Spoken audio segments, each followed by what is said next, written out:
The Making of Marx's Capital. Volume 1. Roman Rozdolski. Part 1. Introduction. 1. The origins of the rough draft. 2.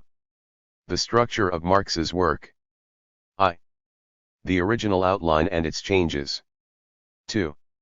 When and to what extent was the first outline abandoned? 3. Previous explanations of the change in the outline. 4. The methodological import of the original outline. A. The first 3 books. 1. Marx on the Method and Object of Political Economy. 2. The Trinity Formula of Bourgeois Economics. 3. The 3 Fundamental Social Classes. 4. The transition from capital to landed property and from landed property to wage labor. 5. The real function of the threefold division. B. The book on capital. 1. The original subdivision of the book on capital. 2. Capital in general and many capitals. 3. The structural relation of the rough draft to capital. V. The scope and probable explanation for the change in the outline. Appendix 1. The book on wage labor. 1.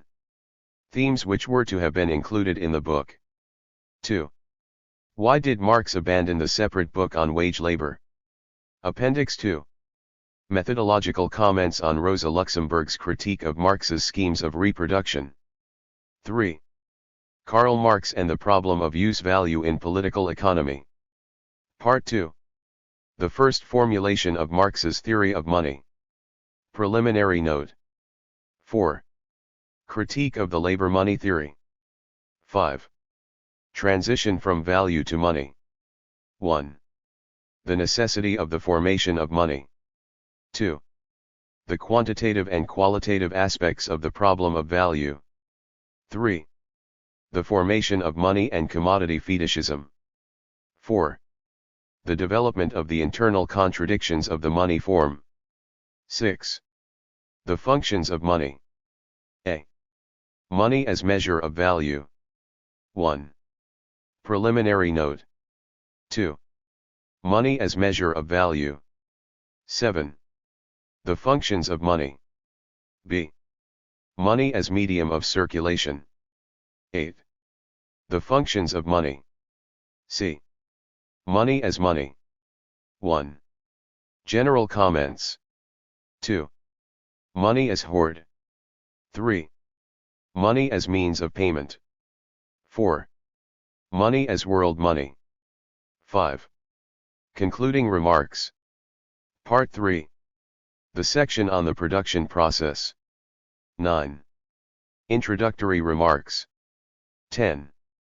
The law of appropriation in a simple commodity economy. 11. The transition to capital. 12.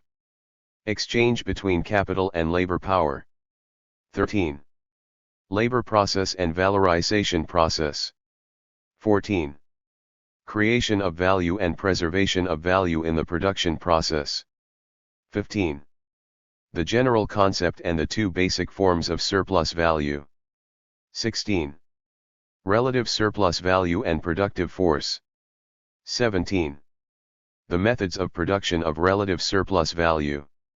18. Simultaneous working days. The capitalist law of population and the industrial reserve army. Marx's critique of Malthus. 19. The reproduction process and the inversion of the law of appropriation. 20. Primitive accumulation and the accumulation of capitals. Appendix. A critical assessment of Marx's theory of wages. 1. Marx's theory of wages. 2. Marx on the movement of wages. A. The general conditions for increases in wages. B. The economic cycle and the movement of wages. 3. Marx's doctrine of relative wages. 4. The industrial reserve army as regulator of wages. 5. The so-called theory of immiseration. 6. The kernel of truth in the theory of immiseration. 7. Concluding remark. Part 4. The section on the circulation process. Introductory remark. 21. The transition from the production process of capital to the circulation process of capital. Excursus on the realization problem and the first scheme of reproduction. 22. Circulation time and its influence on the determination of value. 23. The turnover of capital and turnover time. The continuity of capitalist production and the division of capital into portions. 24. The characteristic forms of fixed and circulating capital. Part 5. Capital as fructiferous. Profit and interest. 25. The transformation of surplus value into profit. The general rate of profit. 26. The law of the falling rate of profit and the tendency of capitalism towards breakdown. 27. Fragments on interest and credit. 1. The extent to which the original outline envisaged the treatment of these themes. 2. The rough draft on interest-bearing capital. 3. The category of capital as money. 4. Critique of Proudhonism. 5.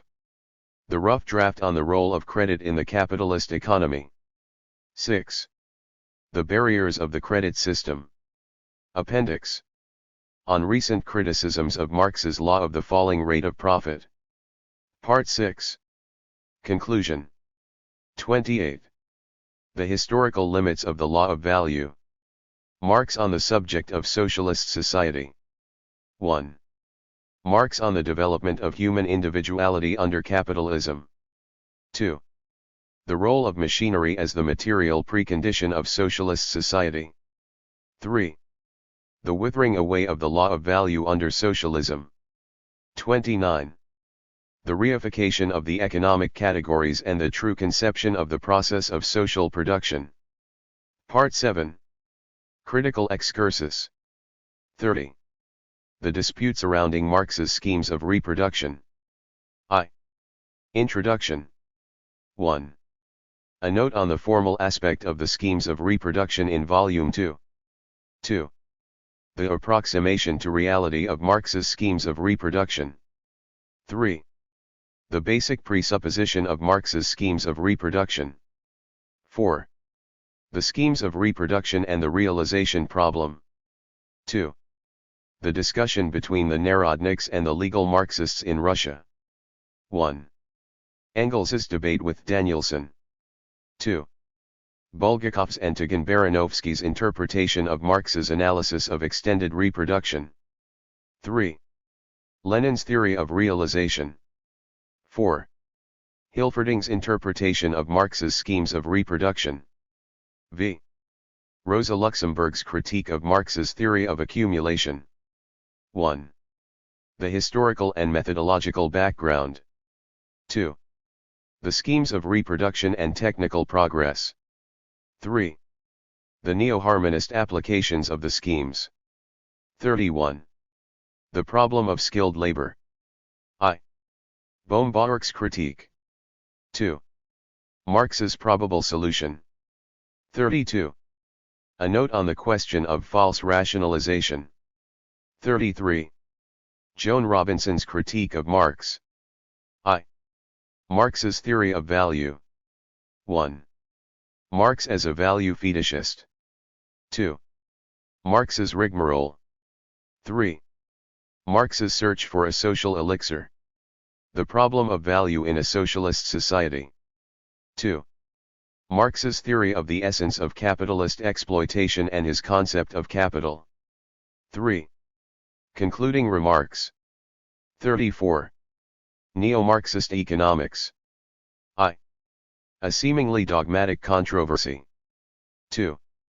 On the method of Marx's economics. 3. Concluding remark. Bibliography. Index. Author's preface. In 1948, when I first had the good fortune to see one of the then very rare copies of Marx's Rough Draft 1, it was clear from the outset that this was a work which was of fundamental importance for Marxist theory. However, Its unusual form and to some extent obscure manner of expression made it far from suitable for reaching a wide circle of readers. I therefore decided, first, to provide a commentary on the work and, second, to make a scientific evaluation of some of the new findings which it contained. The first exercise necessitated an exposition of the rough draft's most important arguments, as far as possible in Marx's own words. The second required detailed discussions of particular aspects, which are to be found in the first, introductory, and seventh, concluding, parts of this work. Completion of the work presented a number of difficulties. Inhabiting a city whose libraries contained only very few German, Russian or French socialist works, I was restricted to the few books in my own possession, and often doubted the practicability of the venture. But this was not the only problem. The more the work advanced, the clearer it became that I would only be able to touch upon the most important and theoretically interesting problem presented by the rough draft, that of the relation of Marx's work to Hegel, in particular to the logic, and would not be able to deal with it in any greater depth. Of all the problems in Marx's economic theory, the most neglected has been that of his method, both in general and, specifically, in its relation to Hegel. Recent works contain for the most part platitudes which, to echo Marx's own words, betray the author's own crude obsession with the material and total indifference to Marx's method. What would one make of a psychologist who was interested only in Freud's results, but rejected the question of the manner in which Freud obtained those results as being irrelevant or even metaphysical? One could only shrug one's shoulders. But this is precisely how most present-day critics of, and experts on, Marx judge his economic system. Either they totally refuse to discuss his dialectical method because they are opposed to metaphysics, this has the advantage of avoiding a real study of this method, or the critique is restricted to a few platitudes, better left unsaid. This even applies to such a prominent critic as Joseph Schumpeter. Schumpeter writes in one of his last works that, although the author of Capital was a neo-Hegelian, it would be a mistake and an injustice to Marx's scientific powers to make this element the master key to the system. Of course, Marx retained his early love during the whole of his lifetime. He enjoyed certain formal analogies which may be found between his and Hegel's argument. He liked to testify to his Hegelianism and to use Hegelian terminology. But this is all. Nowhere did he betray positive science to metaphysics too. What Schumpeter says here is, of course, nothing new. As early as 1922 Lukács already complained about the bad habit of regarding the dialectic as a superficial stylistic ornament. Even otherwise conscientious scholars like Professor Forlander, for example, believed that they could prove that Marx had flirted with Hegelian concepts in only two places and then again in a third place. Yet they failed to notice that a whole series of categories of central importance and in constant use stem directly from Hegel's logic. We need only recall the Hegelian origin and the substantive and methodological importance of what is for Marx as fundamental a distinction as the one between immediacy and mediation. If this could go unnoticed, then it must be just as true even today that Hegel is still treated as a dead dog, and this despite the fact that he has once again become persona grata and even fashionable in the universities. What would Professor Forlander say if a historian of philosophy contrived not to notice in the works of a successor of Kant, however critical and original, that the synthetic unity of apperception, to take but one instance, was derived from the Critique of Pure Reason 3. It is clear that the 4 decades which have passed since the publication of Lukács's pioneering study have brought no change. Admittedly, Schumpeter was not a professor of philosophy, as Forlander was, and as an economic specialist was not, perhaps, obliged to read Lukács's book. However, he should not have simply passed over Marx himself. For example, the following well-known passage comes from Marx's own correspondence. I am getting some nice developments, e.g. I have overthrown the entire doctrine of profit as previously conceived. In the method of working it was of great service to me that by mere accident I leafed through Hegel's logic again. For does this really sound like mere formal analogies or the simple use of Hegelian phraseology? Shouldn't we rather conclude that even the most serious and professorial critics of Marx are guilty of a somewhat superficial approach? 5. Marx's rough draft will put an end to this superficiality. If Hegel's influence on Marx's Capital can be seen explicitly only in a few footnotes, the rough draft must be designated as a massive reference to Hegel, in particular to his logic, irrespective of how radically and materialistically Hegel was inverted.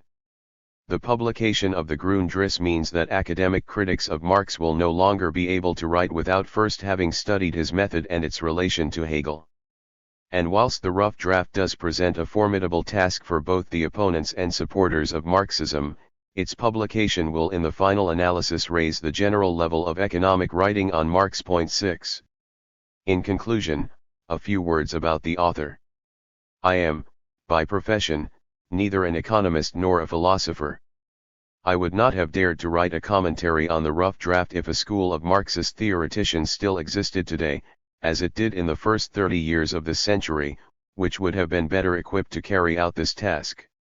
However, the last generation of notable Marxist theoreticians for the most part fell victim to Hitler's and Stalin's terror, which interrupted the further development of the body of Marxist ideas for several decades. Given these circumstances, I feel obliged to offer this work to the reading public, as defective and incomplete as it might be, in the hope that a new generation will follow for whom, once more, Marx's theory will be a living source both of knowledge and the political practice which this knowledge directs. March 1967. Translator's note. The making of Marx's Capital was not an easy work to translate. Not only was the translator confronted with the usual problems of giving a correct rendering of German philosophical and economic terms into English, but also with Rozdolski's own somewhat inaccessible style. In general, a uniform translation of key concepts is provided, with some notable exceptions. The word aufheben, for example, is rendered as suspend, transcend, annul, and abolish, depending on the needs of the overall context. This seemed a superior method to that of offering one rigid correct translation, which, as can be seen in the current English edition of the Grundrisse, gives rise to some awkward and obscure meanings. The same applies to the concept Bestimmung, which is normally translated as character or determination, except in the chapter on money, where it is given as function. Where possible, references have been given to an English edition, although in some cases the translation may not accord 100% with the English reference cited. This applies in the case of Capital Volumes 2 and 3, and the Grundrisse, where certain concepts have been retranslated, or originally awkward or archaic formulations eliminated. For example, the German Verwertung has been generally changed from the original self-expansion of value and realization to valorization. Because of the superiority of the recently published Penguin edition of Capital Volume I, translated by Ben Fowkes, references for Volume I of Capital are given to this edition. For those readers who still use the Lawrence and Wishart edition, references are given in brackets after the Penguin reference. Thus, Capital IP.781. In addition, a number of references to the Mega were translated independently, before the appearance of any of the volumes of the Marx Engels collected works. Page references to the latter were added later. Certain abbreviations are also employed, derived in part from Rozdolski's own. For example, theories of surplus value is shortened to theories, contribution to the critique of political economy to contribution, etc. Such abbreviations are clarified in the relevant first reference or footnote to the works in question, and on the following page. The English Grundrisse is not a complete translation of the entire contents of the Dietz Verlag Grundrisse. One notable text, the Urtext, zur Kritik, the original draft of the contribution to the critique of political economy, is left, as yet untranslated. References to this text are therefore references to the original German version, contained in the Dietz Verlag edition. This is made clear at the appropriate points. Italicization in the text follows Rozdolski's emphasis, not any italicization which may be present in the original works cited. I would like to thank Ben Fowkes for his help in checking the translation and elucidating a number of textual and conceptual points. and to PT for much support during a long job. Pete Burgess. Part 1. Introduction. 1. The origins of the rough draft. The manuscript which this book deals with has a long prehistory. As Marx pointed out in a letter to Lasalla I, it was the fruit of 15 years of study, during the course of which he set about the problems of political economy from constantly renewed perspectives, and in doing so created the basis of his own system of political economy. We should therefore begin by clarifying the stages by which Marx's work grew to maturity. Marx's wide-ranging critique of politics and political economy, which dates from the years between 1844 and 1846, was the first of these stages. Point 2. Unfortunately, only fragments of this work remain. They were published in the Marx-Engels Gesamtausgabe as the economic and philosophical manuscripts. Point 3. Marx appears here primarily as a philosopher, seeking to apply his recently acquired humanist, or more correctly materialist, interpretation of history in the crucially important field of social economy. He therefore often simply takes over the traditional economic categories in order to demonstrate the reified nature, alien to humanity, of both the prevailing social order, and the science of economics which reflects its development. In fact, from a properly economic standpoint, despite the genius of this work, it remains a mere sketch, a general framework which was to be filled out by the unremitting research work of the next 2 decades. Point 4. The next stage may be regarded as the period of Marx's pamphlet against Proudhon, together with the Communist Manifesto, which he wrote with Engels, and the lectures published as Wage Labor and Capital. Here Marx already reveals himself to be a completely independent economic thinker, fully conscious both of his close relation to the classical school, and his deep opposition to it. Admittedly, in some particular areas he had not yet made a final reckoning with some of Ricardo's ideas, which he later recognized as incorrect or one-sided, for example, in the theory of money, and the theory of ground rent. Point 5. He had also not yet worked out his own theory of profit. However, by 1848, his theory of surplus value, the cornerstone of his economic system, was established in its fundamental 6, and it only remained to work out the details of the theory, a process which we can study in detail in the rough draft. Marx's economic studies were interrupted by the Revolution of 1848–49. He did not take them up again until his exile in London in the summer of 1850, and then for what were, in the main, political motives. He felt it necessary to investigate to what extent both the outbreak and the defeat of the revolution had been determined by economic factors, in keeping with the materialist conception of history which he had discovered earlier. With this aim in mind, Marx studied the concrete economic history of the years 1848–50,7 using mainly the London Economist, and concluded that, just as the world trade crisis of 1847 was the real mother of the February and March Revolution, so too the animating force in the newly strengthened European reaction was the industrial prosperity which gradually set in again in the middle of 1848, and came to full bloom in 1849 and 1850.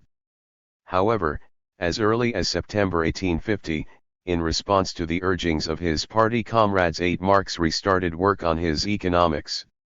This initially consisted in the making of numerous excerpts from works on political economy, which he now read in English, rather than French. 9. At any rate, his work proceeded so well that by May or June of 1851 he already thought that he could start writing out the work itself. 11. Unfortunately, we cannot say whether he succeeded in producing a manuscript, as nothing of this nature was found in Marx's literary estate, according to Ryazanov's testimony. 12. All that we know is that Marx negotiated with several publishers without success, and that he sent an outline of the work to the journalist H. Ebner, a friend of Freilagrath. With this in mind. 13. This does not prove that Marx actually began the final drafting of the manuscript. It is more likely that he confined himself to completing an outline and preparing the material, so that he could get to grips with the drafting of the work after signing the contract. 14. However, this view is contradicted by certain references to be found in the Marx-Engels correspondence of that period. For example, On August 14, 1851, Marx tried to get his friend to help out with articles for the New York Tribune because he had his hands full with the economics. 15 This point appears even more clearly in a letter of October 13 of the same year. There Marx writes to Engels, "By the way, you must let me know what your views on Proudhon are. They interest me all the more now, as I'm occupied with the composition of the economics." 16 Accordingly, Engels advised Marx to inform Lowenthal, the Frankfurt publisher who had objected to Marx's way of arranging the work, that it would be impossible to throw aside your entire plan, that you've already begun to draft the critic. 17 etc. 18 Finally Marx wrote to Engels, on February 13, 1855, immediately after the collapse of all the publication plans, saying, "I've contracted an eye complaint. As a result of reading through my own notebooks on economics, if not to draft the thing, at least to master the material and have it ready for working through." 19 From all this one could conclude that a final preparation of a draft of the planned economics was at least begun. What actually happened to this manuscript, however, and why it failed to survive are questions which will probably never be answered. As far as the content and construction of the proposed work are concerned, we are thrown back on the meager information in Engels's letter of February 27, which we have already cited, and the preceding letter from Marx of November 24, 1851. Both letters show that Marx abandoned his earlier intention to include a critique of politics in the work 20 as he wanted to confine himself more to a final settling of accounts with previous political economy and the systems constructed by the socialists. Accordingly, the entire work was planned to consist of 3 volumes. The first was to have contained the critique of traditional economic categories. 21 The second, the critique of the socialists, and the third the history of economics itself. 22 Had Marx begun the work with the section on the history of economic doctrines, as Lowenthal wanted, he would have had to throw aside this very plan. 23 Naturally, Marx could not approve such a change in the outline.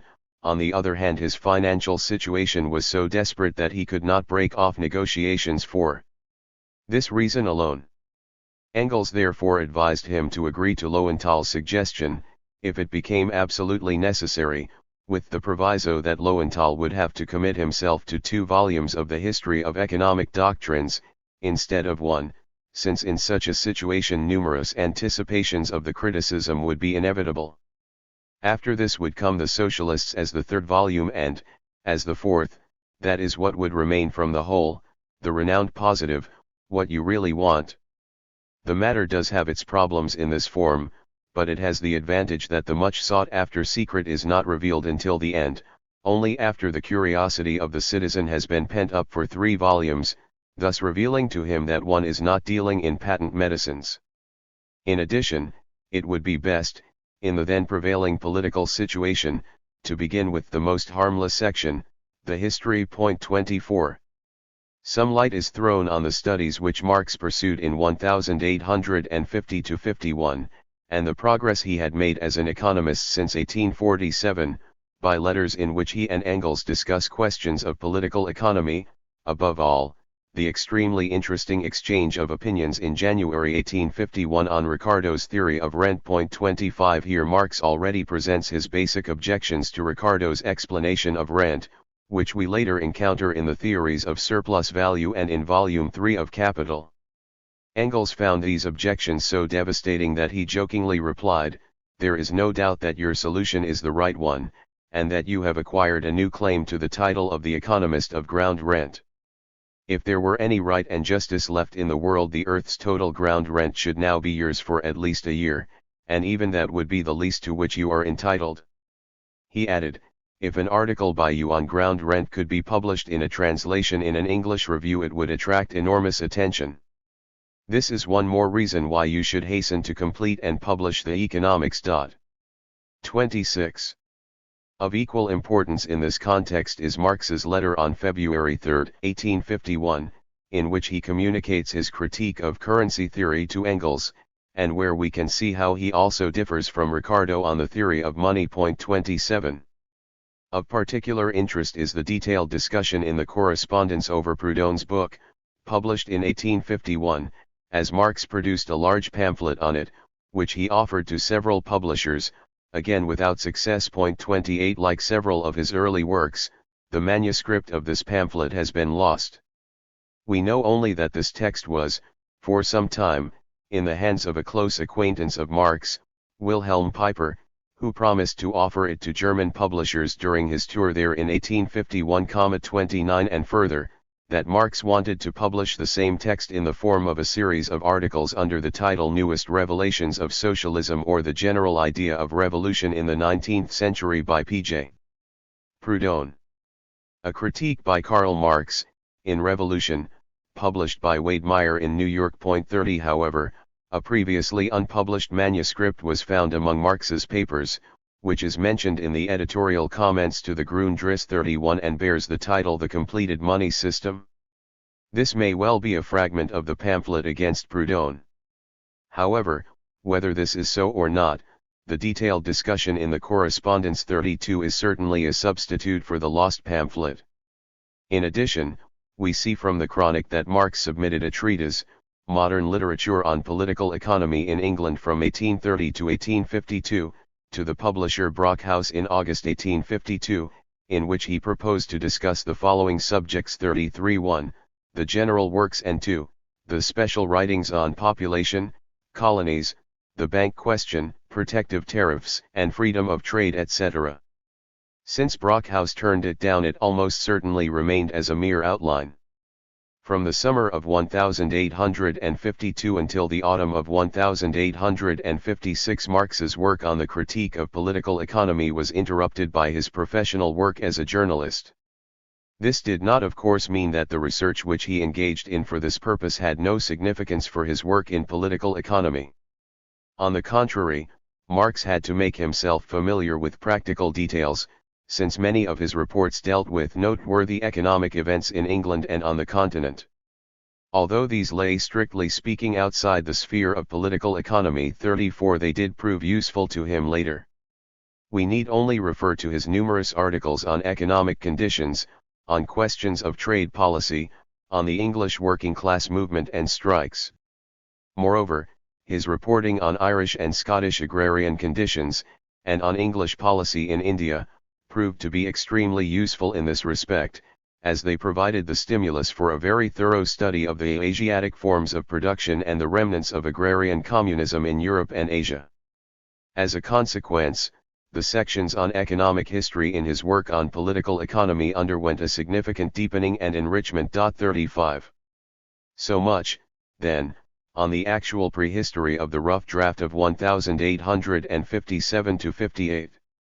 How the rough draft itself arose, and how the first part of it came to be published, after a thorough reworking, under the title A Contribution to the Critique of Political Economy at the beginning of 1859, is dealt with in such detail in the article by Ryazanov and in the editor's foreword to the Grundrisse 36 that we shall confine ourselves to the most essential points here. Characteristically, it was the outbreak of the economic crisis of 1857 which was responsible both for the immediate decision to write the rough draft, and the feverish hurry with which this was done.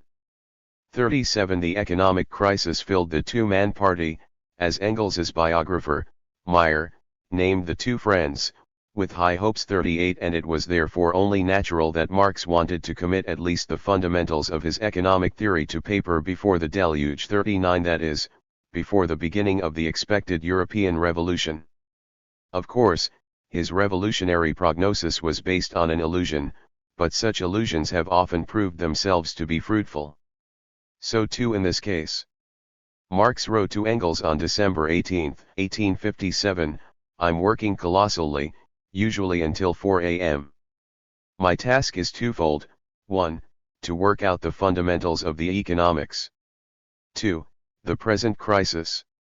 On that, apart from the articles in the Tribune, I'm simply keeping a record, which, however, takes up a lot of time. I think that we'll do a pamphlet together in the spring on history, by way of reintroducing ourselves to the German public, to say that we're still there and haven't changed, always the same.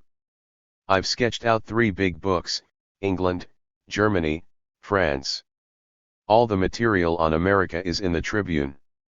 It can be put together later. 40 This project too remained a mere outline, if we disregard the detailed notes for the chapter on France. 41 and the numerous articles devoted to the financial and commercial crises published in the New York Tribune. 42 The extent to which Marx's intensive concern with the symptoms of the 1857-58 crisis had sharpened his theoretical gaze can be seen from the brilliant excursus in the rough draft on the realization problem and on crisis. 43 To this extent we are richly compensated for the fact that the intended pamphlet never appeared.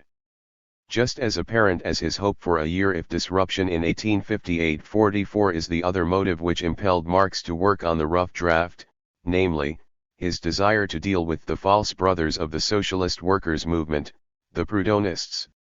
It was certainly no accident that the rough draft began with a devastating polemic against the Proudhonist, Derriman, and the so-called labor money system, and that also the refutation of Proudhonism occupies considerable space in the remainder of the text.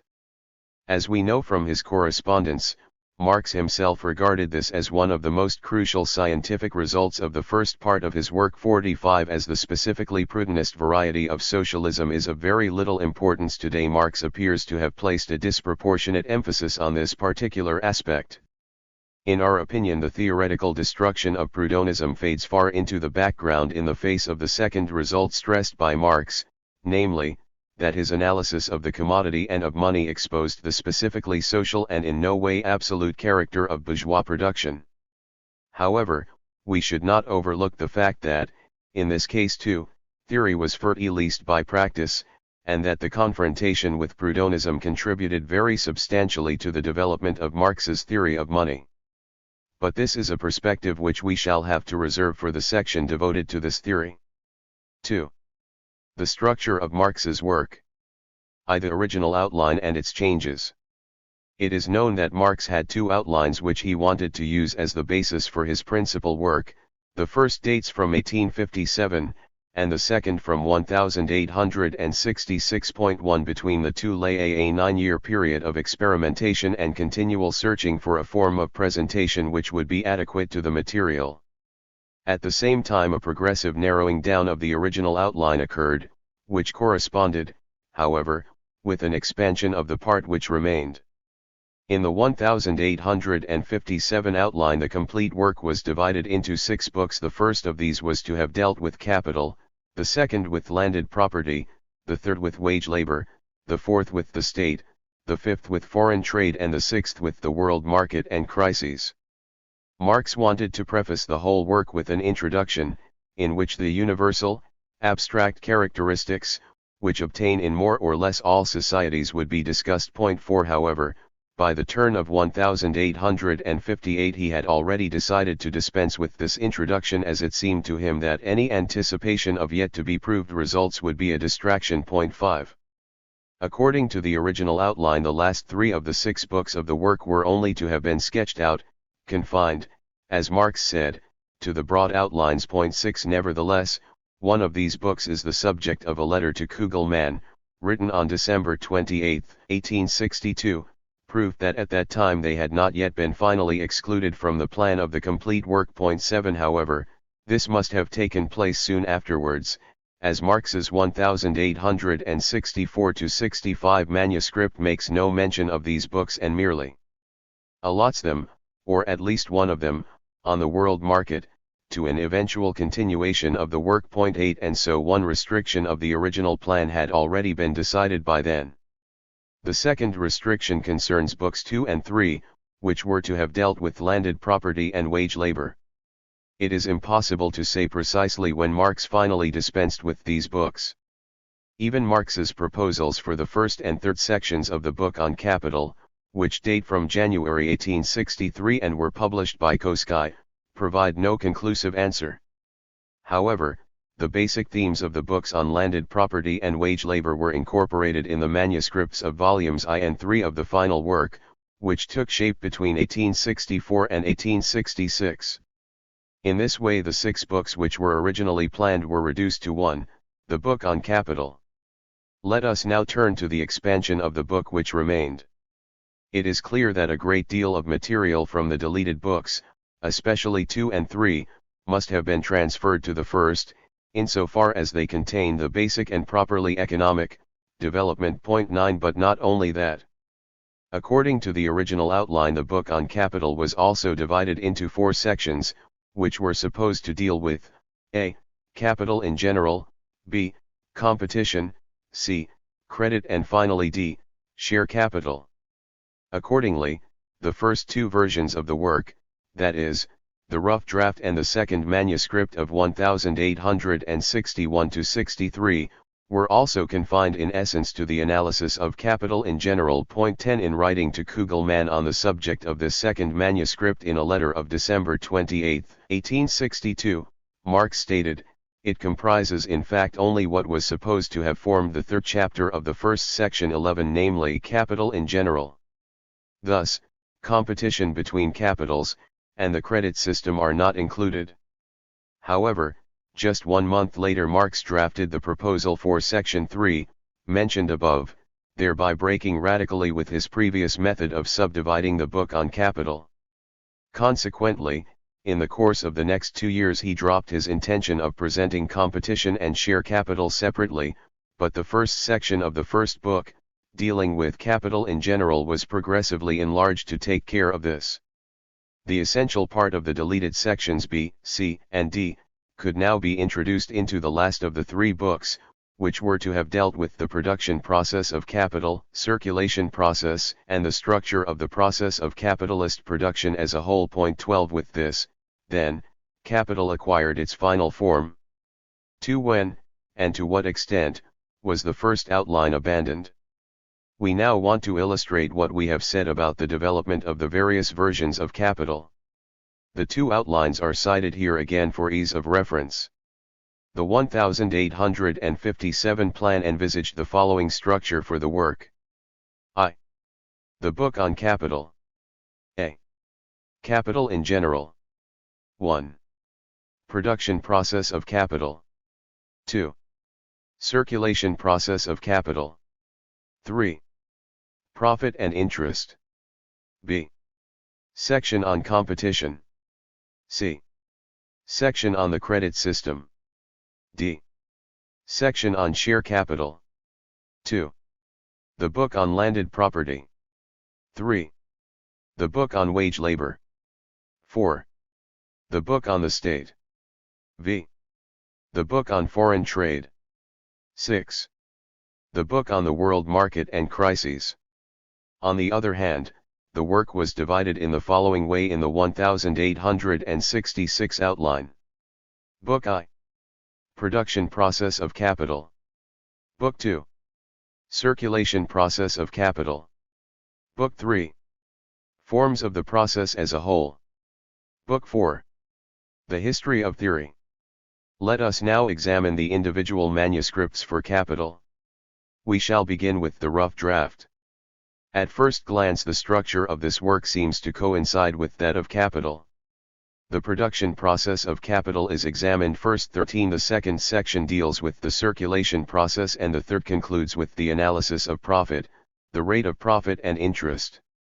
However, this first glance is very deceptive since, in contrast to the later work, the rough draft is basically confined to the analysis of capital in general, and thus consciously disregards many problems which were not dealt with thoroughly until capital itself. Thus, all the subjects which Marx later developed in the first volume of Capital in chapters 10, 1-7, 14, 1-5, 15, 3-10, 17-21, 24, 2-5, 25, 5, af, parts of 26 and 27, are absent from the section of the rough draft devoted to the production process. That is, not only the topics which were only hinted at in the rough draft, namely the division of labor, cooperation, primitive accumulation, and the theory of colonization, but also everything which relates to wages and their forms, to the working day, the exploitative practices of capital, and labor legislation, precisely those themes which, in our opinion, would have come under the scope of the specific book on wage labor. The difference between the section which follows in the rough draft and volume 2 of Capital appears even greater, because the only material to be found there is that which corresponds approximately to chapters 5 and 7 to 15 of the second volume. So, not only is the analysis of the circulation of money capital, productive capital, and commodity capital missing here, but also any basic examination of the reproduction and circulation of aggregate social capital.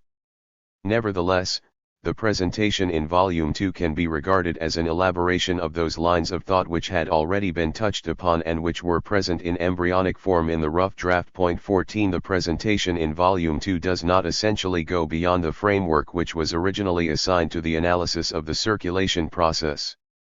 Things are very different, however, if we compare the abridged version of the last section of the rough draft with Volume 3 of Capital. This touches on the same problems as sections I3 of the later work.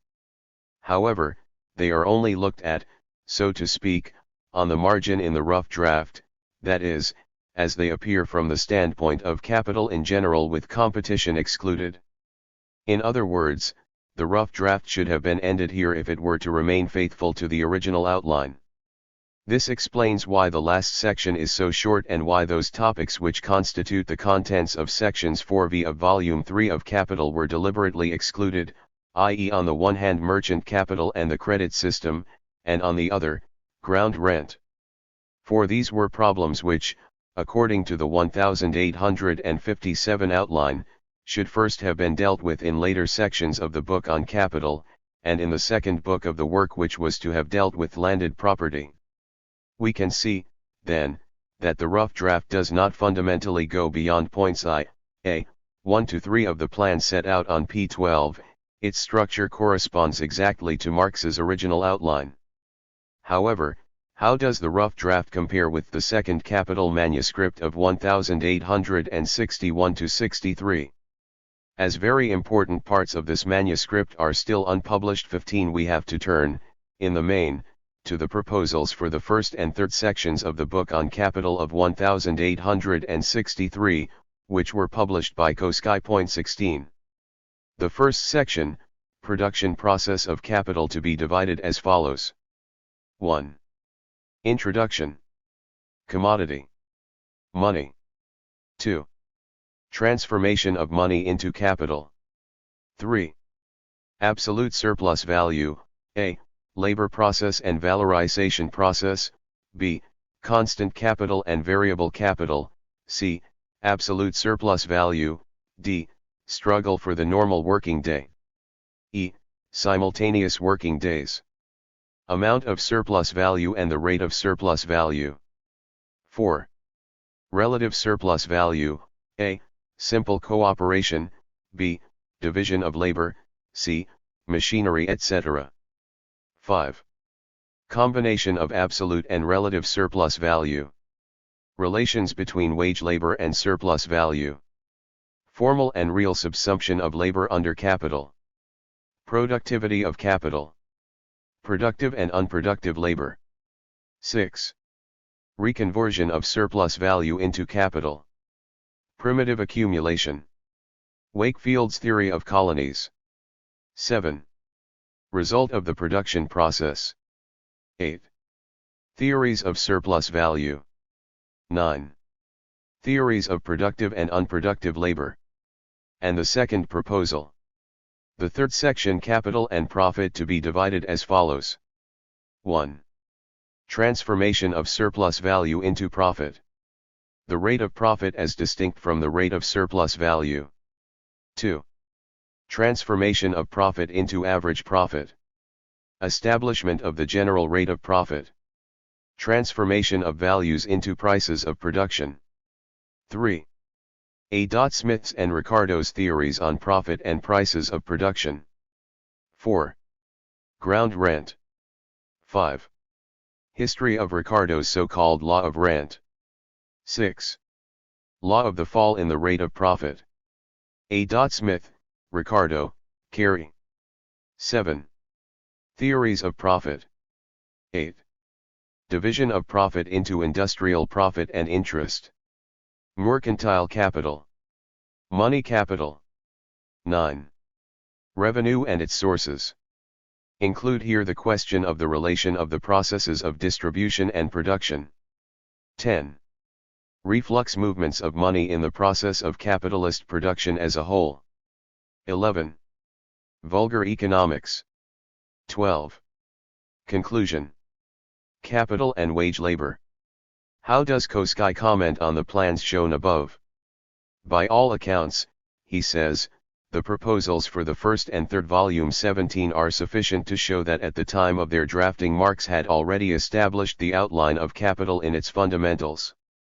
5 years before the publication of the first volume, capital as a whole was not only thought out in general terms, but actually already finalized in the same organized form in which it eventually appeared in public.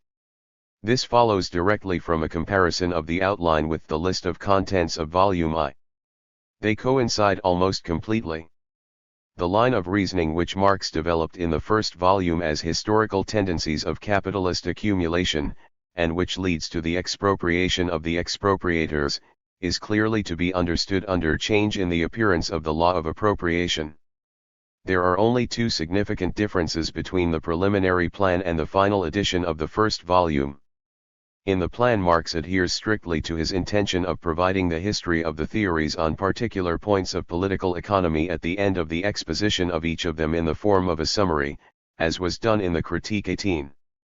It will surely be seen as appropriate that the presentation of the history of the theory was partly reserved for an overall description in a specific fourth volume, and partly given in individual footnotes, depending on the circumstances. But why, Koski continues, didn't Marx deal with productive labor in the first volume, as he originally intended? One cannot suppose that he wanted to exclude it completely from the scope of his researches in Capital, because it is too important to it. Where did he think he could bring it in if he excluded it from the first volume? Unfortunately, we are not in a position to say anything about that. We haven't the slightest clue to a definite answer. We read, in the same preface by Koski, that the final form of the book fits even more closely to the preliminary outline in the third volume than in the first. If we disregard the digressions on the history of the theory of rent and profit, mentioned above, which were planned and then dropped, the only difference between the third volume and his first plan lies in the order of the material. In the preliminary outline, the exposition of the laws of ground rent precedes the discussions of trade profit and money interest. The order is reversed in the third volume. The one seems to me to be just as good as the other, and does not constitute a substantial difference. 19. This, then, is Koski's view.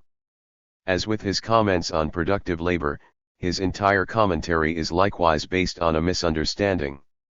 He simply notes the fact that point 5 of the outline for the first section corresponds fairly precisely to the contents of chapters 16 and 17 of volume I of Capital, and that chapter 16, dealing with absolute and relative surplus value, begins with an examination of the definition of the concept of productive labor, which was intended to extend and complete the earlier analysis of this concept from the standpoint of the simple labor process. In fact, in chapter 16 Marx restricts himself to a short resume of his research on this subject and, apart from that, refers the reader to the fourth book of his work, that is, to the Theories, published by Koski himself, where a more extensive examination of this question can be found. Nor can one agree with Koski that the line of reasoning which Marx developed in the first volume as historical tendencies of capitalist accumulation is to be understood under change in the appearance of the law of appropriation. It is nothing of the sort. What it has much more to do with, is the fact that the law of appropriation in a simple commodity economy must change into the capitalist law of appropriation when the transition to bourgeois production has taken place. Marx devoted an entire subchapter of volume I of Capital 20 to this idea, and in fact it represents the crux of his criticism of the classical school. However, these are only details. Koski's assertion as to the alleged almost total correspondence between the January 1863 outline and the contents of volume I and 3 of Capital is a much more serious error. It must be obvious that, in contrast to the rough draft, the outline for section I includes such topics as the struggle for the normal working day, simple cooperation, division of labor, ratio of wage labor to surplus value, primitive accumulation, theory of colonization, that is, the topics which correspond to chapters 10, 13, 14, 17, 26, and 33 of Volume I. However, what is totally absent is an analysis of the category of the wage and its forms, the material which Marx deals with in Part 6 of Volume I. From this we can conclude that Marx reserved this topic for a separate book on wage labor. Thus, the proposal for Section I seems to correspond more to the original outline of 1857, than to that of 1866. The matter is more complicated as far as Section 3 is concerned. In the first place, with regard to ground rent, one can hardly agree with Koski that the question is simply one of a difference in the ordering of the material. In fact, Marx says in the proposal itself that he simply wants to deal with the problem of ground rent as a digression in order to illustrate the difference between value and the price of production 21, which should connect directly with the analysis of the transformation of the values of commodities into prices of production. On the other hand, we regard it as important that the proposed outline departs from the former method of subdividing the book on capital, insofar as it dispenses with a separate treatment of competition. However, the proposed outline still lacks an analysis of credit and share capital. We therefore conclude that the proposed outline of January 1863 remained for the most part within the framework of the original plan, although one can already detect a departure from it. This hypothesis is substantiated by a reading of the theories themselves. There are numerous points in the theories where the reader is referred sometimes to the separate book on wage labor and landed property, and sometimes to the further sections of the book on capital. Let us begin with the latter. We should first mention that the outlines published by Koski were drafted by Marx when the manuscript of the theories was almost finished. This explains why references can be found in the theories to both the particular section on credit 25 and also to that on competition point 26. One thing is clear from the outset. In the rough draft it is repeatedly stressed that a thorough treatment of the problem of the average rate of profit and prices of production is not possible until the analysis of many capitals 27, i.e. competition point 28. However, in the theories Marx was compelled to deal with Smith's and Ricardo's theories of value and surplus value, but he could not have done this had he not dealt in detail with the question of the establishment of the general rate of profit and the transformation of values into prices of production. So it became necessary, in the course of the work itself, to go far beyond the limits of the original section on capital in general. It is true that several questions are assigned to the chapter or section on competition point 29. However, the fact that so much of the material originally destined for the special section on competition was already anticipated in the manuscript of 1861-63 finally led, as we have already seen in Marx's proposed outline, to the complete elimination of this section, and consequently to the substitution of the new outline for the old. A different result emerges if we consider the references to the book on landed property and the book on wage labor which can be found in the theories. Marx emphasizes once more, in the section of Part 2 of the theories dealing with Ricardo's theory of rent, that all he wants to do is set forth the general law of rent as an illustration of my theory of value and cost prices since, he adds, I do not intend to give a detailed exposition of rent till dealing with landed property ex prof. SO.30. The references to the book on wage labor are equally clear. This was the book in which Marx wanted to examine, among other things, the important question of skilled labor 31 and remuneration for the so-called unproductive services. 32. In this respect he still adhered to his original outline. As a final piece of evidence we want to draw upon the manuscript for Volume 3 of Capital, published and partially re-edited by Engels, as this manuscript was first produced in the years 1864-65, that is, at the time when, in our opinion, the transition from the old to the new outline took place. As far as the originally envisaged section specifically on competition is concerned, several topics were allotted to a special analysis of competition in the manuscript of 1864-65.33. However, the key thing here is the perspective which Marx had already set out on page 1 of the manuscript. In their real movement, capitals face each other in concrete forms of this kind, for which the form of capital in the direct production process, as also its form in the process of circulation, appears merely as specific moments.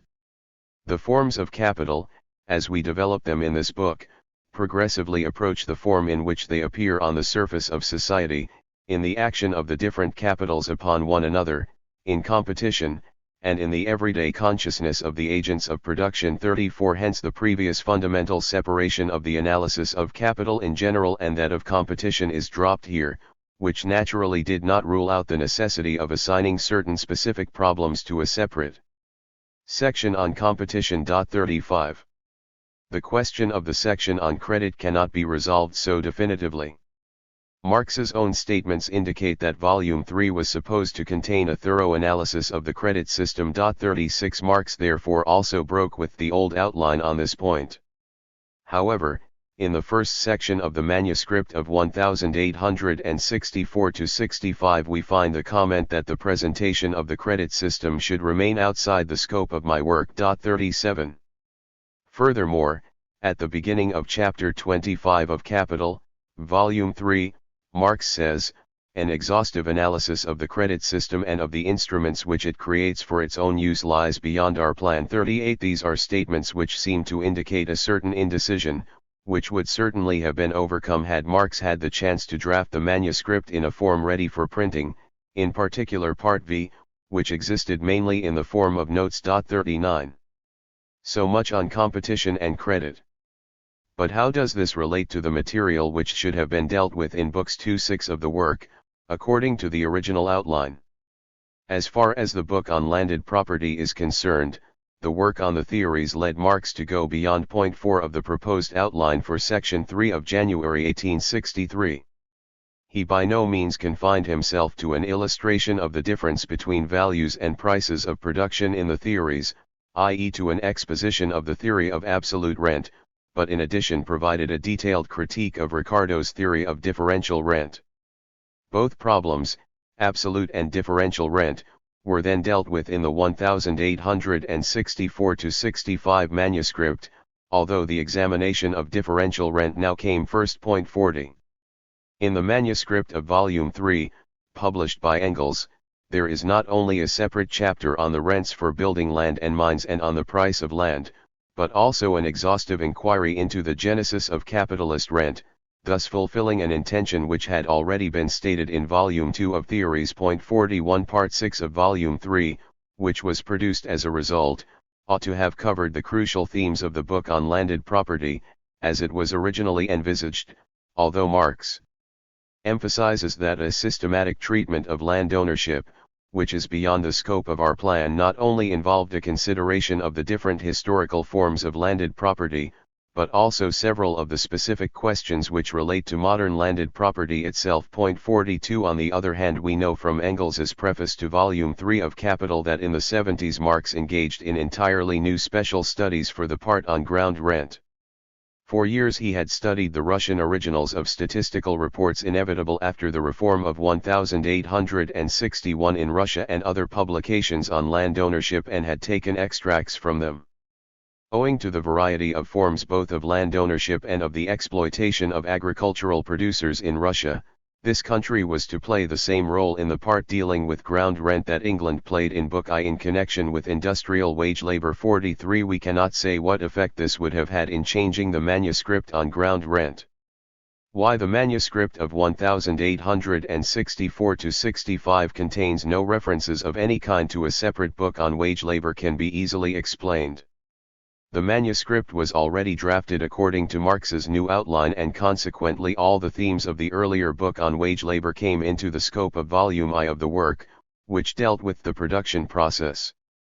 Finally, as far as the original books 4-6 are concerned, we should like to refer here to the section from Volume 3 of Capital 44 which has already been cited, where Marx excludes the question of competition in the world market from the scope of his research for Capital. The same applies to the problem which relates very closely to this, namely that of the business cycle, the alternation of prosperity and crisis, whose further analysis, as Marx repeatedly stressed, falls outside our field of study 45 and was perhaps intended for an eventual continuation of the work.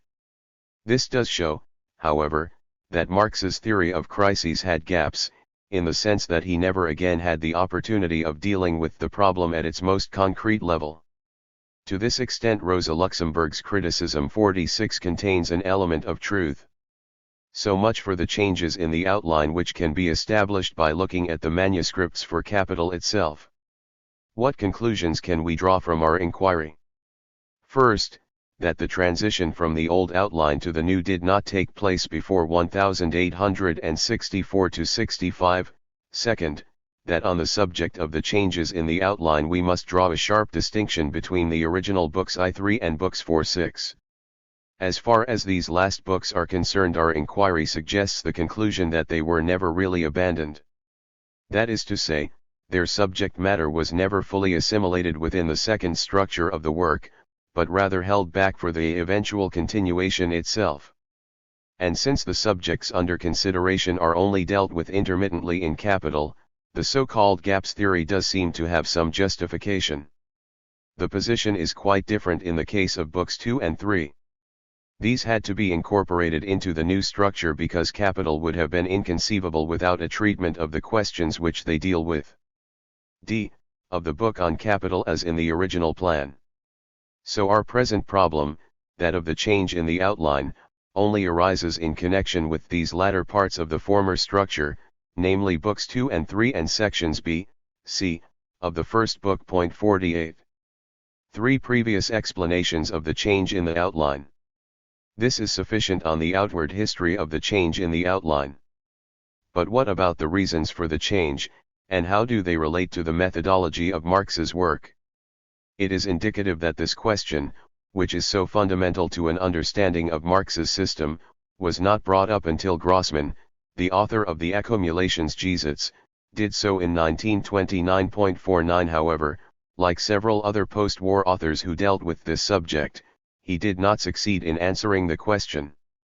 Grossman is of course right when he says that a change in the outline of Capital could not have been an accidental matter, nor a technical question of the presentation, a question of clarity, for example.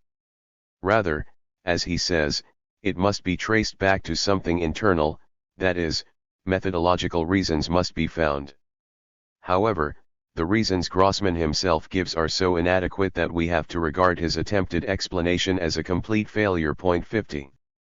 According to Grossman, the question can be solved quite simply. Whereas Marx's work in its final form is structured according to the individual functions of industrial capital from a scientific viewpoint, the original outline merely represents an empirical division of the material to be dealt with. Point 51. It was not until later, in 1863, that Marx, in connection with his study of the problem of reproduction, necessarily arrived at the point where he could no longer take the given world of appearance as the object of his analysis. It was not until then that he succeeded in advancing from the visible surface manifestations of profit and the different forms of capital to a comprehensive vision of the totality, aggregate surplus value and aggregate capital. This made it impossible to adhere to the original outline 52. So, in fact, the abandonment of this outline amounted to breaking out of what was essentially a vulgar economic shell, which had imprisoned Marx until 1863. Grossman's study was sharply criticized by Behrens. Point 53. In contrast to Grossman, Behrens seeks to derive the change in the outline from the essence of the materialist dialect. What he actually comes up with is this: if Marx originally set out from an external point of view, with the division into 6 books, and followed the traditional classification of economics up to that time, he now constructed his work along strictly scientific lines. 54. Despite his criticism of Grossman's external mechanistic method, it is evident that Behrens's own explanation resembles it exactly. Both of them want to derive the change in the outline from Marx's preoccupation with a particular area of investigation. Point 55. Both localize the time of the change to 186,356 on the basis of an arbitrarily interpreted passage of the correspondence and, finally, they both interpret Marx's original outline as being in accordance with the methodology of vulgar economics. The dialectical accessories which Behrens uses to decorate his argument make no difference at all.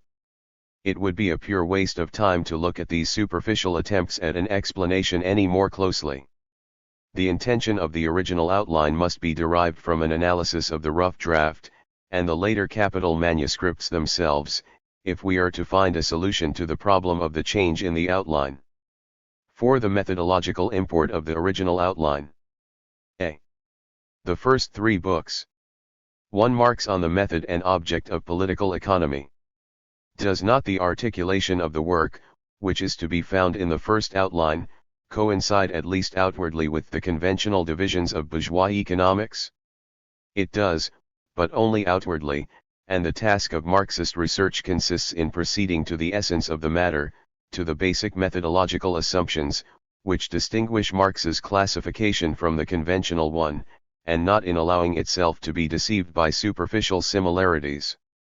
The outline we are discussing here was first drafted by Marx in September 1857, at the end of the chapter dealing with the method of political economy, which forms the introduction preceding the rough draft. Point 57. It follows that any initial clarification of the real intention behind Marx's original outline should be looked for in this chapter.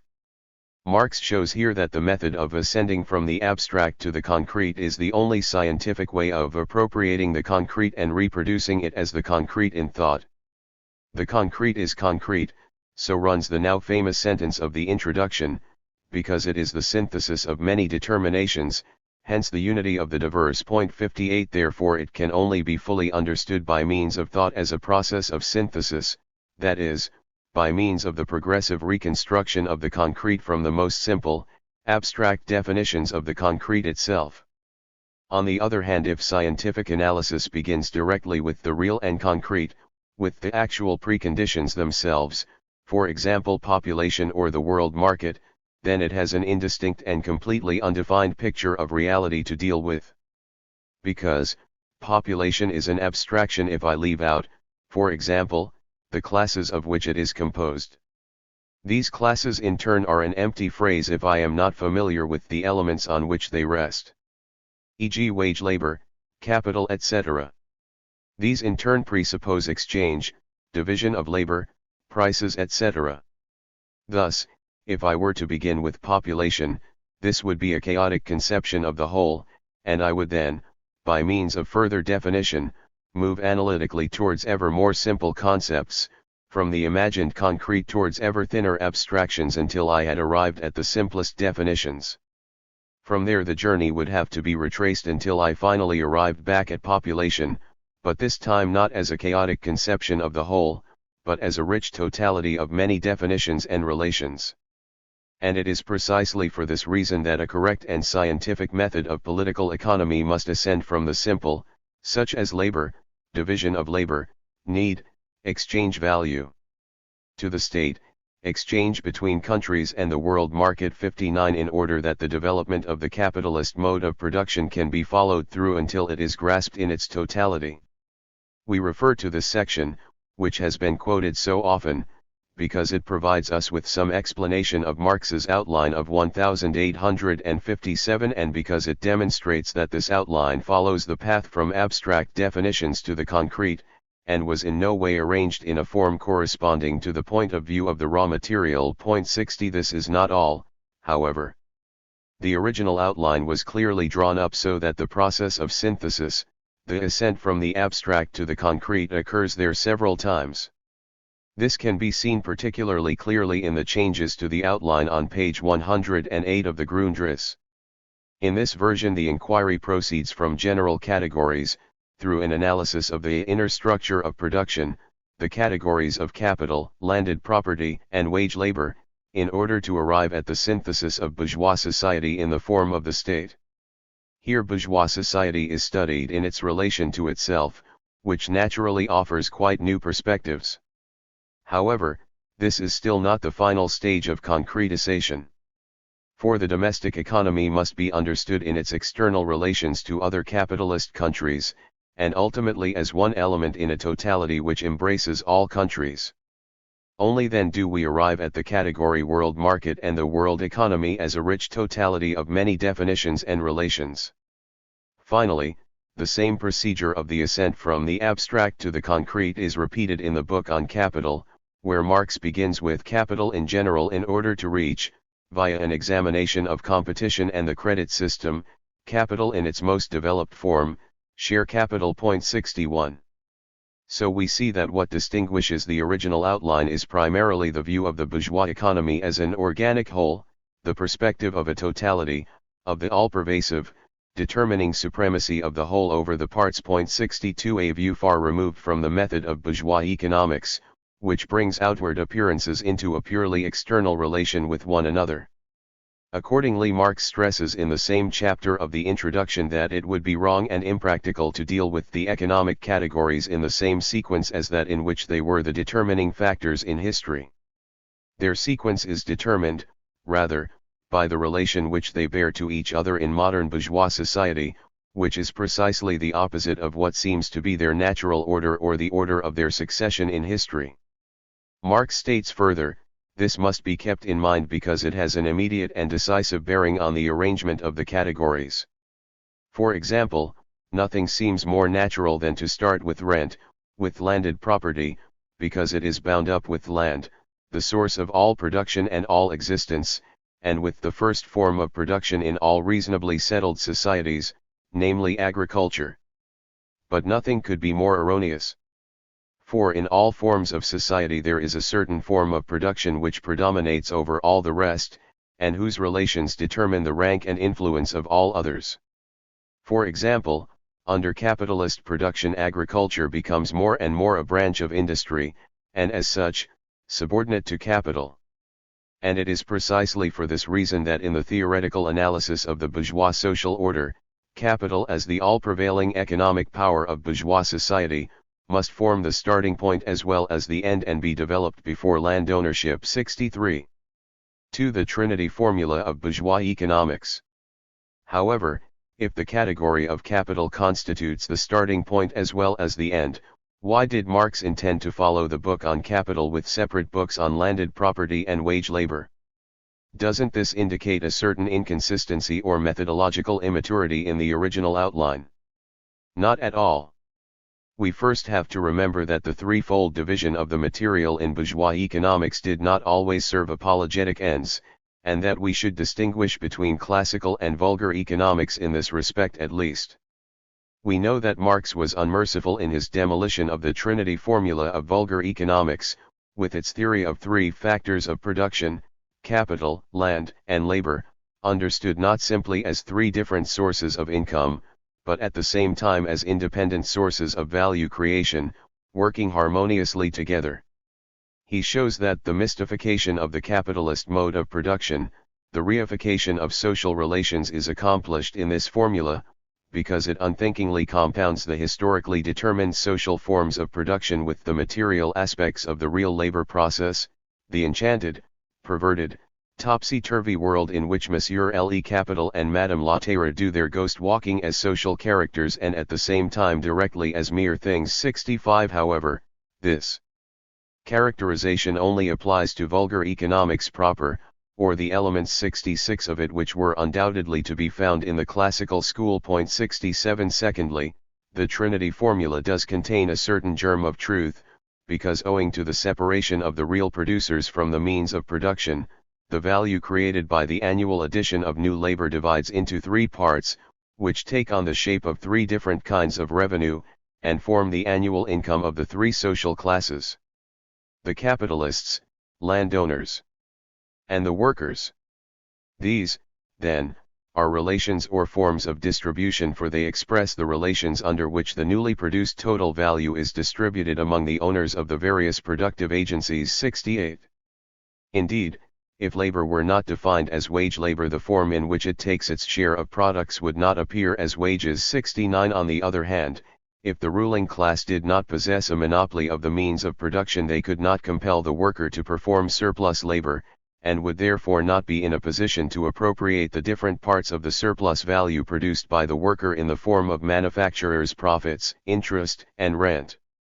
So the distribution of products is preceded by a distribution of the elements of production, the separation of the ability to work, as the worker's commodity, From the means of production, the property of non-workers. 70 The distribution of products is evidently only a result of this distribution, which is comprised within the process of production itself and determines its structure. 71 From this perspective, the so-called relations of distribution are themselves relations of production, only under a different form. 72 It therefore follows from this that it is foolish to view the bourgeois forms of production as absolute, but the bourgeois forms of distribution as historically relative, and hence transitory. 73 However, it does not follow that the forms of distribution should only be given secondary importance in economics.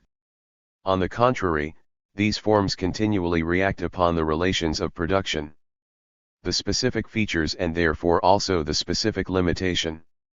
Enters production itself as a determining factor which overlaps and dominates production. 74 Ricardo, whose concern was to grasp the specific social structure of modern production and who is the economist of production par excellence, declares for precisely that reason that distribution, and not production, is the proper study of modern economics. 75 However, in the last analysis, Marx's main concern was also to consider the forms of appearance of distribution which serve as the starting point for the vulgar economists, as the necessary obverse of the relations of production, to establish the three major classes of developed capitalist society, the landowners, capitalists, and wage laborers, corresponding to three great forms of revenue, ground rent, profit, and wages, and the class struggle, an inevitable concomitant of their existence, as the actual consequence of the capitalist period. 76 Accordingly, Volume 3 of Capital ends with an analysis of the revenues of the social classes.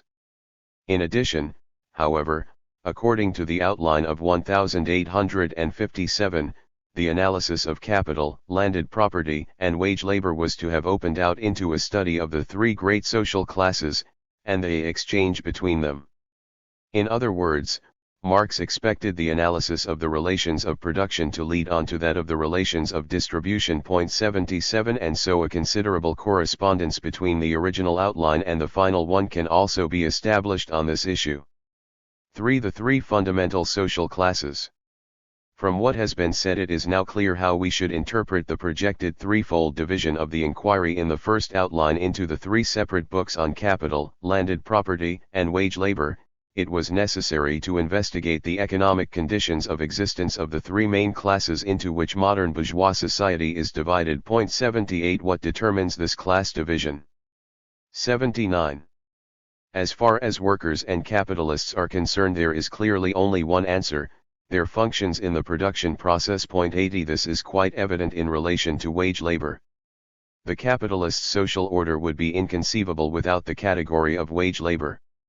In order to expand its value, capital must constantly have available a class of people who entirely lack the means of production and who therefore have to purchase a portion of the value product created by them through the performance of surplus labor. The role and existence of the capitalist class is also given by their function in the production process. 81 Marx writes in his marginal notes on Adolf Wagner, "I represent the capitalist as a necessary functionary of capitalist production, and indicate at length that he does not only deduct or rob, but enforces the production of surplus value and thus first helps to create what is to be deducted. I further show in detail that even though in the exchange of commodities only equivalents are exchanged, the capitalist begins to obtain surplus value as soon as he has paid the worker the real value of his labor power, and he is fully entitled to do this by the law which corresponds to this mode of production." 82 Or as we read in the theories, the capitalist is the direct exploiter of the worker, not only the direct appropriator, but the direct creator of surplus labor. But since this can only take place for the industrial capitalist in and through the process of production, he is himself a functionary of this process, its director. 83 From this viewpoint, since materialist labor and living labor represent the two factors which have to be brought into contact with each other before capitalist production can take place, capitalists and wage laborers are the sole functionaries and factors of production, whose relation and confrontation arise from the essence of the capitalist mode of production. 84 For this very reason we must make a sharp distinction between the industrial capitalist and the large landowner. If we assume the capitalist mode of production, the capitalist is not only a necessary functionary, but the dominating functionary in production, whereas the landowner is quite superfluous in this mode of production. Although he was an important functionary in the ancient world and the Middle Ages, he has become a useless excrescence in the industrial world. 85 Therefore Marx considers that it is only consistent for economists, especially Ricardo, to start from a division into two, between capitalist and wage laborer, and only bring in the landowner who draws rent at a later stage, as a special outgrowth. Far from being an error on the part of Ricardo 86. This reduction of the classes participating directly in production, hence also in the value produced and then in the products in which this value is embodied, to capitalists and wage laborers, and the exclusion of the landowners, is an adequate theoretical expression of the capitalist mode of production, grounded in its essence, and it expresses its differentia specifica. 87 It does not however follow that the landowner is not a necessary agent for capitalist production. 88 That he is unnecessary for the maintenance of this form of production, or that the capitalist economy could have arisen and developed without land ownership. On the contrary, if land were at everybody's free disposal, then a principal element for the formation of capital would be missing. A most important condition of production and, apart from man himself and his labor, the only original condition of production could not be disposed of, could not be appropriated. It could not thus confront the worker as someone else's property and make him into a wage laborer. The productivity of labor. In the capitalist sense, the producing of someone else's unpaid labor would thus become impossible. And this would put an end to capitalist production altogether. 89 Looked at in this way, private ownership of land, private ownership by one person which presupposes non-ownership on the part of other persons, is the basis of the capitalist mode of production. 90 For this reason capital simply cannot exist without landed property, and therefore the change in the conditions of labor within capital presupposes not only the expropriation of the direct producers from the land, but also at the same time a definite form of land ownership. 91 In fact, the form of landed property with which the incipient capitalist mode of production is confronted does not suit it. It first creates the form appropriate to it by subordinating agriculture to capital. Land ownership thus receives its purely economic form through the removal of all its former political and social embellishments and associations. 92 And is reduced to the category of capitalist ground rent. And so it should not be forgotten that capitalist production starts its career on the presupposition of landed property, which is not its own creation, but which was already there before it. As a consequence, the influence capital can exert on land ownership is limited. All that capital can do is to subject agriculture to the conditions of capitalist production. 93 However, it cannot prevent a separate class of monopolistic owners of the means of production from continuing to exist apart from and alongside the real capitalists in the shape of the large landowners. This class confronts capital as alien power and a barrier in its endeavor to invest in land. 94 And can squeeze from it a portion of the surplus value produced by the workers. The private ownership of natural objects is certainly not a source from which flows value, since value is only materialist labor. Neither is it the source from which surplus value flows. This ownership is however a source of revenue. A claim to unpaid labor, gratis labor. 95 In fact the landowner has a claim, through landed property and because of the physical differences of the various types of land, which enables him to pocket a part of the surplus labor or surplus value, to whose direction and creation he contributes nothing. 96 For the transition from capital to landed property and from landed property to wage labor. We have spent some time on the question of landed property and the role which it plays in the capitalist mode of production. We shall see why this discussion was necessary when we come to the study of one particular line of thought which is crucial for the understanding of the original outline, and which can be found in both the rough draft and the correspondence. 97 Where Marx discusses the transition from capital to landed property, on the one hand, and, on the other, that from landed property to wage labor. The rough draft says on the subject of the first transition, in the money market capital is posited in its totality. But capital, not only as something which produces itself, but at the same time as a creator of values, must posit a value or form of wealth specifically different from capital. This is ground rent. This is the only value created by capital which is distinct from itself, from its own production. By its nature as well as historically, capital is the creator of modern landed property, of ground rent, just as its action therefore appears also as the dissolution of the old form of property in land. The new arises through the action of capital upon the old. 98. Consequently, as Marx himself stresses, the transition from capital to landed property is to be understood in a double sense, both dialectically and historically. The second sense requires no further elucidation after the foregoing discussion. However, the dialectical transition should be understood as follows: the special form of wealth which capital itself creates is value based on labor.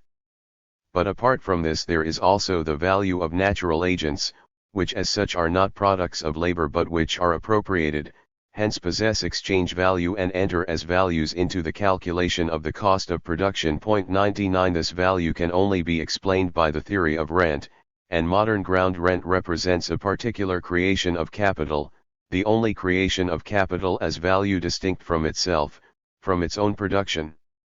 So the question is answered: how does it come about that commodities which contain no labor possess exchange value, or in other words, how does the exchange value of purely natural forces arise?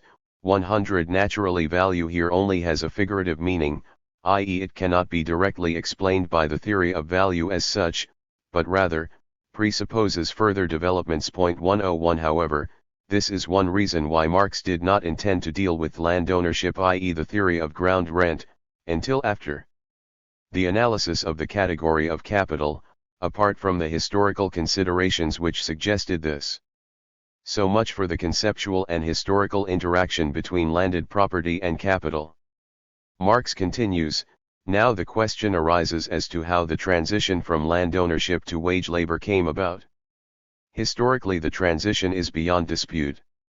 It is already given in the fact that landed property is the product of capital. 102. We therefore always find that wherever landed property is transformed into money rent through the reaction of capital on the older forms of landed property, and where, therefore, at the same time agriculture, driven by capital, transforms itself into industrial agronomy, there the serfs, bondsmen, tenants for life, cottagers, etc. become day laborers, wage laborers, i.e. we find that wage labor in its totality is initially created by the action of capital on landed property, and then, as soon as the latter has been produced as a form, by the landowner himself. The latter then clears, as Stoyart says, the land of its excess mouths, tears the children of the earth from the breast at which they were raised, and thus transforms labor on the land, which appears by its nature as the direct source of subsistence, into a mediated source of subsistence, a source purely dependent on social relations. There can therefore be no doubt that wage labor in its classic form, as something permeating the entire expanse of society, which has replaced the very earth as the ground on which society stands, is initially created only by modern property. 103. This is why landed property leads back to wage labor. It is nothing more than the extension of wage labor from the cities to the countryside, i.e. wage labor distributed over the entire surface of society. 104. In this respect, England has been the model country for the other continental countries. On the other hand, the same necessity for capitalist land ownership is shown, if within one society the modern relations of production are fully developed, i.e. if capital is developed to its totality, and this society then seizes a new territory, as, for example, in the colonies, then it finds, or rather its representative the capitalist finds, that his capital ceases to be capital without wage labor, and that one of the presuppositions of the latter is not only landed property in general, but modern landed property which, as capitalized rent, is expensive, and which, as such, excludes the direct use of the soil by individuals. Hence Wakefield's theory of colonies. 105 followed in practice by the English government in Australia. Here landed property is artificially made more expensive in order to transform the workers into wage labourers, to make capital act as capital. And Marx stresses that it is precisely for this reason that Wakefield's theory is infinitely important for a correct understanding of modern landed property. 106. At the same time, the transition from landed property to wage labor is not only historical, but also dialectical. Capital, when it creates landed property, therefore goes back to the production of wage labor as its general creative basis. 107. Capital arises out of circulation and posits labor as wage labor, takes form in this way, and developed as a whole, posits landed property as its precondition as well as its opposite. 108. It turns out, however, that it has thereby only created wage labor as its general presupposition. The latter must then be examined by itself. 109. 5. The real function of the threefold division. It is clear that what Marx is basically discussing here is the construction of his work, the question of the order in which the categories which express the class structure of bourgeois society, namely capital, landed property, and wage labor, should be presented. The answer which emerges from the analysis of the mutual relation of these categories is as follows: the category of capital, as the decisive, all-prevailing, and ruling relation of bourgeois society, must be elaborated before everything else. This means capital in its pure form, leaving out of consideration all the forms to be derived from the relation of capital itself. Only then can modern landed property be developed insofar as it is a creation of capital, a product of its effect on pre-capitalist economic forms. However, wage labor, although it represents both conceptually and historically the fundamental condition for capital and the capitalist mode of production, requires for its full development the precondition that this mode of production has taken hold of the totality of social relations and transformed even the rural producers into wage laborers. Consequently, we can only study this category exhaustively after we have studied capital and landed property. It can be seen, then, that the reasons which Marx had for the threefold division of his inquiry, and for the sequence which was to be observed, do not have the slightest relation to external considerations, or the conventional factors of production theory of bourgeois economics. Rather, they are the product of the inner nature of the capitalist mode of production itself, of the historical and logical succession of the categories which constitute it, and which in fact required, at least temporarily, the dismemberment of the object of the analysis, especially at the outset, where the essential issue was to grasp the pure, specific economic forms and hence with not joining together things that do not belong together. 110. Thus Marx then felt obliged not only to disregard the category of landed property in the rough draft of 1857-58, but also to omit a more detailed examination of the forms of wages in order to work out the concept of capital in its purity. 111. It is in this sense, that is as a provisional, but unavoidable blueprint, that the original threefold division of the work into separate books on capital, landed property, and wage labor should be interpreted. Nevertheless, the question remains as to what particular reasons necessitated the later abandonment of this blueprint, but before we tackle this we should clarify the changes which occurred in the original outline of Part I of the work, namely the book on capital. b. The book on capital. 1. The original subdivision of the book on capital. According to the outline of 1857-58, the book should have been divided into the following sections. 112. A. Section on capital in general. 1. Production process of capital. 2. Circulation process of capital. 3. Profit and interest. B. Section on competition. C. Section on the credit system. D. Section on share capital. Of this, only the first section was carried out in the shape of the rough draft, which was confined, as we have already said, to the analysis of capital in general, in contrast to his later work. As far as the remaining sections were concerned, i.e. B, C, and D, a similar process occurred to the one we were able to establish in the case of books 2 and 2. That is, they were indeed dropped as independent sections, but at the same time their contents were incorporated into the new structure of the work. Here, too, a narrowing down of the original scheme took place, but this corresponded to a broadening of the first part, i.e. the section on capital in general. Since, whereas the first two volumes of Capital do not fundamentally go beyond the analysis of capital in general, the third volume is the place where competition, credit, and share capital are introduced, in the originally envisaged order, even if not quite as extensively as Marx had intended at the outset. This also shows that the original strict separation of the categories was simply a means of methodological abstraction, and could therefore be discarded as soon as the main task, the analysis of capital in general, had been carried out. This is, therefore, the category which is most important to understand, and upon which we now concentrate our attention. 2. Capital in general and many capitals.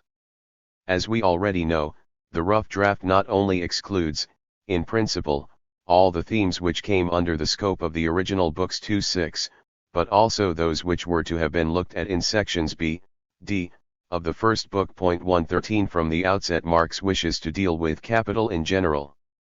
But what does this concept mean? What level of abstraction does it represent? To begin with, we shall content ourselves with the answer to be found in Marx's letter to Kugelmann of December 28, 1862.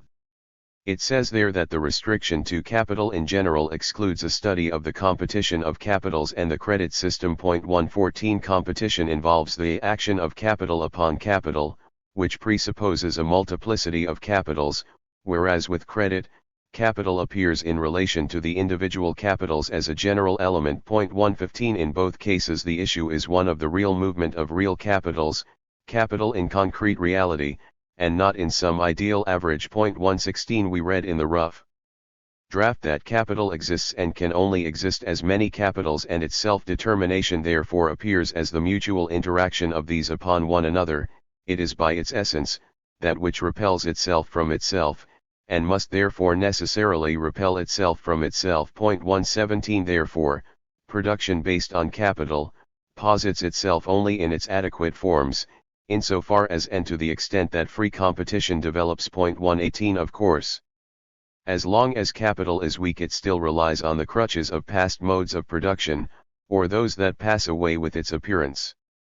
However, as soon as it begins to sense itself and become conscious of itself as a barrier to development, it seeks refuge in forms which, by restricting competition, seem to make the rule of capital more complete, but which are at the same time, the heralds of its dissolution and that of the mode of production resting on it. 119 In its heyday, however, the rule of capital can only be made real in and through competition. Marx says that bourgeois economics has never understood this positive aspect of competition. In fact, free competition has only been understood, in a negative way, i.e. as the negation of monopolies, corporations, legal regulations. But competition is very far from having only this historical significance, or being merely a negative force.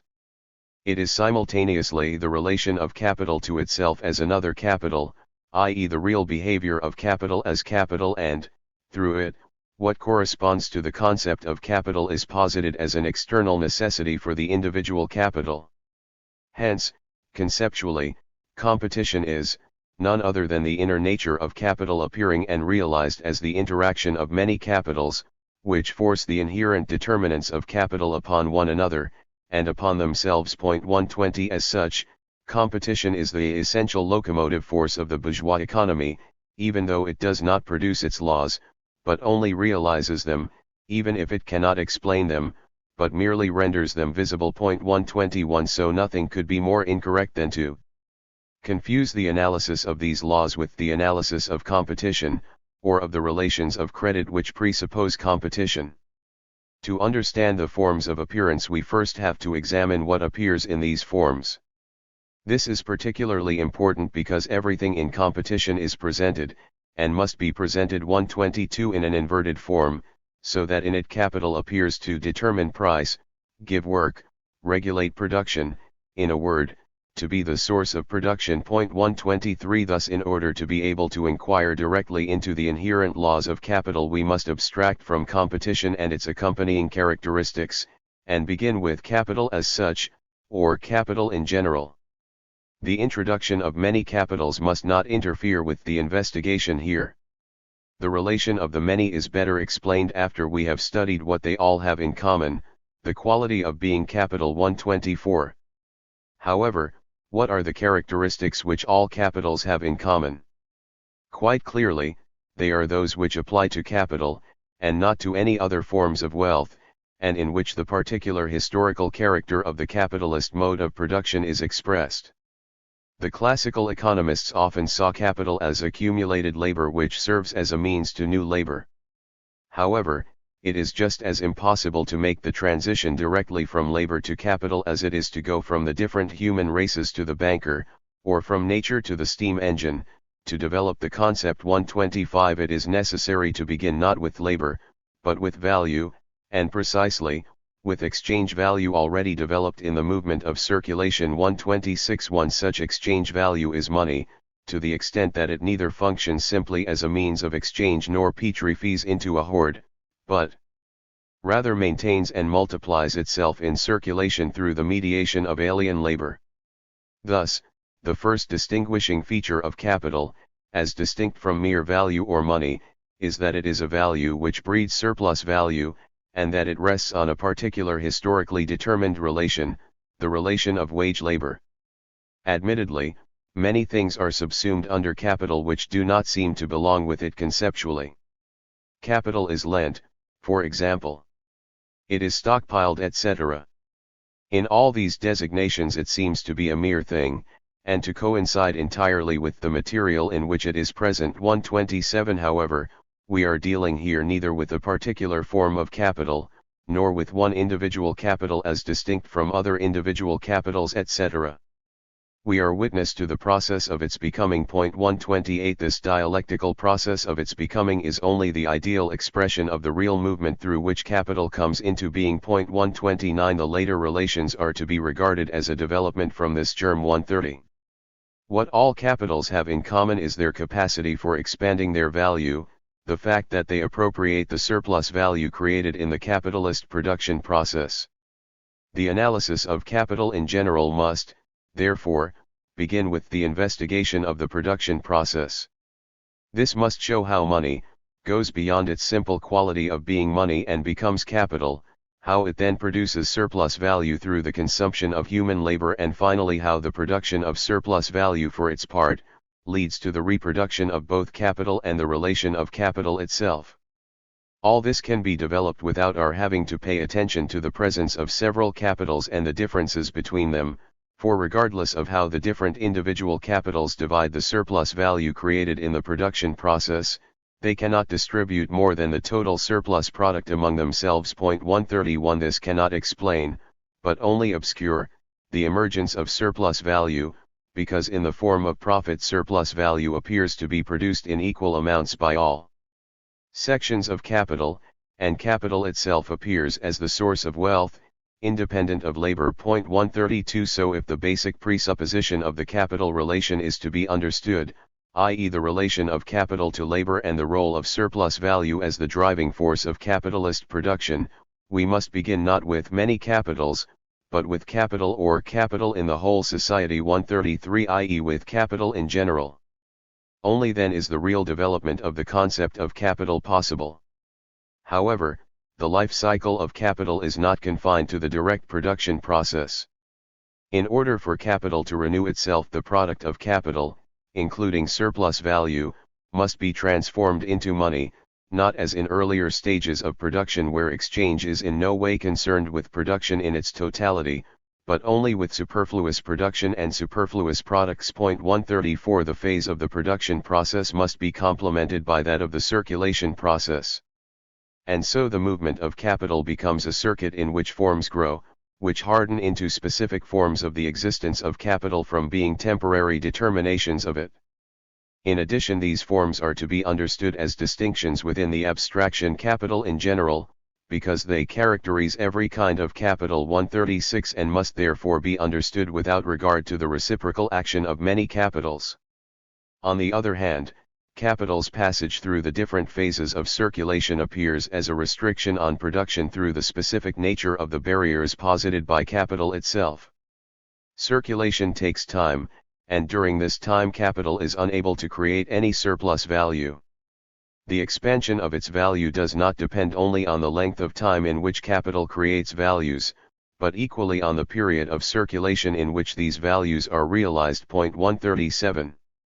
Accordingly, the surplus value of capital no longer appears to be simply determined by the surplus labor appropriated by it in the production process. It is no longer measured by its real standard, the ratio of surplus to necessary labor, but by the size of the capital itself. One capital of a certain value produces in a certain period of time a certain surplus value. 138. Thus, surplus value now assumes the transformed and derived form of profit, and the rate of surplus value takes on the form of the rate of profit. The only requirement is that the aggregate profit of the capitalist class has to coincide with the aggregate surplus value appropriated by that class. Point 139. On the other hand, individual capitalists can pocket either more or less than the surplus value which would correspond to what has been created in their own production process. Marx does not refer to this question in the rough draft until the study of many capitals, as the establishment of a general rate of profit and the transformation of values into prices of production which corresponds to it, presuppose competition and hence occur at a level which is excluded from the study of capital in general, according to Marx's original outline. Point 140. It must be evident here that in the sentences we have just quoted Marx is already speaking about the capital of the entire capitalist class, the aggregate social capital, in contrast to particular individual capitals. However, what is the significance of this concept in Marx's methodology? This can be discovered in a very important marginal comment in the rough draft.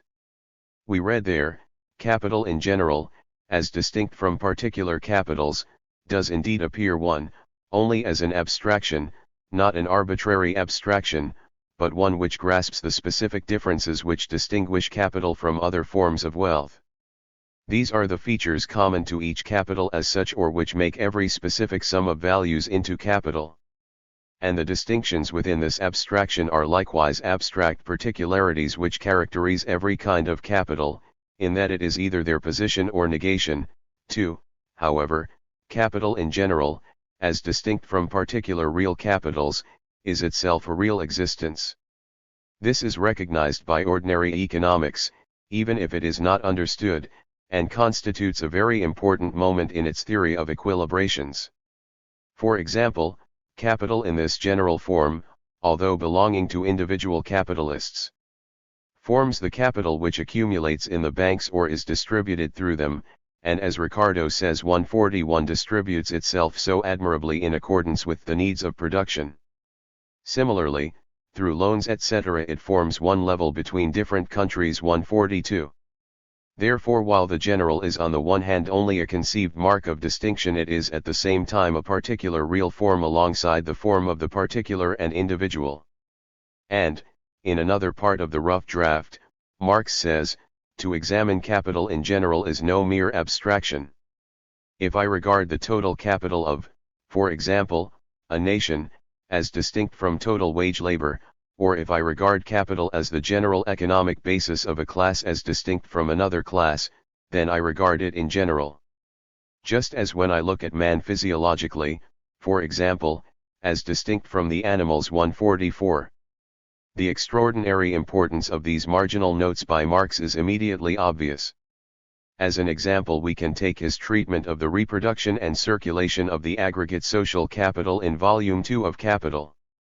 It states here on the circuit of commodity capital, but just because the circuit C presupposes within its sphere the existence of other industrial capital in the form of C. It clamours not only to be considered the general form of the circuit, i.e. not only as a social form in which every single industrial capital can be studied, hence not merely as a form of movement common to all individual industrial capitals, but simultaneously also as a form of movement of the sum of the individual capitals, consequently of the aggregate capital of the capitalist class, a movement in which that of each individual industrial capital appears as only a partial movement which intermingles with the other movements and is necessitated by them. For instance, if we look at the aggregate of commodities annually produced in a certain country and analyze the movement by which a part of it replaces the productive capital in all individual businesses, while another part enters into the individual consumption of the various classes, then we consider C as a form of movement of the social capital as well as of the surplus value or surplus product generated by it. The fact that the social capital is equal to the sum of the individual capitals, and that the aggregate movement of the social capital is equal to the algebraic sum of the movements of the individual capitals, does not in any way exclude the possibility that this movement as the movement of a single individual capital may present other phenomena than the same movement does when considered from the point of view of a part of the aggregate movement of social capital, hence in its interconnection with the movements of its other parts, and that the movement simultaneously solves problems the solution of which must be assumed when studying the circuit of a separate individual capital instead of being the result of such a study. 145. From this perspective, the individual capitals are to be regarded simply as fragments of social capital, whose movement, as well the movement of individual capitals, is at the same time an integrating link in the movement of aggregate capital, which, although only the sum of individual capitals, exhibits a character different from that of the capital of each individual capitalist. 146. The aggregate capital of society is therefore to be understood as a whole, as a real existence distinct from particular real capitals. The same applies in Marx's study of credit. Here, in its supply and demand, capital steps forth in reality and emphatically as being in itself the common capital of a class, something which, in the case of industrial capital, only occurs in the course of movement and competition between the individual spheres. 147. Credit is therefore seen by Marx as a form in which capital tries to posit itself as distinct from individual capitals, or the individual capital as distinct from its quantitative barrier. 148. However, the real character of aggregate social capital is demonstrated most clearly in share capital. In form, capital has worked itself up to its final form, in which it is posited, not only in itself, in its substance, but is posited also in its form as social power and product. 149. So much on the general concept of capital, as distinct from the study of the concrete relations. 150, i.e. capital in its reality. 151. As we have already said, this concept, for Marx, is simply an abstract and dialectical image of the real movement, by which capital becomes. It follows from this that what comes later is already contained in the general concept of capital, in embryonic form. That is, not only the civilizing and progressive tendencies, but also the contradictions which lead out beyond its limits. 152.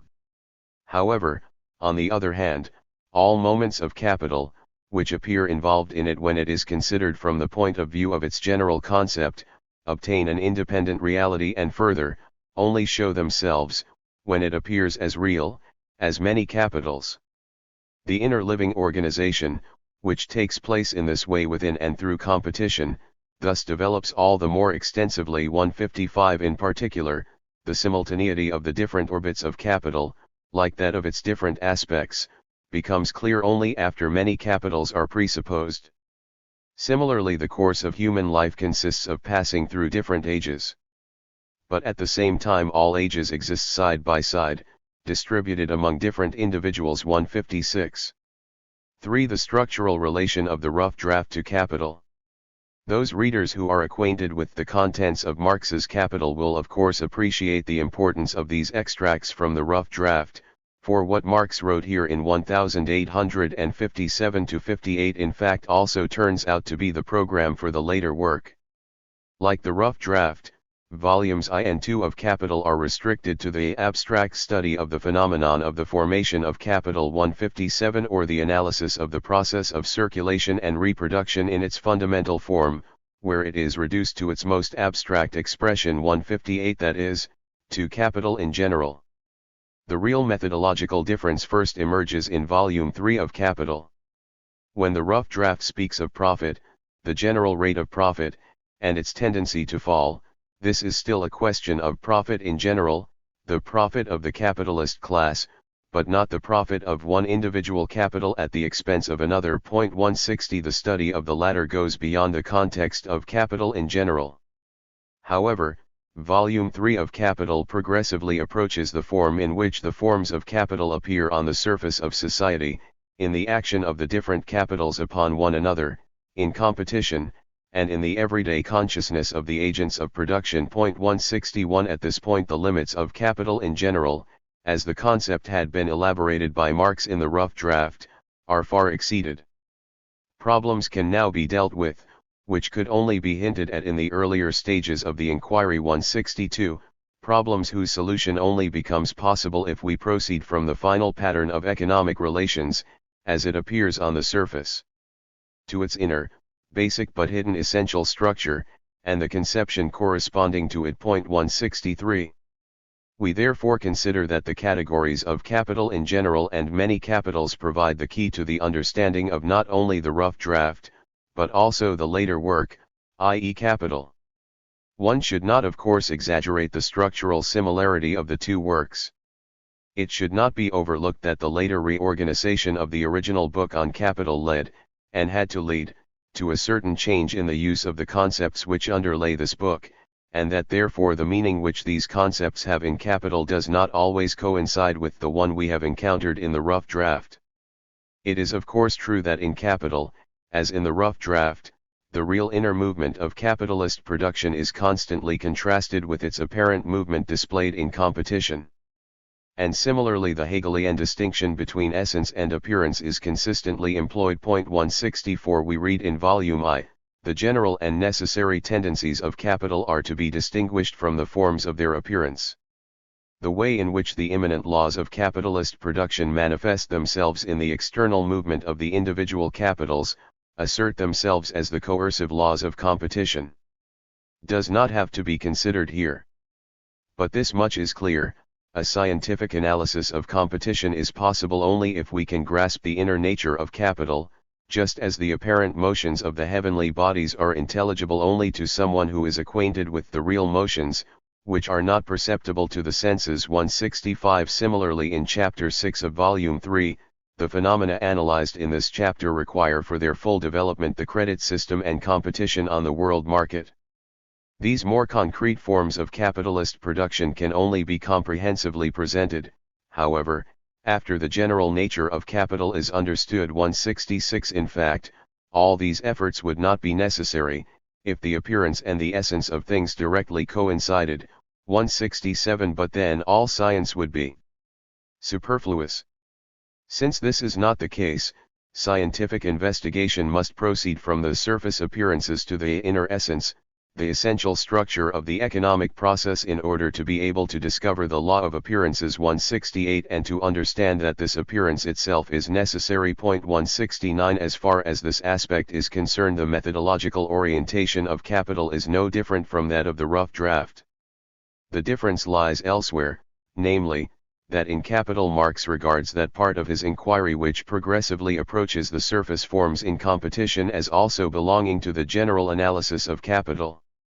Hence the scope of the latter analysis expands, and the framework of the analysis of competition is narrowed down. 170 This is proof that the distinction between capital in general and many capitals, which forms the basis of the rough draft, also represents, first and foremost, a blueprint, without which Marx's economic system could never have developed, but which, like any working hypothesis, can only lay claim to full validity within specified limits.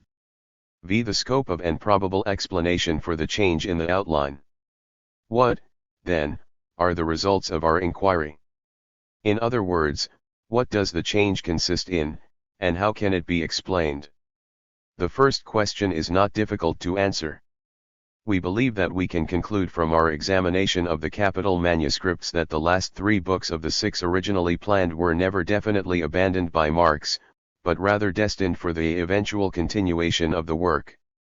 So the real change in the outline only relates to books I3, it consists in the fact that the second book was embodied in Volume 3 of the final work, while the material for the third book was incorporated in the last section but 1 of Volume I.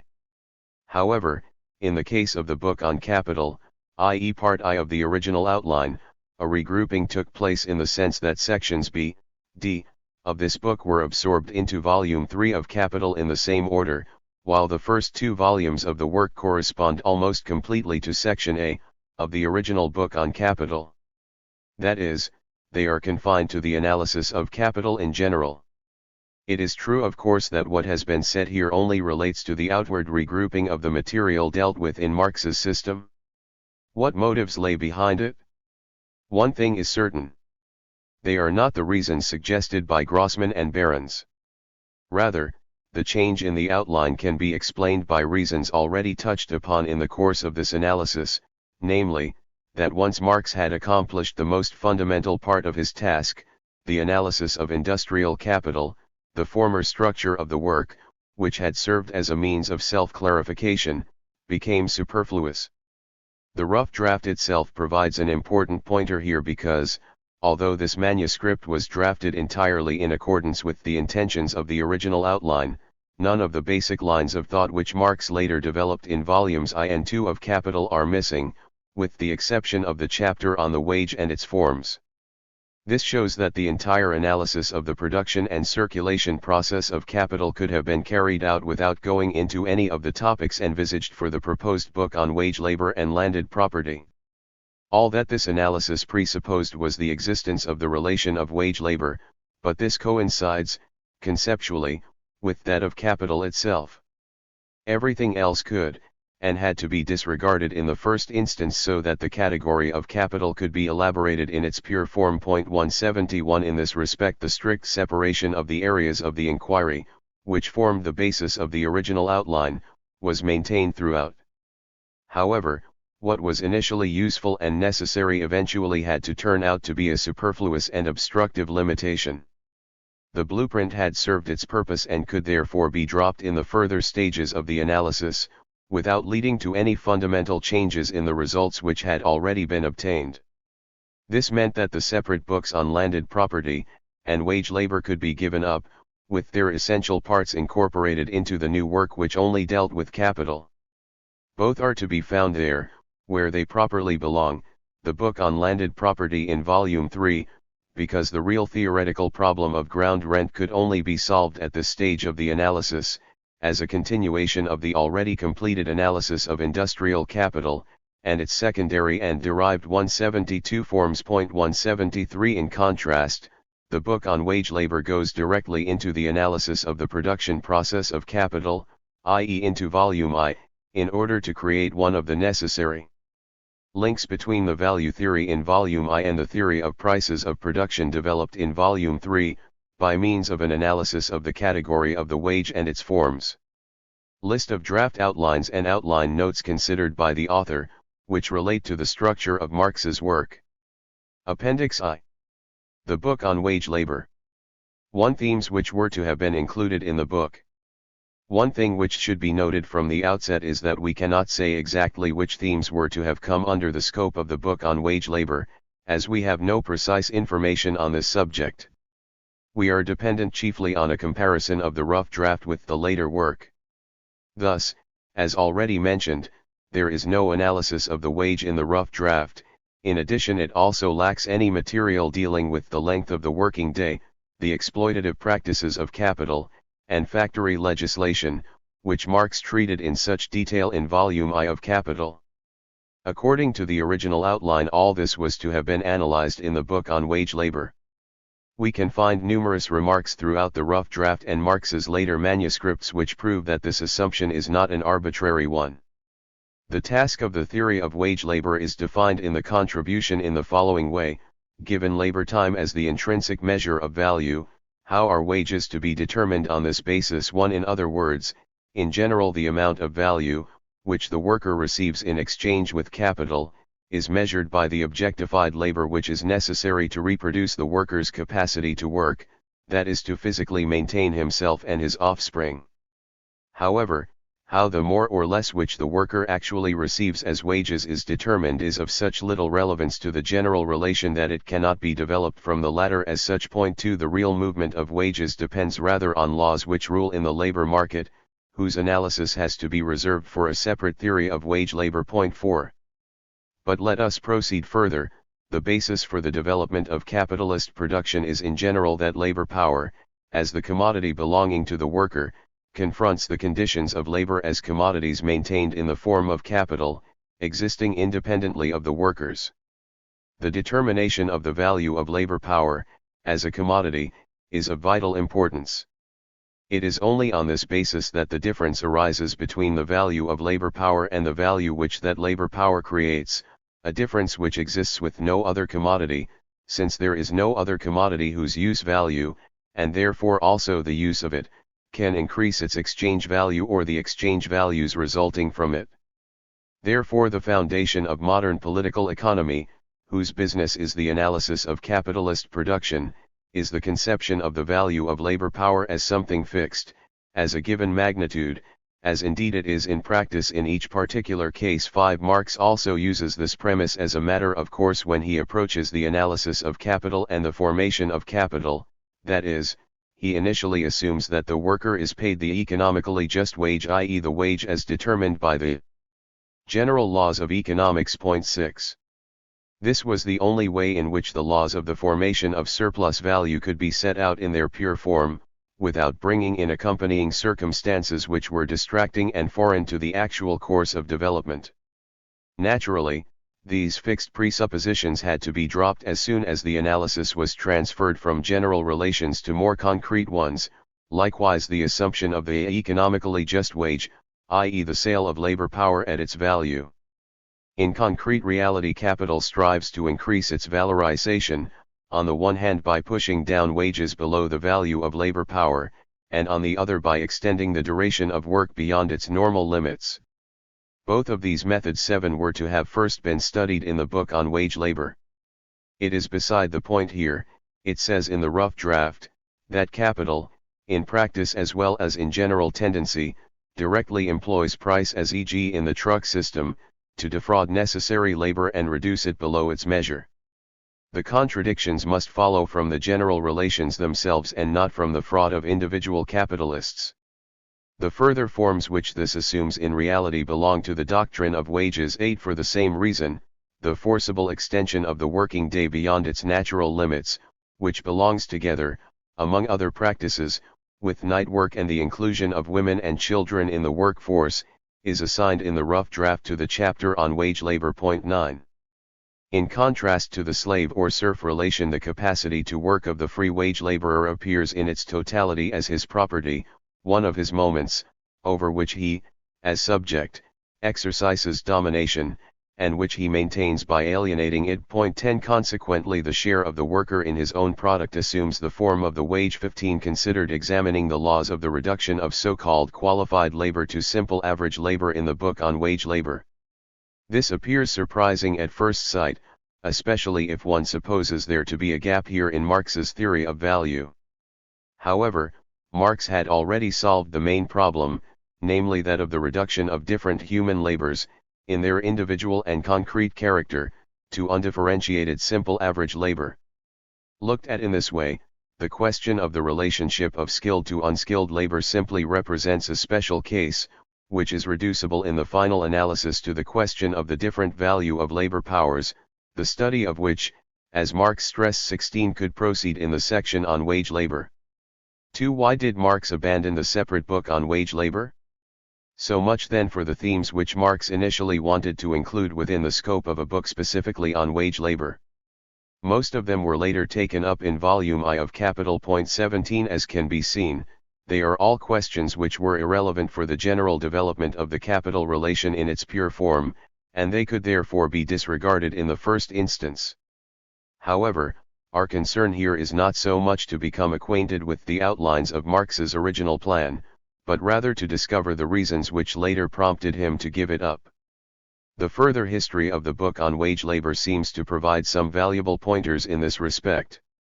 We saw that the proposed outline of 1863 for Section I, published by Koski, signified a change in the outline of 1857 to 58 inasmuch as it contains a separate item on the working day which was originally to have been dealt with in the book on wage labor. However, everything seems to indicate that in 1863 Marx was still keeping to his old outline, and consequently to a separate book on wage labor. The first time that we can confirm that this book was finally abandoned is in Volume I of Capital. This is shown by the extensive empirical and historical analyses, which underpin the sections on absolute and relative surplus value and on the process of accumulation, and which include for the most part themes which, according to the old outline, were not to have been taken up until the book on wage labor. We do not have to stress how much liveliness and persuasiveness these detailed analyses contributed to the presentation of Volume I. However, the essential results of the analysis for this section could have been presented without this evidence, as Marx had originally intended. Point 18. On the other hand, what seems much more important is the fact that Marx assimilated the main part of the proposed book on wage labor into Volume I, namely the analysis of the wage and its forms, which was still absent from the 1863 plan. We cannot say when he decided to do this, although it was not before 1864. However, the reasons can be clearly seen in a letter from Marx to Engels of June 27, 1867. The letter reads, "How is the value of a commodity transformed into its price of production, in which the whole labor seems to be paid in the form of wages, but surplus labor, or surplus value, assumes the form of an increase in price, called interest, profit etc., over and above the cost price?"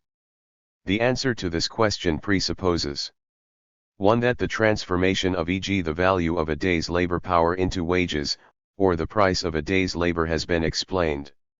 This is done in chapter 519 of this volume.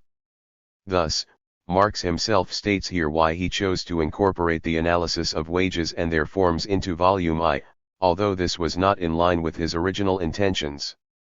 It was to construct a necessary link to the theory of the prices of production, which was to be presented later in Volume III. And if this does not seem to offer a direct answer to the question of the causes of the change in the outline, then the sudden alterations in the book on wage labor do appear to prove one thing, that the strict separation of the categories of capital and wage labor, which the old outline envisaged, could only be taken up to a certain point, and then had to be abandoned. This is one more proof that our hypothesis on the change in the outline is the correct one.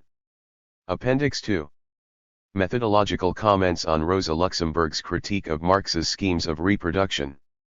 Marxist literature provides numerous references to the incorrectness of Luxemburg's criticism of the schemes of reproduction in Volume II of Capital. What is strange, however, is the neglect of the methodological premises which she adopted as the starting point of her criticism, although this seems to be the most interesting aspect, and the point at which one really should begin. Luxemburg herself saw two methodological questions as being at the heart of her critique. 1. Should the processes of the economy be reviewed from the standpoint of individual capital, or from that of aggregate social capital? 2.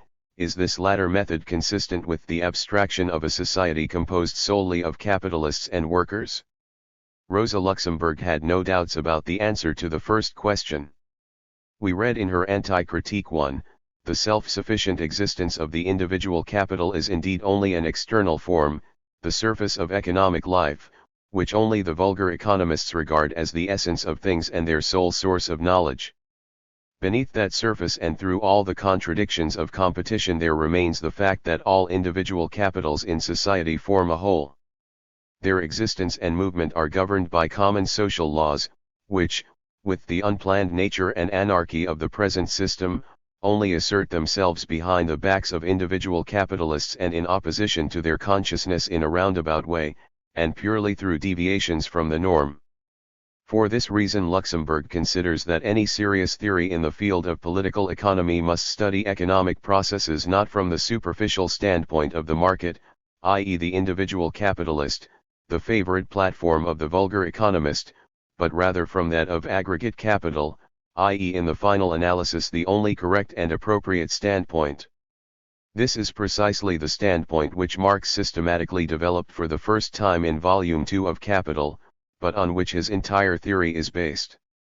For only then did Marx succeed in extracting from the chaos of contradictions and fumbling attempts of Quesnay, Adam Smith, and their poor imitators, for the first time, and with classical clarity, the fundamental distinction between the two categories, individual capital and aggregate capital. Marx's economic theory stands and falls with the concept of aggregate social capital as a real economic magnitude, which finds its tangible expression in aggregate capitalist profit and its distribution, and whose invisible movement initiates all visible movements of individual sums of capital too. Nevertheless, continues Luxemburg, Marx adhered to the theoretical abstraction of a purely capitalist society not only in volume I of Capital, but also in volumes 2 and 3. He therefore approached the problem of the reproduction and circulation of aggregate social capital with an assumption which made any genuine solution of this problem impossible. She writes, "It was at this point that I believed I had to start my critique. The theoretical assumption of a society of capitalists and workers only, which is legitimate for certain aims of the investigation, no longer seems adequate when we deal with the accumulation of aggregate social capital. As this represents the real historical process of capitalist development, it seems impossible to me to understand it if one abstracts it from all conditions of historical reality. Capital accumulation as the historical process develops in an environment of various pre-capitalist formations, in a constant political struggle and in reciprocal economic relations. Point 3 How can one capture this process in a bloodless theoretical fiction which declares the struggle and the relations to be non-existent? Here it seems necessary, in the spirit of Marxist theory, to abandon the premise of the first volume, and to carry out the inquiry into accumulation as a total process, involving the material exchange of capital and its historical environment. If one does this, then the explanation of the process follows freely from Marx's basic theories, and is consistent with the other portions of his major works on economics. For it must be admitted that the categories of individual capital and aggregate social capital represent a fundamental difference of methodology which divides Marx's economic theory from bourgeois, and especially vulgar economic, theory. Point 5 But in saying this, have we in fact grasped what is most essential in Marx's method? Does this distinction really provide us with the key to the understanding of Marx's work and its structure? Surely not. Luxemburg thinks that the individual volumes of capital are differentiated by the fact that Marx confines himself to the analysis of individual capital in the first, and only proceeds to the analysis of capital in its social connections in the second and third. This is not in fact the case. The category of aggregate capital is counterposed to that of individual capital in many places in volume I. This procedure is used to establish some very significant theoretical results, such as, for example, in the study of the factors which influence the rate and mass of surplus value, 6, and in Part 7, in the inquiry into the process of the accumulation of capital etc. 7. The main difference is rather that the first two volumes do not go beyond the analysis of capital in general, whereas the third volume does, and therefore represents the transition to the analysis of many capitals and their interaction with one another, i.e. capital in its reality. In other words, the concepts of individual capital and capital in general are by no means identical. The second is much broader than the first, with the result that, according to Marx, the aggregate capital of society can be studied most successfully in the context of capital in general, and in fact, must be. The best example of this is provided by Part 3 of Volume 2, precisely the one criticized by Rosa Luxemburg. And thus we come to her second methodological question, whether the study of economic processes from the standpoint of aggregate capital can be made consistent with the abstraction of a society composed solely of capitalists and workers. It is clear that the criticisms which Luxemburg makes against the schemes of reproduction in Volume 2 would only have been justified if Marx had wanted to portray the process of the reproduction of social capital by means of these schemes, not simply in its abstract expression, in its fundamental form 8, but also in the course of its actual historical development. We know that he did not. Luxemburg has to assume this because she considers that when we analyze aggregate social capital, in contrast to individual capital, we not only have to deal with economic processes in their entirety, but at the same time, with the direct, concrete reality of capitalism. Only then is it possible to understand why she saw the analysis in Part 3 as a bloodless fiction and why she accused Marx of abstracting from all the conditions of historical reality, in this respect. From all the conditions. If we look closer, it turns out that although Luxemburg speaks of all conditions, she actually only means one, namely the existence of a non-capitalist environment, the so-called third person. And this is no accident, for if one wanted to take Luxemburg at her word, and make the validity of the economic laws discovered by Marx dependent on the strict consideration of all the conditions of historical reality, not only would the schemes of reproduction prove to be fictions, but so too would the entire results of the analysis in Capital. It is well known that any theoretical abstraction will always come off second best in the court of naked empiricism. It certainly is true that the accumulation of capital as a historical process presupposes from the first to the last a milieu of pre-capitalist economic formations, with which it ceaselessly interacts. 9 However, it presupposes many other things from the first to the last, such as competition within and between countries, the failure of values to coincide with prices, the existence of an average rate of profit, external trade, the exploitation of countries where the productivity of labor is lower by their more fortunate competitors, etc. These are all things which Marx rightly disregards in his abstract schemes of reproduction, but which, like the historical environment of capitalism, cannot be passed over when one adopts the standpoint of reality, as conceived empirically. In other words, the confrontation of the schemes with historical reality either proves too much, or nothing at all. Luxemburg's inconsistency emerges clearly at this point. But not only at this point. She refers with satisfaction to the alleged gaping contradictions which emerge between the reproduction schemes in Volume 2 and the conception of the entire capitalist process and its development, as set out by Marx in Volume 3 of Capital. 10 However, she herself repeatedly maintained that Marx not only proceeded under the assumption of a society composed solely of capitalists and workers in volumes I and II, but also in volume 311, i.e. he proceeded from an assumption which supposedly excluded a correct conception of the accumulation process from the outset. How can one reconcile the statements? How could Marx, using the same assumptions which led him astray in volume 2, arrive at diametrically opposed conclusions in Volume 3, conclusions which Luxemburg regarded as correct?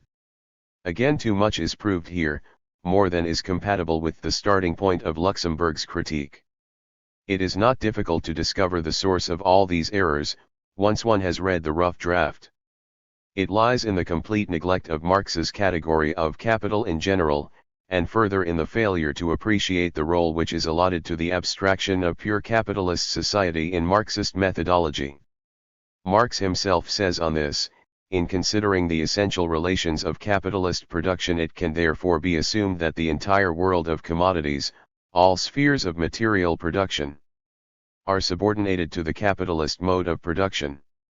On this premise, which expresses the limit and which is therefore constantly coming closer to an exact presentation of reality, all laborers engaged in the production of commodities are wage laborers, and the means of production in all these spheres confront them as capital. 12. Naturally, this does not mean that Marx for one moment confused this methodological assumption with the reality of capitalism. His main concern was to understand the capitalist mode of production in concrete reality. However, he regarded the method of the ascent from the abstract to the concrete as being the only adequate scientific means of achieving this. He had already outlined this method in his introduction, and he later employed it in the rough draft and Capital. That is, according to Marx, in order to examine the inherent laws which form the basis of the capitalist mode of production, the development of capital, in both its production process, and the processes of reproduction and circulation, had to be studied initially in ideal average, as a general type, in which all the concrete forms of capital were to be disregarded. And this analysis was in no way confined to the analysis of individual capital, since the capital of society as a whole can and must also be conceived of as capital as such, or capital in general, in line with the particular aims of the analysis. 13. Let us remind the reader of the section from the rough draft quoted in the previous chapter, If I contemplate the aggregate capital of a country, e.g. as distinct from aggregate wage labor, or if I look at capital as the general economic basis of a class, then I look at it in general. One cannot agree at all that this represented a bloodless fiction, in contrast to the study of individual capital. Admittedly, we could ask here whether the reproduction process of aggregate social capital presupposes a multiplicity of capitals, and whether therefore the study of this process should be excluded from the analysis of capital in general and be assigned to that of many capitals, i.e. competition. 14. However, what the reproduction process of social capital requires conceptually is simply the existence of exchange relations between the two departments of social production, the industry producing the means of production, and that producing the means of consumption, but not competition in its real sense. Of course, multiplicity is given once one has duality, and hence a transition from capital in general to particular capitals, real capitals would follow. 15. However, this in no way excludes an abstract inquiry within the framework of capital in general. And this is also the reason why such an inquiry can already be found in Volume 2 of Capital, before Marx proceeded to the study of the action of many capitals upon each other, the average rate of profit, etc. However, we do not have to go back to the rough draft to convince ourselves of the soundness of this interpretation, since Marx advocates the same standpoint with unmistakable clarity in the theories of surplus value. We read in the introductory remarks to the chapter on crises in Part 2 of the theories. Here we need only consider the forms which capital passes through in the various stages of its development. The real conditions within which the actual process of production takes place are therefore not analyzed. It is assumed throughout that the commodity is sold at its value. We do not examine the competition of capitals, nor the credit system, nor the actual composition of society, which by no means consists only of two classes, workers and industrial capitalists, and where therefore consumers and producers are not identical categories. The first category, that of the consumers, is much broader than the second category, and therefore the way in which they spend their revenue, and the very size of the revenue, give rise to very considerable modifications in the economy and particularly in the circulation and reproduction process of capital. Nevertheless, just as the examination of money, both insofar as it represents a form altogether different from the natural form of commodities, and also in its form as means of payment, has shown that it contained the possibility of crises, the examination of the general nature of capital, even without going further into the actual relations which all constitute prerequisites for the real process of production, reveals this still more clearly. 16. In contrast, in another part of the same volume we read, but now the further development of the potential crisis has to be traced. The real crisis can only be deduced from the real movement of capitalist production, competition, and credit, insofar as the crisis arises out of the special aspects which are peculiar to capital as capital, and not merely comprised in its existence as commodity and money. 17. And as if in a foreboding of the fact that he would be criticized if he ever disregarded the actual relations at this level of the analysis, Marx wrote, a few lines later, furthermore it is necessary to describe the circulation or reproduction process before dealing with the already existing capital. 18, capital and profit. 19, since we have to explain, not only how capital produces, but also how capital is produced. But the actual movement starts from the existing capital, i.e. the actual movement denotes developed capitalist production, which starts from and presupposes its own basis. The process of reproduction and the predisposition to crisis which is further developed in it are therefore only partially described under this heading and require further elaboration in the chapter 20 on capital and profit. 21. 4. The crises in the world market must be regarded as the real concentration and forcible adjustment of all the contradictions of bourgeois economy. The individual factors, which are condensed in these crises, must therefore emerge and must be described in each sphere of the bourgeois economy, and the further we advance in our examination of the latter, the more aspects of this conflict must be traced on the one hand, and on the other hand it must be shown that its more abstract forms are recurring and are contained in the more concrete forms. 22. There are therefore a multitude of moments, conditions, possibilities of crisis, which can only be investigated by observing the concrete relations, namely the competition of capitals and credit. 23 Marx therefore dispensed with their presentation at this stage. According to his outline, the detailed analyses of the social process of reproduction and crises as concrete phenomena were, in the main, to have been reserved for a later part of his work. 24 As at this stage of the analysis Marx had two other principal concerns. 1. Why does the general possibility of crisis become reality? 25 For the first time in the capitalist mode of production, and 2. How, despite this, a moving equilibrium in an expanding capitalism is possible. 26 This does not of course exclude the concretization of the analysis at a subsequent stage, in fact, it demands it. 27 So one can see that the bloodless fiction for which Luxemburg rebukes Marx is none other than the study of the social reproduction process in the context of capital in general. This demonstrates the extent to which she misinterpreted the method of capital, and consequently what little trust we can place in her critique of Marx's reproduction schemes. 28 It is true that Luxemburg energetically points out the basic distinction between the study of economic processes from the perspective of individual capital, and from that of aggregate social capital. These pages are among the best in her book. However, at the same time she confuses the equally fundamental distinction between capital in general and capital in reality, many capitals. In her view only individual capital permits an abstract method of study, whereas the category of aggregate social capital should be used as a category to represent direct reality. Hence her constant references to historical reality versus theoretical fiction, her mistaken critique of Marx's reproduction schemes, and finally her inability to undertake a concrete Marxist theoretical development of the valid kernel of her book, namely, her insistence on the conflict between capital's limitless drive for valorization, and the restricted purchasing power of capitalist society, as one of the principal sources of capitalism's political and economic expansion. And regardless of how unsatisfactory her own solution to this question might have been, she retains the merit of having placed this perspective back in the center of discussion, a perspective which follows directly from Marx's theory itself, but one which posed intractable problems for the reformist epigones of the Second International. 3. Karl Marx and the problem of use value in political economy. 1. Before proceeding to a presentation of the contents of the rough draft, we want to raise a methodological question which has been very neglected in previous Marxist literature, to the answer to which, however, contributes fundamentally to our knowledge of the rough draft. The issue is that of the role of use value in Marx's economics.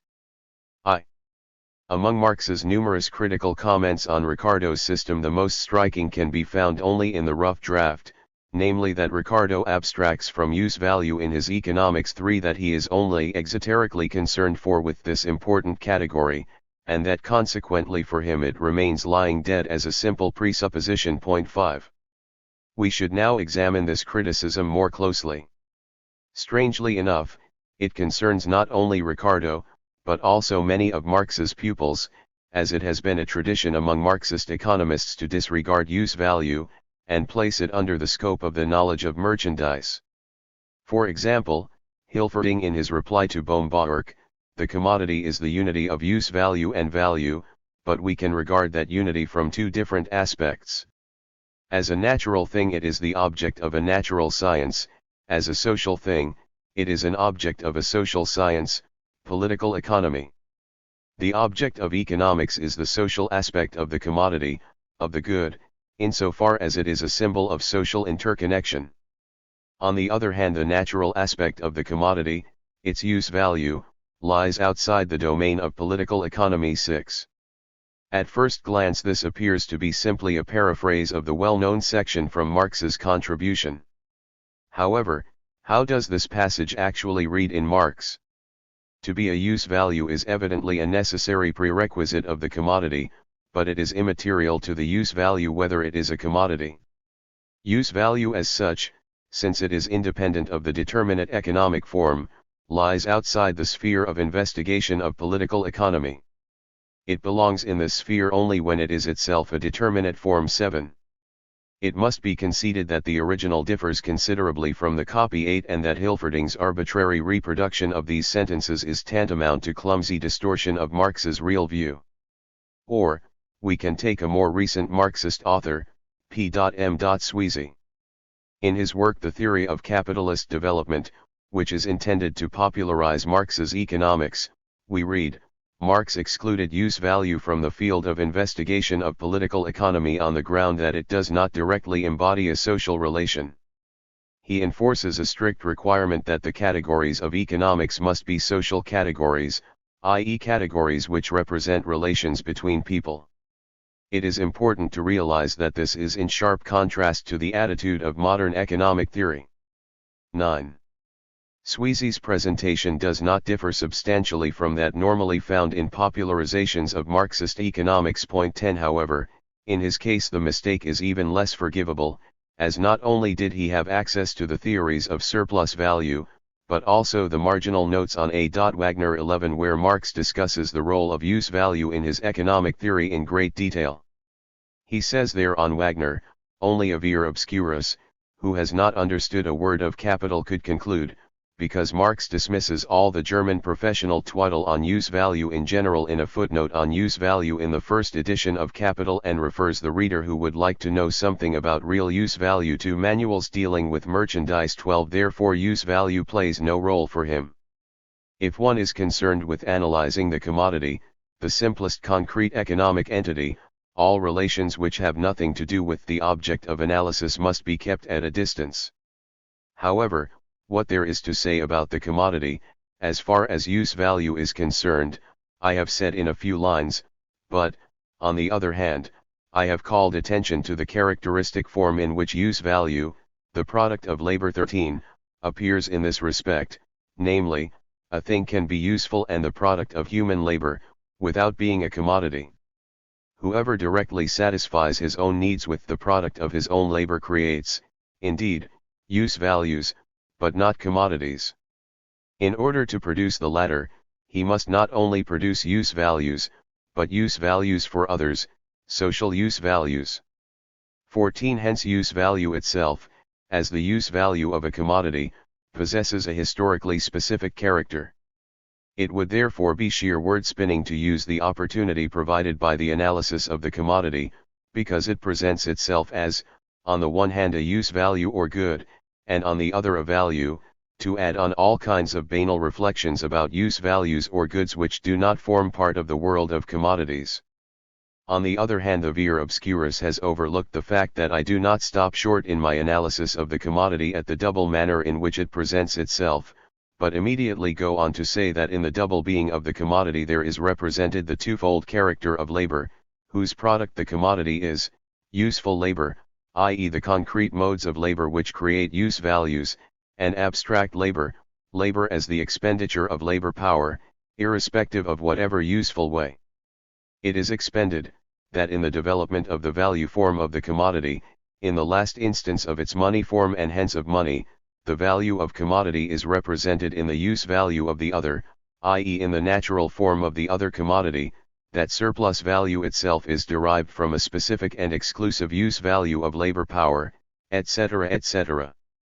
That is, use value plays a far more important part in my economics, than in economics hitherto. 15. But N.B. that it is only ever taken into account when this arises from the analysis of given economic forms, and not out of arguing backwards and forwards about the concepts of words use value and value. 16. This then is Marx's view. It is clear from this that the traditional Marxist interpretation of Hilferding, Sweezy et al. Cannot possibly be correct, and that in this instance the authors mentioned above, without knowing it, do not follow their teacher, Marx, but rather Ricardo, the man he criticizes. 2. However, what is the basis of Marx's critique, and how should we actually interpret the objections to Ricardo which are mentioned at the beginning? To answer this we have to go back to the basic methodological assumptions of the Marxist system. We know that, in contrast to the classical school, Marx's entire theoretical effort was directed at uncovering the particular laws which govern the emergence, existence, development, and death of a given social order, and its replacement by another higher 1.17. He thus regarded the capitalist mode of production as merely a historical mode of production, corresponding to a certain limited epoch in the development of the material conditions of production 18 and the categories of bourgeois economics as forms of thought expressing with social validity the conditions and relations of a definite, historically determined mode of production. 19. But how can theory arrive at a knowledge of such particular laws, which have only a historical claim to validity? And how can these laws be brought into consonance with the general economic determinants which apply to all social epochs, since all epochs of production have certain features in common, a fact which arises already from the identity of the subject, humanity, with the object, nature. 20. Consequently, nothing is easier than to confound or extinguish all historical differences under general human laws, by picking out these common characteristics. 21. For example, even though the most developed languages have laws and characteristics in common with the least developed, nevertheless, those things which determine their development must express the distinction between what they have in general and what they have in common. Similarly, the task of political economy is, above all, the investigation of the laws of development of the capitalist period, which it studies so that in their unity, the essential difference is not forgotten. 22. But what constitutes development in the sphere of the economy? It is precisely that process in which it expresses its specific social character. To the extent that the labor process is solely a process between man and nature, its simple elements remain common to all forms of social development. However, each definite historical form of this process marks a further development in its material basis and social forms. 23. Here it is the social forms which are the decisive factor, as distinct from their naturally given content. They alone represent the active, forward-moving element. 24. For natural laws cannot be abolished at all. What can change in historically different circumstances is only the form in which these laws assert themselves. 25. We cannot go any more closely here into the fundamental Marxist distinction between form and content in economics. One fact though is certain: for Marx it is the economic forms which serve to distinguish the particular modes of production, and in which the social relations of economic individuals are expressed. For example, as he says when criticizing Rossi, the forms of exchange seem to be a matter of complete indifference. This is just as if a physiologist were to say that the different forms of life are a matter of complete indifference, since they are all only forms of organic matter. It is precisely those forms that are alone of importance when the question is the specific character of a mode of social production. A code is a code. But have it made in the first form of exchange, A, and you have capitalist production and modern bourgeois society; in the second, B, and you have a form of handicraft which is even compatible with Asiatic relations or those of the Middle Ages, etc. 27. 4. In the first case the jobbing tailor produces not only a coat, he produces capital, therefore also profit; he produces his master as a capitalist and himself as a wage laborer. When I have a coat made for me at home by a jobbing tailor, for me to wear, that no more makes me my own entrepreneur than it makes the entrepreneur tailor an entrepreneur when he himself wears and consumes a coat made by his workman. 28. And in another passage, the agricultural laborers in England and Holland who receive wages which are advanced by capital produce their wages themselves just like the French peasant or the self-sustaining Russian serf. If the production process is considered in its continuity, then the capitalist advances the worker as wages today only a part of the product which he produced yesterday. Thus the difference does not lie in the fact that, in one case, the worker produces his own wage, and does not produce them in the other.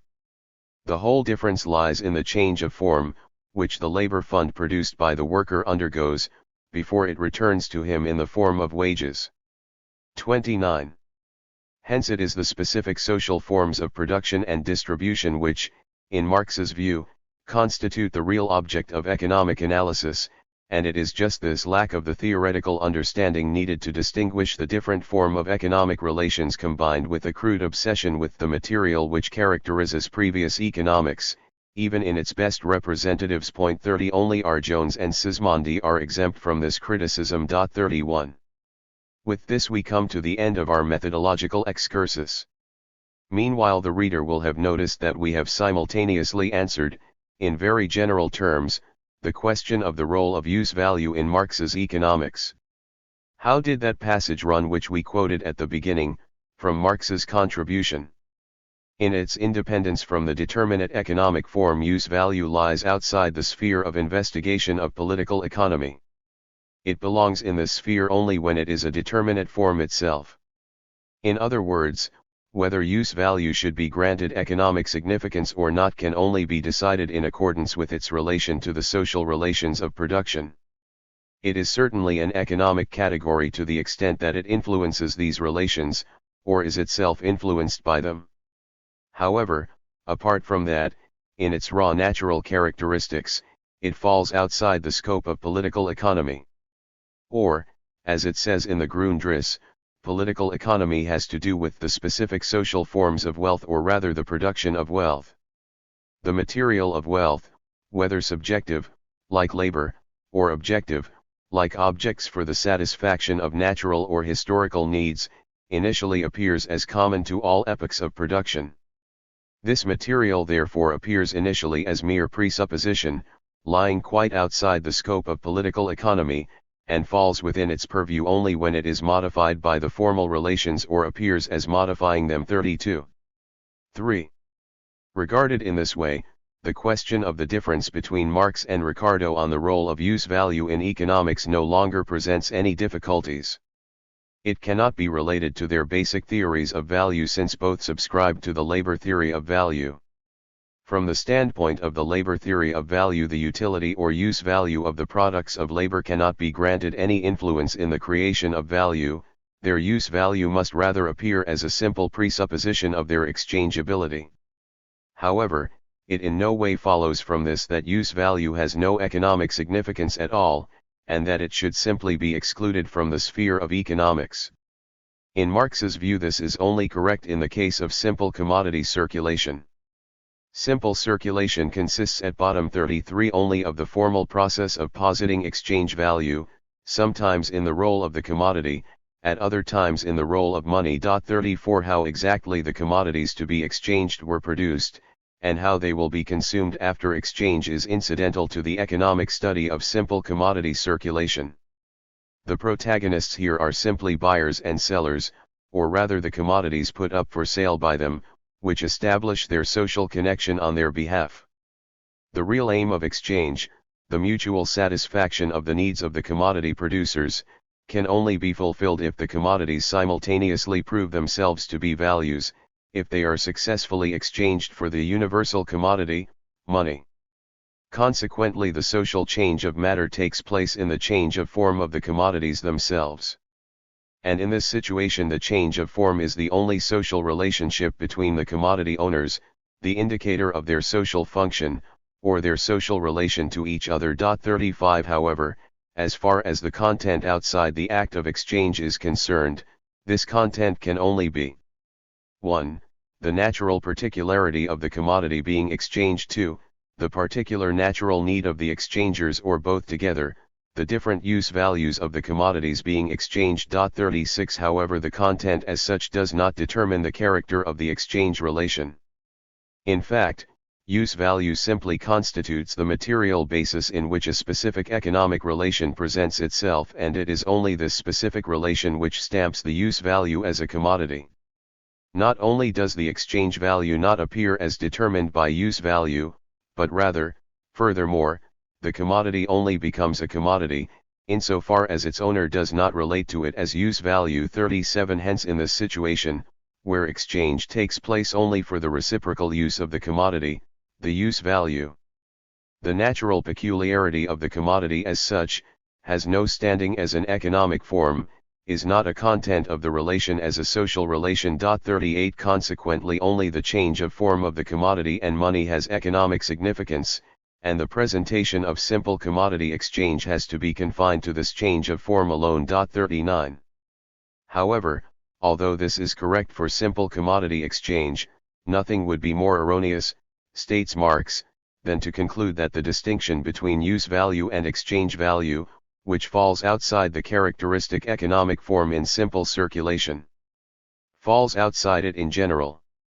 For example, Ricardo, who believes that the bourgeois economy deals only with exchange value, and is concerned with use value merely exoterically, derives the most important determinations of exchange value precisely from use value, from the relation between the two of them, for instance, ground rent, the minimum level of wages, and the distinction between fixed and circulating capital, to which he imputes precisely the most significant influence on the determination of prices, likewise in the relation of demand and supply etc. 40 Ricardo was indeed right to say that exchange value is the predominant aspect.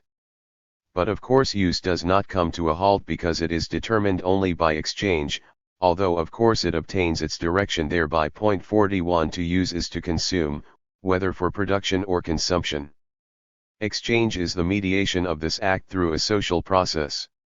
Use can be posited through exchange and be a mere consequence of exchange, then again exchange can appear merely as a moment of use, etc.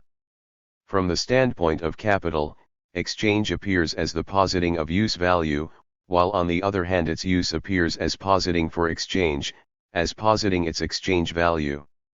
Similarly with production and consumption. In the bourgeois economy they are posited in specific distinctions and specific unities. The point is to understand precisely these specific distinguishing characteristics. And not, as Ricardo does, to completely abstract from them, or like the dulce, to make a pompous fuss about nothing more than the presupposition of the word utility. For use value itself plays a role as an economic category. Where it plays this role, the degree to which use value exists outside economics and its determinate forms and not merely as presupposed matter, is something which emerges from the development itself. 42. 4. So when, according to Marx, does use value as such become modified by the formal relations of bourgeois economy, and when, in its turn, does it intervene to modify these formal relations, that is, as a determinate economic form itself? In the marginal notes on A. Wagner, which have already been cited, Marx points out that even in simple commodity circulation, with the development of the money form of the commodity, the value of a commodity must be represented in use value, i.e. in the natural form of the other commodity. In Marx's view this does not only mean that money must be a commodity as a matter of course, i.e. possess use value in its material, but also, that this use value is connected to quite specific physical properties of the money commodity which make it capable of fulfilling its function. We read in the rough draft, the study of the precious metals as subjects of the money relation, as incarnations of the latter, is therefore by no means a matter lying outside the realm of political economy, as Proudhon believes, any more than the physical composition of paint, and of marble lie outside the realm of painting and sculpture. The attributes possessed by the commodity as exchange value, attributes for which its natural qualities are not adequate, express the demands made upon those commodities which are the material of money par excellence. These demands at the level at which we have confined ourselves up until now are most completely satisfied by the precious metals. 43. The commodities which fulfill the function of the universal equivalent, can double their use value precisely because of their specific attributes, which make them the only material for money. They contain besides their particular use value as a particular commodity, a universal or formal use value. 44 This latter use value is itself a characteristic form, i.e. it arises from the specific role, which it plays as a result of the all-sided action exerted on it by the other commodities in the process of exchange. 45 With this, the material change and the change of form coincide, since in money the content itself is part of the characteristic economic form. 46. The second example which Marx refers to in the marginal notes is of decisive importance, the exchange between capital and labor. If we look, for example, at simple commodity circulation, as it occurs on the surface of the bourgeois world, in retail trade, a worker who buys a loaf of bread, and a millionaire who buys the same thing, seem, in this act, to be simply buyers, as the grocer who confronts them is simply a seller. The content of these purchases, like their extent, here appears as completely irrelevant compared with the formal aspect 47. However, the matter looks quite different if we proceed from this exchange on the surface, to the exchange which determines the essence of the capitalist mode of production, that between capital and labor.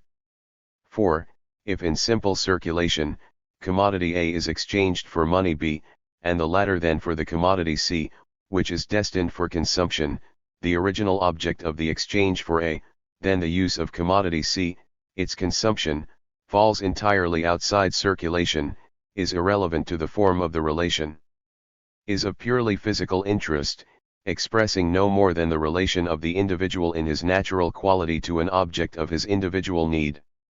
What he does with commodity C is a question which belongs outside the economic relation 48. In contrast to this, in the exchange between capital and labor, it is precisely the use value of the commodity purchased by the capitalist which constitutes the presupposition of the capitalist production process and the capital relation itself. In this transaction, the capitalist exchanges a commodity whose consumption coincides directly with the objectification of labor, i.e. with the positing of exchange value. 49. Consequently, if the content of use value was irrelevant in simple circulation here, by contrast, the use value of that which is exchanged for money appears as a particular economic relation. Falls within the economic process because the use value here is itself determined by exchange value. 50. Hence, if the creation of surplus value, as the increase in the exchange value of capital, is derived from the specific use value of the commodity labor power, then political economy must in turn restrict the share of the value product accruing to the worker to the equivalent of the goods necessary to maintain him, and consequently must allow this share to be determined at bottom by means of use value. 51. In this instance, too, the category of use value has an impact on the economic relations of the capitalist mode of production. We can also confirm now use value constantly influences the forms of economic relations in the circulation process of capital. We disregard here the many ways in which the material nature of the product affects the duration of the working period and the circulation period. 52. And proceed directly to the distinction which is basic to the circulation process, that between fixed and circulating capital, which Marx refers to in his polemic against Ricardo, which we have already cited. As far as fixed capital is concerned, it only circulates as value to the degree that it is used up or consumed as use value in the production process. But the time in which it is consumed and in which it must be reproduced in its form as use value depends on its relative durability. Hence its durability, or its greater or lesser perishability, the greater or smaller amount of time during which it can continue to perform its function within the repeated production processes of capital.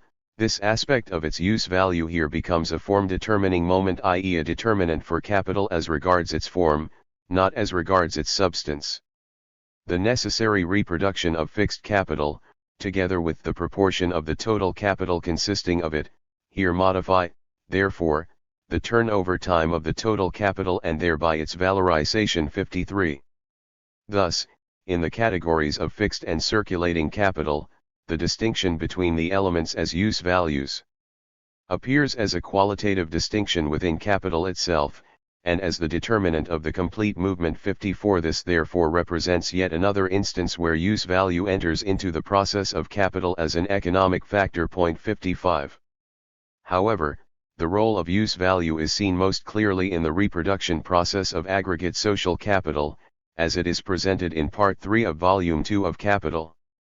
At the beginning of this section, Marx points out that as long as the analysis was simply one of the reproduction process of an individual capital, the natural form of the commodity product was completely irrelevant to the analysis.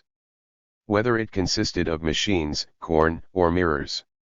In Volume I, it was simply presupposed on the one hand that the capitalist sells the product at its value, and on the other that he finds within the sphere of circulation the objective means of production for restarting the process. 4.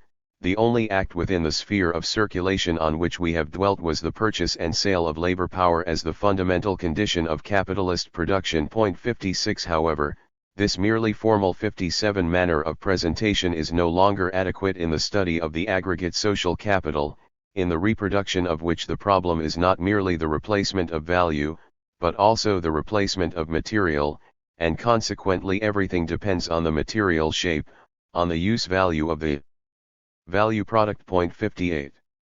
The same point is made in the theories, the difference being that Marx expressly refers to the significance of use value as an economic category, in considering surplus value as such. The original form of the product, hence of the surplus product, is of no consequence.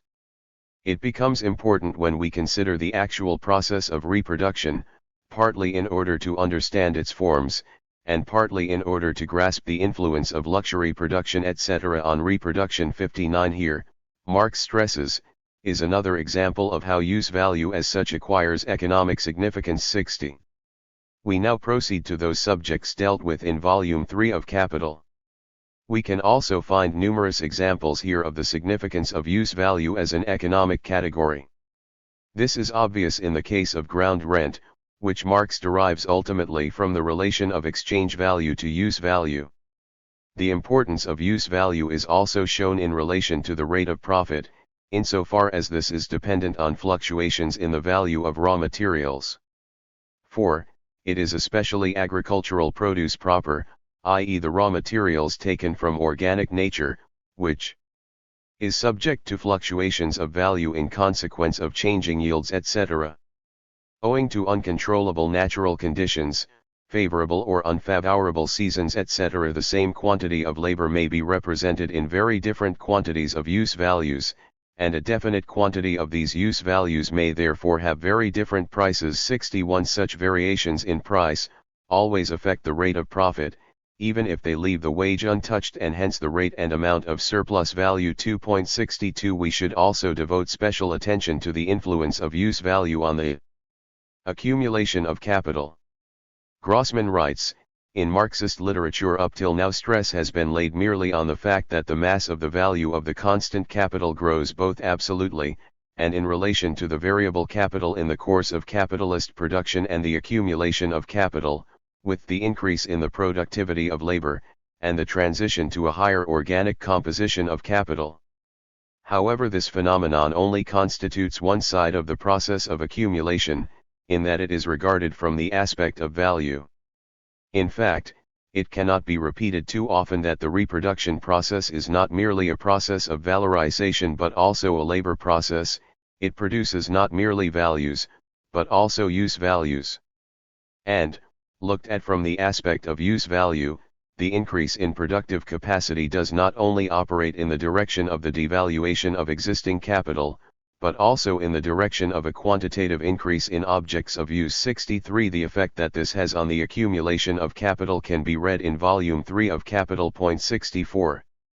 It states there, the increase in productive power can only directly increase the value of the existing capital, if by raising the rate of profit it increases that portion of the value of the annual product which is reconvert into capital.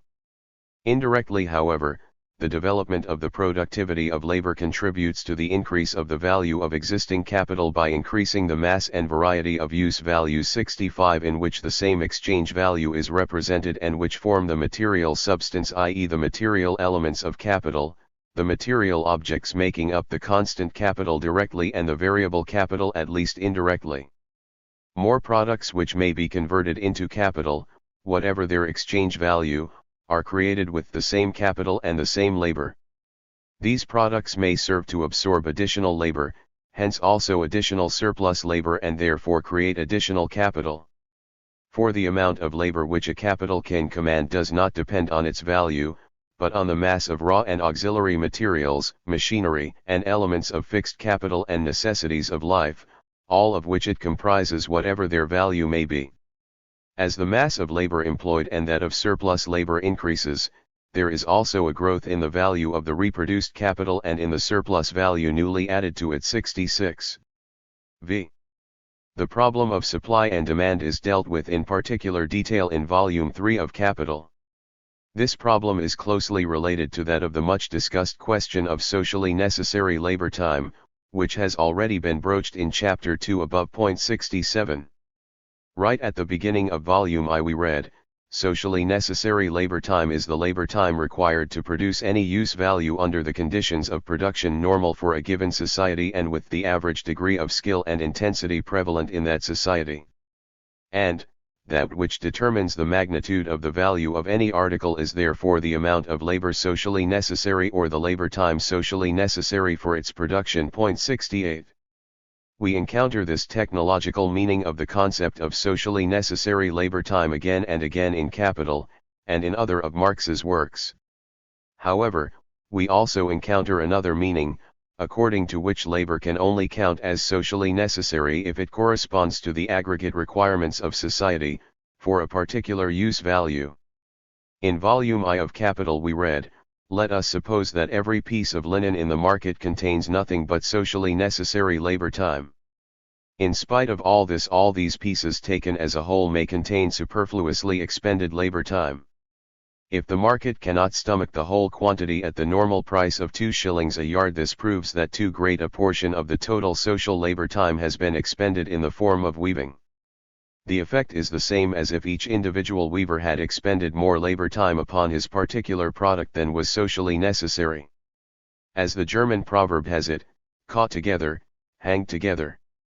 All the linen on the market counts as one single article of commerce, and each piece of linen is only an aliquot part of it. And in fact the value of each single yard is also nothing but the materialization of the same socially determined quantity of homogeneous human labor. 69. Marx expresses the same idea in numerous other passages.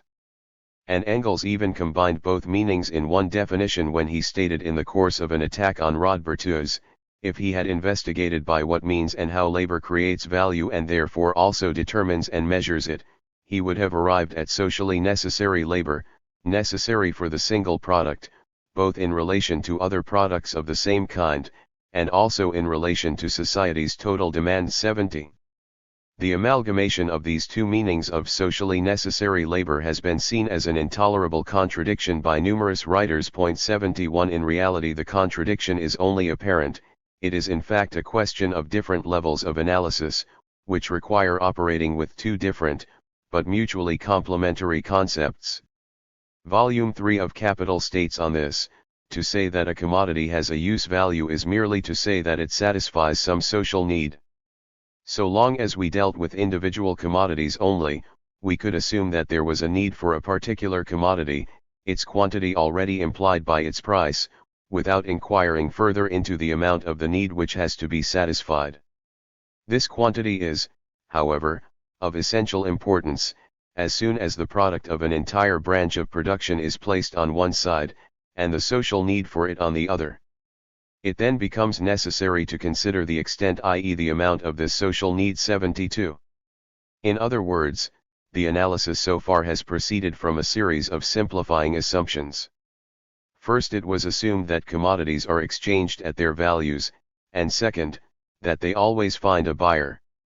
Only in this way was it possible to outline the production and circulation process of capital in pure form, without the influence of disturbing accompanying circumstances. Now is the time, however, to bring into the economic analysis the moment of supply and demand which has so far been neglected, but which must at last be given its due.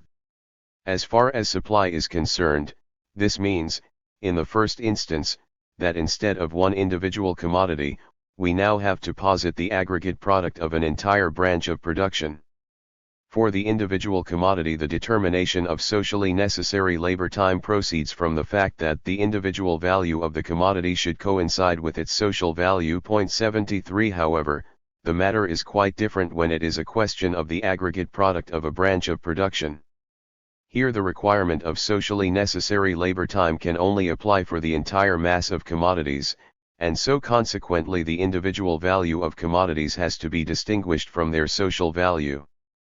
Social value assumes the form of market value, which represents the average value of the sum of commodities, from which, consequently, the individual values of some commodities must always diverge, they must either stand above or below the stated market value.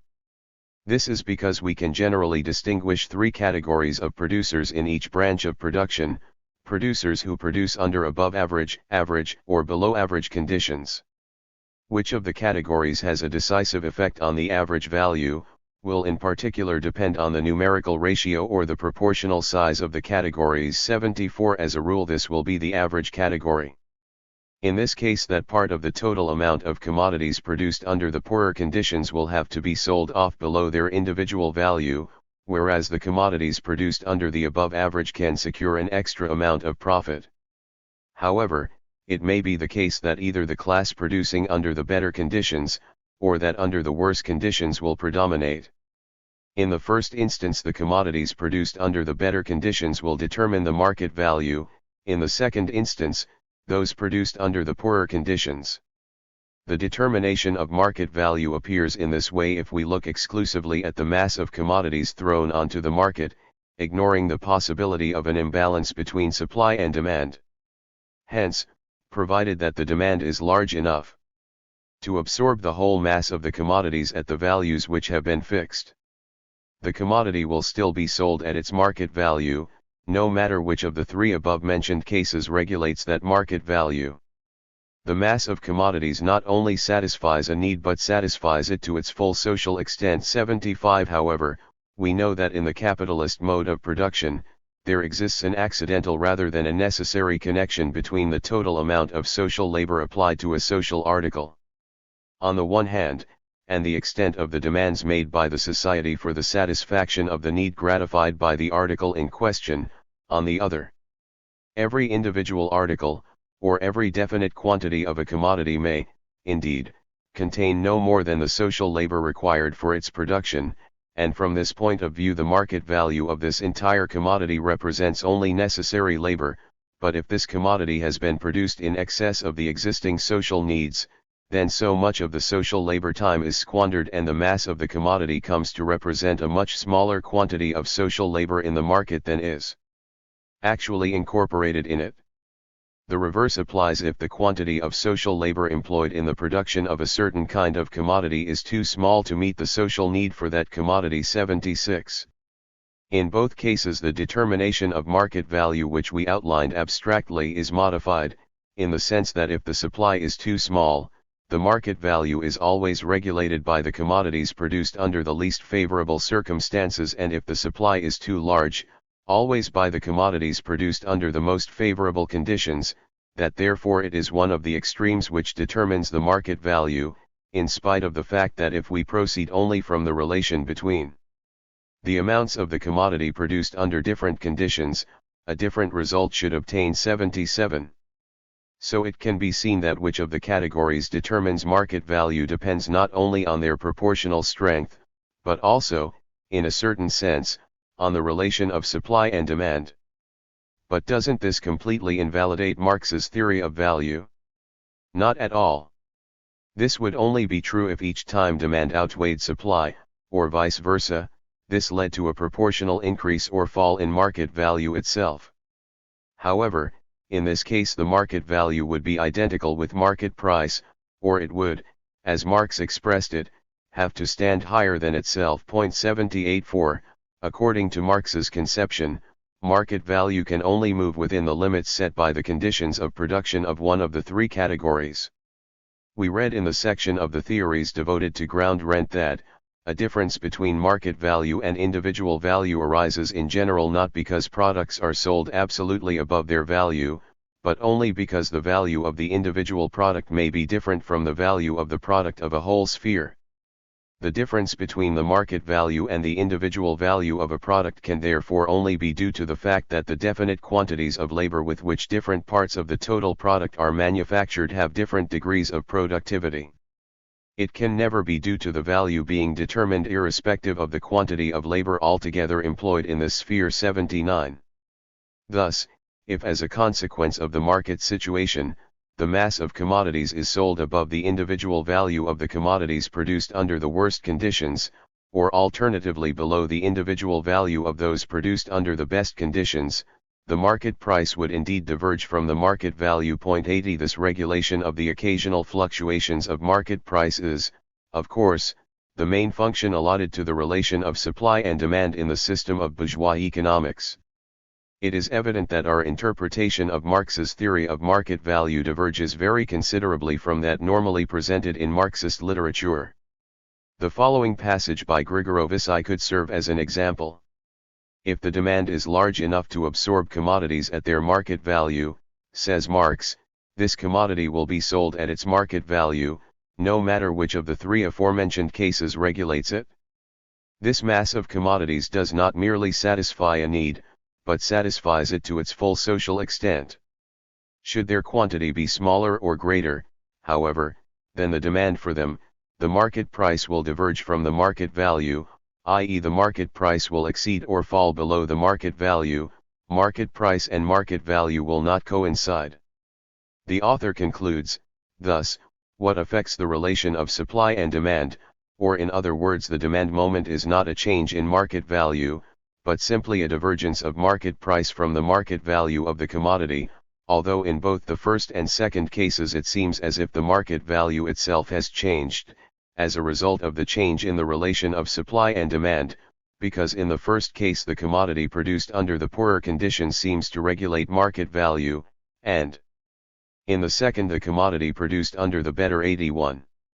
This then is Grigorovsky's view.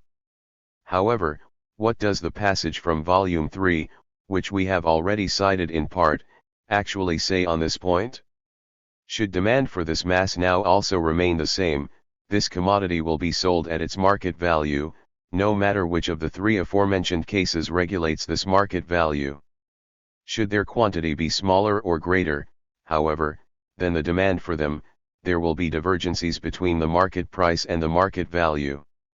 And the first divergence is that if the supply is too small, the market value is always regulated by the commodities produced under the least favorable circumstances, and, if the supply is too large, always by the commodities produced under the most favorable conditions, that therefore it is one of the extremes which determines the market value, in spite of the fact that if we proceed only from the relation between the amounts of the commodity produced under different conditions, a different result should obtain 82. The formulation is not at all clear, and consequently can give rise to uncertainties. However, Marx expresses himself more precisely on p.179 of Volume 3.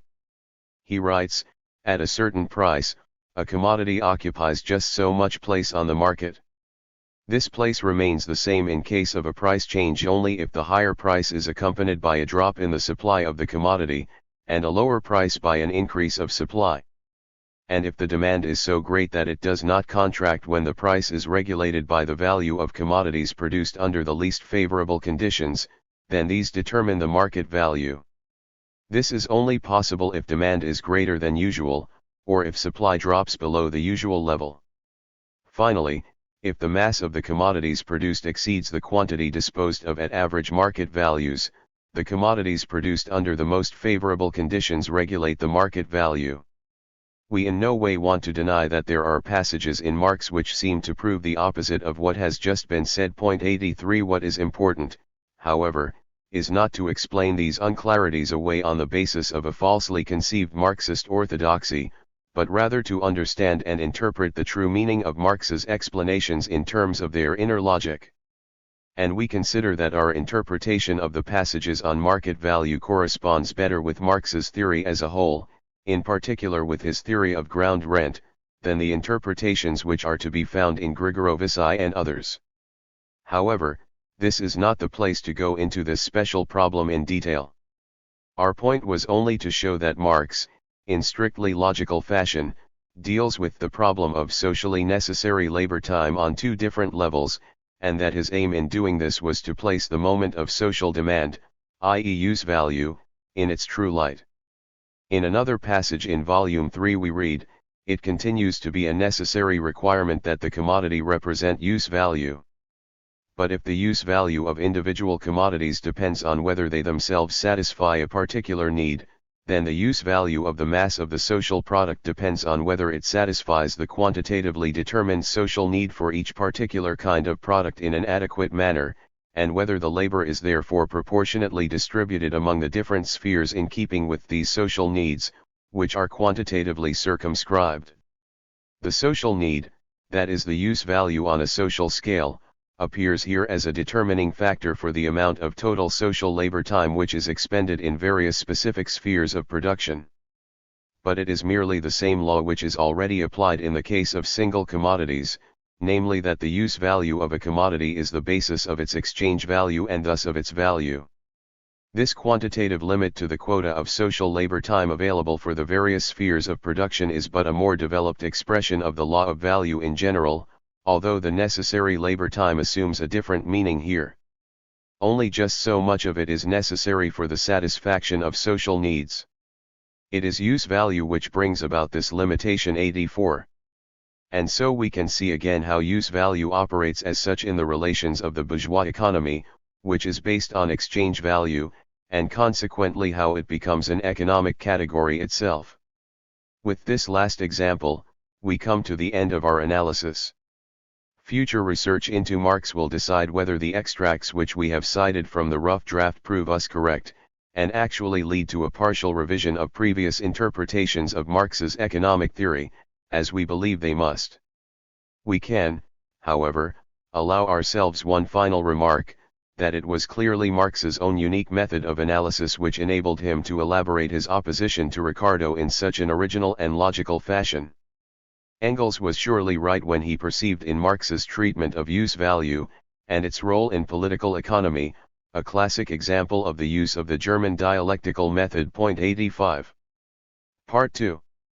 The first formulation of Marx's theory of money. Preliminary note.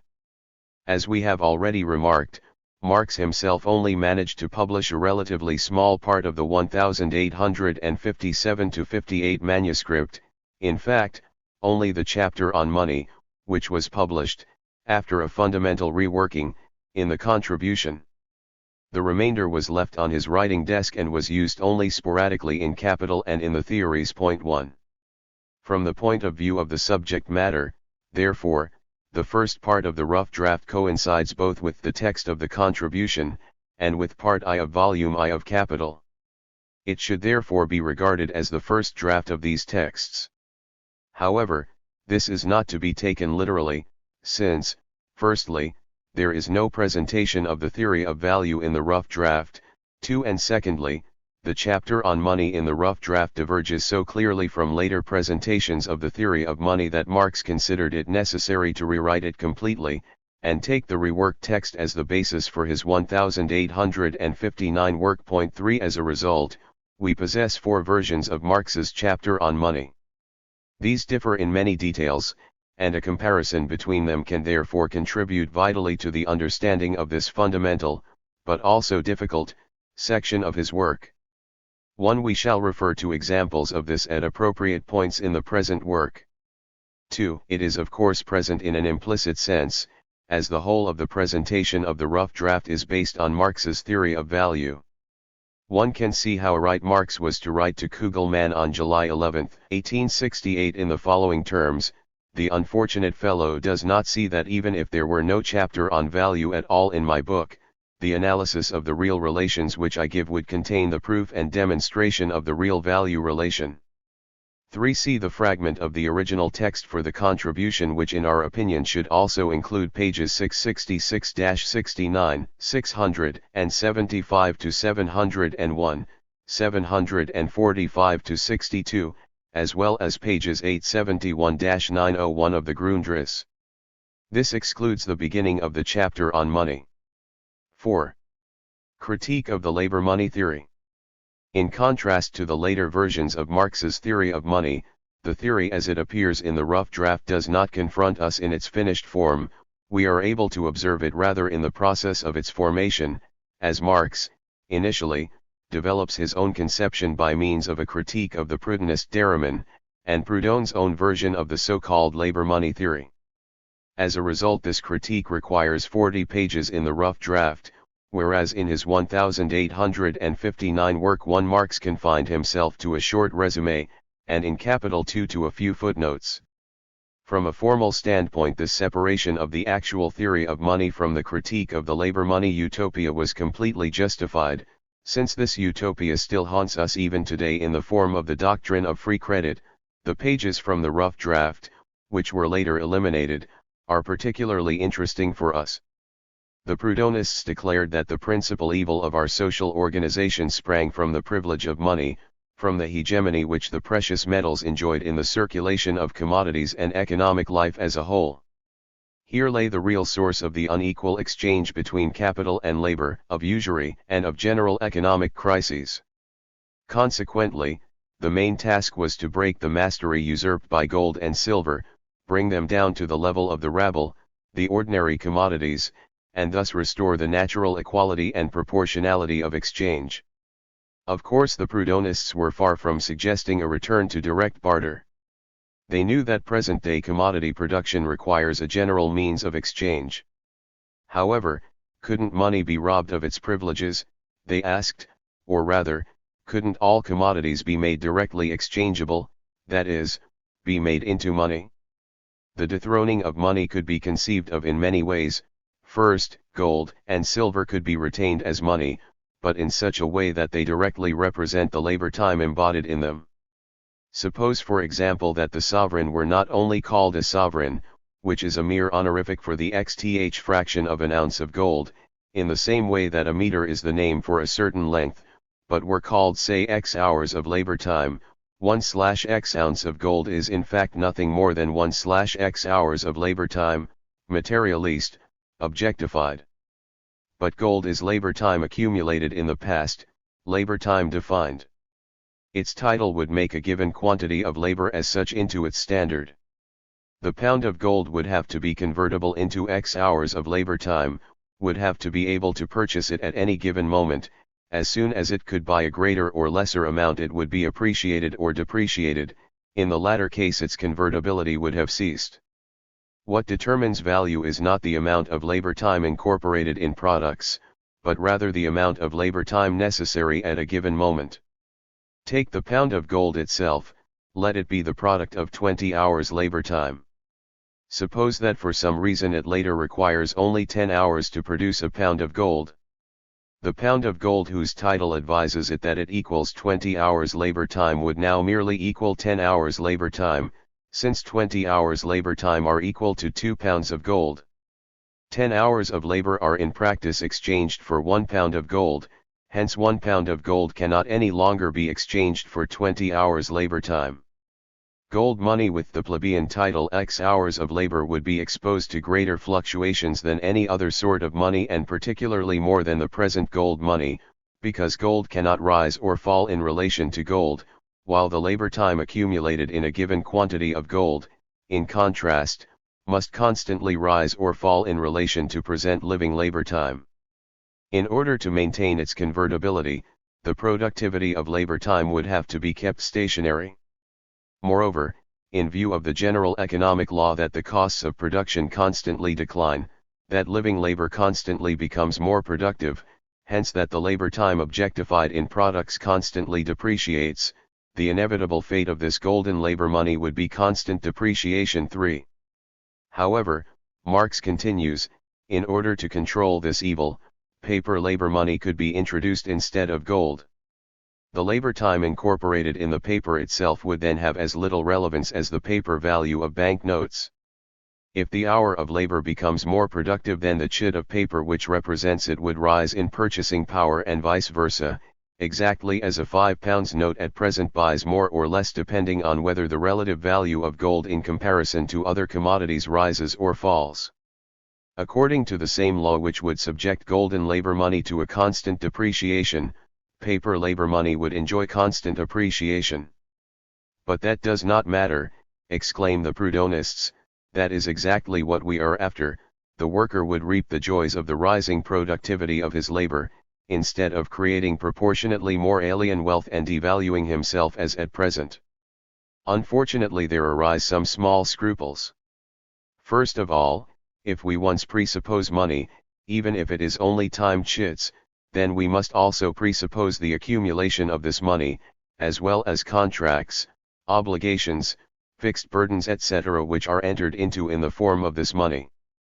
The accumulated chits would constantly appreciate together with the newly issued ones, and thus on the one hand the rising productivity of labor would go to the benefit of non-workers, and on the other hand the previously contracted burdens would keep step with the rising yield of labor, for in this way the exploitation of living labor through accumulated labor, interest, crises, in short all the evils which the Proudhonists wanted to overcome by means of their reform of money, would arise again in new forms.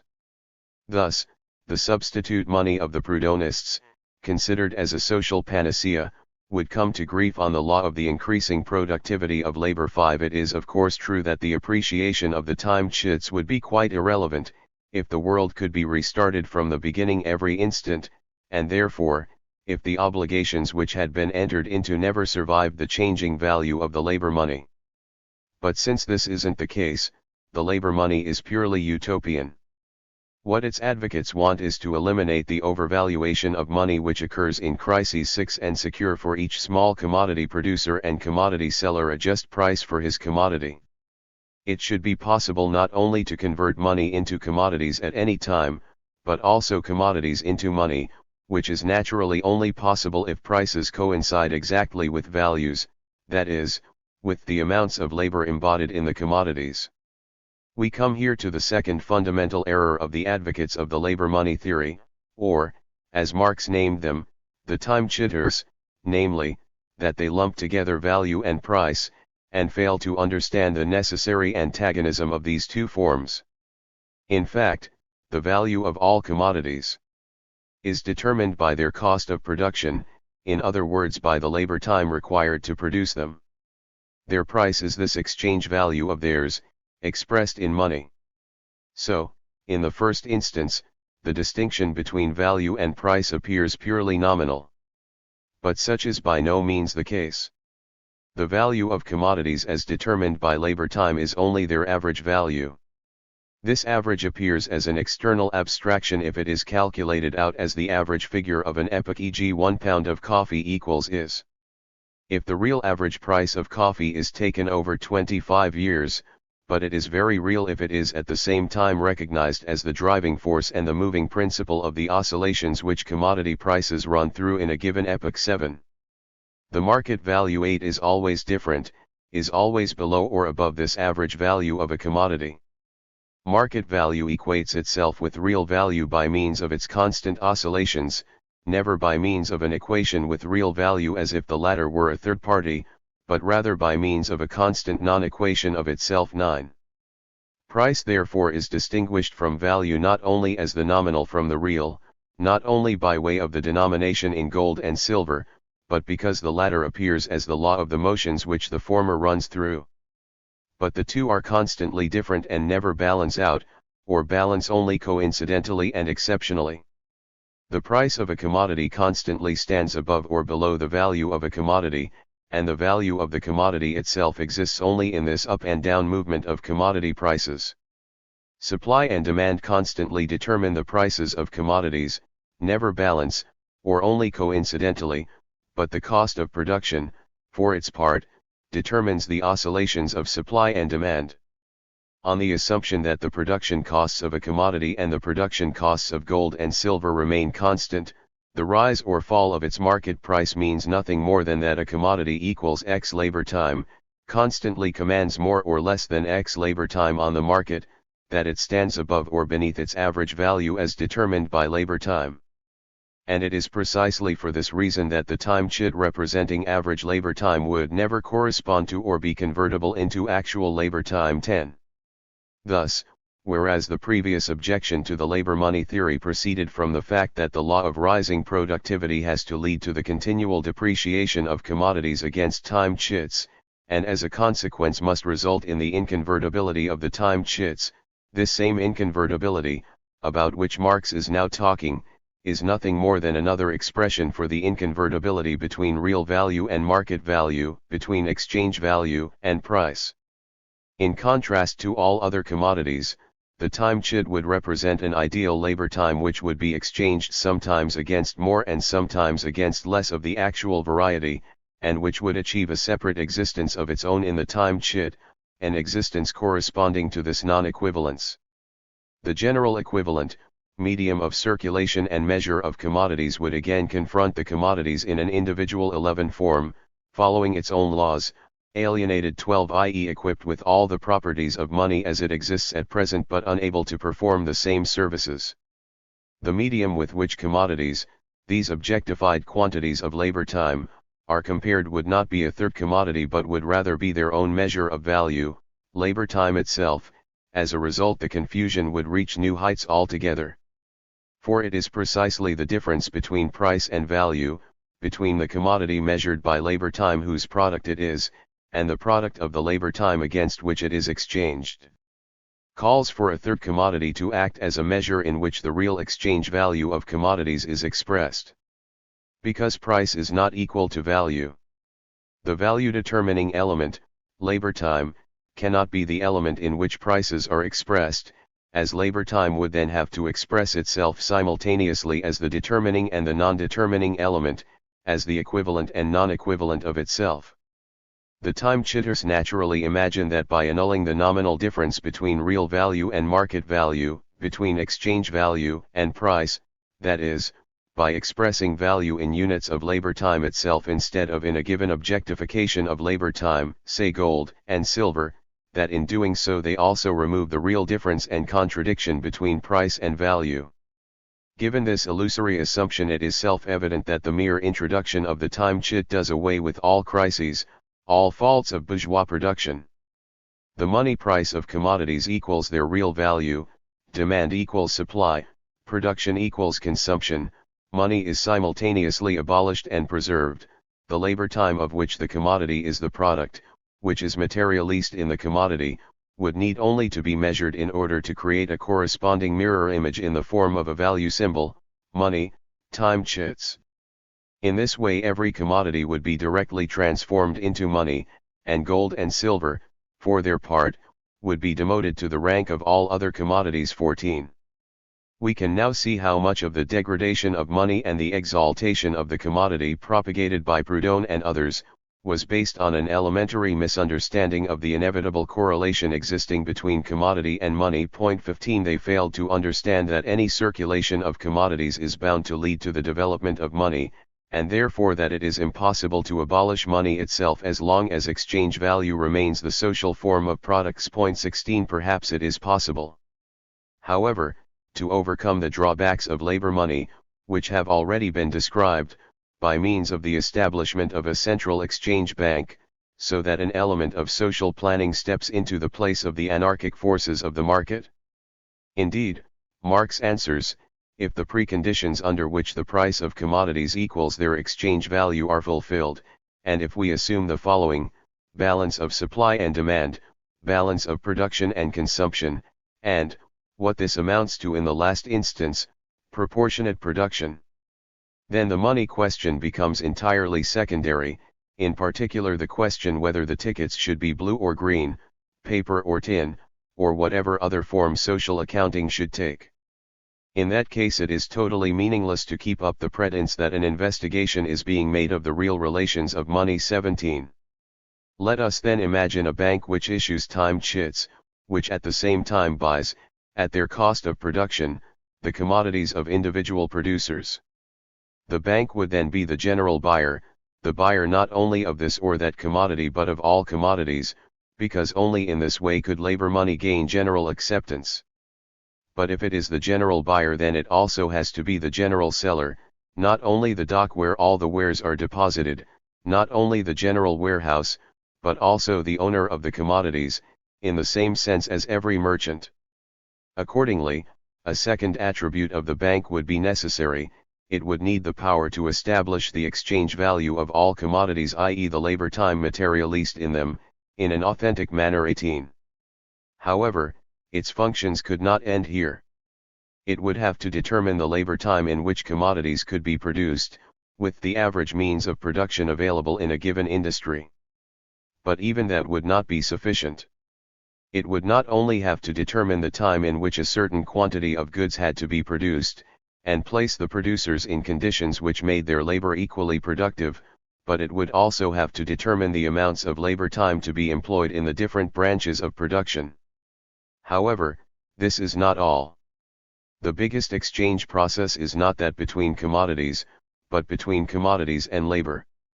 the workers would not be selling their labor to the bank but rather, according to the dogma of the Proudhonists, they would receive the exchange value for the entire product of their labor etc. Viewed precisely then, the bank would not only be the general buyer and seller, but also the general producer. In fact, it would be either a despotic ruler of production and a manager of distribution, or indeed nothing more than a board which keeps the books and accounts for a society producing in common. 19. But in that case the Proudhonist ideal of a just exchange of commodities would be turned into its opposite. Marx concludes, here we have reached the fundamental question. Can the existing relations of production and the relations of distribution which correspond to them be revolutionized by a change in the instrument of circulation, in the organization of circulation? Further question, can such a transformation of circulation be undertaken without touching the existing relations of production and the social relations which rest on them? If every such transformation of circulation presupposes changes in the other conditions of production and social upheavals, there would naturally follow from this the collapse of the doctrine which proposes tricks of circulation as a way of, on the one hand, avoiding the violent character of these social changes and, on the other, of making these changes appear not to be a presupposition but a gradual result of the transformations in circulation. 20. It must by now have become entirely clear that this is a piece of foolishness as long as exchange value is retained as the basis, and that, moreover, the illusion that metallic money allegedly falsifies exchange arises out of a total ignorance of its nature. It is equally clear on the other hand that to the degree to which opposition against the ruling relations of production grows, and these latter themselves push ever more forcibly to cast off their old skin, to that degree polemics are directed against metallic money or money in general, as the most striking, most contradictory, and hardest phenomenon which is presented by the system in a palpable form. One or another kind of artful tinkering with money is then supposed to overcome the contradictions of which money is merely the perceptible appearance. Equally clear that some revolutionary operations can be performed with money, insofar as an attack on it seems to leave everything else as it was, and only to rectify it. 21. Then one strikes a blow at the sack, intending the donkey. However, as long as the donkey does not feel the blow on the sack, one hits in fact only the sack and not the donkey. As soon as he feels it, one strikes the donkey and not the sack. As long as these operations are directed against money as such, they are merely an attack on consequences whose causes remain unaffected, i.e. disturbance of the productive process, whose solid basis then also has the power, by means of a more or less violent reaction, to dominate these. 22. So much, then, on Marx's critique of the labor-money utopia. 23. It can be seen that the objections he makes to it are already contained, for the most part, in his own theory of money. In fact, they form a very important element of it, namely his theory of the development of money. We should therefore turn to the study of this theme as it is set out in detail in Marx's manuscript. 5. Transition from value to money. 1. The necessity of the formation of money. The difficulty, wrote Marx in Capital, lies not in comprehending that money is a commodity, but in discovering how, why, and by what means a commodity becomes money. 1. The problem is, therefore, that of unearthing the hidden seed of the development of money in the most simple, elementary exchange relation of the commodity. Those readers who are acquainted with Marx's Capital will know that it is precisely this problem which constitutes the main theme of the analysis of the simple, total, and general value form in Volume I of the work. However, the answer to this question can already be found, in essence, in the rough draft. 2. Let us recall the stumbling blocks which, in Marx's view, stand in the way of any form of labor money.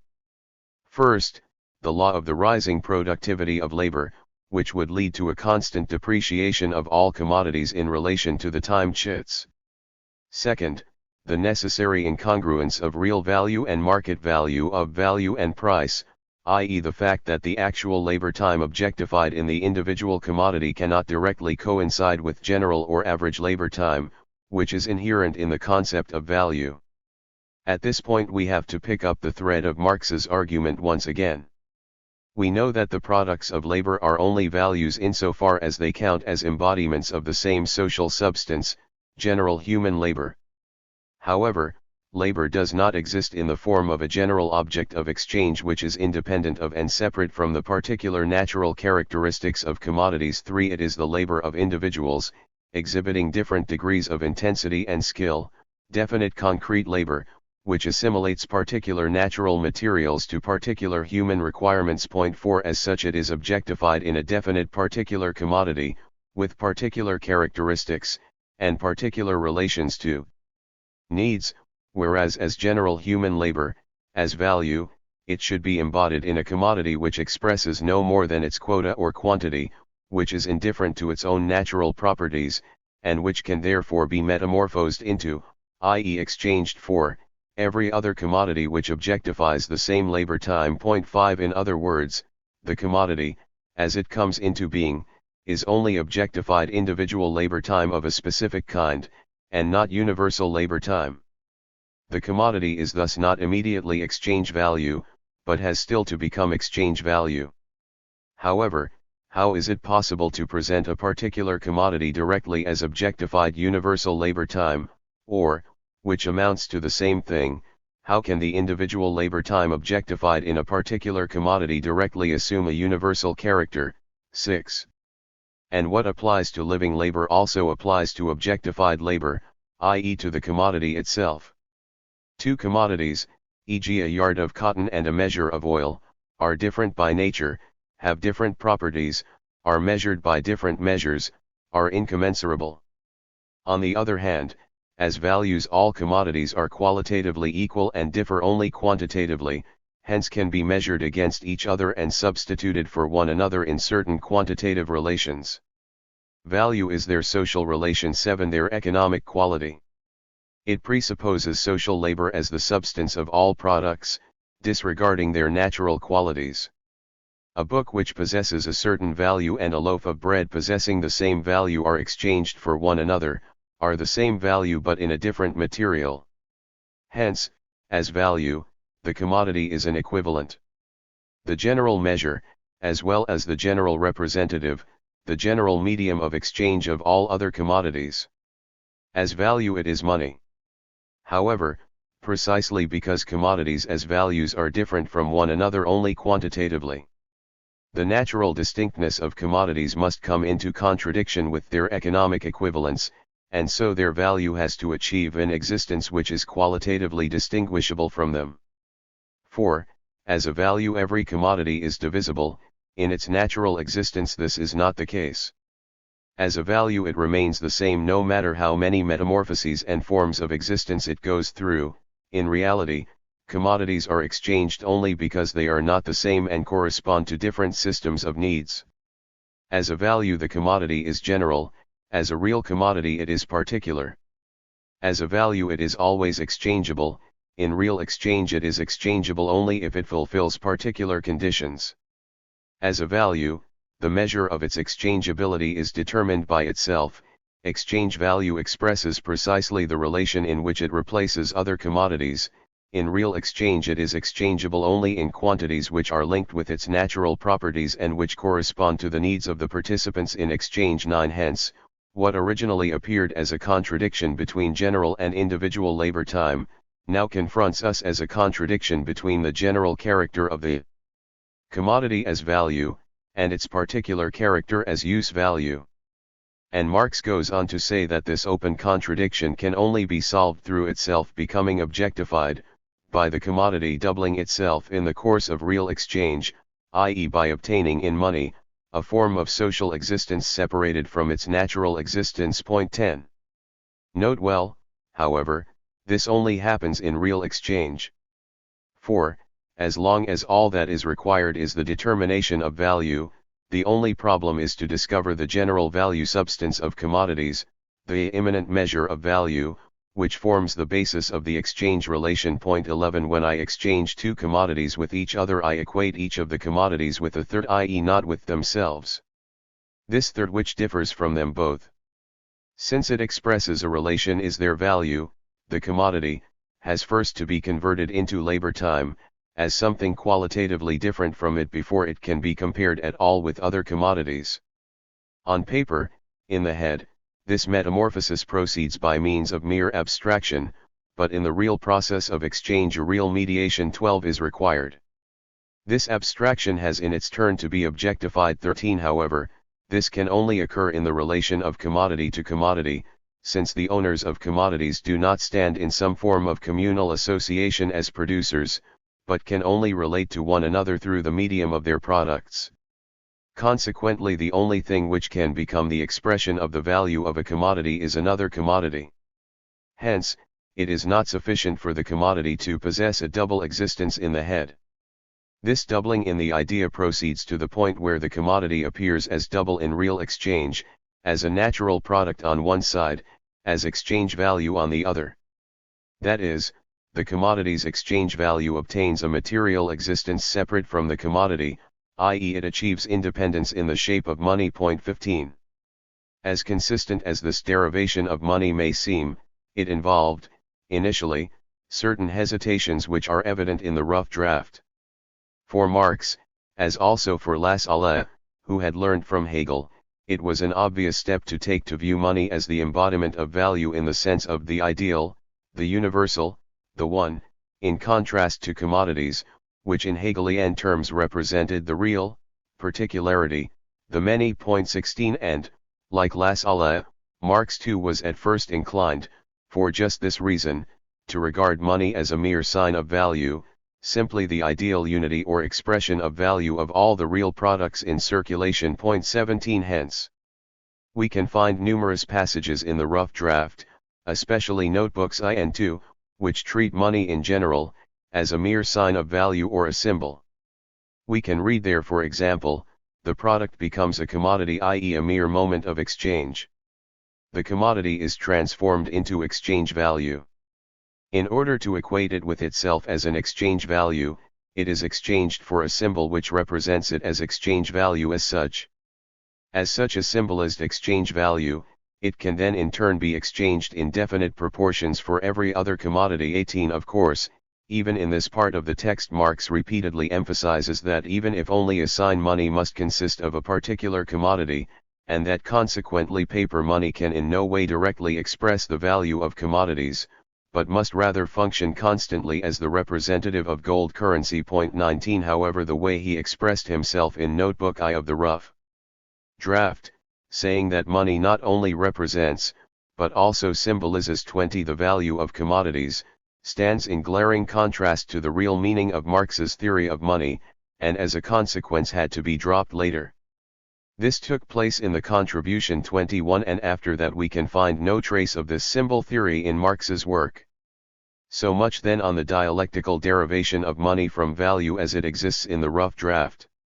To the reader who is not acquainted with Marx's theory, this derivation might appear contrived, an example of an empty dialectic of concepts, which endows economic categories with a life of their own, and, in truly Hegelian fashion, lets them originate from and pass over into one another. One interesting incidental remark in the rough draft illustrates how easily such an impression can arise, and also shows that Marx himself allowed for the possibility of such a misinterpretation. He writes, "It will be necessary later, before this question is dropped, to correct the idealist manner of its presentation, which makes it seem as if it were merely a matter of conceptual determinations and of the dialectic of these concepts. Above all, in the case of the phrase, product becomes commodity, commodity, exchange value, money. 22. In other words, the reader should not imagine that economic categories are anything other than the reflections of real relations, or that the logical derivation of these categories could proceed independently of their historical derivation. On the contrary, the logical method of approach is indeed nothing other than the historical method, only stripped of the historical form and of disturbing accidental occurrences. The point where this history begins must also be the starting point of the train of thought, and its further progress will be simply the reflection, in abstract and theoretically consistent form, of the course of history. Though the reflection is corrected, it is corrected in accordance with laws provided by the actual course of history, since each factor can be examined at the stage of development where it reaches its full maturity, Its classical form 23 that this was Marx's method from the outset can be seen best of all in the numerous passages in the rough draft, in the contribution and in capital which provide, parallel to the logical derivation of value and money, a historical derivation of these same concepts, in which Marx confronts the results of his abstract analysis with actual historical development. Naturally, Marx could not share Adam Smith's naively ahistorical conception which derived exchange relations from a supposedly innate propensity to consume. 24 He rejects the unimaginative notion of an individual producer of bows in a primitive hunting tribe, who makes it his principal task to exchange bows and arrows for cattle and game, and thus lays the foundation stone of the social division of labor. 25 For Marx, the individual producer of commodities is rather the end result of a very long process of historical development. Exchange was certainly one of the principal agents of this individualization, but it presupposes a certain level of the productivity of labor which by no means existed from the outset. Our starting point should be natural communities, as they originally emerged from the animal kingdom, still powerless before the forces of nature, and as yet unconscious of their own, hence as poor as the animals, and hardly more productive. The human being produces here no more than he immediately requires. The limit of his needs is the limit of production. In this case no exchange takes place, or exchange is reduced to the exchange of his labor for the product of his labor, and this exchange is the latent form, the germ, of real exchange. 26. The turning point comes as soon as people are able to produce more than they need for their daily subsistence, as soon as their labor provides a surplus product. Now an exchange of products can take place, not, in the first instance, within the confines of natural communities themselves, but on their margins, on their borders, the few points where they come into contact with other communities. 27 But this primitive barter is still far removed from real exchange, with money as its medium. In fact it represents, even where exchange encompasses an entire range of products, much more the beginning of the transformation of use values into commodities than the transformation of commodities into money. In this situation exchange value has not acquired an independent form, but is still directly tied to use value. This is manifested in two ways. Use value, not exchange value, is the purpose of the whole system of production, and use values accordingly cease to be use values and become means of exchange or commodities, only when a larger amount of them has been produced than is required for consumption. On the other hand, they become commodities only within the limits set by their immediate use value, even when this function is polarized so that the commodities to be exchanged by their owners must be use values for both of them, but each commodity must be a use value for its non-owner. 28. This is therefore the point at which the contradiction between use value and exchange value which is contained in the commodity clearly emerges. For example, commodities as use values are not divisible at will, a property which as exchange values they should possess. Or it may happen that the commodity belonging to A may be a use value required by B, whereas B's commodity may not have any use value for A. Or the commodity owners may need each other's commodities but these cannot be divided and their relative exchange values are different. 29 In all such instances no exchange will take place, since the natural characteristics of the commodities contradict their general character as value. In order to overcome this difficulty the product, as exchange value, has to free itself from its natural incommensurability with other products and acquire a value form independent of its own use value, or of the individual need of the exchanger. Marx continues, the problem and the means for its solution arise simultaneously. Commercial intercourse, in which the owners of commodities exchange and compare articles with various other articles, never takes place unless different kinds of commodities belonging to different owners are exchanged for, and equated as values with, one single further kind of commodity. This further commodity, by becoming the equivalent of various other commodities, directly acquires, though within narrow limits, the form of a universal or social equivalent. The universal equivalent form comes and goes with the momentary social contacts which call it into existence. It is transiently attached to this or that commodity in alternation. but with the development of exchange it fixes itself firmly and exclusively onto particular kinds of commodity, i.e. it crystallizes out into the money form. 30. At the beginning that commodity will serve as money, which is most frequently exchanged and circulated as an object of consumption, i.e. which represents within the given social organization wealth par excellence. Thus salt, hides, cattle. 31. Slaves. It is the particular usefulness of the commodity, whether as a particular object of consumption or as a direct instrument of production, which stamps it as money in these cases.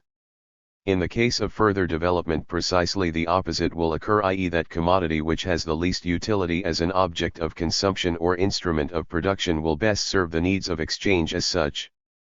In the former case, the commodity becomes money because of its particular use value, in the latter case it acquires its particular use value from its serviceability as money. The precious metals last, they do not alter, they can be divided and then combined together again, they can be transported relatively easily owing to the compression of great exchange value in little space. For all these reasons they are especially suitable in the latter stage. 32. This is enough to illustrate the procedure which Marx employed in the first, and as is recognized, the most abstract, part of his work. It is all here, the derivation of money from direct barter, the succession of the three stages of exchange, the antithesis of use value and exchange value, and finally the doubling of the commodity into commodity and money, which proceeds from this antithesis.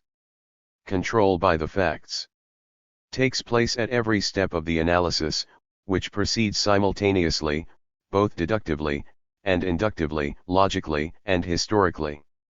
Lenin was correct in claiming that Marx's Capital, in its deepest meaning, is a work which explains and elucidates the history of capitalism, by means of an analysis of the concepts which sum up this history. 33. From this standpoint surely there could be no other economic work more realistic than Capital, despite the occasional apparent abstruseness of its method of presentation. 2. The quantitative and the qualitative aspects of the problem of value. We have seen how the creation of money proceeds from the contradiction between the particular nature of the commodity as a product and its general nature as exchange value. In contrast to bourgeois economists, who see in money simply a cunningly conceived expedient designed to overcome the difficulties of simple barter, Marx derives it from the basic contradiction which is contained in the existence of the commodity as the direct unity of use value and exchange value. However, what is the real meaning of this contradiction, and why does Marx attribute such significance to it? Was it because he had the perverse desire to project every conceivable contradiction and antithesis onto capitalism? 34. To accept this would mean blocking the way, from the outset, to any understanding of Marx's theory of value. This contradiction, far from being a contrived metaphysical construction, represents, in fact, the most general form in which the real conditions of existence and developmental tendencies of the bourgeois social order are condensed. It is, in fact, only another expression for the fact that in a society of atomized private producers the labor of the individual is not directly social, but must prove itself as such by negating itself, by negating its own original character. 4. Although the universal dependence of producers on one another first becomes a fact in this mode of production, it lacks any form of unified social planning, and is subject to the blind forces of the market. 35. The total movement of this disorder is its order. 36. But how, then, are the interconnections within society established in such a mode of production? At first it seems to be simply a quantitative problem. Every society must satisfy the needs of its members. Consequently it is of great importance for every society that the labor power at its disposal should not, in the long term, be squandered or incorrectly employed, and further, that all the branches of production receive the required amounts of labor, and that in none of these is labor employed under poorer than average conditions. As a consequence of its anarchic character, a society of independent commodity producers has no means of regulating this in advance. It knows only one form of social connection, the market.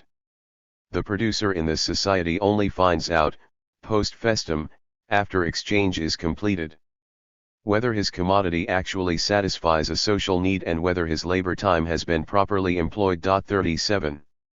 Only in this way can the amount of labor to be performed by the society be ascertained, and the work of the individual brought into conformity with the requirements of the economy as a whole. Hilferding considered that Marx's concept of abstract, general social labor had to be primarily interpreted from this standpoint, as meaning socially necessary labor. Inside commodity production, says Hilferding, one objective social moment underlies the exchange relation, and rules the exchange relation, the socially necessary labor which is embodied in the objects to be exchanged. And they become commensurable only as an expression of socially necessary labor time of this kind. 38.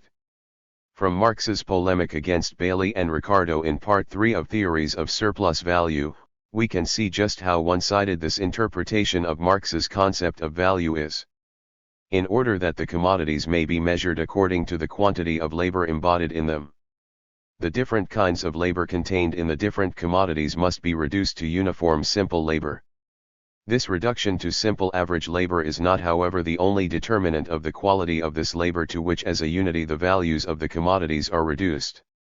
That the quantity of labor embodied in a commodity is the quantity socially necessary for its production, the labor time being thus necessary labor time, is a definition which concerns only the magnitude of value. 39 But the labor which constitutes the substance of value is not only uniform, simple, average labor, it is the labor of a private individual represented in a definite product. However, the product as value must be the embodiment of social labor, and as such, be directly convertible from one use value into all others. Thus the labor of individuals has to be directly 40 represented as its opposite, social labor. 41. This glaring contradiction can clearly only be resolved by equating the labor of individuals in exchange, by means of its reduction to abstract, universal human labor. The labor time of the individual can produce exchange value only if it produces universal equivalence, that is to say, if the individual's labor time represents universal labor time. It becomes social labor by assuming the form of its direct opposite, of abstract universal labor. The issue is not that of its social nature pure and simple, but rather the specific manner in which that labor, which posits exchange value, and thus produces commodities, is social labor. 42.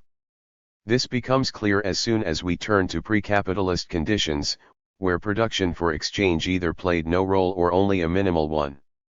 For example, under the rural patriarchal system of production, when spinner and weaver lived under the same roof, the women of the family spinning and the men weaving, let us say for the requirements of the family, yarn and linen were social products, and spinning and weaving social labor within the framework of the family.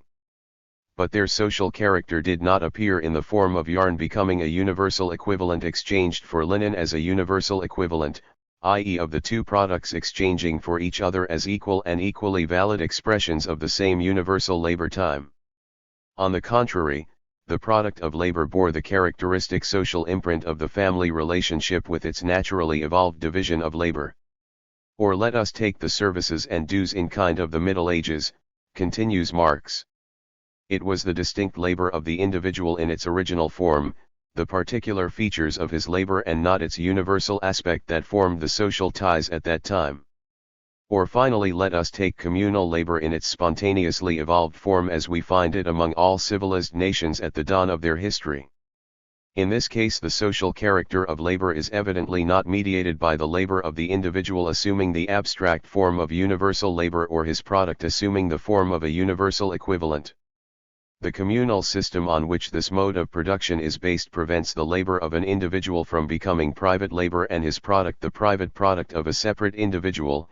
It causes individual labor to appear rather as the direct function of a member of the social organization. 43-44.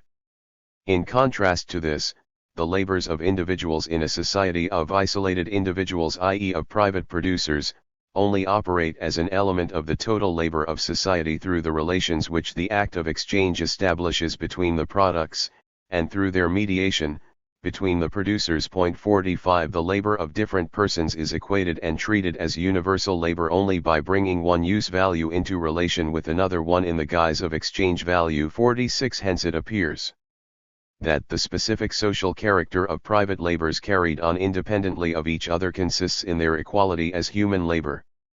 And this social character must therefore assume in the product the form of value. 47 It is clear that we are dealing here with one of the cardinal principles of Marx's theory of value, a principle which distinguishes this theory of value from all its predecessors in radical fashion.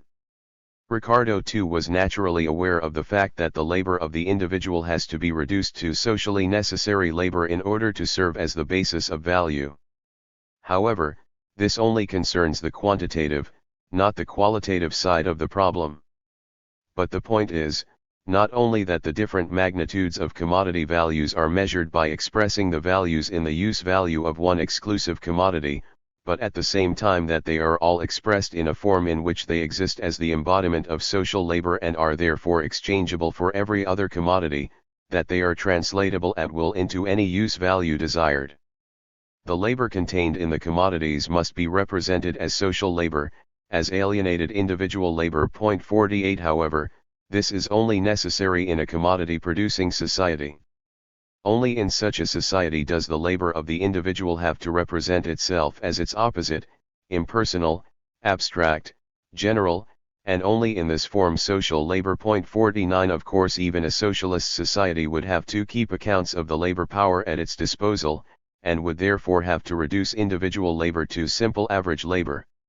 However, it would not occur to it to express the simple fact that the 100 square meters of cloth required 1,000 hours of labor for their production, in the oblique and meaningless way that they have a value of 1,000 hours of labor. 50 And it is precisely because Ricardo mistakenly saw the value form as the eternal, natural form of social production that he restricted himself to the magnitude of value in his analysis. 51 Hence also his incorrect theory of money, his failure to understand the connection between the determination of the exchange value of the commodity by labor time and the fact that the development of commodities necessarily leads to the formation of money. 52 3. The formation of money and commodity fetishism. The phenomenon of commodity fetishism is closely tied up with the formation of money. We saw that real exchange produces the doubling of the commodity, its separation into commodity and money. It selects from the common mass of commodities one sovereign commodity in which the value of all other commodities can be expressed once and for all, a commodity which serves as the direct incarnation of social labor, and is therefore directly and unconditionally exchangeable for all other commodities, namely money. 53 However, in order that a particular commodity may become, as it were, the general substance of exchange value, the exchange value of all commodities has to be identifiable with this particular commodity. One of the commodities has to acquire an existence independent of the commodity, an existence based in an autonomous material of its own, in a particular commodity. 54 The exchange value of a thing is nothing other than the quantitatively specific expression of its capacity for serving as a medium of exchange. In money the medium of exchange becomes a thing, or the exchange value of the thing achieves an independent existence apart from the thing. 55 This is a development which already demonstrates unequivocally the fetishism bound up with commodity production, its own special personification of objects, and reification of the relations of production. Let us go back to Marx's comparison between the value of commodities and the weight of objects. Since sugar is heavy, its weight can be expressed by comparing it with the weight of another body. However, it would be absurd to make the assumption that the sugar weighs 10 pounds, for example, because I placed 10-pound weights on the other side of the scales. 56 It would be no less absurd, in fact it would be insane, to suppose further that since the weight of the sugar is expressed in iron weights, it is something ferrous, that the iron signifies the weight as such, and embodies it. However, it is exactly this insanity which characterizes the form in which the relations of exchange appear to the owners of commodities. We know that in exchange, the value of a commodity cannot be expressed except in the use value of another commodity, let us say, the value of linen in the use value of a coat. This is true even in the most elementary exchange relation, X commodity A equals Y commodity B. Commodity B therefore counts as a thing in which value is manifested, or which represents value in its tangible natural form. 57 Nevertheless the coat, in relation to the linen, cannot represent value, unless value for the latter, simultaneously assumes the form of a coat. 58 Unless, in other words, it appears that the coat, just as it is, expresses value and is endowed with the form of value by nature itself, just as much as its property of being heavy or its ability to keep us warm is provided by nature. 59 As a use value, the linen is something palpably different from the coat, as value it is identical with the coat, and therefore looks like the coat. 60 Hence the most simple exchange relation reveals that in a society based on private property, in which the producers can only relate to each other by means of their commodities,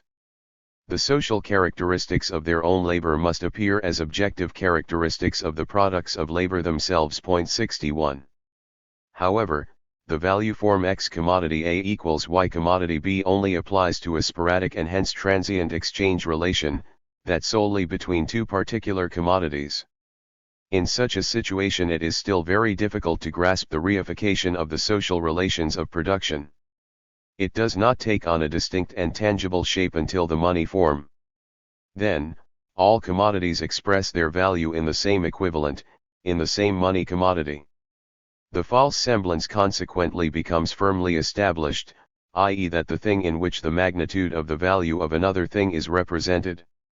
The equivalent form independently of this relation, as a social property inherent in its nature. 62 The form of direct and universal exchangeability finally becomes entwined with the specific natural form of the commodity gold. 63 This commodity does not seem to become money, because all other commodities express their value in it, but, on the contrary, all other commodities universally appear to express their values in gold, because it is money. The movement through which this process has been mediated vanishes in its own result, leaving no trace behind. Without any initiative on their part, the commodities find their own value configuration ready to hand, in the form of a physical commodity existing outside but also alongside them. This physical object, gold or silver in its crude state, becomes, immediately on its emergence from the bowels of the earth, the direct incarnation of all human labor. 64 Hence the complete inversion and reification of the social relations of production, which only impinges on the crude bourgeois vision of the political economist when it confronts him in the shape of money. 65 However, what is the real source of this unique inversion? Why, in a commodity-producing society, do the mutual relations of human beings always have to be bound to objects, and why must they appear as things? 66 The reason is simply that the producers in such a society cannot relate to their labor as direct social labor, since they have lost control over their own relations of production. Hence, the social character of labor appears as the money existence of the commodity, and consequently as a thing outside actual production. 67 Objects of utility become commodities only because they are the products of the labor of private individuals who work independently of each other. Since the producers do not come into social contact until they exchange the products of their labor, the specific social characteristics of their private labors appear only within this exchange. And they appear to them as what they are, i.e. not as direct social relations between persons in their work, but as material relations between persons and social relations between things. 68 We have confined ourselves here to passages from Volume I of Capital because the analysis of the form of value in this work provides the proof that the riddle of the money fetish is in fact simply the riddle of the commodity fetish, now become visible and dazzling to our eyes. 69 However, this should not be taken to mean that Marx's famous concept of commodity fetishism was first developed in the mid-1860s. It was already in evidence in his earliest economic works. For example, we read in Marx's Notes on Mill of 1844, the nature of money is in the first place that the mediating activity of human social action by which man's products reciprocally complete each other is alienated, and becomes the characteristic of a material thing, money, which is external to man. When man exteriorizes this mediating activity, he is active only as an exiled and dehumanist being. The relation between things, and human activity with them, becomes the activity of a being outside and above man. Through this alien intermediary, whereas man himself should be the intermediary between men, man sees his will, his activity, and his relations to others as a power which is independent of him and of them. His slavery therefore attains its peak. That this intermediary becomes a real God is clear, since the intermediary is the real power over that which he mediates to me. 70 His cult becomes an end in itself. The objects separated from this intermediary have lost their value. Thus they only have value insofar as they represent it, whereas it seemed originally that it only had value insofar as it represented them. 71. And elsewhere, why must private property develop into the money system? Because man, as a social being, must proceed to exchange, and because exchange, private property being presupposed, must evolve into value. The mediating process between the exchangers is not a human relation, it is the abstract relation of private property, and the expression of this abstract relationship is value, whose real existence as value is money. The object loses the meaning of human personal property, because those who exchange do not relate to each other as people. Consequently, in money the complete domination of the estranged object over people makes its appearance. What was the domination of person over person is now the universal domination of things over people, of the product over the producers. 72 In the same way that the equivalent, value, formed the basis of the alienation of private property, so money is the sensuous, objective existence of this alienation. 73. All the elements of the later theory of commodity are already present here, even if they appear in philosophical guise. Although this theory did not obtain its real economic basis until the publication of Capital, the rough draft, written 10 years before, already demonstrates why all products, and the results of all labor in a commodity-producing society, first have to be exchanged for a third, material thing, in order to obtain proper social validity and recognition, and further, why this material medium has to become independent of the world of commodities. This provides the basis both for the supremacy of money and money relations and for the inverted reflection of the social relations of production in the consciousness of the participants, i.e. it provides a foundation for commodity fetishism. This is what we may read in the rough draft: the reciprocal and all-sided dependence of individuals who are indifferent to one another forms their social connection. This social bond is expressed in exchange value, by means of which alone each individual's own activity or his product becomes an activity and a product for him.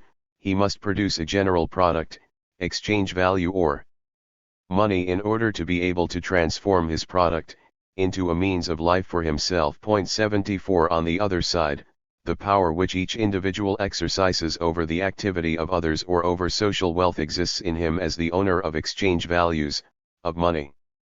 The individual carries his social power, as well as his bond with society, in his pocket. 75 And the more production is shaped in such a way that every producer becomes dependent on the exchange value of his commodity, the more the power of money grows. 76 i.e. the exchange relation establishes itself as a power external to and independent of the producers. What originally appeared as a means to promote production becomes a relation alien to the producers. Consequently, in exchange value the social connection between persons is transformed into a social relation between things, personal capacity into objective wealth. 77 In this sense money is the objective bond of society. 78 The real community which takes the place of the old community, which was held together by natural ties and relations of personal dependence, and which can tolerate none other standing above it. 79 We can see from this that commodity fetishism and the formation of money are simply two different aspects of one single situation, namely, that in a commodity-producing society, the exchangeability of the commodity exists as a thing beside it. As something different from it, something no longer directly identical with it. 80 And hence that value must achieve autonomy in relation to commodities. 81 It further follows from this that both phenomena are inseparable from commodity production, and that a commodity-producing society is incapable either of freeing itself from money, or of tearing away the mystical veil which obscures the real nature of the material process of production. This will only be possible when the process of production becomes production by freely associated producers, and stands under their conscious and planned control. This, however, requires that society possess a material foundation, or a series of material conditions of existence, which in their turn are the natural and spontaneous product of a long and tormented historical development. 82. For the unfolding of the internal contradictions of the money form. Up until now we were concerned to prove that the exchange-value relation, of commodities as mutually equal and equivalent objectifications of labor time, comprises contradictions which find their objective expression in a money which is distinct from labor time. 83 Because the commodity has to prove itself simultaneously as both use value and exchange value, and because the private labor contained in it must prove itself directly as social labor, the world of commodities must single out one exclusive commodity, in which these contradictions appear to be dissolved. Only this commodity can be the universal equivalent, only the labor incorporated in this commodity represents labor in its directly social form. Although, like all other commodity-producing labor, it is the labor of private individuals. 84 Whilst all other commodities sink down to the level of the common mass of commodities, as mere use values. The question then is raised, is this a definitive solution? Does it really overcome the contradictions of commodity production? Marx's answer is, no. In the first place, the same contradiction between the particular nature of the commodity as product and its general nature as exchange value, which created the necessity of positing it doubly, as this particular commodity on the one side, and as money on the other, contains from the beginning the possibility that these two separated forms in which the commodity exists are not convertible into one another. 85. As soon as money has become an external thing alongside the commodity, the exchangeability of the commodity for money becomes bound up with external conditions which may or may not be present. The commodity is demanded in exchange because of its natural properties, because of the needs for which it is the desired object. Money, by contrast, is demanded only because of its exchange value, as exchange value. Hence whether or not the commodity is convertible into money depends on circumstances which initially have nothing to do with it as exchange value and are independent of that. There thus arises the possibility that the commodity, in its specific form as product, can no longer be exchanged for, equated with, its general form as money. 86. But not only this. Just as the exchange value of the commodity leads a double existence, as the particular commodity and as money, so does the act of exchange split into two mutually independent acts, exchange of commodities for money, exchange of money for commodities, purchase and sale. Since these have now achieved a spatially and temporally separate and mutually indifferent form of existence, their immediate identity ceases. They may correspond or not, they may balance or not, they may enter into disproportion with one another. They will of course always attempt to equalize one another, but in the place of the earlier immediate equality there now stands the constant movement of equalization, which evidently presupposes constant non-equivalence.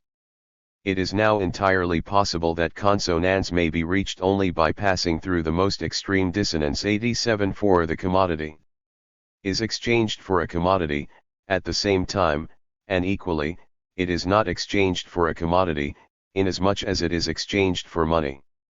Thus already in the quality of money as a medium, in the splitting of exchange into two acts, there lies the germs of crises. 88. Thirdly, Marx continues, just as exchange itself splits into two mutually independent acts, so does the overall movement of exchange itself become separate from the exchangers, the producers of commodities. Exchange for the sake of exchange separates off from exchange for the sake of commodities. A mercantile estate steps between the producers, an estate which only buys in order to sell and only sells so as to buy again, and whose aim in this operation is not the possession of commodities as products but merely the obtaining of exchange values as such, of money. This doubling of exchange, exchange for the sake of consumption and exchange for the sake of exchange, gives rise to a new disproportion. In his exchange, the merchant is guided merely by the difference between the purchase and sale of commodities, but the consumer who buys a commodity must replace its exchange value once and for all. Circulation, i.e. exchange within the mercantile estate, and the point at which circulation ends, i.e. exchange between the mercantile estate and the consumers, as much as they must ultimately condition one another, are determined by quite different laws and motives, and can enter into the most acute contradiction with one another. But since production works directly for commerce and only indirectly for consumption, it must not only create but also and equally be a product of this inconsistency between commerce and exchange for consumption. 90. Finally, Marx points to the contradictions which reveal themselves in the separation of financial operations from actual trade.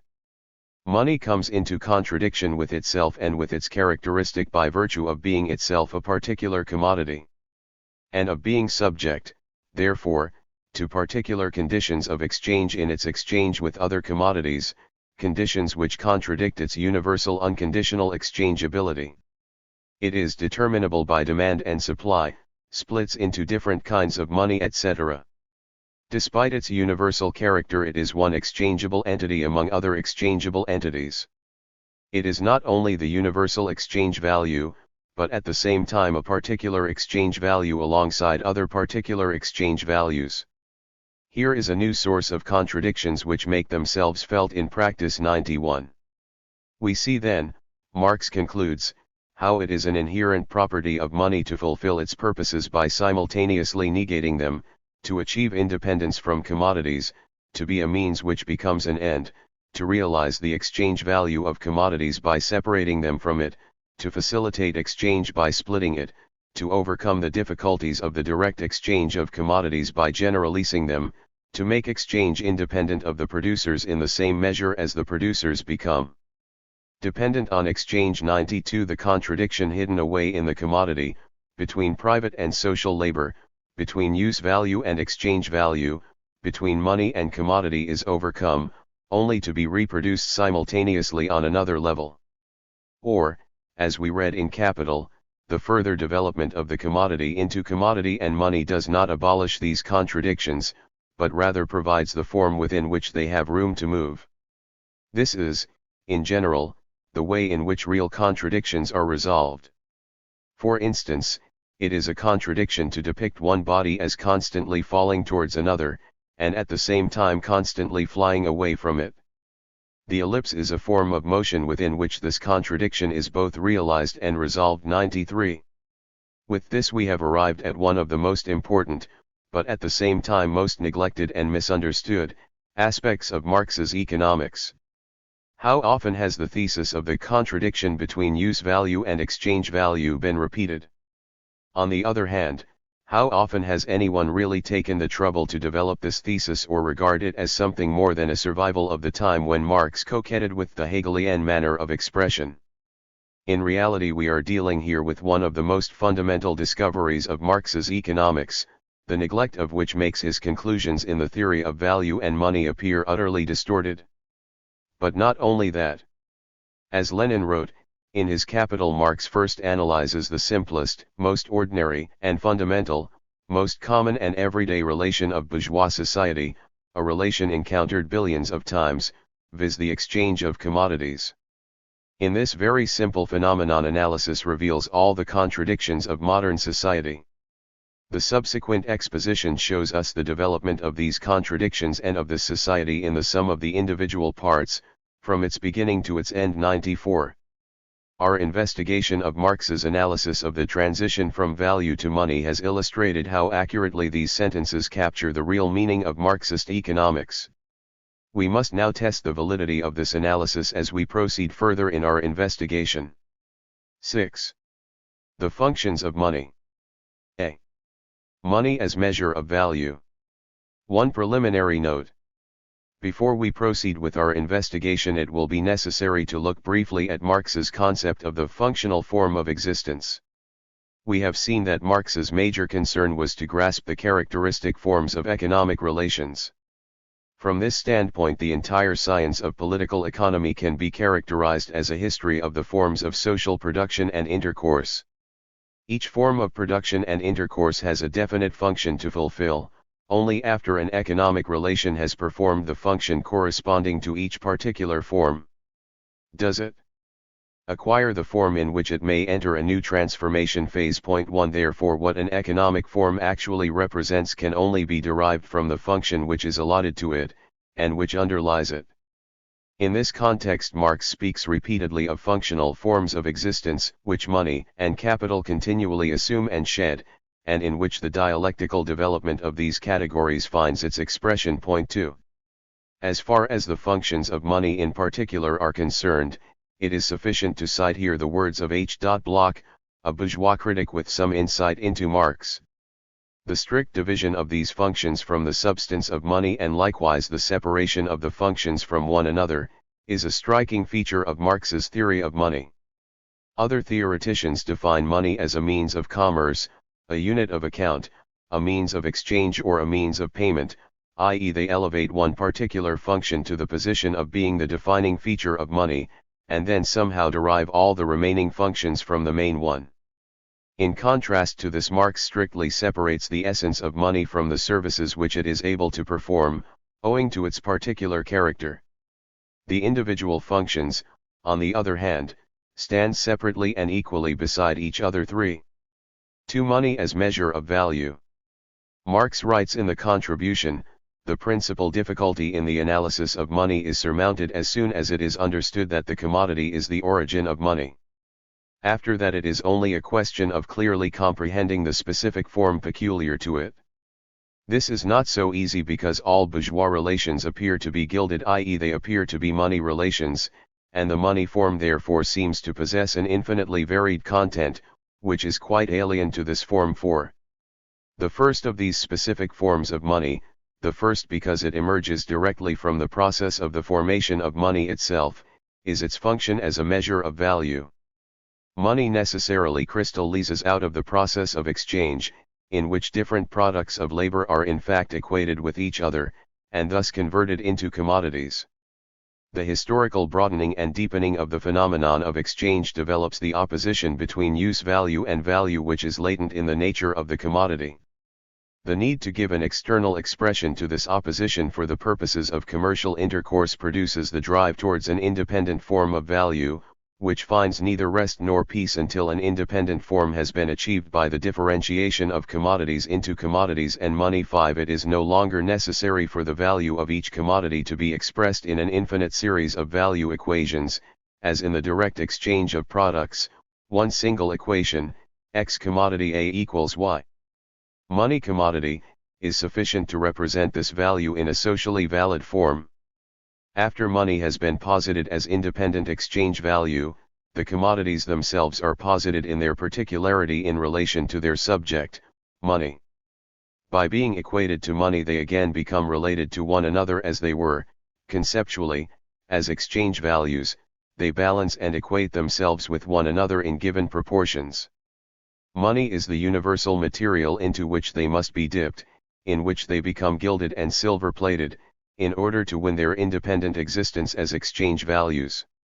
The particular exchange value, the commodity, becomes expressed as, subsumed under, posited in the character of the independent exchange value, of money. 6. The rough draft continues, exchange value, posited in the character of money, is price. Money as price shows first of all the identity of all exchange values, secondly, it shows the unit of which they all contain a given number, so that the equation with money expresses the quantitative specificity of exchange values, their quantitative relation to one another. 7. Money operates here as the common denominator, as the measure of values, as the material in which the magnitudes of value of commodities are expressed socially. In this capacity, money is the necessary form of appearance of the measure of value which is immanent in commodities, namely labor time. 81 Definition which follows automatically from the general law of value is that since objectified human labor is contained both in commodities and money, the value of a commodity whose production involves one day's labor becomes expressed in a quantity of gold or silver, in which, similarly, one day's labor is incorporated. The circulation process makes it appear as if it is money which makes commodities commensurable. In reality the opposite is the case, because all commodities, as values, are objectified human labor, and therefore in themselves commensurable. Their values can be communally measured in one and the same specific commodity, and this commodity can be converted into the common measure of their values, that is into money. 9. The measure of value presupposes them as values and refers solely to the expression and size of this value. To the transformation of values into prices. It already presumes value. Point 10. Prices represent only an ideal transformation of commodities into money. The doubling of the commodity into commodity and money, the formation of money, does not imply that the commodity has become money as such, or that the commodity only possesses universal exchangeability because it has been given a price. The concrete form in which commodities enter the process of exchange is as use values. The commodities will only become universal equivalents as a result of their alienation. The establishment of their price is merely their nominal conversion into the universal equivalent, an equation with gold which still has to be put into practice. 11. Hence the price of the commodity appears as an external relation of exchange values or commodities to money. The commodity is not price, in the way in which its social substance stamped it as exchange value. This quality is not immediately coextensive with it, but it is mediated by the commodity's comparison with money. The commodity is exchange value, but it has a price. 12. We thus return to the question of the non-identity of price and value, which we already touched on in the previous chapter. At first sight this might appear to be a mere terminological difference. In reality it is so far from being simply a nominal difference that all the storms which threaten the commodity in the actual process of circulation center upon it. Point 13. 4. Although the commodity, e.g. iron, possesses in price an ideal value shape or an imagined gold shape, it naturally cannot at one and the same time, and in reality, be both iron and gold. To establish its price it is sufficient for it to be equated with gold in the imagination. However, in actual exchange it must be actually replaced by gold, to render to its owner the service of a universal equivalent. And in actual exchange, price may express both the magnitude of value of the commodity and the greater or lesser quantity of money for which it can be sold under the given circumstances. The possibility of a quantitative incongruity between price and magnitude of value is therefore inherent in the price form itself.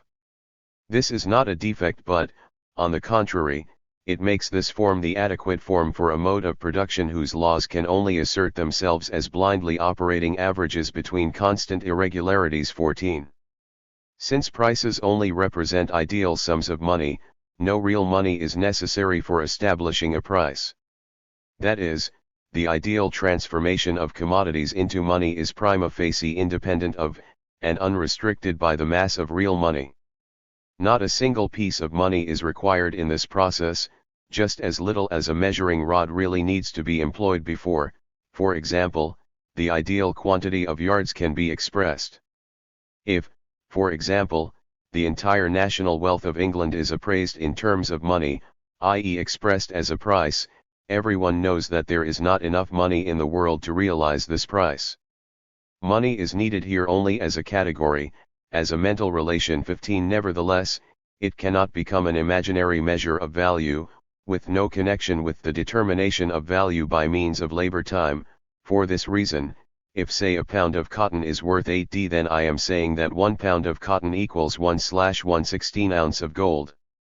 This expresses at the same time its particularity as exchange value against all other commodities, which contain the ounce of gold this or that many times, since they are all in the same way compared to the ounce of gold. This original relation of the pound of cotton with gold is fixed by the quantity of labor time realized in one and the other, the real common substance of exchange value. 16. Money as measure, as element of price determination, thus presents the following phenomena. It is required only as an imagined unit once the exchange value of an ounce of gold compared to any one other commodity has been determined. Its actual presence is superfluous, along with, even more so, its available quantity. While it thus only needs to be posited ideally and, indeed, in the form of the price of a commodity is only ideally posited in it, at the same time, as a simple amount of the natural substance in which it is represented, as a given weight of gold, silver, etc. It also yields the point of comparison, the unit, the measure. 17. In this sense, the material substance of money is essential for money's function as a measure of value, although its availability and even more its quantity, the amount of the portion of gold or silver which serves as a unit, are entirely irrelevant for it in this quality, and it is employed in general only as an imaginary non-existent unit. 18. The above confirms what we already knew, namely that only a real commodity, a real product of labor, can function as the measure of value. Money is a measure only because it is labor time materialized in a specific substance, hence its self-value. 19. It does not follow from this either that it always has to be embodied 20 in the same substance, or that it has to be of an invariable value. 21. What follows is only that, as in the representation of the exchange value of any commodity in the use value of another, so similarly in the estimation of commodities in gold or silver, it is presupposed that at a given moment gold represents a definite quantity of labor time. If the value of an ounce of gold falls or rises in consequence of a change in the labor time required for its production, then it will fall or rise equally in relation to all other commodities and will thus for all of them continue to represent a definite volume of labor time. The same exchange values will now be estimated in quantities of gold which are larger or smaller than before, but they will retain the same relative value to one another. The fact that, because of the changing value of gold, exchange values are represented by varying quantities of gold does not prevent gold from functioning as the measure of value, any more than the fact that the value of silver is 1/15 of that of gold prevents it from taking over this function. 22. Thus we have arrived at the question of the double standard of currency.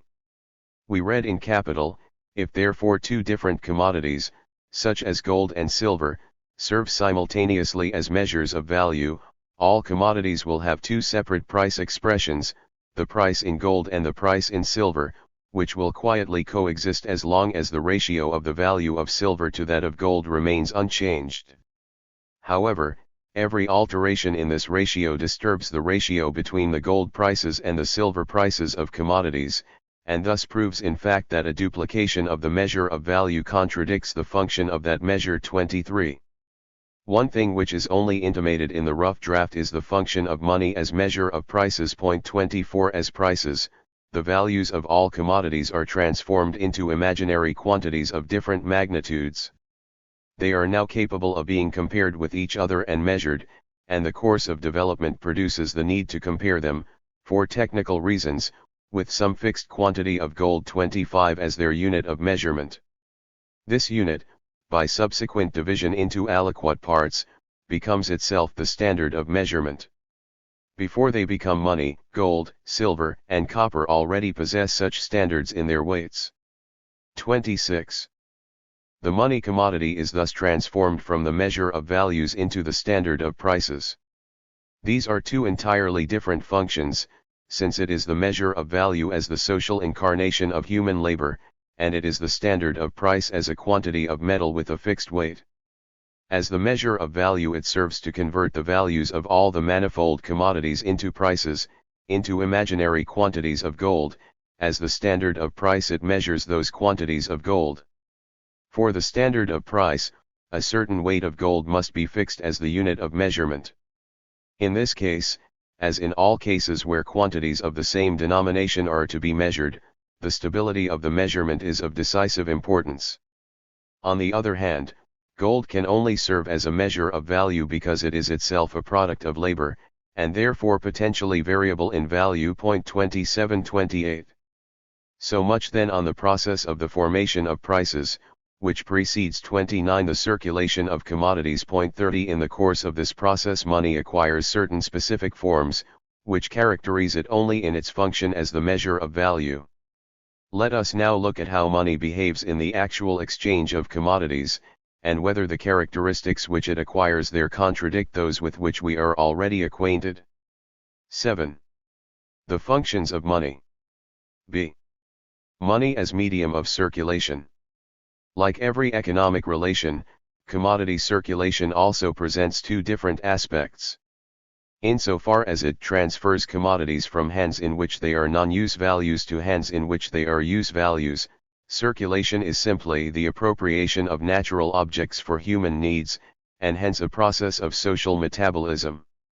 However, to the extent that this replacement of use values takes place through private exchange, mediated by money, and that the relations of the commodities to one another are crystallized as different forms of money, it simultaneously gives rise to definite social relations of production, and is therefore a change of form. Point 1. Only the second aspect is analyzed by Marx. Point 2.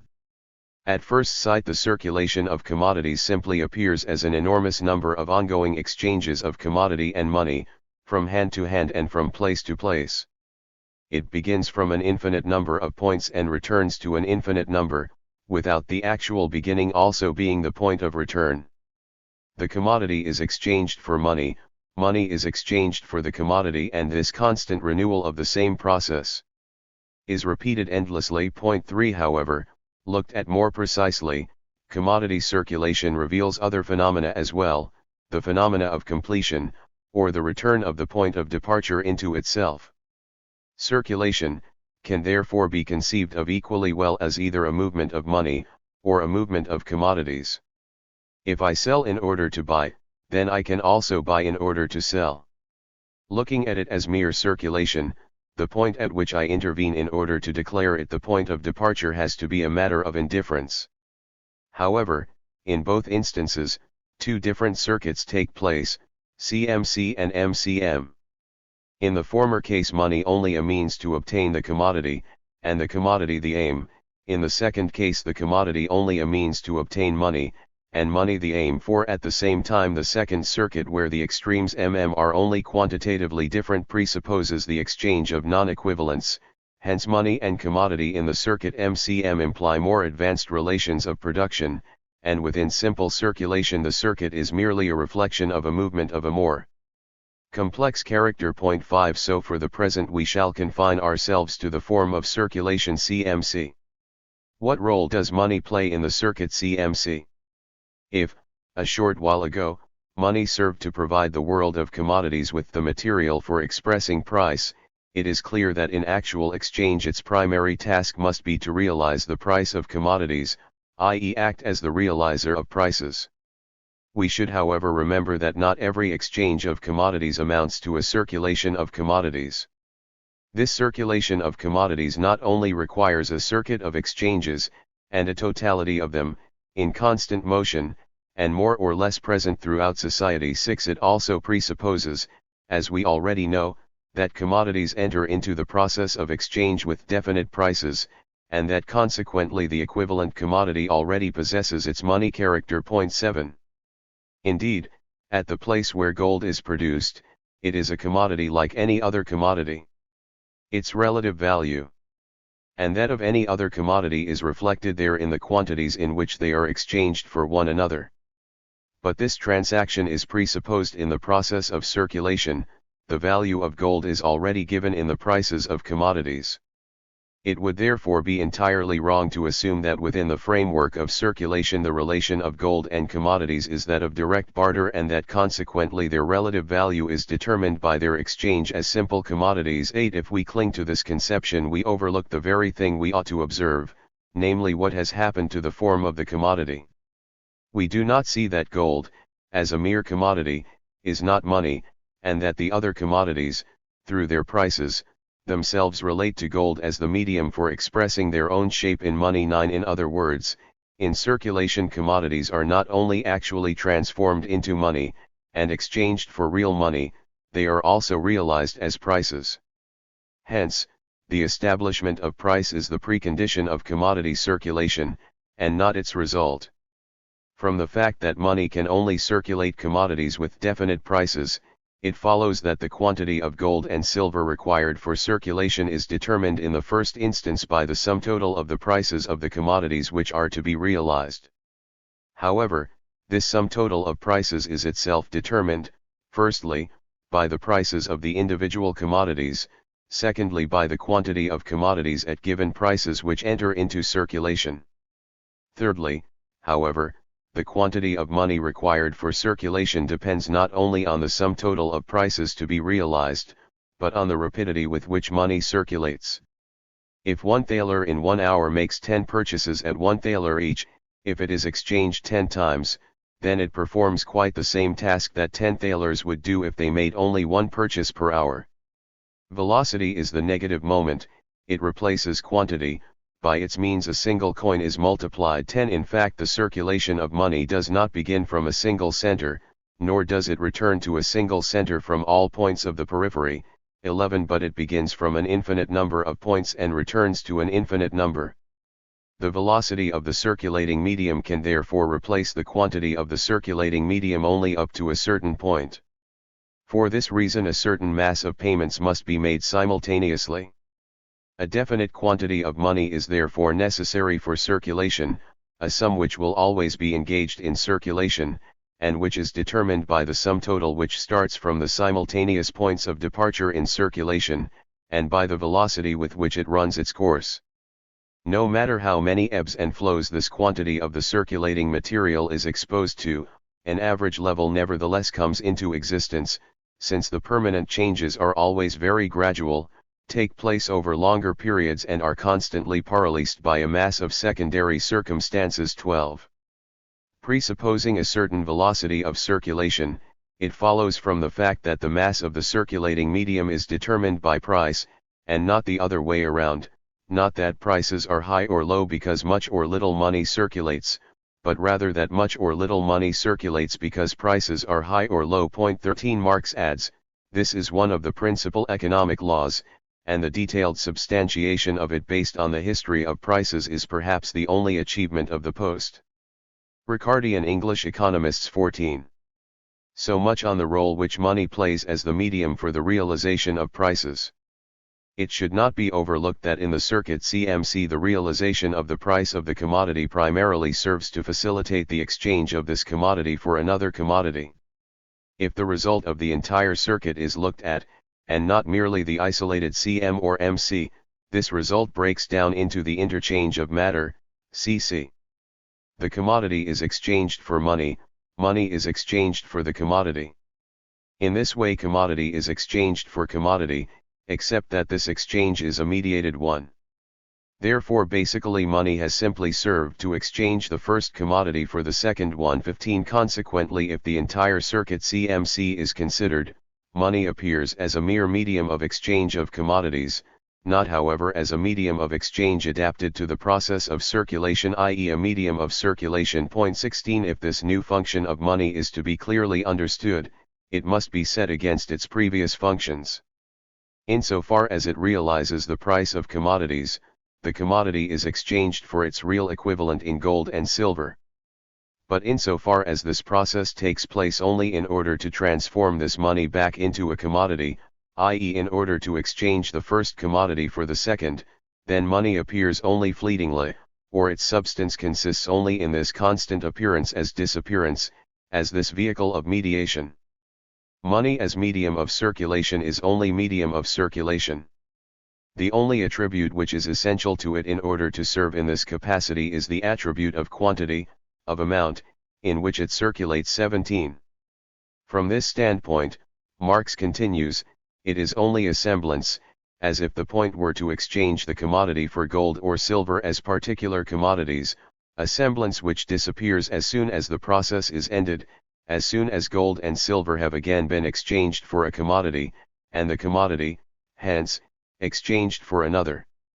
The character of gold and silver as mere media of circulation is therefore irrelevant to their makeup as particular natural commodities. This appears in the fact that in the course of circulation 1 thaler can represent a mass of silver 100 times greater than it really contains, although in each particular exchange it only represents the silver weight of 1 thaler. 18. In circulation as a whole, the 1 thaler thus represents 100 thalers, a weight of silver 100 times greater than it really contains.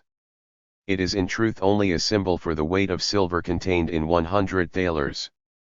Insofar as the price of a commodity of 1 thaler is paid, it is of decisive importance that the 1 thaler really contains X weight of silver. If it were a counterfeit thaler, alloyed with non-precious metals. Then indeed the price of the commodity would not be realized. In order to realize it, it would have to be paid for in as great a quantity of the non-precious metals as equals X weight of silver. Looking at this moment of circulation in isolation, it is thus essential that the unit of money should really represent a given quantity of gold or silver. But when we take circulation as a totality, as a self-enclosed process, CMMC, then the matter stands differently. In the first case the realization of price would be only apparent, only a part of the price would be realized. But if a fake thaler were to circulate in the place of a real one, it would render absolutely the same service in circulation as a whole as if it were genuine. The genuine thaler is, therefore, in this process, nothing more than a symbol, insofar as the moment in which it realizes prices is left out, and we look only at the totality of the process in which it serves only as a medium of exchange and in which the realization of prices is only a semblance, a fleeting mediation. 19. Further on in the text we read this, as a mere medium of circulation, in its role in the constant flow of the circulatory process, money is neither the measure of prices 20 because it is already posited as such in the prices themselves, nor is it the means for the realization of prices, for it exists as such in one single moment of circulation but disappears as such in the totality of its moments, but is, rather, the mere representative of the price in relation to all other commodities, and serves only as a means to the end that all commodities are to be exchanged at equivalent prices. In this relation it is the symbol of itself. From this it follows that money as gold or silver, insofar as only its role as means of exchange and circulation is concerned, can be replaced by any other symbol which expresses a given quantity of its unit, and that in this way symbolic money can replace the real, because material money as mere medium of exchange is itself symbolic. 21. The medium of circulation obtains its most characteristic form in coin. As coin, money has lost its use value. Its use value is identical with its quality as medium of circulation. That is why coin is also only a symbol whose material is irrelevant. But as coin it also loses its universal character, and adopts a national local one. It decomposes into coin of different kinds, according to the material of which it consists, gold, copper, silver, etc. It acquires a political title, and talks, as it were, a different language in different countries. 22. What Marx has to say in the rough draft on coin and on paper money issued by the state at uniform exchange rates does not go beyond a few scattered remarks. 23.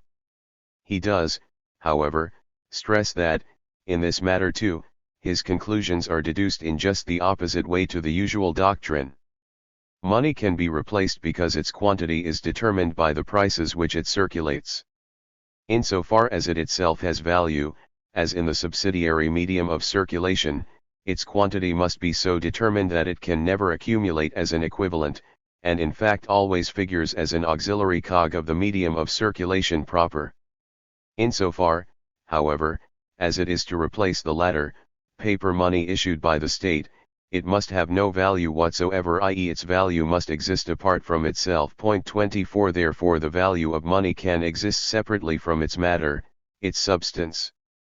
Without therefore giving up the privilege of this specific commodity, i.e. of gold or silver, because the separated form of existence must necessarily continue to take its denomination from the specific commodity. 25. It can be seen that whereas in money's function as medium of circulation its material existence, its material substream of a given quantity of gold and silver is irrelevant, and where by contrast its amount is the essential aspect, in its role as measure. Where it was introduced only ideally, its material substratum was essential but its quantity and even its existence as such were irrelevant. Marx remarks, in addition, that it is precisely this conflict between the functions of money 26 which explains the otherwise inexplicable phenomenon that the debasement of metallic money, of gold, silver, through admixture of inferior metals, causes a depreciation of money and a rise in prices, because in this case the measure of prices 27 is no longer the cost of production of the ounce of gold, say, but rather of an ounce consisting of 2/3 copper, etc. But on the other hand, if the substratum of money is entirely suspended and replaced by paper bearing the symbol of given quantities of real money, in the quantity required by circulation 28, then the paper circulates at the full gold and silver value. In the first case, because the medium of circulation is at the same time the material of money as measure, and the material in which prices are definitively realized; in the second case, because money only in its role as medium of circulation 29. Those readers who are well versed in Marxism will immediately notice the difference between the presentation in the rough draft and the presentation in the contribution and capital. Not only is there no investigation in the former into coin and paper money, but also no detailed analysis of the circuit CMC, which can be found in the chapters on the medium of circulation in both of the later works. 30 What the rough draft offers, therefore, is hardly more than a cursory sketch of this subject. Nevertheless, by focusing directly on the functions which money fulfills in the realization of commodity prices, it provides a welcome supplement to the later works, and thus contributes to our understanding of the later presentations, a point which also applies to the next chapter. 8. The functions of money. See money as money. 1. General comments. Up until now we have become acquainted, in the main, with two functions of money: money as measure of value, and as medium of circulation. In the first function it operates only as ideal money, and in the second only as symbolic money. However, we now come to those forms which are either dependent on the actual presence of money in its own golden person, or where it appears, on the other hand, as the sole form of value, or in other words, the only adequate form of existence of exchange value, in the face of all the other commodities which are here use values pure and simple. 1. Marx speaks here of money as money, or the third function of money. What this means is that money becomes independent in relation both to society and to individuals. 2. This attainment of an independent position, which was already inherent in the concept of money, is, however, first of all a product of the process of exchange, and therefore has to be expressed in the development of the various specific forms of money. It achieves temporary independence, for example, in its function as medium of circulation. Whenever the sale CM takes place, gold or silver, which, as measure of values were only ideal money, get transformed into actual money. Thus, the chrysalis state of the commodity as money forms an independent phase in its life, in which it can remain for a shorter or longer period. 3. However, if we look at the act CM in the context of the circuit CMC, this money chrysalis only serves the change of matter CM, and therefore has only a temporary and fleeting character. As a fixed crystal of value, as value, become independent, money first appears where it no longer serves as a mere intermediary of exchange, but rather confronts commodities as something other than a medium of circulation. According to Marx, money appears in three forms in its third function. 1. As hoard, 2. As means of payment, and 3. As world coin or world money. In the first form, money remains outside circulation, withdraws from it; in the second it does in fact enter it, but not as a medium of circulation; and finally in the third it breaks through the barriers of internal circulation, as circumscribed by national borders, in order to function as the universal equivalent in international trade, on the world market. 4. Only by studying all these forms can we arrive at the real meaning of the category money as money. It should also be noted that the rough draft diverges noticeably from the contribution and from capital on this point. In the rough draft the category money as money is conceived of essentially as the development of the form MCM. 5. Indeed, the study of the circuit demonstrates most clearly that here money functions neither only as measure, nor only as medium of exchange, nor only as both, but has yet a third quality, that it has an independent existence outside circulation, and that in this new character it can be withdrawn from circulation just as the commodity must constantly be definitively withdrawn. 6. However, since, as we have already emphasized, 7 money and commodity in the circuit MCM imply more advanced relations of production, i.e. the circuit MCM suggests the dominance not of simple commodity production but of capitalist production, Marx decided in the contribution to develop the third function of money from CMC, the immediate form of commodity circulation 8 and not from the circuit MCM, and we must follow this corrected version here. This is all the more essential as we can already see from the rough draft that the third function of money is already in evidence in the form of circulation CMC, insofar as money does not function as a mere medium of circulation. 9. 2. Money as hoard. The hoard is the most striking form of money's autonomy. We saw that the circulation of commodities bursts through all the temporal, spatial, and personal barriers imposed by the direct exchange of products. By splitting up the direct identity between the exchange of one's own product and the acquisition of someone else's into the two antithetical segments of sale and purchase. No one can sell unless someone else purchases. But no one directly needs to purchase because he has just sold. 10. The fact that gold as money assumes an independent existence is thus above all a tangible expression of the separation of the process of circulation or of the metamorphosis of commodities into two discrete and separate transactions which exist side by side. 11. The splitting of the circuit CMC therefore makes it possible for the seller of commodities to deliberately isolate the transaction CM, to prevent it from proceeding to MC, in order to get hold of the money form of the commodity. In this case money petrifies into a hoard, and the seller of commodities becomes a hoarder.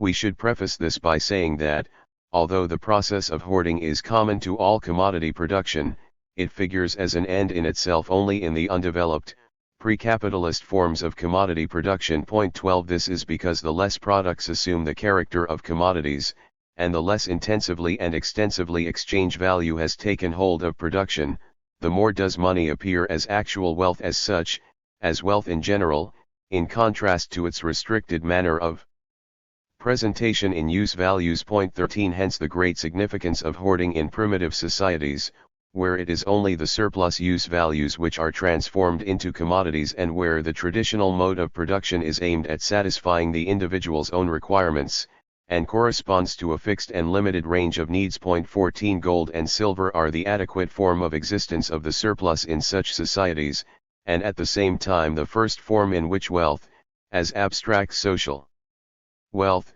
can be held. This explains why the accumulation of all other commodities is less ancient than that of gold and silver. In the first place this is related to the natural property the precious metals possess, of being imperishable. Accumulation is essentially a process which takes place in time.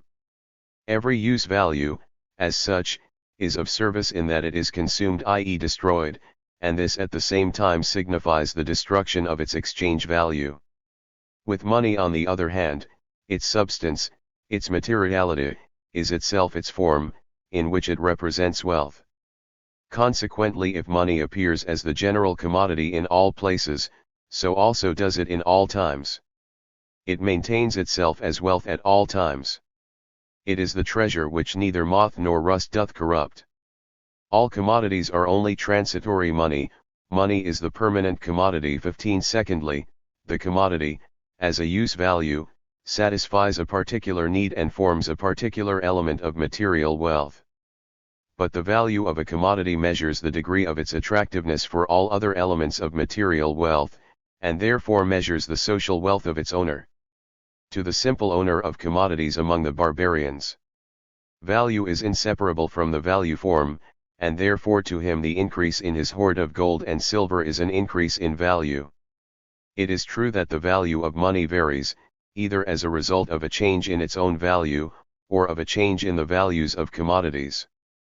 But this on the one hand does not prevent 200 ounces of gold from continuing to contain more value than 100 ounces, nor on the other hand does it prevent the metallic natural form of this object from continuing to be the universal equivalent form of all other commodities, and the directly social incarnation of all human labor. 16. Although hoarding as such is characteristic of pre-capitalist conditions, it does at the same time reveal tendencies which eventually lead to the dissolution of these primitive conditions and the decline of the communities which correspond to them. 17. This is because every form of natural wealth, before it is replaced by exchange value, presupposes an essential relation between the individual and the objects in which the individual in one of his aspects objectifies himself in the thing, so that his possession of the thing appears at the same time as a certain development of his individuality, wealth in sheep, the development of the individual as shepherd, wealth in grain his development as agriculturist etc.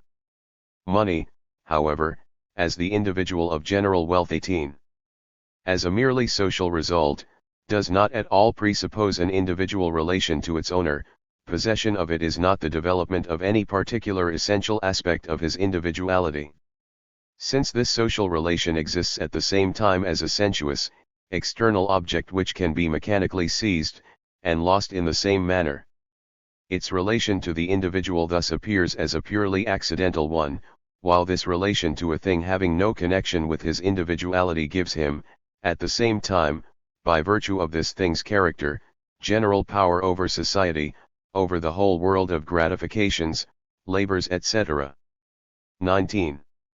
Thus the social power becomes the private power of private persons. 20. However, whatever surrenders itself to everything, and is yielded in return for anything, appears as the universal means of corruption and prostitution. 21. For, just as everything is alienable for money, everything is obtainable by money.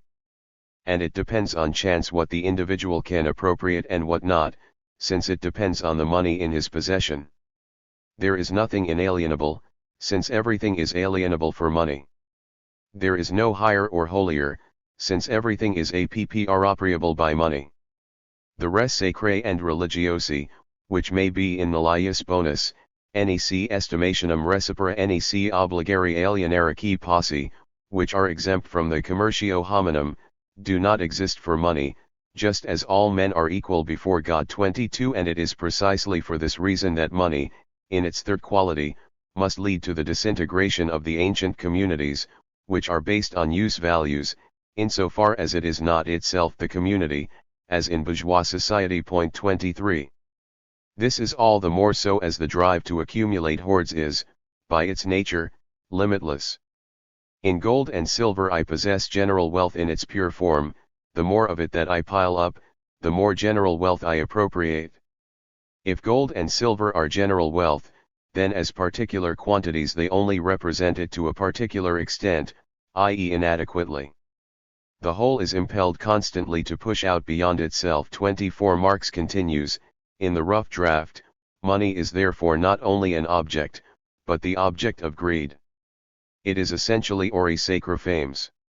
Greed as such, as a particular form of the drive, i.e. as distinct from the craving for a particular kind of wealth, e.g. for clothes, weapons, jewels, women, wine etc. is possible only when general wealth, wealth as such, has become individualist in a particular thing, i.e. as soon as money is posited in its third quality.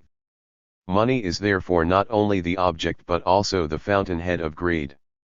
The underlying reason is in fact that exchange value as such becomes the goal, and consequently also an expansion of exchange value. 25. The metamorphosis takes place, then, for its own sake, for the purpose of transforming particular physical wealth into general social wealth.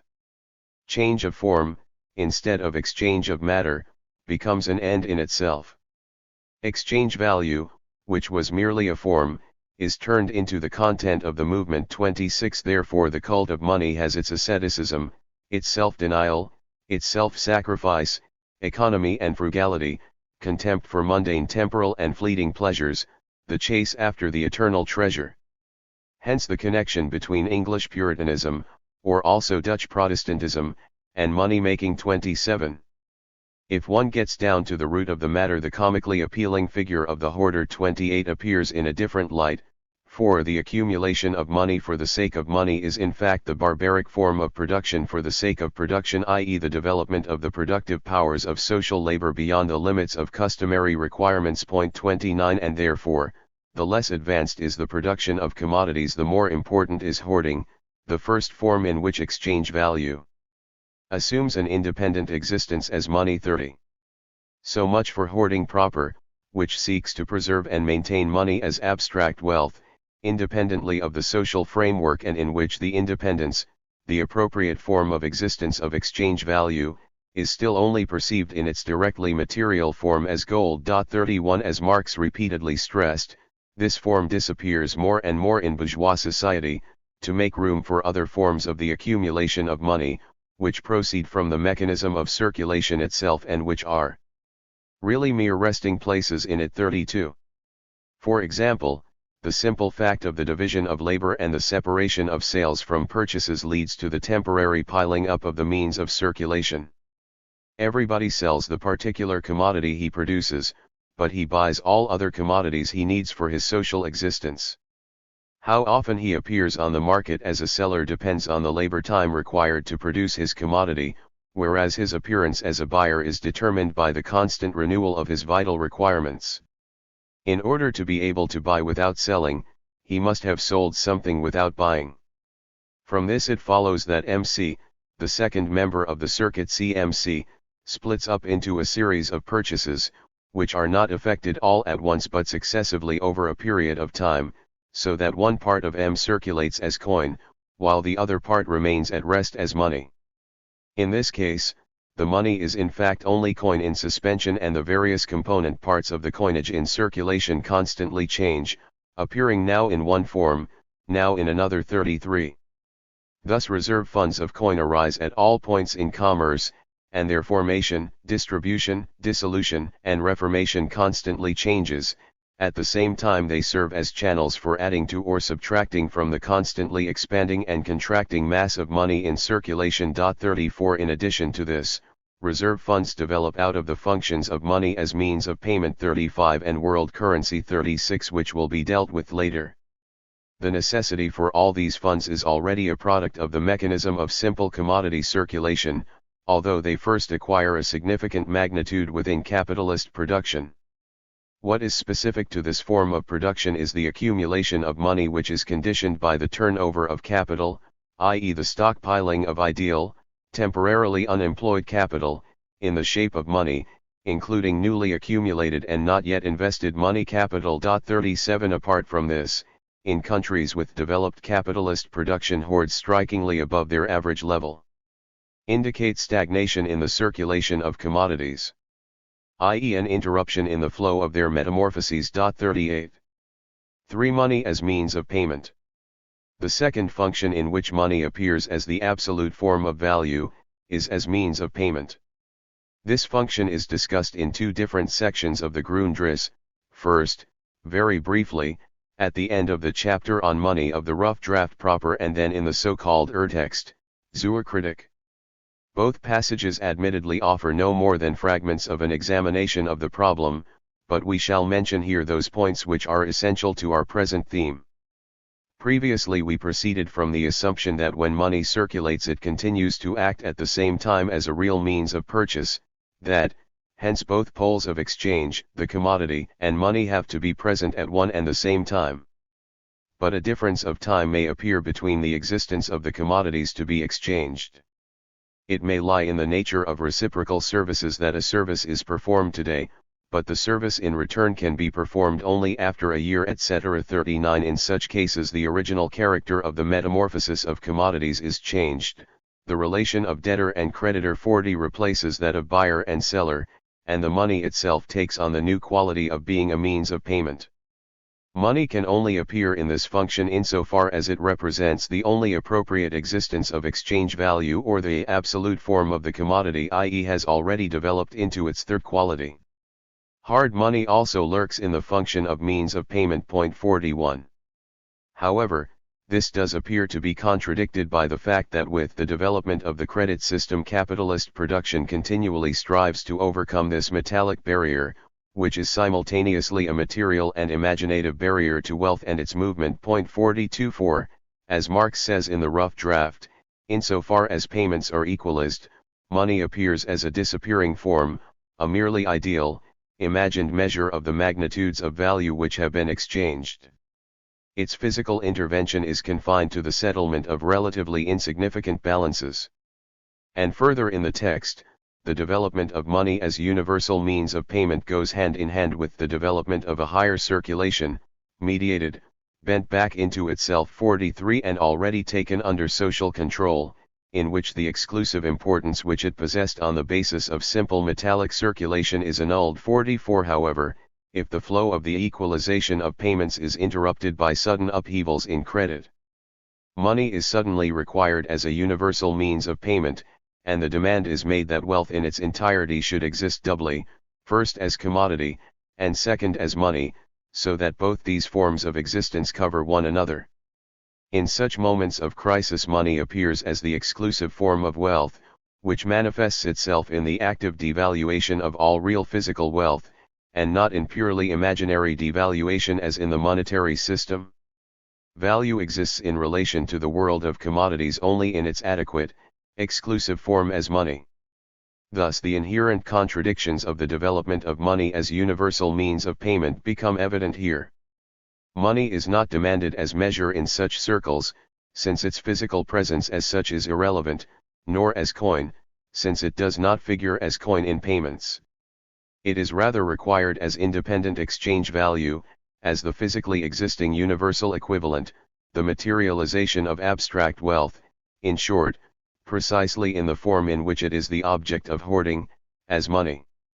Its development as the universal means of payment hides the contradiction, that exchange value has assumed forms independent of its mode of existence as money, and on the other, that its mode of existence as money is posited as the definitive and only adequate 145.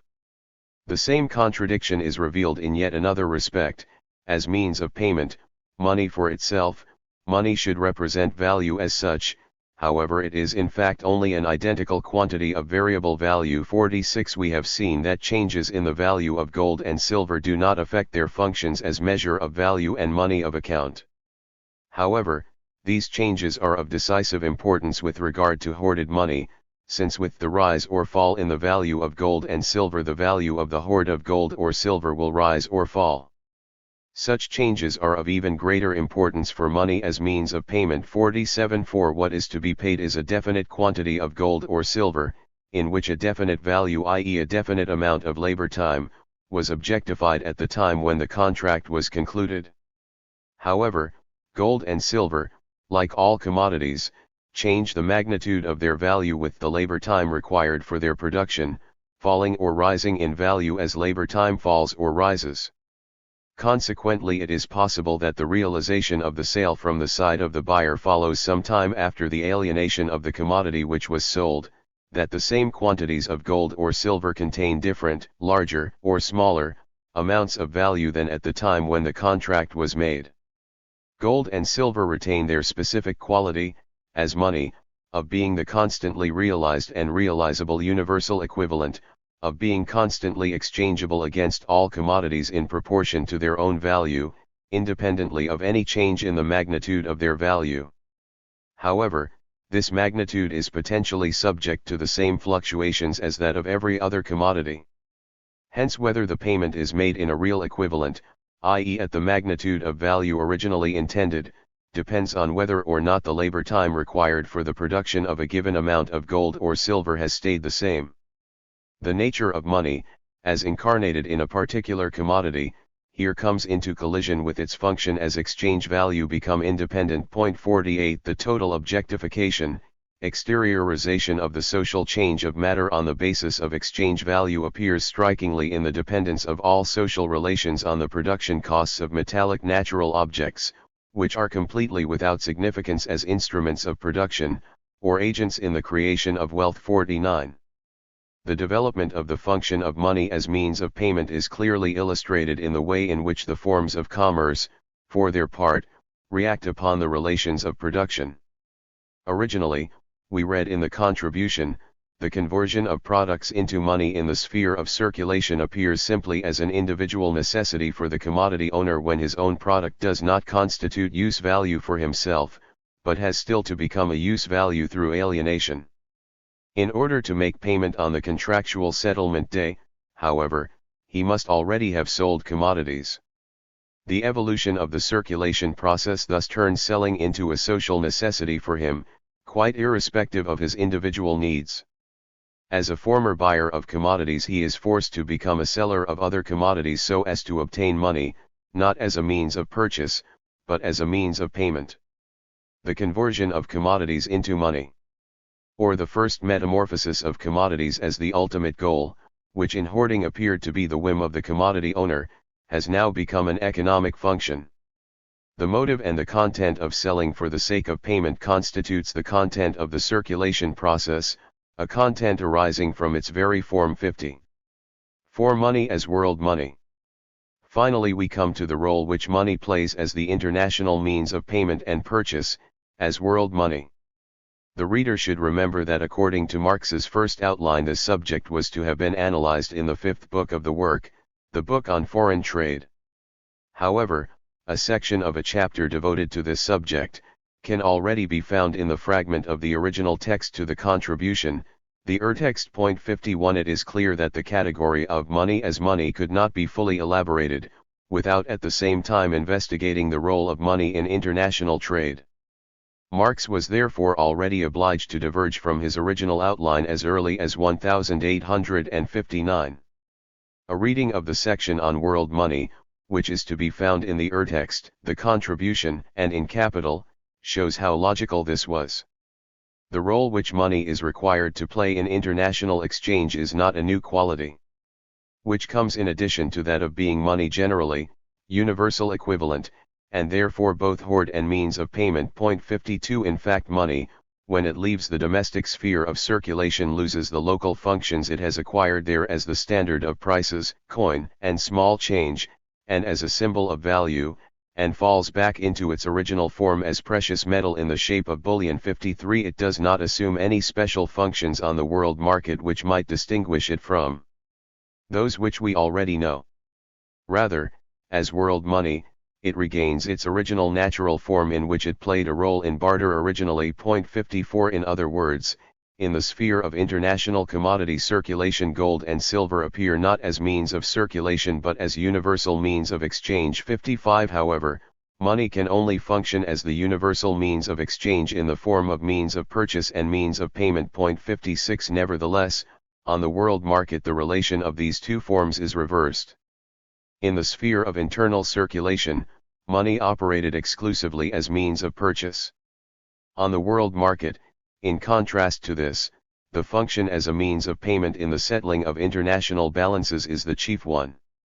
However, gold and silver function as international means of purchase chiefly when the customary equilibrium in the interchange of products between different nations is suddenly disturbed, for example, when a bad harvest compels one of them to buy on an extraordinary scale. 57. In either case, money must always exist in its form of a hoard, in its metallic state, in the form in which it is not merely a form of value, but value itself, whose money form it is. 58. And finally, money functions on the world market as the universally recognized materialization of social wealth, whenever it is not a matter of buying or paying, but of transferring wealth from one country to another, and whenever its transfer in the form of commodities is ruled out, either by the conjuncture of the market, or by the purpose of the transfer itself. 59. Thus, money's form as international means of exchange and payment is not in fact a particular form for that purpose, rather, it fulfills, as such, only functions in which it appears most obviously in its simple, and at the same time, concrete form, as money. 60. In contrast, what really marks out the entry of money onto the world market is the universality of its appearance, which corresponds to the universality of its concept.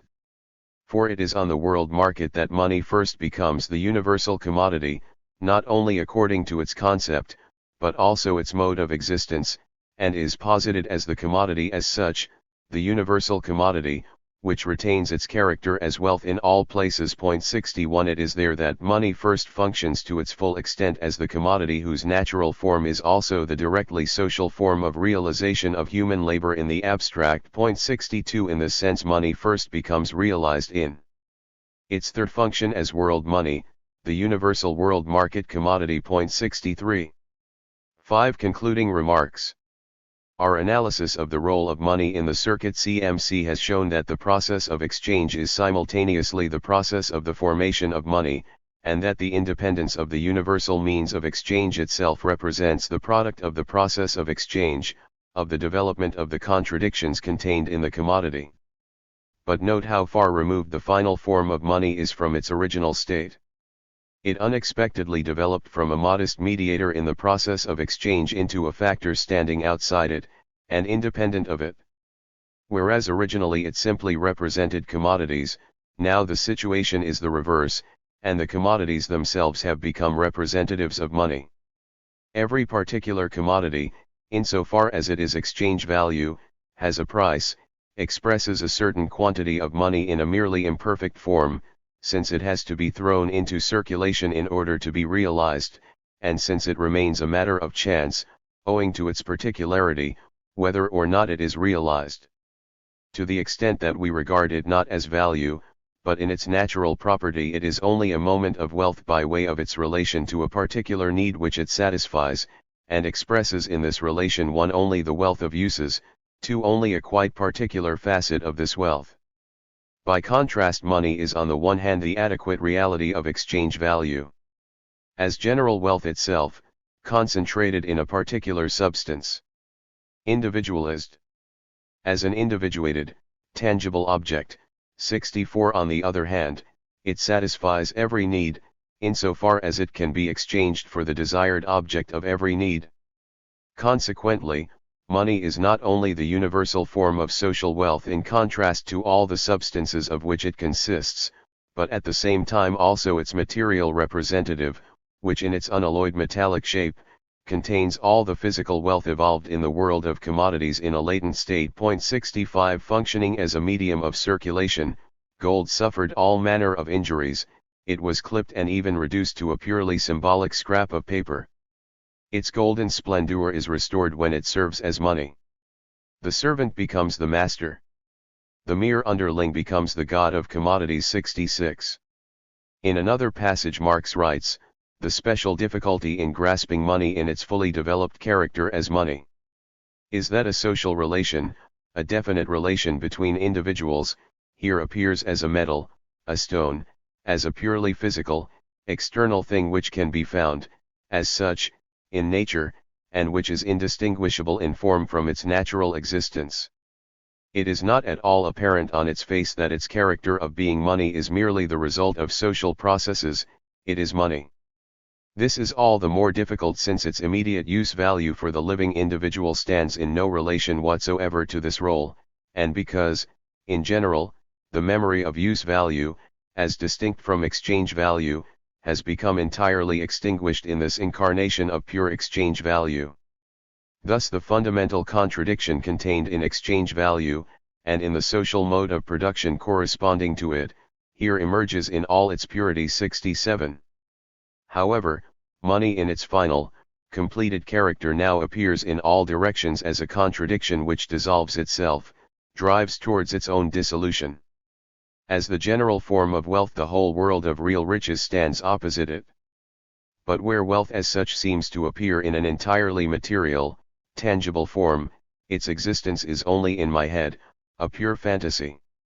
On the other side, as material representative of general wealth, it is realized only by being thrown back into circulation, to disappear in exchange for the singular, particular modes of wealth.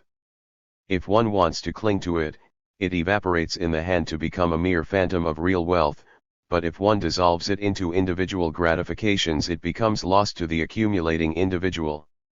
However, accumulating to increase it turns out again to be false. If the other riches do not accumulate, then it loses its value in the measure in which it is accumulated. What appears as its increase is in fact its decrease. Its independence is a mere semblance, its independence of circulation exists only in view of circulation, exists as dependence on it. It pretends to be the general commodity, but because of its natural particularity it is again a particular commodity, whose value depends both on supply and demand, and on variations in its specific costs of production. As absolutely secure wealth, entirely independent of my individuality, it is at the same time, because it is something external to me, the absolutely insecure, which can be separated from me by accident. It therefore suspends itself as completed exchange value. 68. The resolution of this glaring contradiction will first emerge in the chapter on capital in the rough draft. Only this much is intimated here, to develop the concept of capital it is necessary to begin not with labor, but with value, and, indeed, with exchange value as already developed in the movement of circulation. The first quality of capital is, then, that exchange value deriving from circulation and presupposing circulation preserves itself within it and by means of it, does not lose itself by entering into it, that circulation is not the movement of its disappearance, but rather the movement of its self-positing as exchange value, its self-realization as exchange value. 69 Hence the fundamental contradiction of money, as the final product of simple commodity circulation, of the circuit CMC, can only be overcome through the process of capitalist production, i.e. in the circuit MCM. Part 3. The section on the production process. 9. Introductory remarks. The result of the analysis up until now can be summarized most succinctly by the order of development: commodity, value, money, capital. Marx himself gave us timely warning that this is by no means simply a question of concepts and their dialectic one, and that the logical succession of the categories simultaneously reflects real historical development. With this proviso, our series of stages of development states nothing more than that each of the categories mentioned leads out beyond itself, and that none of them could be completely understood without the preceding ones.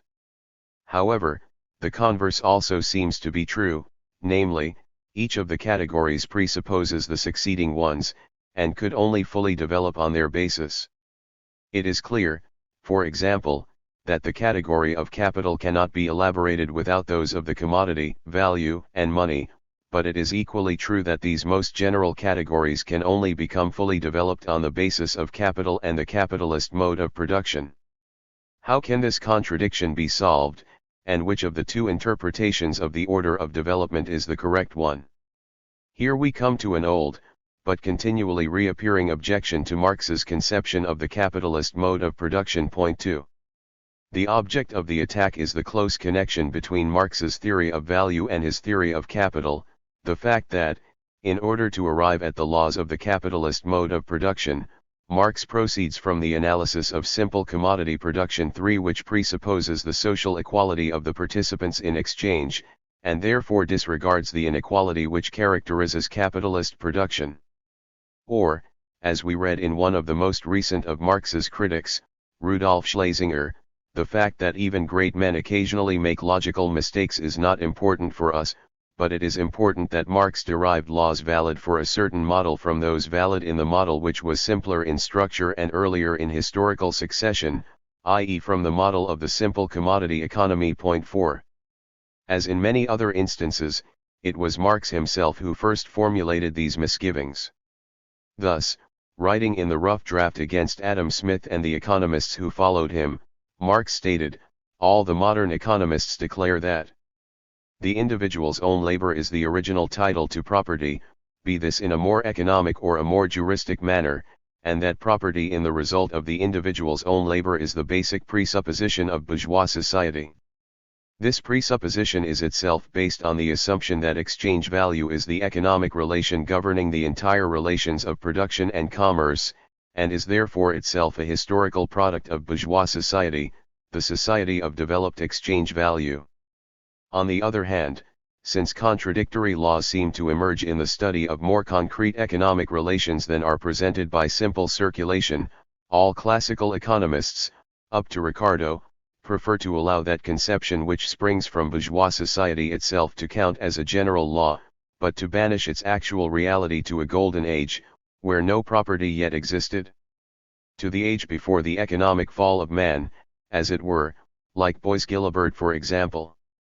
So that the peculiar result emerges, that the true operation of the law of appropriation of bourgeois society has to be transferred to a time when this society did not yet exist, and the basic law of property to the age of propertylessness. 5. Although it is the law of appropriation which is under discussion here, exactly the same can be said in relation to the law of value. We read in the theories, Ricardo sought to prove that, apart from certain exceptions, the separation between capital and wage labor does not change anything in the determination of the value of commodities. Basing himself on the exceptions noted by Ricardo, Torrens rejects the law, he reverts to Adam Smith, according to whom the value of commodities was determined by the labor time embodied in them in that early period when men confronted one another simply as owners and exchangers of goods, but not when capital and property in land have been evolved. This means that the law which applies to commodities qua commodities no longer applies to them once they are regarded as capital or products of capital, or as soon as there is, in general, an advance from the commodity to capital. On the other hand, the product first wholly assumes the form of a commodity, both in the sense that the entire product has to be transformed into exchange value and in the sense that all the ingredients necessary for its production enter it as commodities. It first wholly becomes a commodity with the development of, and on the basis of, capitalist production. Thus the law of value is supposed to be valid for a type of production which produces no commodities and not to be valid for a type of production which is based on the product as a commodity. The law itself, as well as the commodity as the general form of the product, is abstracted from capitalist production, and yet it is precisely in respect of capitalist production that the law is held to be invalid. 6. Thus what Torrens concludes is that here, within capitalist production, the law of value suddenly changes. That is, that the law of value, which is abstracted from capitalist production, contradicts capitalist phenomena. And what does he put in its place? Absolutely nothing but the crude, thoughtless expression of the phenomenon which is to be explained. 7. Marx therefore emphatically rejects the conceptions held by Smith and Torrens. It does not occur to him to transfer the operation of the law of value to the golden age of pre-capitalist society, since this golden age, as the bourgeois economists visualize it, is a pure fiction which arises from the surface appearance of the capitalist circulation of commodities, and which Adam Smith, in the true 18th century manner, puts in the prehistoric period, the period preceding history. 8. In reality, the earliest form of production was based on native communities within which private exchange only appears as a quite superficial and secondary exception. However, with the historical dissolution of these communities, relations of dominance and servitude appear, relations of force, which stand in glaring contradiction to the mild circulation of commodities, and the relations which corresponded to it. 9. In contrast to these attempts to transfer the reality of the law of value to pre-Adamite times, to the paradise lost of the bourgeoisie, where people did not confront one another as capitalists, wage laborers, landowners, tenant farmers, usurers, and so on, but simply as persons who produced commodities and exchanged them. 10. Marx repeatedly stresses that, as on the one hand, the capitalist mode of production presupposes above all the circulation of commodities, and hence of money as its basis. 11. So on the other hand, commodity production does not become the normal, dominant type of production. Until capitalist production serves as its basis, that consequently commodity production, in its general, absolute form, is precisely the capitalist production of commodities. 12. For only where wage labor is its basis does commodity production impose itself upon society as a whole. 13. And only then can the law of value emerge from the embryonic form, which it possessed under pre-capitalist conditions, to become one of the moving and ruling determinants in the totality of social production. For Marx, therefore, the law of value, far from belonging to the past, is particularly characteristic of capitalist society, and first attains its full validity within it. But how can this be reconciled with the fact that in a developed capitalist society the center around which market prices oscillate is not the value of a commodity but the price of its production, which diverges from its value? Thus, if Marx asked how it is that the law of value, which was abstracted from capitalist production, should not apply to this very form of production, it could equally be asked how this same law could in fact be abstracted from a mode of production, whose immediately given phenomena prima facie contradict it. This is not, however, the place to go into the so-called contradiction between volumes I and III of Capital, i.e. the problem of the transformation of values into prices of production. Our sole concern here is the methodological aspect of the problem, the question as to whether, from Marx's standpoint, one can speak of two different models, that of the simple commodity economy and that of the capitalist economy, and whether, in fact, Marx derived the laws of the latter from the former. The answer can be found in Marx's introduction to the rough draft, in fact in the famous section on the method of political economy. Marx demonstrates how the method of rising from the abstract to the concrete is only the way in which thought appropriates the concrete, reproduces it as the concrete in thought. But this is by no means the process by which the concrete itself comes into being. Thus, the simplest economic category, e.g. exchange value in its completed form, can never exist other than as an abstract, one-sided relation within an already given, concrete living whole, although as a category exchange value seems to lead an antediluvian existence. And consequently, in the succession of the economic categories, as in any other historical, social science, it must not be forgotten that their subject, here modern bourgeois society, is always what is given, in the head as well as in reality, and that these categories therefore express the forms of being, the characteristics of existence, and often only individual sides of this specific society, this subject, and that therefore this society by no means begins only at the point where one can speak of it as such. This holds for science as well. 14. After demonstrating in this way the abstract character of the simplest categories, Marx asks further, but do not these simpler categories also have an independent historical or natural existence predating the more concrete ones? That depends. For example, money can exist and did exist historically, before capital existed, before banks existed, before wage labor existed, etc. However, although money everywhere plays a role from very early on, it is nevertheless a predominant element, in antiquity, only within the confines of certain one-sidedly developed nations, trading nations. And even in the most advanced parts of the ancient world, among the Greeks and Romans, the full development of money, which is presupposed in modern bourgeois society, appears only in the period of their dissolution. Thus, although the simpler category may have existed historically before the more concrete, it can achieve its full development in the most developed conditions of society. 15. Labor provides another example. Labor seems a quite simple category.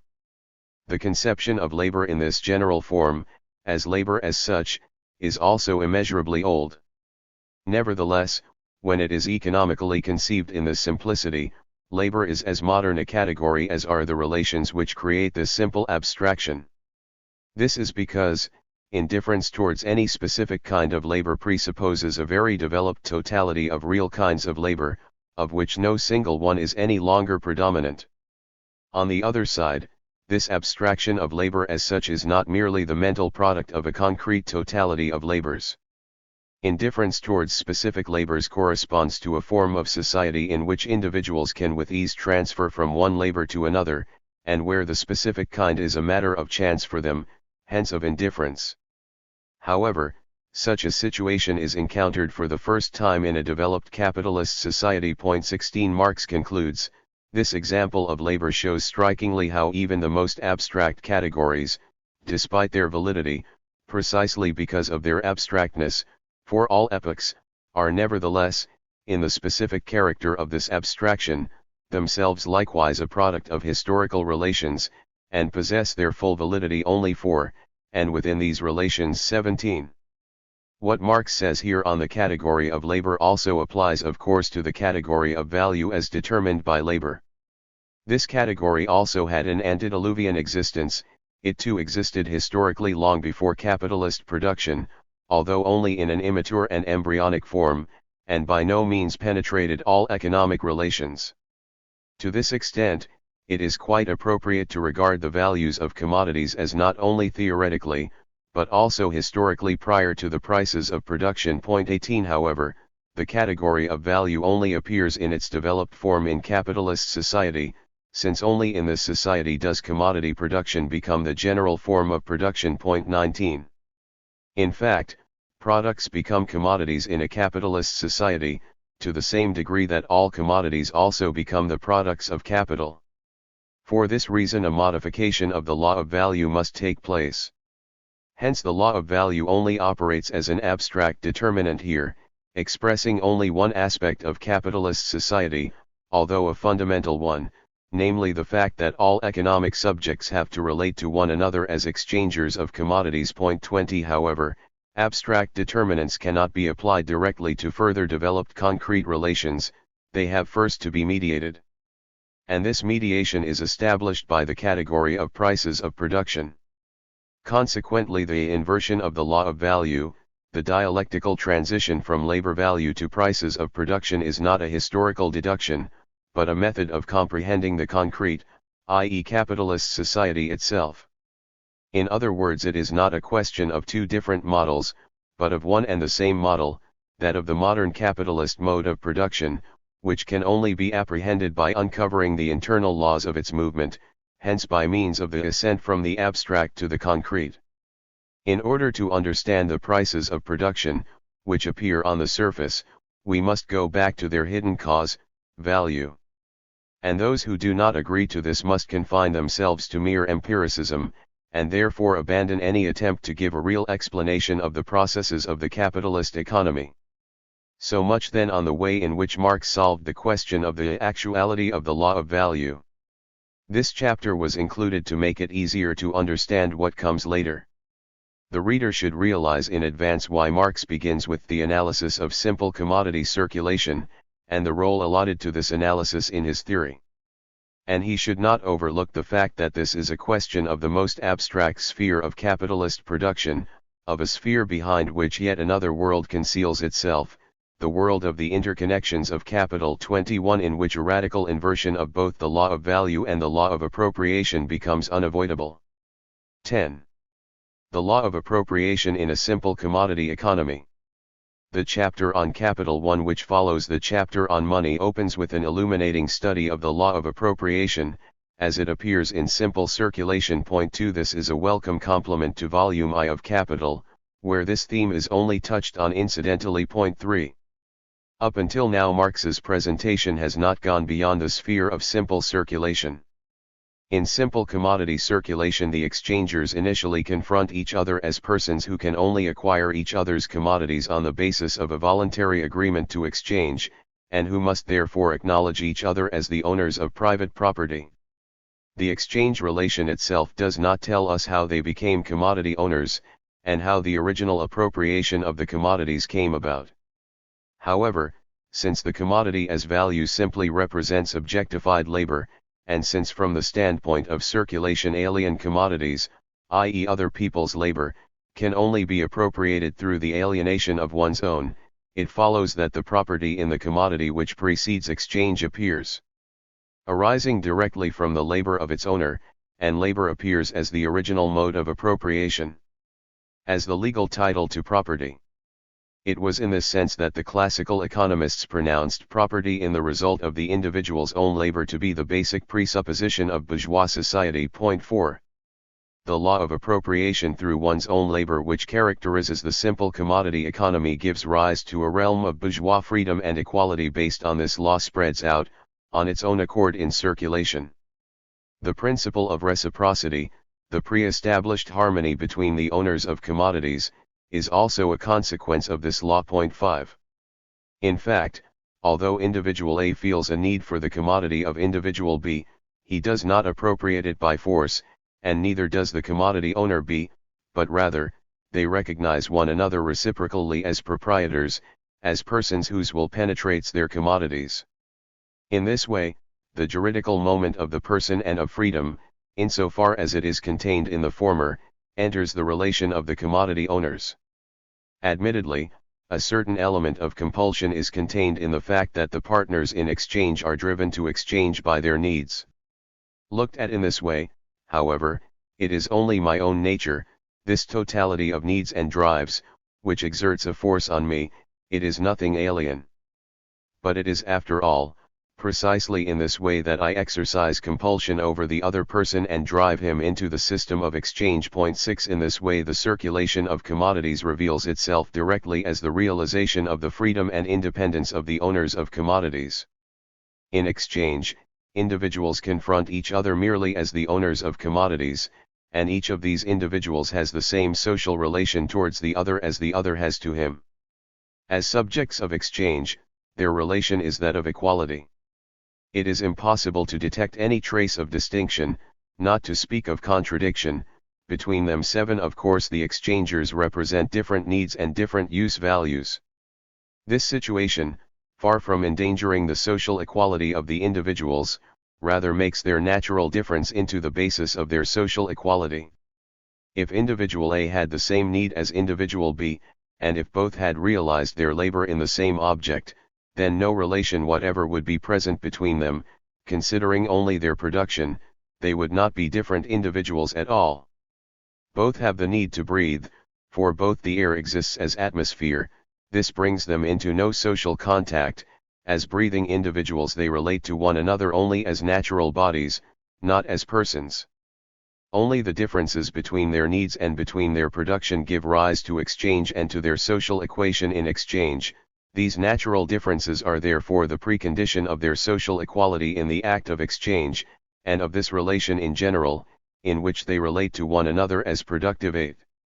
On the other hand, the commodities which they exchange are, as exchange values, also equivalents, which not only are equal but are expressly supposed to be equal, and if one individual, say, cheated another, this would happen not because of the nature of the social function in which they confront one another, but only because of natural cleverness, persuasiveness, etc., in short only the purely individual superiority of one individual over another. 9. Here therefore, both the exchanging subjects and the objects exchanged seem subject to the law of equality.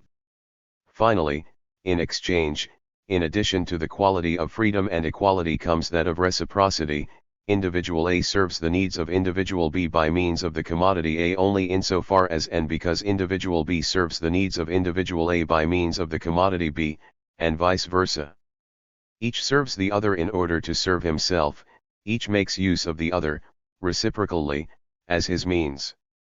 Consequently, it is also present in the consciousness of the exchanging subjects that each arrives at his end only insofar as he serves the other as means, that each is a means for the other, and finally that the reciprocity in which each is simultaneously means and end, and in fact only attains his end through becoming a means for the other, and only becomes means by attaining his end, is a necessary fact, presupposed as a natural precondition of exchange, but that as such it is irrelevant to each of the two subjects of the exchange and is only of interest to him to the extent that it satisfies his interest. 10.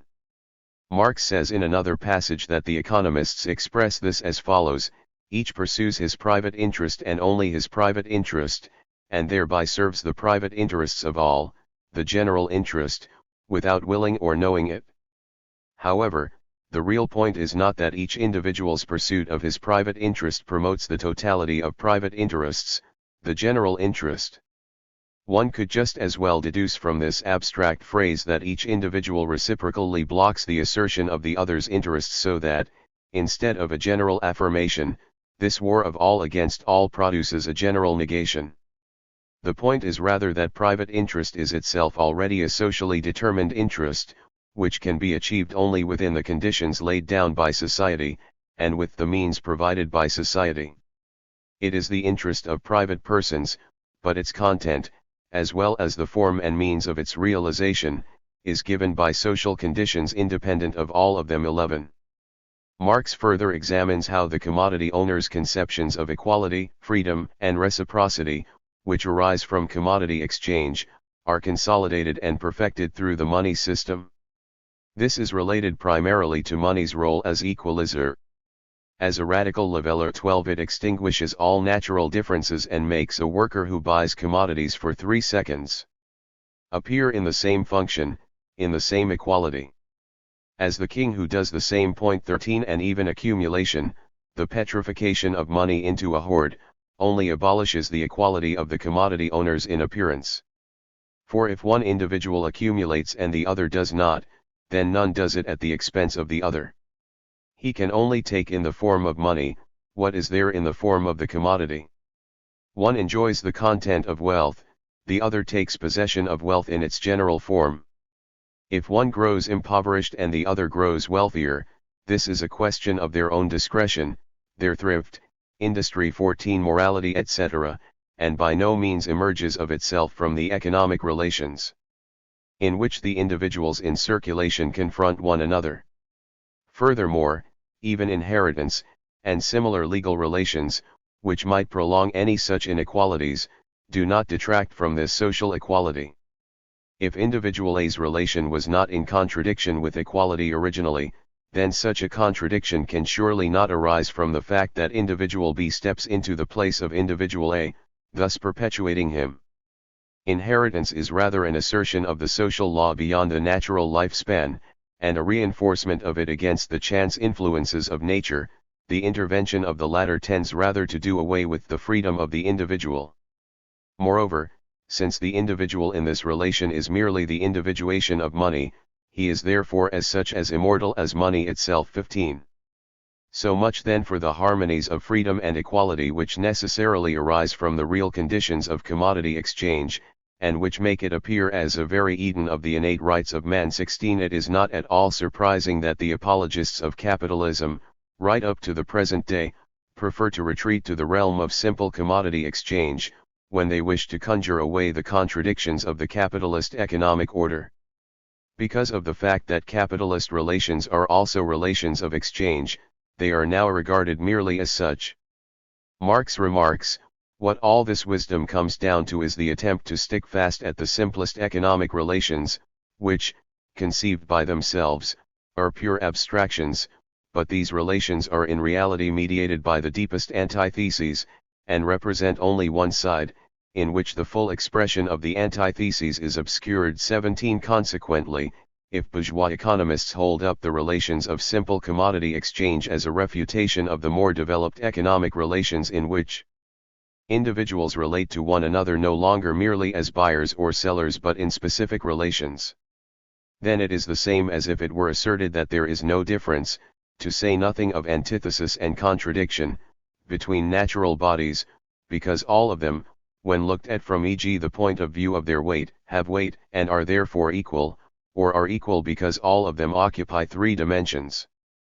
The economists forget here that even the presupposition with which they begin by no means arises either out of the individual's will, or out of the immediate nature of the individual, but that it is rather historical, and that in developed commodity circulation, the individual has an existence only as a producer of exchange value, hence the whole negation of his natural existence is already implied. 18. And on the other hand they forget that the sphere of commodity circulation merely represents the surface of bourgeois society, beneath which, however, in the depths, entirely different processes take place, giving rise to different, more involved economic relations which collide to a greater or lesser extent with the freedom and independence of the individuals.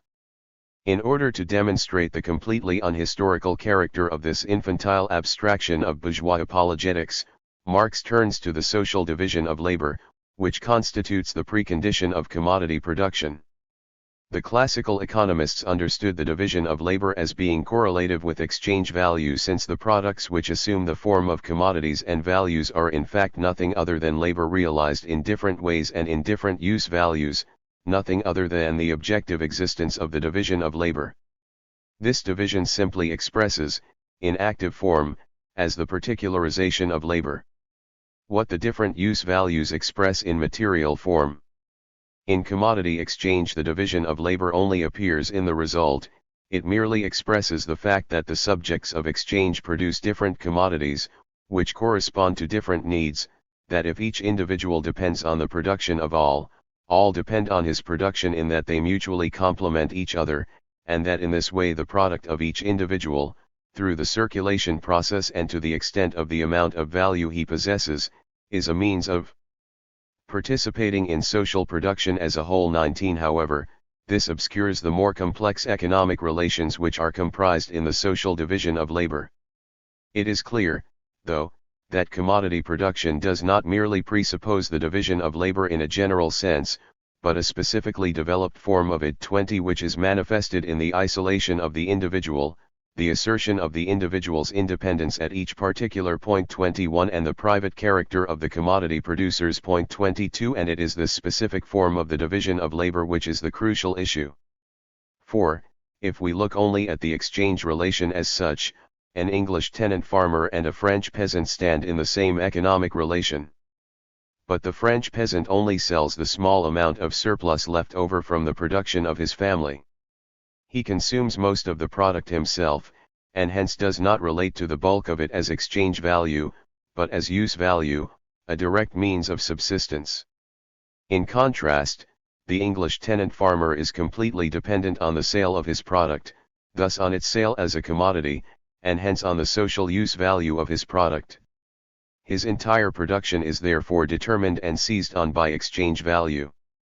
Marx concludes that this shows what a very different development of the productive forces of labor, and its division, what different relations between individuals within production, are required so that grain, for example, may be produced as simple exchange value, and thus enter in its entirety into circulation, and what economic processes are required to make an English farmer out of a French peasant. 23. However, it is not the peasant, living in a semi-natural economy, who is a characteristic figure of developed commodity production, but the capitalist farmer, since production for the market is of decisive importance in the latter case. The analysis of the form of the division of labor, as the basis of commodity exchange, therefore leads to the result that we must presuppose the entire system of bourgeois production in order that exchange value may appear, on the surface of things, as the simple point of departure, and in order that the members of society may confront each other in the circulation process as free producers in the simple relation of buyers and sellers, and figure as its independent subjects. 24. It is therefore no accident that the ideas peculiar to developed commodity production, summed up in the trinity of property, freedom, and equality, were first theoretically formulated by the Italian, English, and French economists of the 17th and 18th centuries. These ideas thus merely anticipated the realization of this trinity in modern bourgeois society. Far from expressing certain eternal characteristics of human nature, these ideas are rather mere reflections of the capitalist process of exchange, which constitutes their real basis. As pure ideas they are idealized expressions of its different moments, as developed in legal, political, and social relations they are simply reproduced in other planes. 25. So much for the bourgeois apologist misinterpretation of simple commodity circulation and the laws arising from it. 26. Marx saw a counterpart to this in the foolishness of those socialists who maintain that exchange and exchange value etc. are originally or essentially a system of universal freedom and equality, but have been perverted by money, capital, etc. The answer to these socialists is that exchange value or, more precisely, the money system, is in fact the system of equality and freedom, and that the disturbances which they encounter in the further development of the system are disturbances inherent in it, are precisely the realization of equality and freedom, which turn out to be inequality and unfreedom. 28. An extremely important methodological conclusion follows from what has been said, since the production process as it appears on the surface of society knows no other mode of appropriation than the appropriation of the product of labor by labor, and of the product of alien labor by the individual's own labor, based on the equality, freedom, and reciprocity of the producers, it follows that the contradictions which emerge in the course of the development of commodity production must be derived just as much as this law of the original appropriation of labor, from the development of exchange value itself. 29. Simple commodity circulation only seems to allow the acquisition of property in alien labor by the surrender of the individual's own labor, i.e. only through the exchange of equivalents. The theory now has to demonstrate how this changes in the course of further development, and how it eventually comes about that private property in the product of one's own labor is identical with the separation of labor and property, so that labor will create alien property and property will command alien labor. 30. 11. The transition to capital. 1. We now come to the main subject of Marx's analysis, the category of capital. The first question is naturally, what is capital? How is its concept to be developed? We read in the rough draft that the classical economists often conceive of capital as accumulated labor, which serves as the means for new labor. However, it is just as impossible to proceed directly from labor to capital, as it is to go from the different human races directly to the banker, or from nature to the steam engine. The usual definition says basically nothing more than that capital is a means of production, for, in the broadest sense, every object, including those furnished purely by nature e.g. a stone, must first be appropriated by some sort of activity before it can function as an instrument, as means of production. According to this, capital would have existed in all forms of society, and is something altogether ahistorical. Hence every limb of the body is capital, since each of them not only has to be developed through activity, labor, but also nourished, reproduced, in order to be active as an organ. The arm, and especially the hand, are then capital.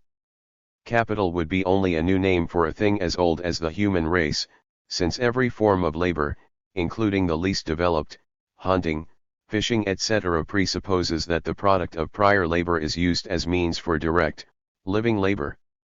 Thus the above definition only refers to the simple material of capital without regard to the formal character without which it is not capital. If then the specific form of capital is abstracted away, and only the content is emphasized, as which it is a necessary moment of all labor, then of course nothing is easier than to demonstrate that capital is a necessary condition for all human production. The proof of this proceeds precisely by abstraction from the specific aspects which make it the moment of a specifically developed historic stage of human production. The catch is that if all capital is objectified labor which serves as means for new production, it is not the case that all objectified labor which serves as means for new production is capital. Capital is conceived as a thing, not as a relation. 3. At first sight another explanation seems to be more promising, namely that which conceives of capital as a sum of values or self-reproducing exchange value. At least this contains the form wherein exchange value 4 is the point of departure 5 instead of an accumulation of the material products of labor. However, every sum of values is an exchange value, and every exchange value is a sum of values. I cannot get from exchange value to capital by means of mere addition. 6. On the other hand, while all capital is a sum of commodities, that is, of exchange values, not every sum of commodities, of exchange values, is capital. 7. Thus the second explanation is of no more use than the first. In fact, the economists help themselves out of their predicament by defining as capital any value which produces a profit or which is at least employed with the intention of producing a profit. But in this case they simply assume what has to be explained, since profit is a specific relation of capital to itself. 8. It is clear that this does not answer the question. Capital must be understood as self-augmenting value, and hence as a process. And for this purpose it is necessary to proceed, not from a mere sum of values, or products of labor, but from exchange value as it is already developed in the movement of circulation. Marx's analysis therefore begins here. However, which of the two forms of circulation which we already know is involved here? In which can value become capital? Clearly not in the circuit CMC, since here the exchange of value of the commodity and money merely has the role of a fleeting mediation. One commodity is ultimately exchanged for another commodity. And the circulation itself only served, on the one hand to allow use values to change hands according to need, and on the other to allow them to change hands to the extent to which labor time is contained in them, and to the extent to which they are factors of equal weight in general social labor time. 9. As such, simple commodity circulation, the form CMC, does not therefore carry the principle of self-renewal within itself. It cannot ignite itself anew from its own resources. The repetition of the process does not follow from the conditions of circulation itself.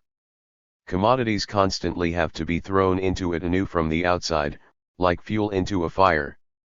Otherwise it flickers out in indifference. 10. In other words, consumption, use value, constitutes the ultimate aim and the real content of simple commodity circulation. Marx concludes, therefore it is not in this aspect of the content that we must look for the attributes which lead further. We should rather stay with the formal aspect, where exchange value as such becomes further developed and receives more profound qualities through the process of circulation itself. With the aspect, that is to say, of the development of money, as it appears as the result of the circulation process. Point 11. Thus we come to the category of money as capital, which goes beyond its simple quality as money. 12. And in so doing, establishes a transition from value and money to capital. Naturally this can only apply to money in its third quality or function. 13. Since it is only in this form that money is no longer a merely mediating form of commodity exchange. It is a product of circulation which has, as it were, grown out of it contrary to agreement, and in which value becomes independent of circulation. And simultaneously it is a form in which the only sensible movement appears to be the enlargement of value, its continual multiplication. Point 14. In fact, as long as we remain in the sphere of simple commodity circulation, the independence of money must in the last analysis prove to be chimerical, since even money in its third quality is only suspended medium of circulation, which owes its formation to a deliberate or an involuntary interruption of the circulation process. If it re-enters circulation, this is the end of its immortality. The value contained in it is dissipated in the use values of the commodities for which it is exchanged, and it becomes a mere medium of circulation once more. On the other hand, if money remains withdrawn from circulation, it is as valueless as if it lay buried in the depths of a mine. It collapses into its material, which is left over as the inorganic ash of the process as a whole. Point 15. And even if the money which has been withdrawn from circulation is hoarded, no real increase or creation of value takes place in the movement CMC. Value does not emerge from value, rather, value is thrown into circulation in the form of the commodity, in order to be withdrawn from it in the unusable form of the hoard. The same magnitude of value which previously existed in the form of the commodity, now exists in the form of money. It becomes stored up in the latter form, since it is dispensed with in the other. Thus enrichment appears in its content as voluntary impoverishment. 16. Consequently, in simple circulation the increase of money can only appear in the form of hoarding, mediated by cm, the constantly renewed sale of the commodity, since money is not permitted to run its full course, by which it transforms itself into the commodity again. Point 17. Hence in the form CMC neither the entry nor the non-entry of money into circulation can protect it from the eventual loss of its independence and immortality. Point 18. Where then is the real solution to the problem to be found? What are the conditions under which money can go beyond the stage of primitive hoarding, for it, without being absorbed as a mere medium of circulation or petrifying into a hoard, to preserve and augment itself as independent value? It is clear that these conditions first obtain in the circuit MCM. Because in order for money to preserve itself as money, it must return to circulation just as often as it leaves it, but not as a mere medium of circulation. Still remain money in its existence as commodity, and exist only as a temporary form of the commodity in its existence as money. Its entry into circulation must be itself as a moment of its remaining at home with itself, and its remaining at home with itself 20 an entry into circulation. On the other hand, circulation itself has to appear as a moment in the production of exchange values, as a link in the process by which they are preserved and augmented. To this end exchange value has to be in fact exchanged for use value and the commodity consumed as use value, but it must preserve itself as exchange value in this consumption. Point 22. Hence the consumption of this commodity must be productive consumption, directed not at immediate use, but rather at the reproduction and new production of values. Point 23. Only under these conditions, i.e. if the circuit CMC turns into the circuit MCM, can money become self-preserving and self-augmenting value, become capital. However, we must define more precisely the use value, whose consumption should show itself as the production both of value and of surplus value at one and the same time. As already noted, capital is, by its nature, a surplus value breeding value. Point 24. The only use value, i.e. usefulness, which can stand opposite capital as such is that which increases, multiplies, and hence preserves it as capital. Not an article of consumption, in which it loses itself, but rather in which it preserves and increases itself. Only such a use value can be confronted by capital as independent value, and capital can only be realized in such a value. From this aspect, the commodity, as such, cannot be the opposite of capital, since money which has become capital is indifferent to the particularities of all commodities, and can take on any form of the commodity which is desired. It is not this or that commodity, but it can be metamorphosed into any commodity.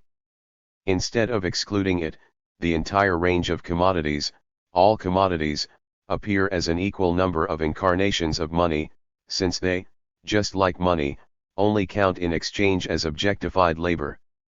In this respect there is no difference in principle between commodities and the money which has been transformed into capital. 25 The only antithesis to objectified labor is unobjectified labor as subjectivity. However, as such it can be present only as the living subject, in which it exists as capacity, as possibility, hence as worker. 26 Thus the only use value which can constitute an opposition and a complement to money as capital, is labor as a use value from which exchange value itself develops, is produced, and increased. And the only exchange by which money can become capital is when its owner enters into exchange with the owner of the living capacity to work. 27 i.e. the worker. 28 In this sense living labor can be characterized as the use value of capital, as the real not capital which confronts capital as such. 29 It can be seen that this is the same solution to the problem which we have already encountered in volume I of Capital, 30 except there the solution is present in its finished form, with the intermediary stages left out, whereas here, we can observe it, as it were, in statu nascendi. In both instances, however, the transformation of money into capital, as Marx himself notes in one passage, is developed from the relation of independent exchange value to use value. 31 It would therefore be pointless to counterpose the later, more realistic seeming version of the solution in Capital to the more metaphysical one in the rough draft. Both are the product of Marx's dialectical method, and should therefore be accepted or rejected by the same token. The difference lies only in the method of presentation. It would definitely be quite wrong to regard this solution as merely a dialectical elaboration of concepts. It is based just as much on an exhaustive analysis of the concrete historical conditions which led to the formation of the capitalist mode of production.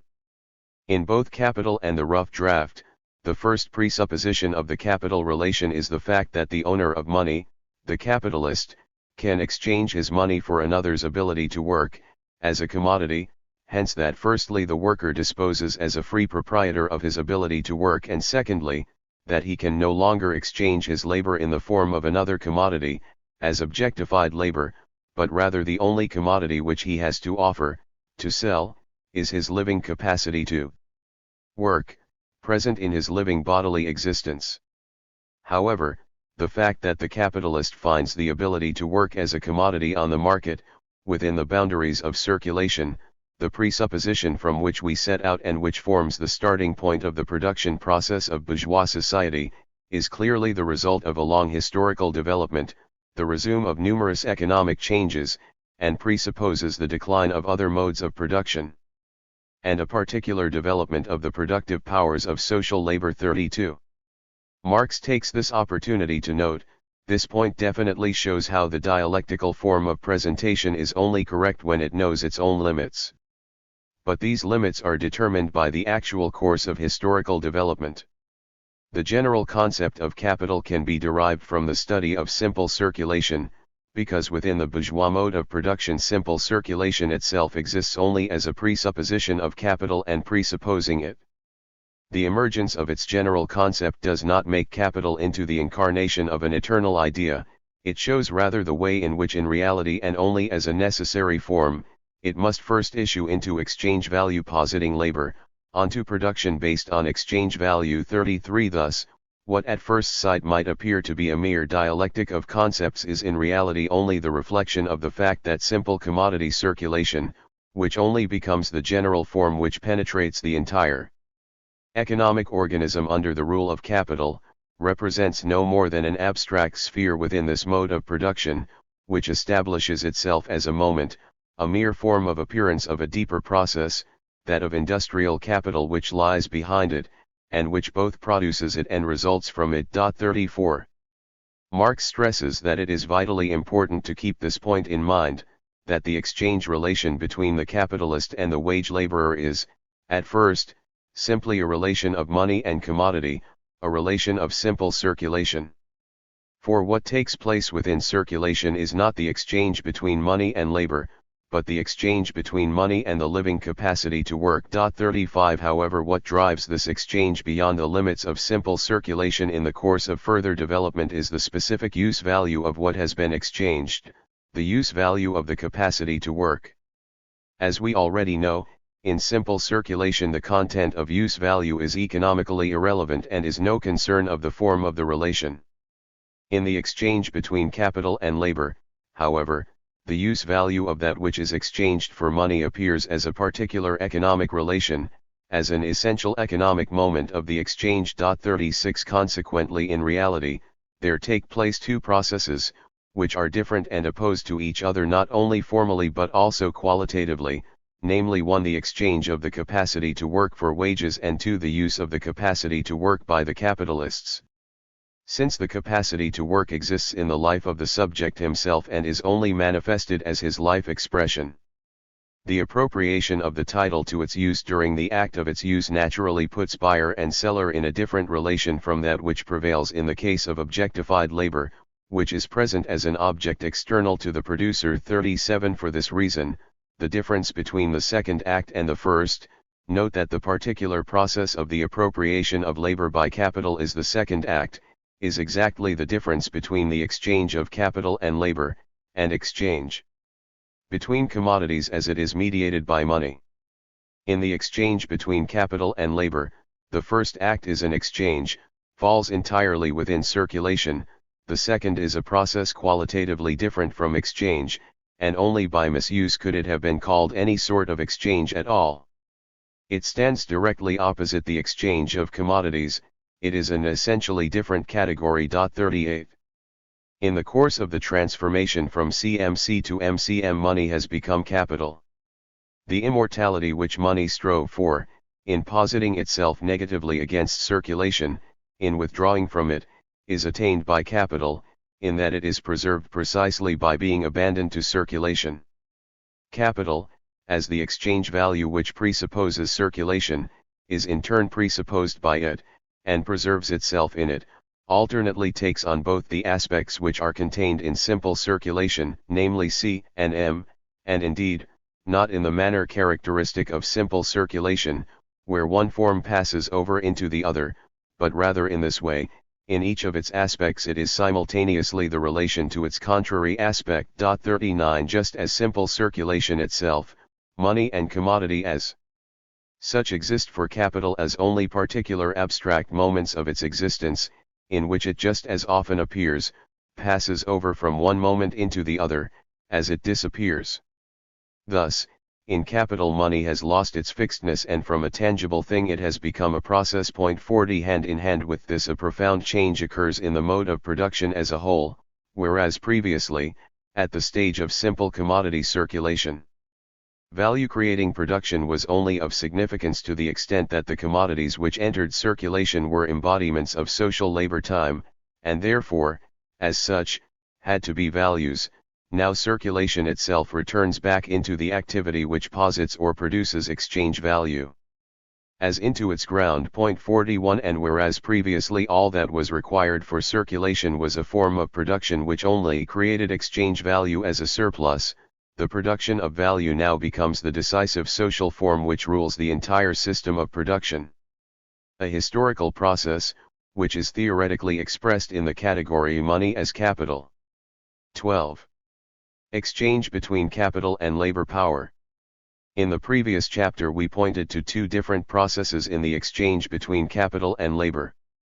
For the worker this exchange simply represents the sale of his labor power for a particular sum of money. For wages, what the capitalist gains by means of this exchange is labor itself, the productive power which capital obtains and multiplies, which does not arise from the value of the commodity which capital purchases, but from its use value. The worker's exchange is an act of simple commodity circulation in which his commodity passes through the circulation form CMC, whereas capital represents the moment opposed to this, the form MCM. Finally, For the worker the matter is one of an exchange of equivalents, whilst on the other hand one can only speak of an apparent exchange on the side of capital since, through that exchange, the capitalist has to obtain more value than he has given.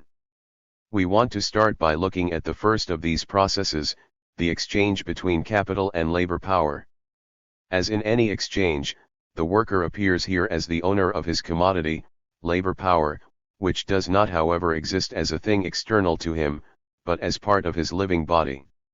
It is therefore evident that he can only hand over the disposition over his capacity to work to the owner of money, to the capitalist, if this disposition is restricted to a specific labor and is restricted in time. 1. It follows from this that the worker can always begin the exchange anew as soon as he has taken in the quantity of substances required in order to reproduce the externalization of his life, and that labor constitutes a constant new source of exchange with capital for the worker as long as he is capable of working. The periodic recurrence of the act of exchange is merely the expression of the fact that the worker is not a perpetuum mobile, and must first sleep and eat his fill before he is capable of repeating his labor and his exchange with capital. 2. Besides this, the repetition is only apparent. What he exchanges with capital is his entire laboring capacity, which he spends, say, in 20 years. Instead of paying for it in a lump sum, capital pays him in small doses, which naturally changes nothing in the basic nature of the relation. 3. However, the fact that the worker is the owner of his labor power and only grants temporary disposal over it to capital in exchange is of decisive importance, since it counts as one of those features of the relation of wage-labor which raise it historically above earlier modes of exploitation. For example, in the slave relation the actual direct producer belongs to the individual particular owner and is his laboring machine. As a totality of force expenditure as labor capacity, he is a thing belonging to another, and does not relate as subject to his particular expenditure of force, nor to the act of living labor. In the serf relation he appears as a moment of property in land itself, is an appendage of the soil, exactly like draft cattle. By contrast the wage laborer belongs to himself and has disposition over the expenditure of his forces through exchange. What he sells is always nothing more than a specific, particular measure of force expenditure. Labor capacity as a totality is greater than every particular expenditure. 4. In addition, the wage laborer sells his expenditure of force to a particular capitalist, whom he confronts as an independent individual. It is clear that this is not his relation to the existence of capital as capital, i.e. to the capitalist class. 6. Nevertheless, in this way, as far as the individual real person is concerned, there is a wide field of choice, of arbitrary will, and hence of formal freedom. 7. Which the producers of other class societies lacked and without which the workers' struggle for liberation would be simply inconceivable. Thus, the labor power of the worker appears to him as his property, as one of his moments, over which he, as subject, exercises domination, and which he maintains by expending it. In this situation he acts simply as a commodity owner, and it is clear that the use which the buyer makes of the purchased commodity is as irrelevant to the specific form of the relation here as it is with any other commodity. Even if the capitalist were to content himself merely with the capacity of disposing, without actually making the worker work, e.g. in order to have his labor as a reserve, or to deprive his competitor of this capacity of disposing, the exchange would still have taken place in full. Admittedly, the piecework system introduces the semblance that the worker obtains a specified share of the product. But this is only another form of measuring time. 9, and this form in no way alters the fact that the worker simply receives an equivalent to his labor power from the capitalist, in accordance with the law of commodity exchange. 10. With regard to the amount of this equivalent, to the value of labor power, is clear that it cannot be determined by the manner in which its buyer uses it, but only by the amount of objectified labor contained in it. 11. That is, if they acted according to this demand as a rule they would, apart from the enormous losses to general consumption, be employing means which absolutely contradict their purpose. If all or the majority are too industrious, then they increase not the value of their commodity, but only its quantity.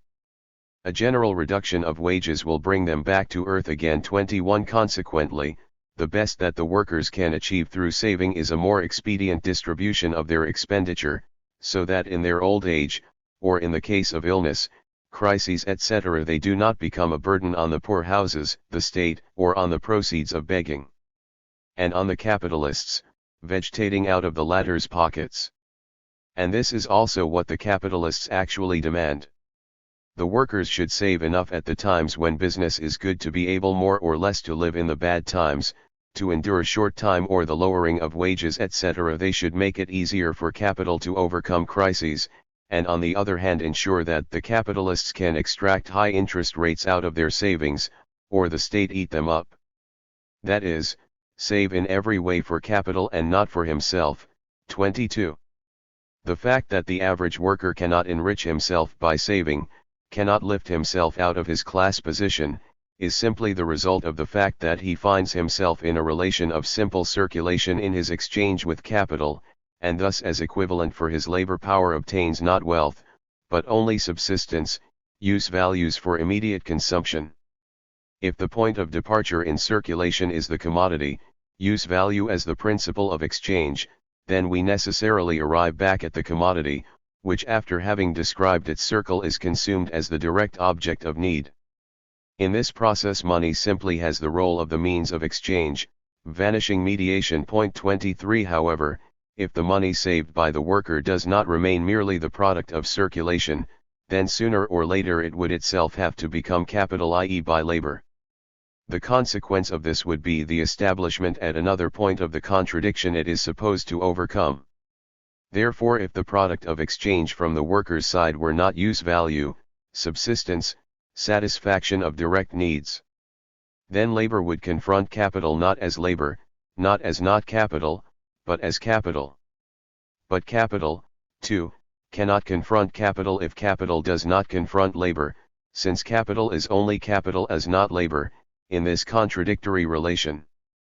Thus the concept and the relation of capital itself would be destroyed. 24. In simple commodity exchange the seller has no rights whatsoever to the fruits of the commodity which he has put up for sale. This applies also to the wage laborer, who, for the price of his ability to work, surrenders his creative power, like Esau his birthright for a mess of pottage.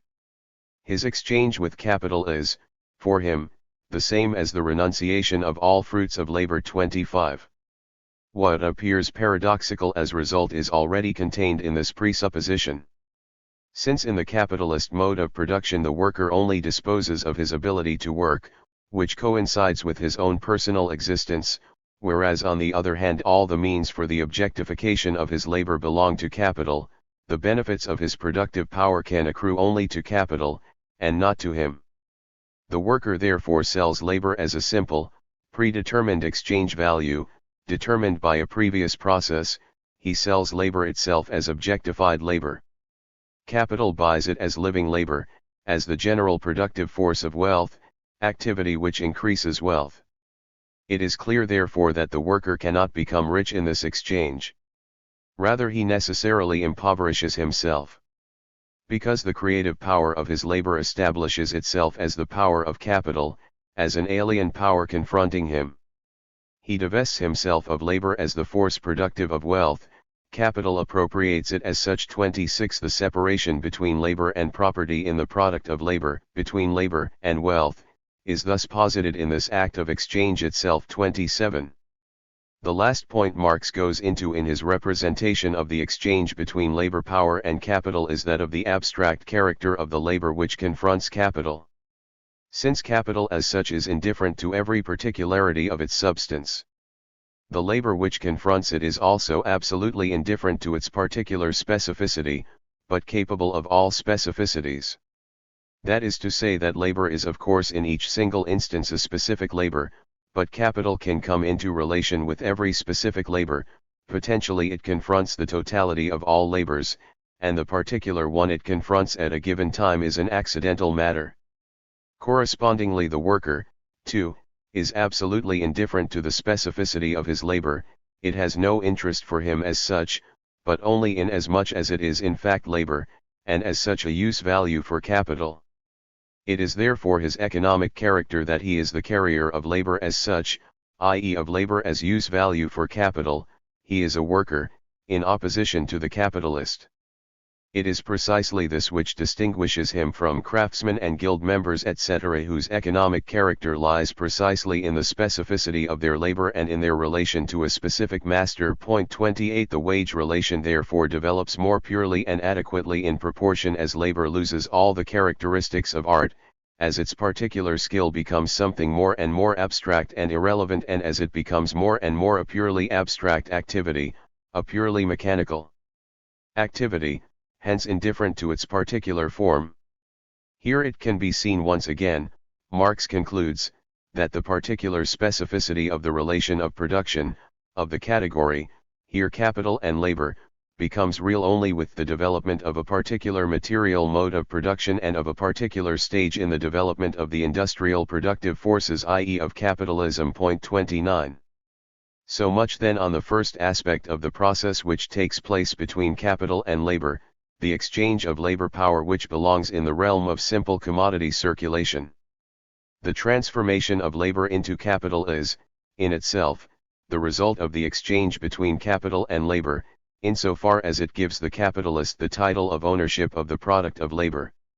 However, this transformation only becomes real through the consumption of labor, which initially falls outside this exchange and is independent of it, hence only in the capitalist production process. Point 30. Therefore this must now be described. 13.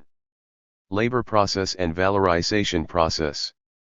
We can be quite brief here, firstly because the analysis of the labor process and the valorization process appears in a more complete and illuminating form in Capital than in the rough draft, and secondly, because the rough draft contains fewer ideas on this subject which offer anything new in comparison to the later work, or which might serve to complement it. The distinction lies chiefly in the manner of presentation. This seems important enough, however, to justify a separate treatment of the relevant section of the rough draft. Point 1. We have seen that living labor, in its immediate existence, separated from capital in the bodily shape of the worker, is only potentially a source of value. It is made into a real activity only through contact with capital, then it becomes a really value-positing productive activity. The first phase of the process is now concluded insofar as we are dealing with the process of exchange as such. Equivalents have been exchanged, and the capitalist is now in possession of the labor power which must go on to prove itself as formative of capital, as the productive power of wealth, by means of its activity, labor. The further process must therefore comprise the consumption of labor, the relation of capital to labor as capital's use value. Point 2. In the final product of the exchange between capitalist and worker, capital was able to incorporate living labor into itself. It became one moment of capital, alongside its material moments which exist in the form of means of production and simply embody objectified labor. In order to maintain and expand itself, capital as objectified labor now has to enter into a process with non-objectified labor. On the one side, the objectivity in which it exists has to be worked on, i.e. consumed by labor. On the other side, the mere subjectivity of labor has to be suspended and labor has to be objectified in the material of capital. This can only occur in the production process by means of the subjection of the objectified element of capital, as passive material, to the forming activity of labor. For this reason, the relation of capital in its content, to labor, of objectified to living labor, can, in general, be nothing more than the relation of labor to its objectivity, its material.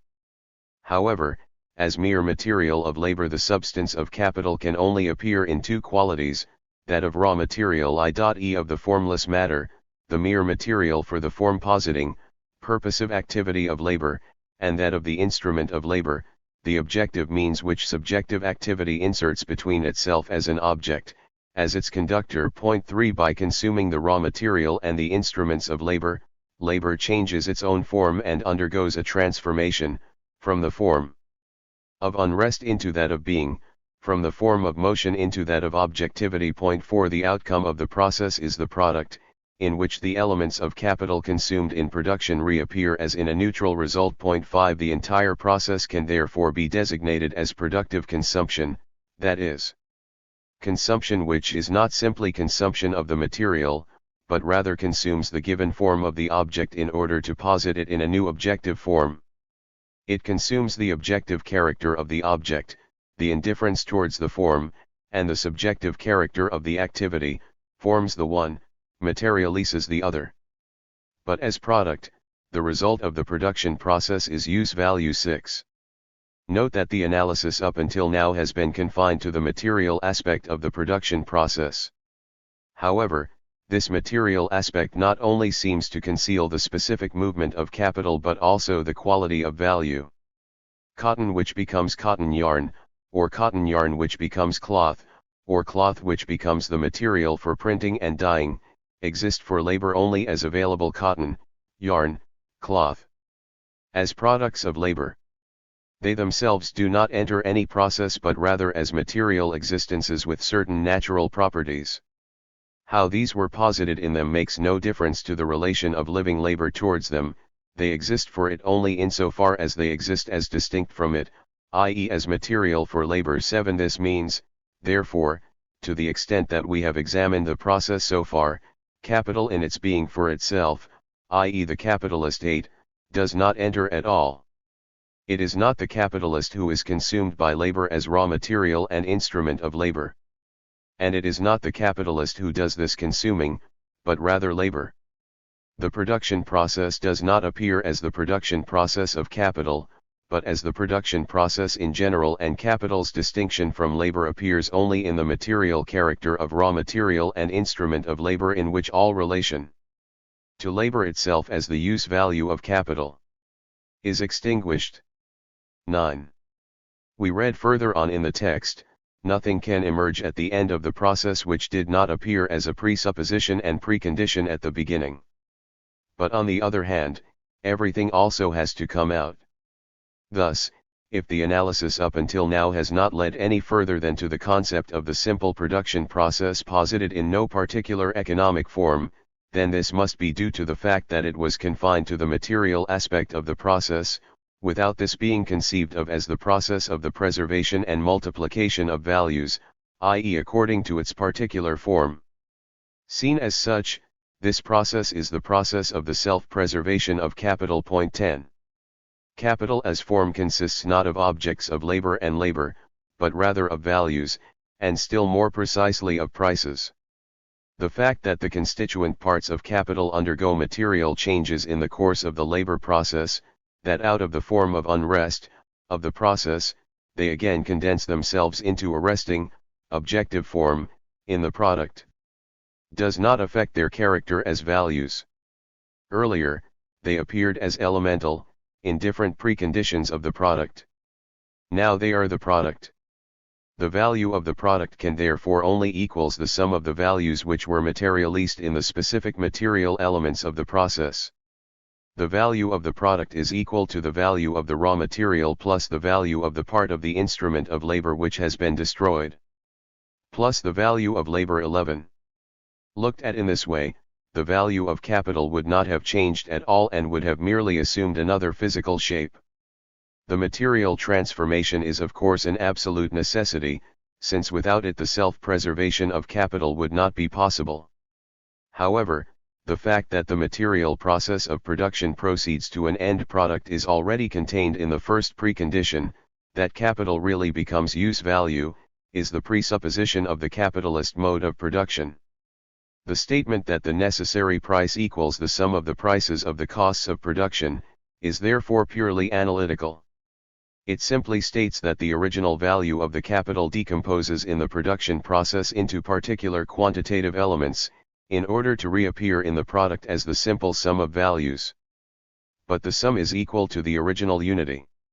If capital was originally equal to 100 thalers, then afterwards, as before, it remains equal to 100 thalers, although the 100 thalers existed in the production price 13 as 50 thalers of cotton, 40 thalers of wages plus 10 thalers of spinning machines, and now exist as cotton yarn to the price of 100 thalers. This reproduction of the 100 thalers is a simple retention of self-equivalence, except that it is mediated through the material production process. 14. The only movement which takes place here with value is that it sometimes appears as a whole, unity, then as a division of this same unity into different amounts, finally appears as a sum.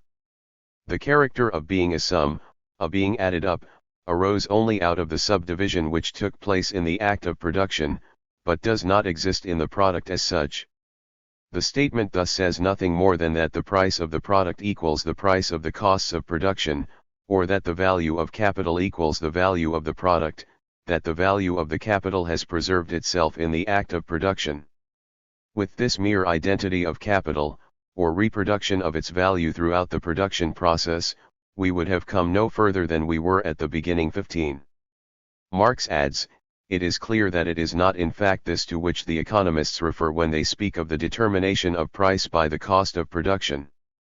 Otherwise a value greater than that originally present could never be created, which would contradict the concept of capital itself. 16. Capital would not remain outside circulation, but would rather take on the form of different commodities.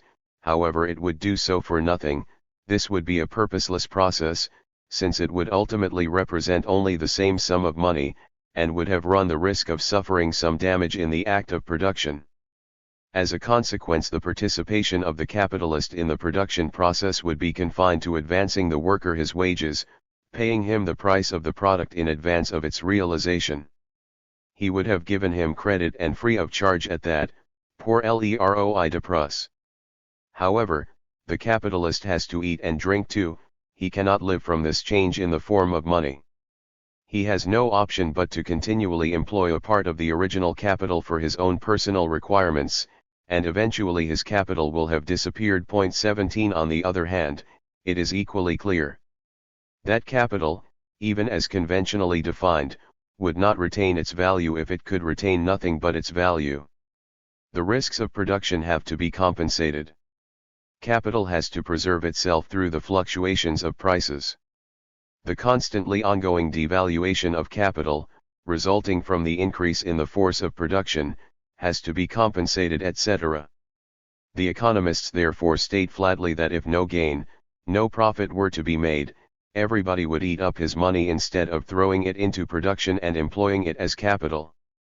In short, if this not realization, i.e. not multiplication of the value of capital, is presupposed, then what is presupposed is that capital is not a real element of production, that it is not a specific relation of production. Then a condition is presupposed in which the production costs do not have the form of capital and where capital is not posited as the condition of production. 18.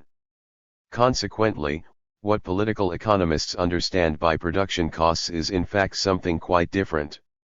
They calculate thus: original capital equals 100 plus 5% interest plus 5% profit. Thus the production cost equals not 100, the production cost is thus greater than the cost of production. 19. However, this creates a new difficulty: how can this 10% addition to the costs of production be explained? Using arguments which we already know from Capital 20, Marx demonstrates that surplus value, which is generally value beyond the equivalent, can be derived neither from the higher use value of the product 21 nor from the commercial transaction, and that any attempted explanation along these lines will lead nowhere. It states in the rough draft, it is easy to understand how labor can increase use value, the difficulty is, how it can create exchange values greater than those with which it began. 23. Otherwise the statement that the price equals the cost of production would have to read, the price of a commodity is always greater than its cost of production. 24. What follows is the solution which we already know, in which surplus value originates from the difference between the labor materialized in the wage and the living labor performed by the worker. That is to say, if 1 day's work were necessary in order to keep one worker alive for 1 day, then capital would not exist, because the working day would then exchange for its own product, so that capital could not valorize itself and hence could not maintain itself as capital. If capital also had to work in order to live, then it would maintain itself not as capital but as labor. Property in raw materials and instruments of labor would be purely nominal. Economically they would belong to the worker as much as to the capitalist, since they would create value for the capitalist only insofar as he himself were a worker. He would relate to them therefore not as capital, but as simple material and means of labor, like the worker himself does in the production process. If, however, only half a working day is necessary in order to keep one worker alive one whole day, then the surplus value of the product is self-evident, because the capitalist has paid the price of only half a working day but has obtained a whole day objectified in the product, thus has exchanged nothing for the second half of the working day. No matter that for the worker the exchange between capital and labor is a simple exchange, as far as the capitalist is concerned it must be a not exchange. He has to obtain more value than he gives. Looked at from the capitalist's side, the exchange must be only apparent, i.e. belong to an economic category other than exchange, or capital as capital and labor as labor in opposition to it would be impossible. The only thing which can make him into a capitalist is not exchanged, but rather a process through which he obtains objectified labor time, i.e. value, without exchange. 25. We should draw attention here to one moment, which as Marx repeatedly stressed is posited itself in the economic relation, i.e. in the capital relation. This is, in the first act, in the exchange between capital and labor, labor as such, existing for itself. 26 necessarily appeared as the worker. Similarly here in the second process, capital in its being for itself is the capitalist. Of course, the socialists sometimes say, we need capital, but not the capitalist. Then capital appears as a pure thing, not as a relation of production which, reflected in itself, is precisely the capitalist. I may well separate capital from a given individual capitalist, and it can be transferred to another. But in losing capital he loses the quality of being a capitalist. Thus capital is indeed separable from an individual capitalist, but not from the capitalist who as such confronts the worker. 27. But let us return to the proper subject of this chapter. As we have seen, the rough draft differs considerably in this respect from volume I of Capital. The rough draft lacks not only the strict conceptual distinctions between raw material and object of labor, labor process and production process, and between the process of value formation and the process of valorization. In addition, the mode of presentation itself has an abstract character and exhibits traces of a coquetting with the Hegelian mode of expression. In fact, though, the results of the analysis are the same in both texts, so that the presentation in the rough draft in this instance can be more or less regarded as the first version of Chapter 7 of Volume I of Capital. 28. However, what makes this presentation especially attractive is that it takes us into Marx's scientific workshop, and allows us to witness the process by which his economic theory develops. The next chapter will show even more clearly that this does not take place without experiment and terminological approximations. 14. Creation of value and preservation of value in the production process. In the previous chapter our main concern was that part of production costs in which the expansion of value, surplus value, originates. This is living labor, directly exchanged for capital. 1. However, what happens to those parts of the value of capital which represent the labor embodied in raw materials and in the means of labor? For example, if the capitalist has a capital of 100 thalers and lays out 50 for cotton, 10 for the instruments of labor, 2 and 40 for wages, then he reckons, after letting the worker work for 8 hours, to have preserved his capital, reproduced, with a profit of 40 thalers, so that he would be in the possession of a commodity equal to 140 thalers.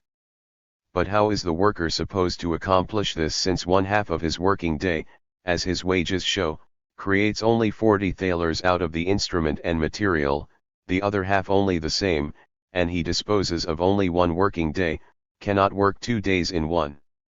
Since his actual product equals 80 thalers, he can only reproduce 80, not 140.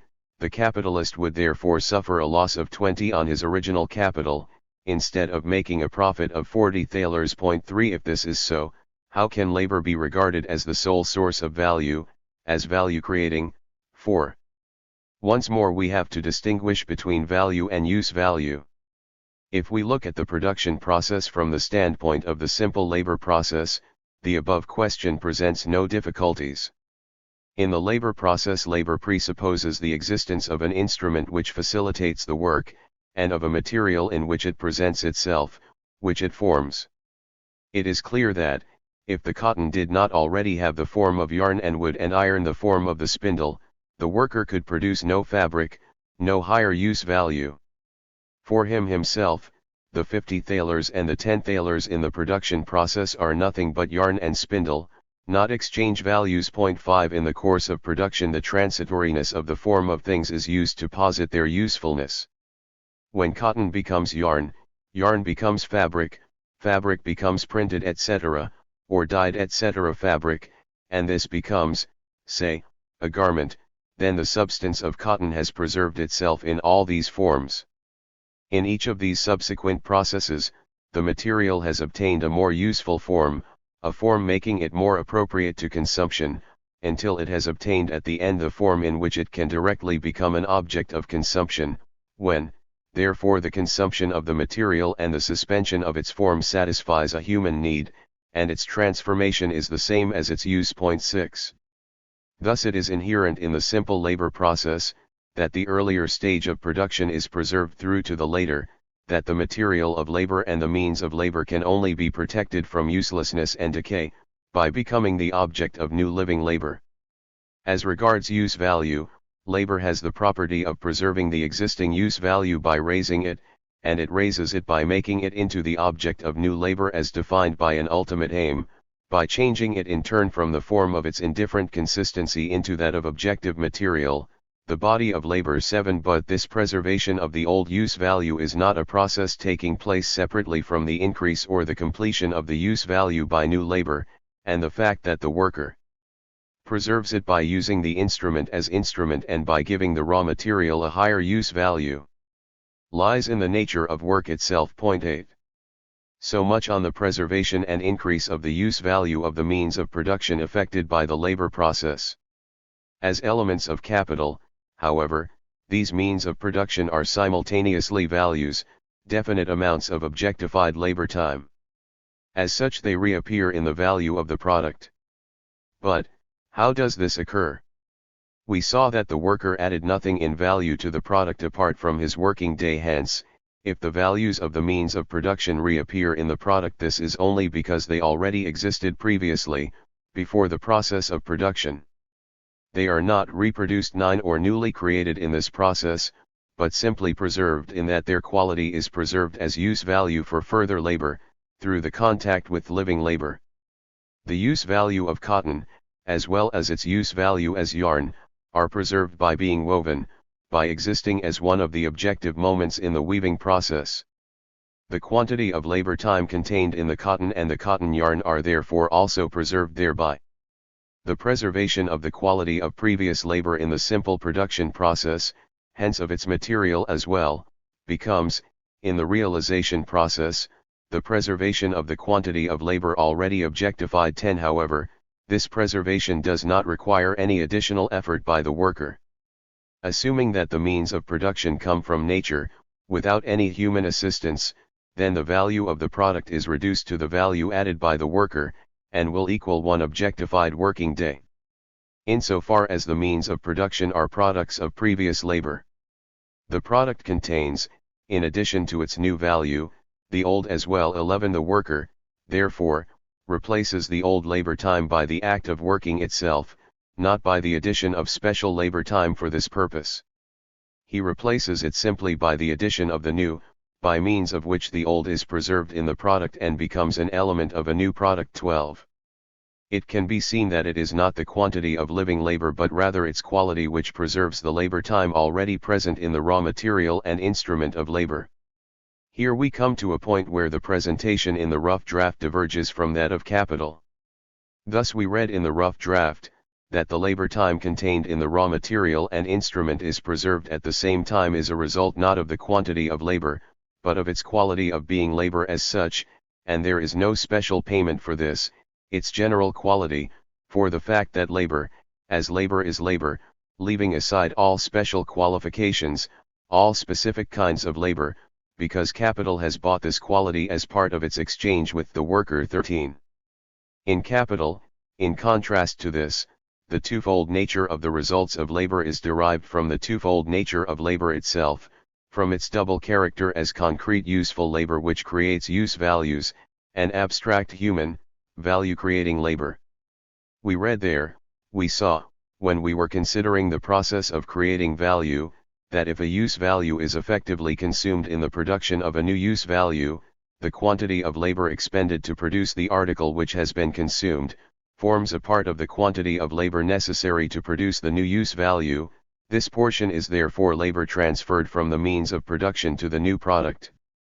Hence the worker preserves the values of the already consumed means of production, or transfers them to the product as portions of its value, not by virtue of his additional labor as such, but by virtue of the particular useful character of that labor, by virtue of its specific productive form. 14. And further, on the one hand, it is by virtue of its general character as expenditure of human labor power in the abstract that spinning adds new value to the values of the cotton and the spindle. And on the other hand, it is by virtue of its special character as a concrete, useful process that the same labor of spinning both transfers the values of the means of production to the product and preserves them in the product. Hence a twofold result emerges within the same period of time. 15. A comparison of the two presentations shows why Marx had to correct his original formulation.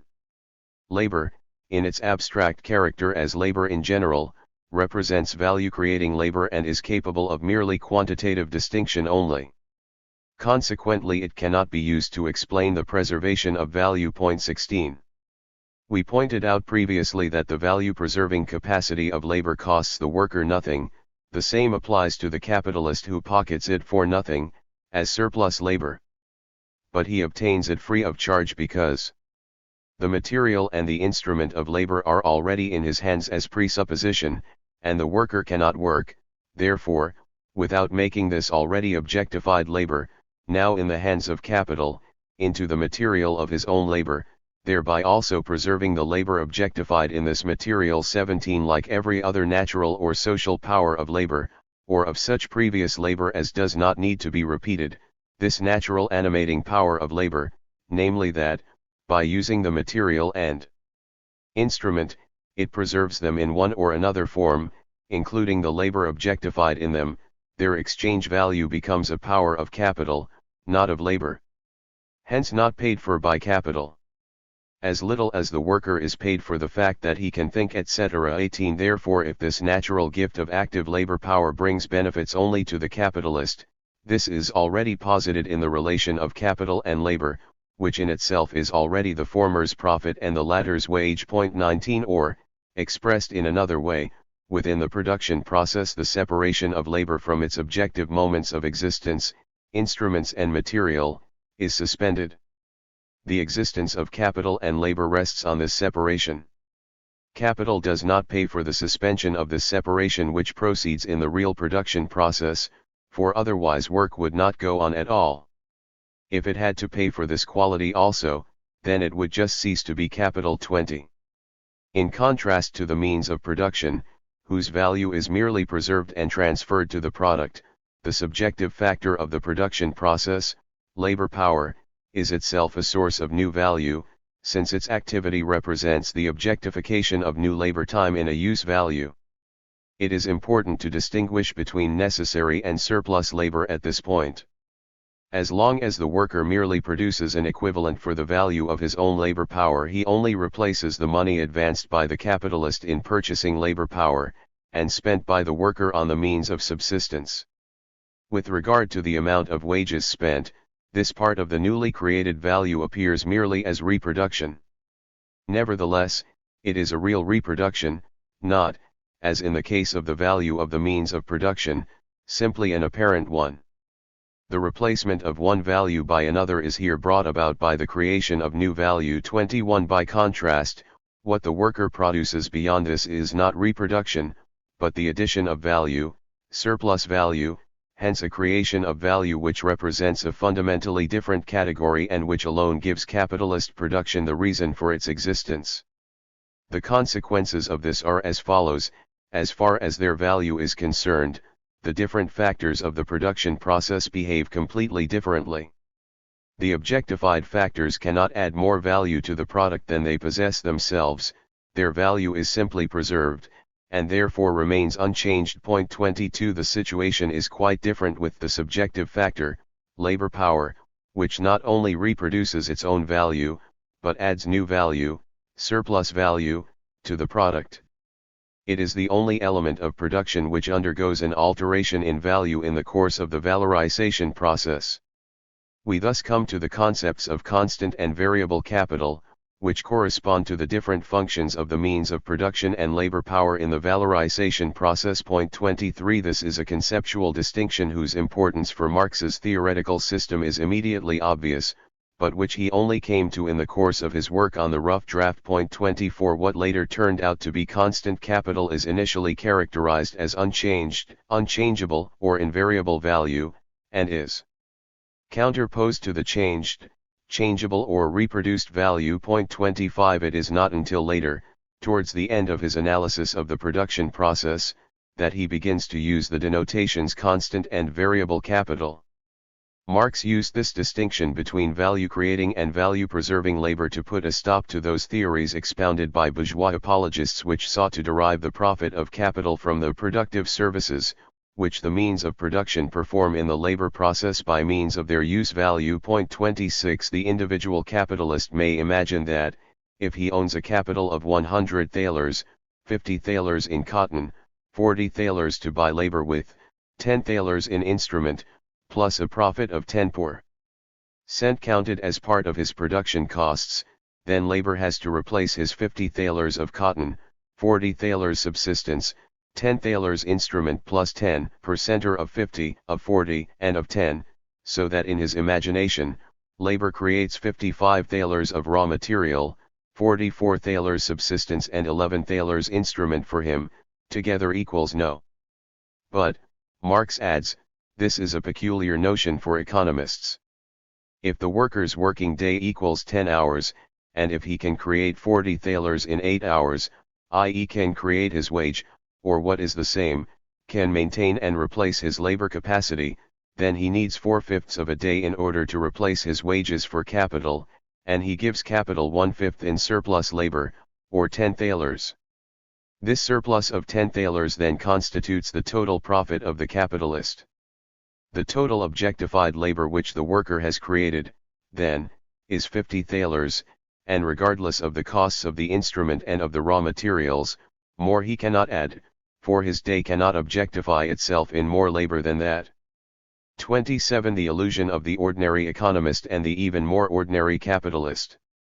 That 10% has been produced in equal proportions by all parts of capital. 28 rests on the one hand on the misinterpretation of the role of the means of production in the valorization process, and on the other on the confusion of the real rate of surplus value with this rate, calculated on capital as a whole, i.e. the rate of profit. 29. However, the rate of profit on capital in no way expresses the rate at which living labor increases objective labor, for this increase is merely equals to the surplus with which the worker reproduces his wage, i.e. equals to the time which he works over and above that which he would have to work in order to reproduce his wages. 30. The extent of this increase can therefore only be reliably determined from the relation of the new value produced to the variable part of capital. 15. The general concept and two basic forms of surplus value. The previous chapter has brought us to the central category of Marx's system, to the category which was destined to revolutionize all previous economics, and which offered the key to an understanding of all capitalist production. 1. The category of surplus value. We saw that the increase in values which takes place in the capitalist process of production could in no way be derived from the productive services of the objectified elements of capital, from the means of production. The advances made in the form of material and machine are merely transposed from one form into another. Their value is the result of previous production, not of the immediate production in which they serve as instrument and material. Therefore the only value which is actually produced in the production process is that added by the new amount of labor. This value, however, consists of necessary labor, which reproduces wages, and of surplus labor, hence surplus value above and beyond the necessary to. Thus the secret of capitalist money-making is resolved by the fact that the wage laborer, who owns none of the means of production, is compelled to work beyond the time necessary for the maintenance of his life, that he can only live at all, if he simultaneously sacrifices a part of his life to capital. Only by these means can capital valorize itself, create surplus value. What appears as surplus value on capital's side appears identically on the worker's side as surplus labor in excess of his requirements as worker, hence in excess of his immediate requirements for keeping himself alive. 3. In this respect there is no basic difference between the social situation of the wage laborer and that of the exploited classes of earlier epochs, since where capital rules, the worker's absolute labor time is posited for him as condition of being allowed to work the necessary labor time, i.e. of being allowed to realize the labor time necessary for the maintenance of his labor capacity in use values for himself. 5. Thus, just as with previous modes of exploitation, capital's mode of exploitation is also based on the surplus labor of the direct producers. It is clear that the capital relation would not be possible if human labor merely provided what was necessary to keep the producers alive. If the whole labor of a country, wrote an English author in 1821, were sufficient only to raise the support of the whole population, there would be no surplus labor, consequently nothing that can be allowed to accumulate as capital. 6. Consequently, advantageous natural conditions, or a relatively high degree of productiveness of human labor, constitute the preconditions for every form of exploitation, for all forms of class rule. In this sense, it can be said that surplus value etc. rests on a natural law, that is, on the productivity of human labor in its exchange with nature. 7. However, it does not follow from the fact that all surplus labor presupposes a surplus product that the converse is true, that the mere possibility of a surplus product creates the actual fact of surplus labor. Relations have to arise which compel the producers to work beyond their necessary labor time. Marx cites in this connection a letter from a West Indian plantation owner, printed in the Times in November 1857, where the latter complains about the so-called quashees. He describes, with great moral indignation, how the quashees, instead of hiring themselves out as wage laborers on the sugar plantations, content themselves with producing only what is strictly necessary for their own consumption, and alongside this use value, regard loafing as the real luxury good, how they do not care a damn for the sugar and the fixed capital invested in the plantations, but rather observe the planters' impending bankruptcy with an ironic grin of malicious pleasure, and even exploit their acquired Christianity as an embellishment for this mood of malicious glee and indolence. These blacks have ceased to be slaves, not in order to become wage laborers, but, instead, self-sustaining peasants working for their own consumption. 9. As far as they are concerned, capital does not exist as capital, because autonomous wealth as such can exist only either on the basis of direct forced labor, slavery, or indirect forced labor, wage labor.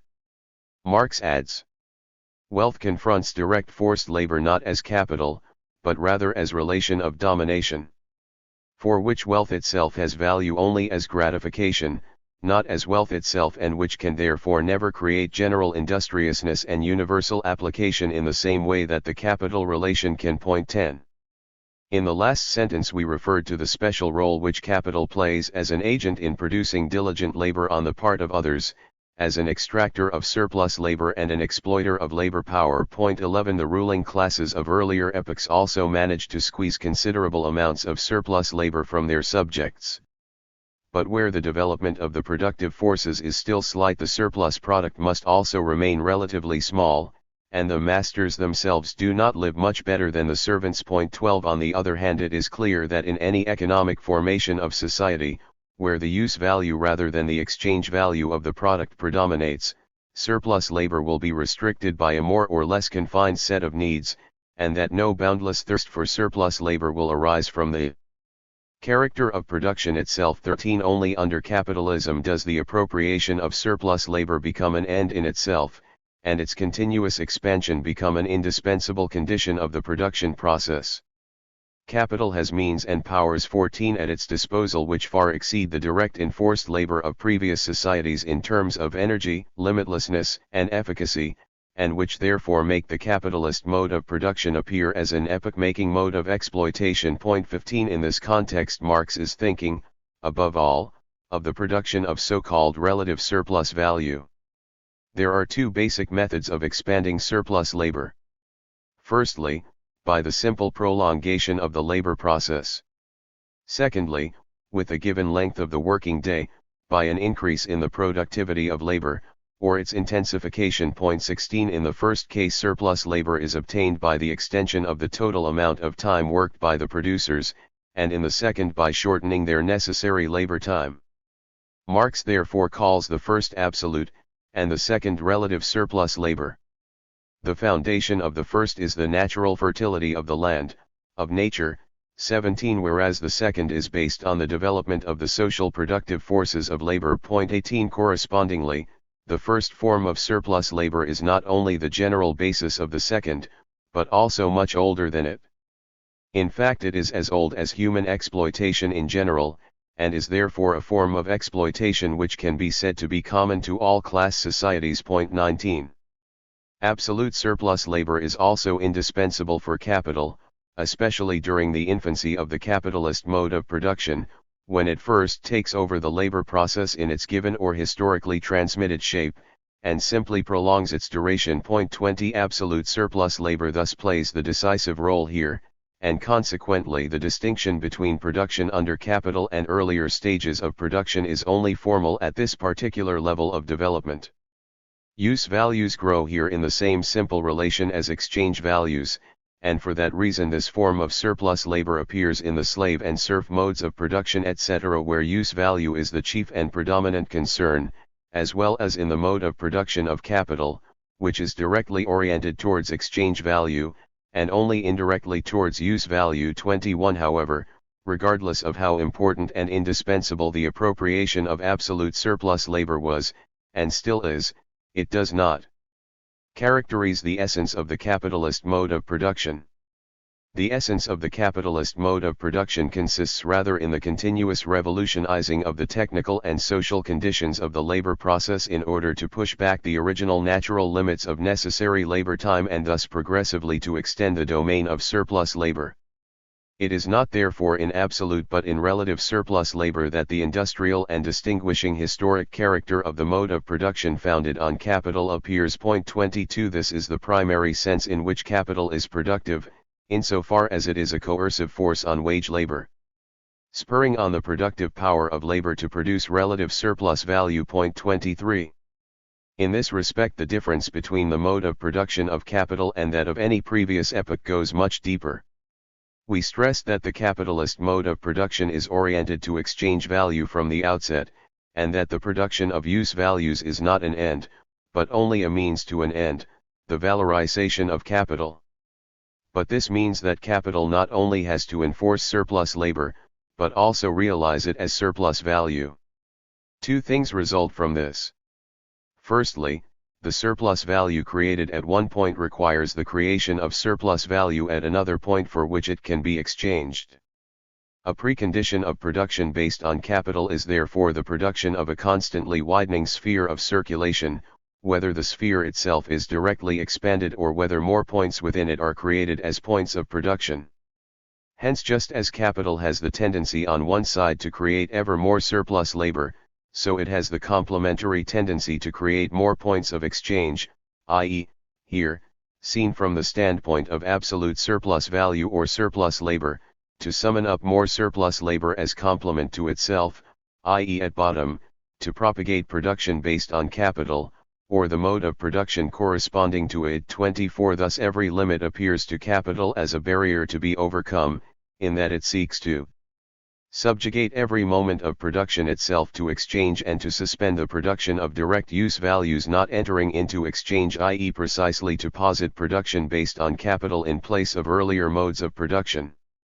Consequently, trade appears as an essentially all-embracing presupposition and moment of production itself, and the tendency to create the world market is directly given in the concept of capital itself. 25.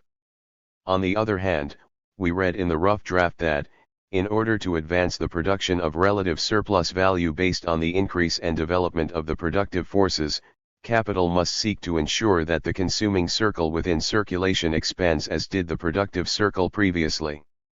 The capitalist mode of production therefore requires, firstly, quantitative expansion of existing consumption, secondly, creation of new needs by propagating existing ones in a wide circle, thirdly, production of new needs and discovery and creation of new use values.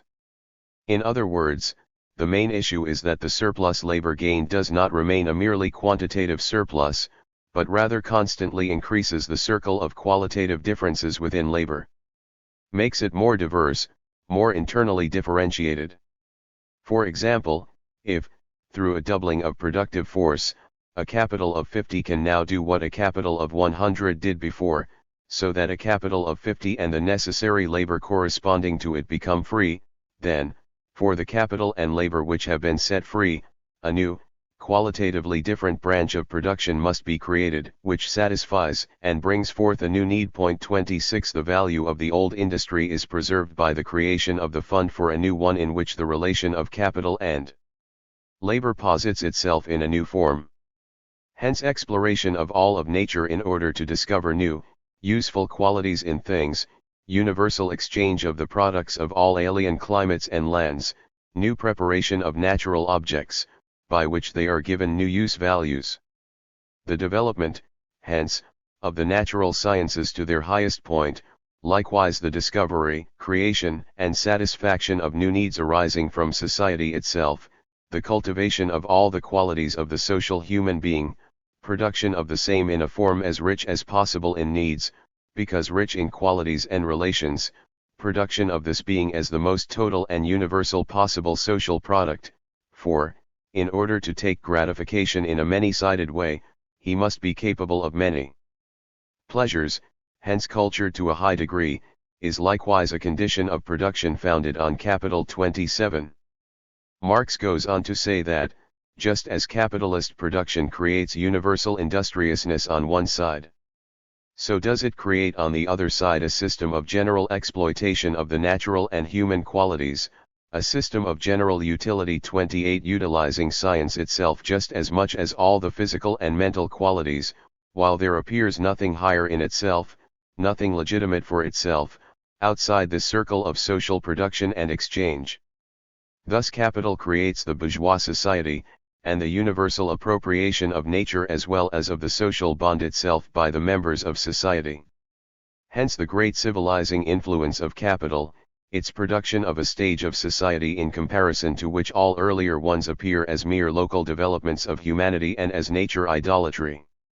For the first time, nature becomes purely an object for humankind, purely a matter of utility, ceases to be recognized as a power for itself, and the theoretical discovery of its autonomous laws appears merely as a ruse. 29 So as to subjugate it under human needs, whether as an object of consumption or a means of production.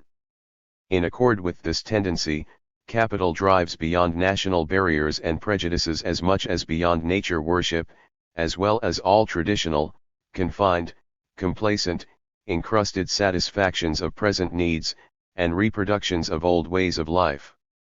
It is destructive towards all of this, and constantly revolutionizes it, tearing down all the barriers which hem in the development of the forces of production, the expansion of needs, the all-sided development of production, and the exploitation and exchange of natural and mental forces. 30. This is sufficient here on the propagandist and civilizing tendencies of capital, as they emerge from its drive for absolute and relative surplus value. This line of thought, which was first developed in the section of the rough draft devoted to the circulation process, represents something new. It is not to be found in capital, which is why we have introduced it here. We ought also to draw attention to the structure of the section of Marx's work dealing with the production process of capital, as it follows from the distinction between the two basic forms of surplus value.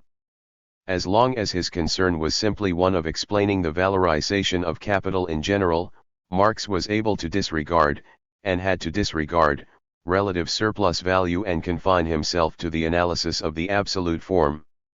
However, The emphasis of the analysis shifts at this point. It becomes necessary to advance to relative surplus labor and relative surplus value if we want to explain why capital creates for itself the most adequate form of its existence in the mechanized factory, and why the mass of living labor employed continually falls in relation to that objectified in the means of production during the course of the development of capitalist production, although the proportion of unpaid living labor to paid constantly grows. 16. Relative surplus value and productive force. At this point there is an analysis in the rough draft which, although not in capital volume I, should nevertheless be gone into in some detail. We have seen that the main distinguishing feature of capital's mode of production, what is specific to it, is its striving for relative surplus value. Only through this can capital constantly advance the development of the material forces of production, and subjugate social progress itself to the service of wealth. 1.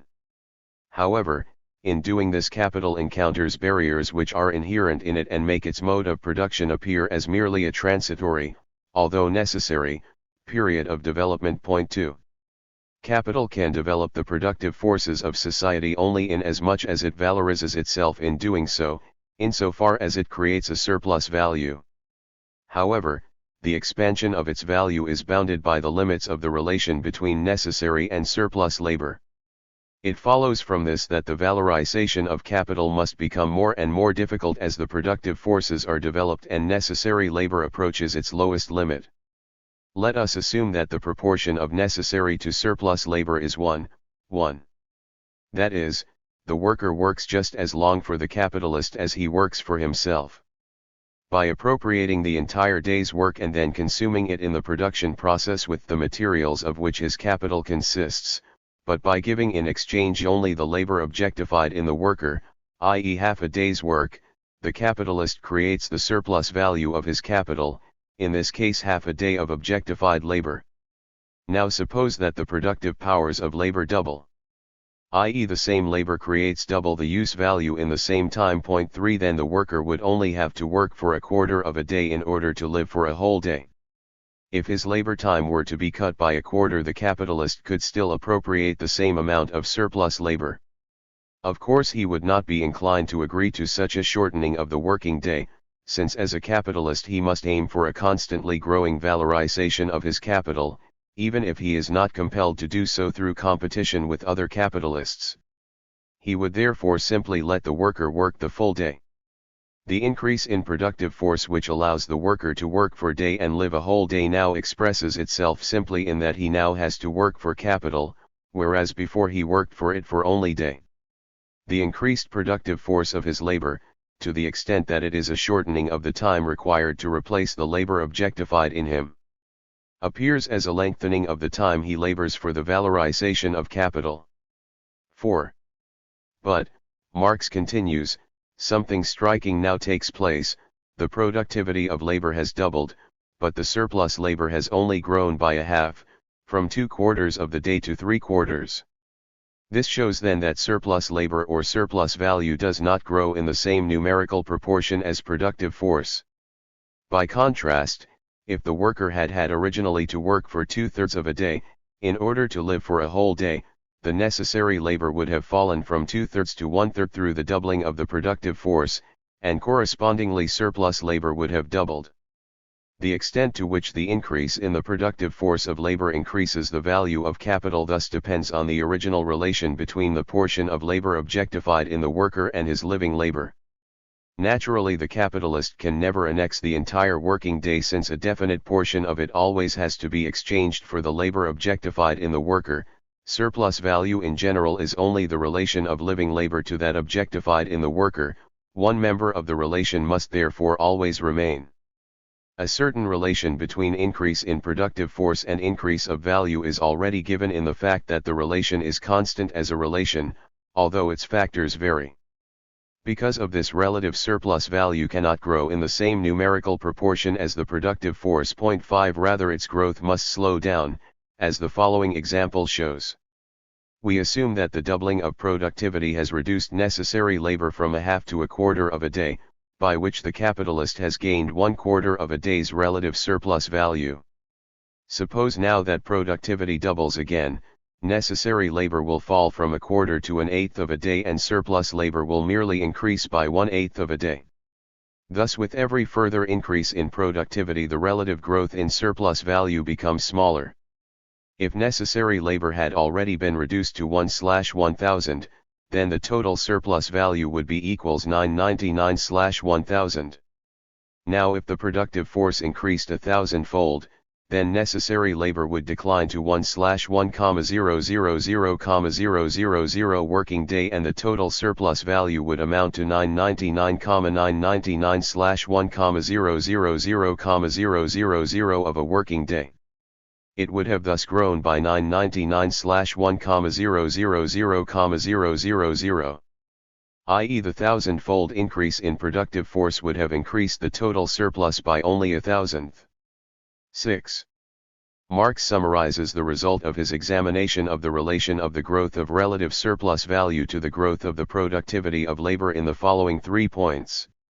Firstly, the increase in the productive force of living labor increases the value of capital 7 not because it increases the quantity of products or use values created by the same labor, the productive force of labor is its natural force, but rather because it diminishes necessary labor, hence, in the same relation as it diminishes the former, it creates surplus labor or, what amounts to the same thing, surplus value, because the surplus value which capital obtains through the production process consists only of the excess of surplus labor over necessary labor.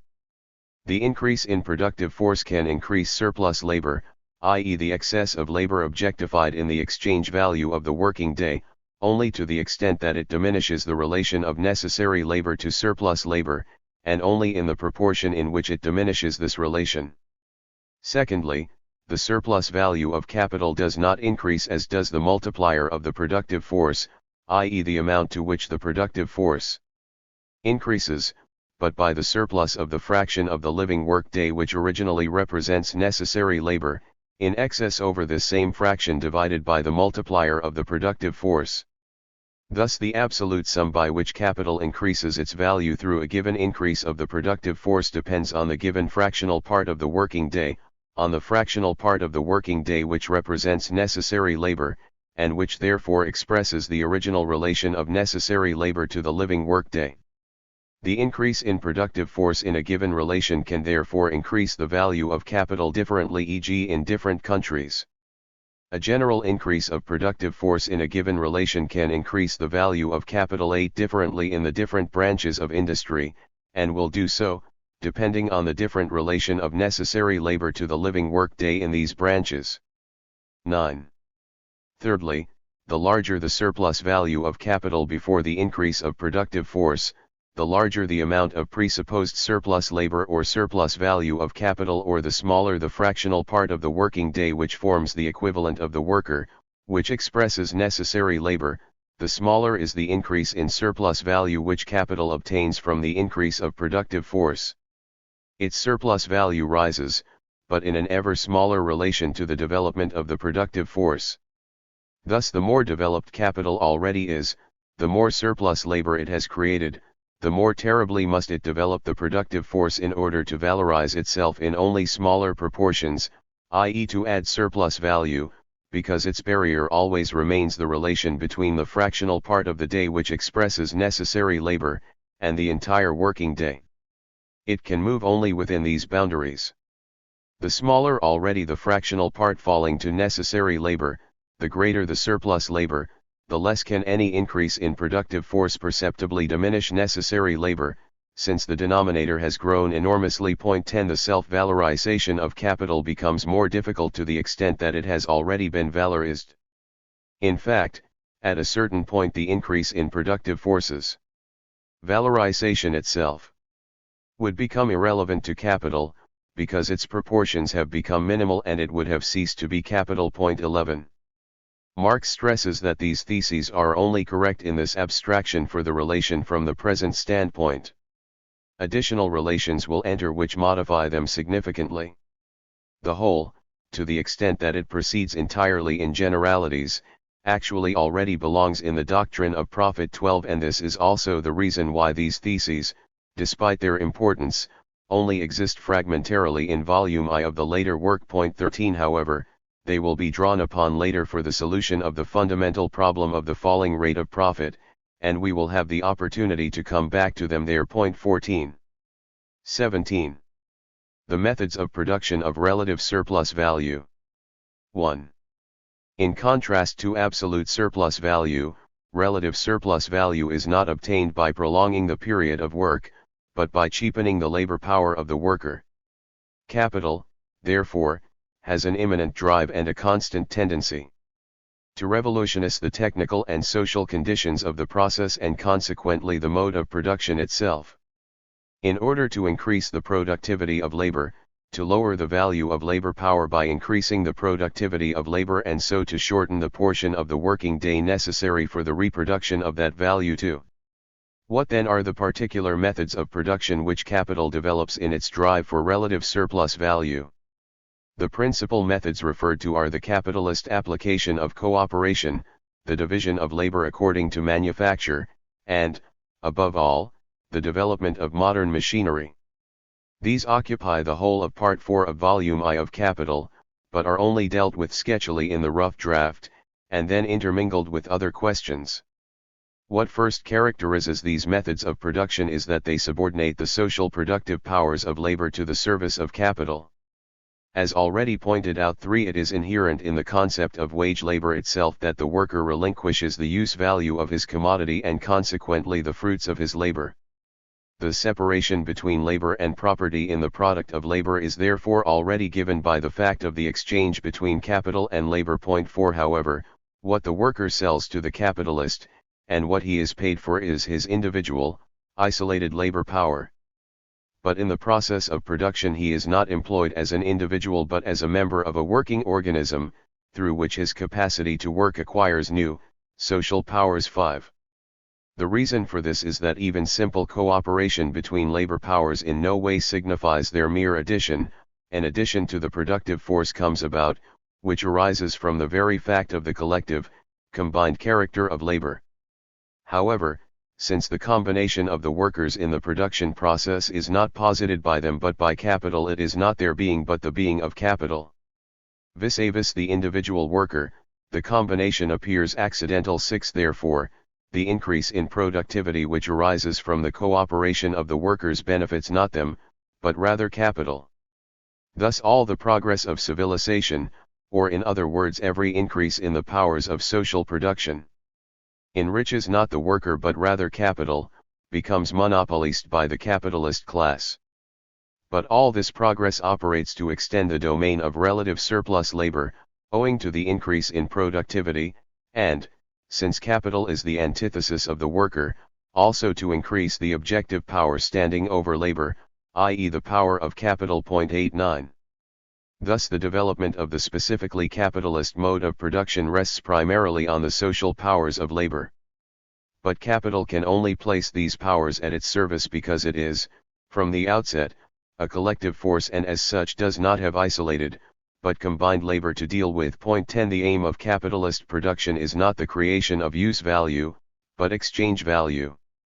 The surplus labor must therefore be large enough from the beginning to allow a part of it to be re-employed as capital, that is, capital must be in the position of setting a certain quantity of living labor capacities to work simultaneously. Point 11. In this sense the accumulation and concentration of labor powers, the grouping of many around one capital, is contained in the concept of capital. Point 13.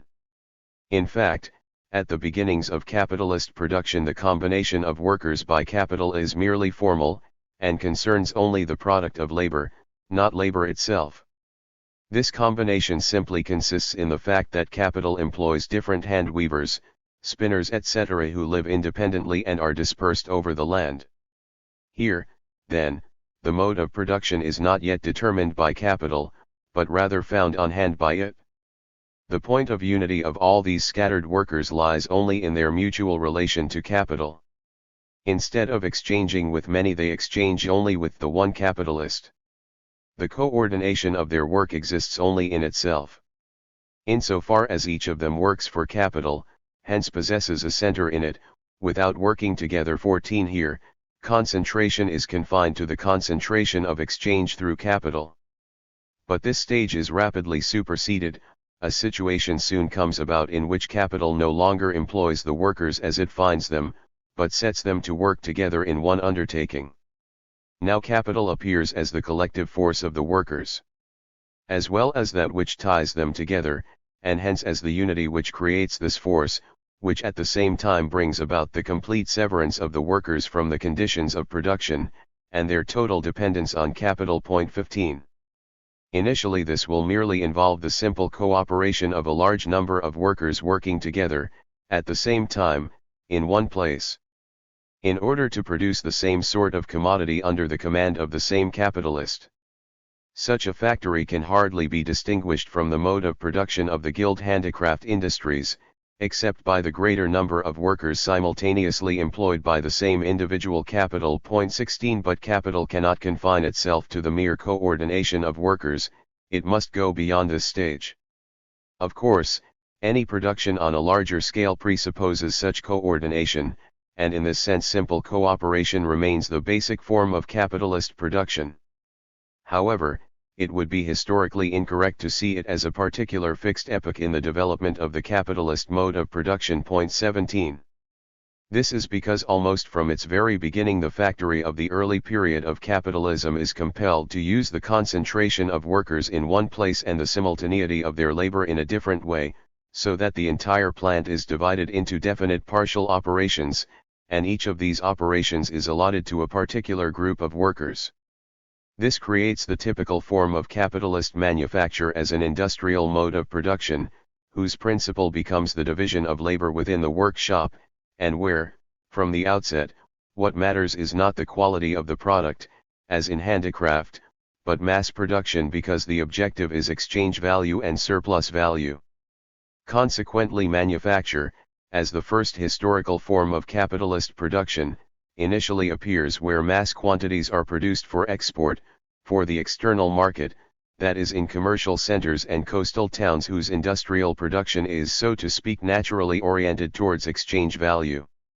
However, outside these great emporia, manufacture does not initially seize hold of the so-called urban trades, but of the rural secondary occupations, spinning and weaving, the labor which requires the least guild-level skills, technical training, or certain branches of production, such as glassworks, metalworks, sawmills, etc., which demand a higher concentration of labor powers from the outset. Likewise, concentration of the means of labor, etc., and therefore cannot be operated on guild principles. 18. Nevertheless, however much early capitalist manufacture strives for relative surplus value through cooperation and the division of labor, its laws are by no means identical with those which correspond to large-scale industry. 19 For its basis remains handicraft skill. Despite all the developments of the division of labor, its specific machinery is the collective worker, formed out of the combination of a number of individual specialized workers. 20 Consequently, it is still correct to assume that necessary labor still takes up a great portion of the entire available labor time in manufacture, hence that surplus value per individual worker is still relatively small.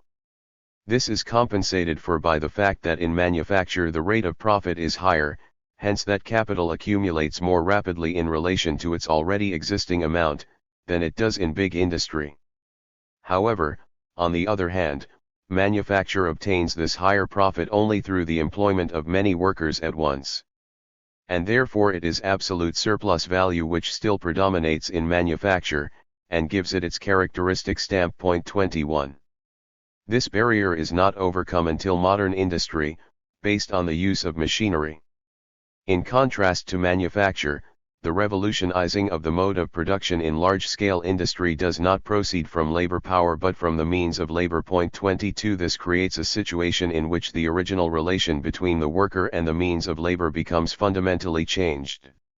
Handicraft, which was subject to the worker, is replaced by an animated monster which objectifies the scientific idea and is in fact the coordinator, so that the individual worker only exists as its living isolated accessory. 23 In contrast to the simple tool, the machine, and even more so, machinery as an automatic system, appears to be in no way the individual worker's means of labor.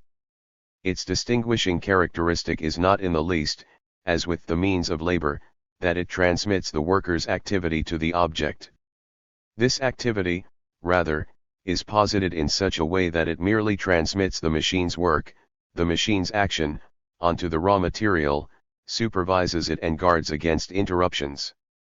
Not as with the instrument, which the worker animates and makes into his organ with his skill and strength, and whose handling therefore depends on his virtuosity. Rather, it is the machine which possesses skill and strength in place of the worker. 24 is itself the virtuoso, with a soul of its own in the mechanical laws acting through it. The worker's activity, reduced 25 to a mere abstraction of activity, is determined and regulated on all sides by the movement of the machinery, and not the opposite. Consequently, the production process has ceased to be a labor process in the sense of a process dominated by labor as its governing unity. Labor appears, rather, merely as a conscious organ, scattered among the individual living workers at numerous points of the mechanical system, subsumed under the total process of the machinery itself, as itself only a link of the system, whose unity exists not in the living workers, but rather in the living machinery, against which the valorizing power of the individual labor capacity is an infinitesimal, vanishing magnitude. The full development of capital takes place only when the means of labor appear as a machine within the production process, opposite labor, and the entire production process appears as not subsumed under the direct skillfulness of the worker, but rather as the technical application of science. Hence, the tendency of capital to give production a scientific character, direct labor reduced to a mere moment of this process. 26. How does this transformation of the means of labor, and the consequent revolutionizing of the entire mode of production, affect the valorization process of capital?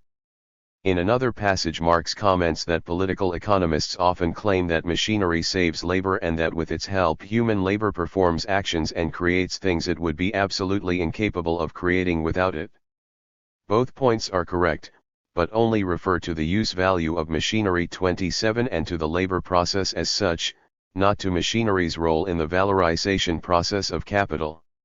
Here machinery's main function is to act as a means of increasing the production of surplus value. As Marx describes so impressively and in such detail in Volume I of Capital, the introduction of the machine system went hand in hand with an excessive lengthening of the working day and with the most ruthless exploitation of the labor of women and children. But this is not the imminent purpose of machinery. It is essentially a means for increasing relative surplus value.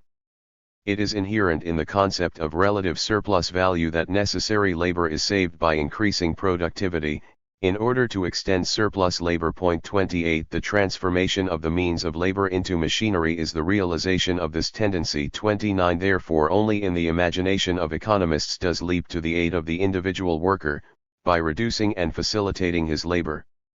Capital employs machinery, rather, only to the extent that it enables the worker to work a larger part of his time for capital, to relate to a larger part of his time as time which does not belong to him. Through this process, the amount of labor necessary for the production of a given object is indeed reduced to a minimum, but only in order to valorize a maximum of labor in the maximum number of objects. 30 Thus in reality the capitalist use of machinery turns out to be the opposite of that attributed to it by bourgeois apologists. Instead of making the worker more independent and alleviating his exploitation, it serves rather to confiscate an increasingly large part of his labor time as surplus labor, and so strengthens and perpetuates the hostile power of capital over him. We shall not deal with the further effect of machinery, the development of the so-called Industrial Reserve Army, until the next chapter. But we should refer here to the fact that however much the use of machinery may increase surplus labor at the expense of necessary labor by raising the productive power of labor, it is clear that it attains this result only by diminishing the number of workers employed by a given amount of capital. It converts a portion of capital which was formerly variable, i.e. had been turned into living labor, into machinery, i.e. into constant capital which does not produce surplus value. 31. Hence there is an imminent contradiction in the application of machinery to the production of surplus value, since, of the two factors of the surplus value created by a given amount of capital, 1, the rate of surplus value, cannot be increased except by diminishing the other, the number of workers. 32. We shall see later how this contradiction is simultaneously resolved and deepened. So much, then, on the role played by machinery in the valorization process of capital. The development of machinery does of course present other aspects, if we look at it from the viewpoint of the pure labor process, and disregard its use under capitalism. The rough draft has the following to say on these other aspects: nature builds no machines, no locomotives, railways, electric telegraphs, self-acting mules, etc. These are products of human industry, natural material transformed into organs of the human will over nature, or of human participation in nature. They are organs of the human brain, created by the human hand, the power of knowledge objectified. The development of machinery indicates to what degree general social knowledge has become a direct force of production, and to what degree, hence, the conditions of the process of social life itself have come under the control of the general intellect. 33. And been transformed in accordance with it. To what degree the powers of social production have been produced, not only in the form of knowledge, but also as immediate organs of social practice, of the real life process. 34. Not only does this signify that individual labor as such has altogether ceased to appear as productive, but rather, is so only in those common labors which subordinate the forces of nature to themselves. 35. In addition, it signifies that the development of machinery as an automatic system taken to its logical extreme radically alters the nature of the labor process by allotting to the worker the completely changed function of mere watchman and regulator. 36. But the result of this is that the development of machinery, although leading under capitalism only to the oppression of workers, offers, in fact, the surest prospect for their future liberation, by facilitating that radical reduction of working time, without which the abolition of class society would remain mere words. 37. On the other hand, it is precisely the development of modern machinery which makes it a question of life or death for that monstrosity, the disposable working population held in reserve in misery for the changing requirements of capitalist exploitation, to be replaced by the individuals who are absolutely available for the different kinds of labor required of them. The partially developed individual, who is merely the bearer of one specialized social function, must be replaced by the totally developed individual, for whom the different social functions are different modes of activity to be taken up in turn. 38. Naturally, each of these can only be realized in a communist society, but capital, against its will, presses forward in this direction. On the one side, then, it calls to life all the powers of science and of nature, as of social combination and of social intercourse, in order to make the creation of wealth independent of the labor time employed on it. 39. On the other side, it wants to use labor time as the measuring rod for the giant social forces thereby created, and to confine them within the limits required to maintain the already created value as value.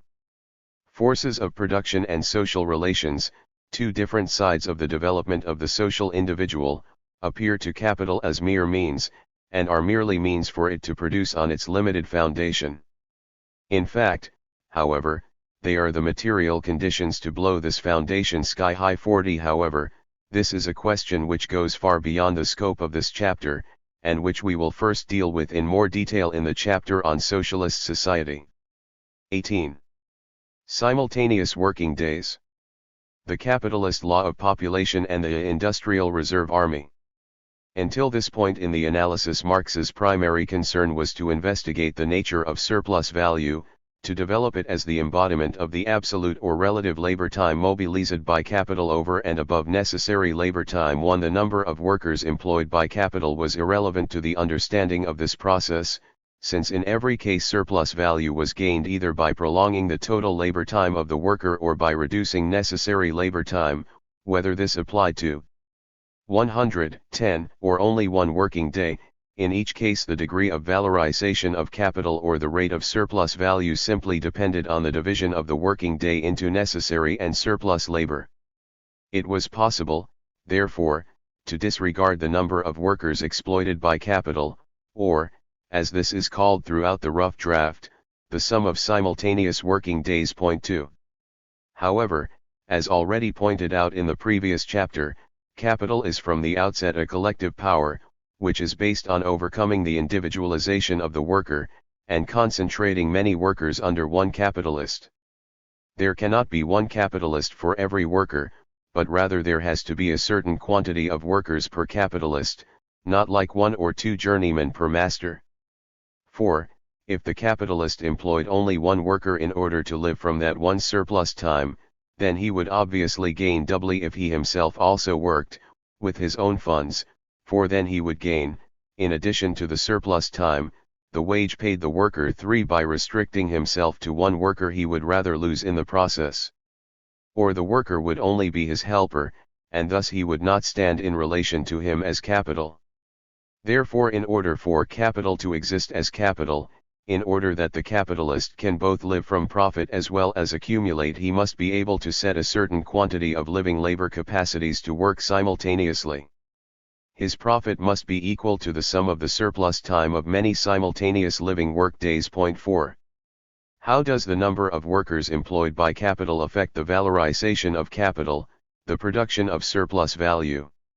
We must first of all distinguish between the rate and the mass of surplus value. For the first, as we have said, the number of workers employed is completely irrelevant. The capital may employ 5 or 50 workers, if the workers all work for the same length of time and if the relation between paid and unpaid labor is the same, then each of the 50 workers will produce just as much surplus value as each of the 5. However, what will differ is the total mass of the surplus value produced in each of the 2 cases, the scale on which capital can valorize itself at one time. In order to determine this mass, one must not only know, as with a single working day, the rate of surplus value and the length of the working day, but also how often the working day is repeated spatially, that is the number of simultaneously employed workers. Both of the last 2 factors can nevertheless be summarized in the concept of aggregate labor 5, in which the distinction between several working days and one working day would disappear in relation to the determination of the surplus value produced. In the same way, the labor set in motion by the aggregate capital of a society can also be thought of as one working day. If this social working day represents a fixed magnitude, then surplus value can clearly only be increased relatively, by means of a greater productive power of labor. However, this is given only absolutely. Through transformation of a greater part of the population into workers, and increase of the number of simultaneous working days. 6. Therefore, the growth of the working population appears here as the mathematical limit to the production of surplus value by the total social capital. 7. So much on the ways in which the number of labor powers employed affects the valorization of capital, the mass of surplus value which it produces. However, this is by no means the only aspect offered by the study of simultaneous working days. The method of production based on capital is only possible because capital can continually appropriate surplus labor. However, surplus labor exists only in relation with necessary, hence only insofar as the latter exists. Capital must therefore constantly posit necessary labor, in order to posit surplus labor. But at the same time it must suspend it as necessary in order to posit it as surplus labor.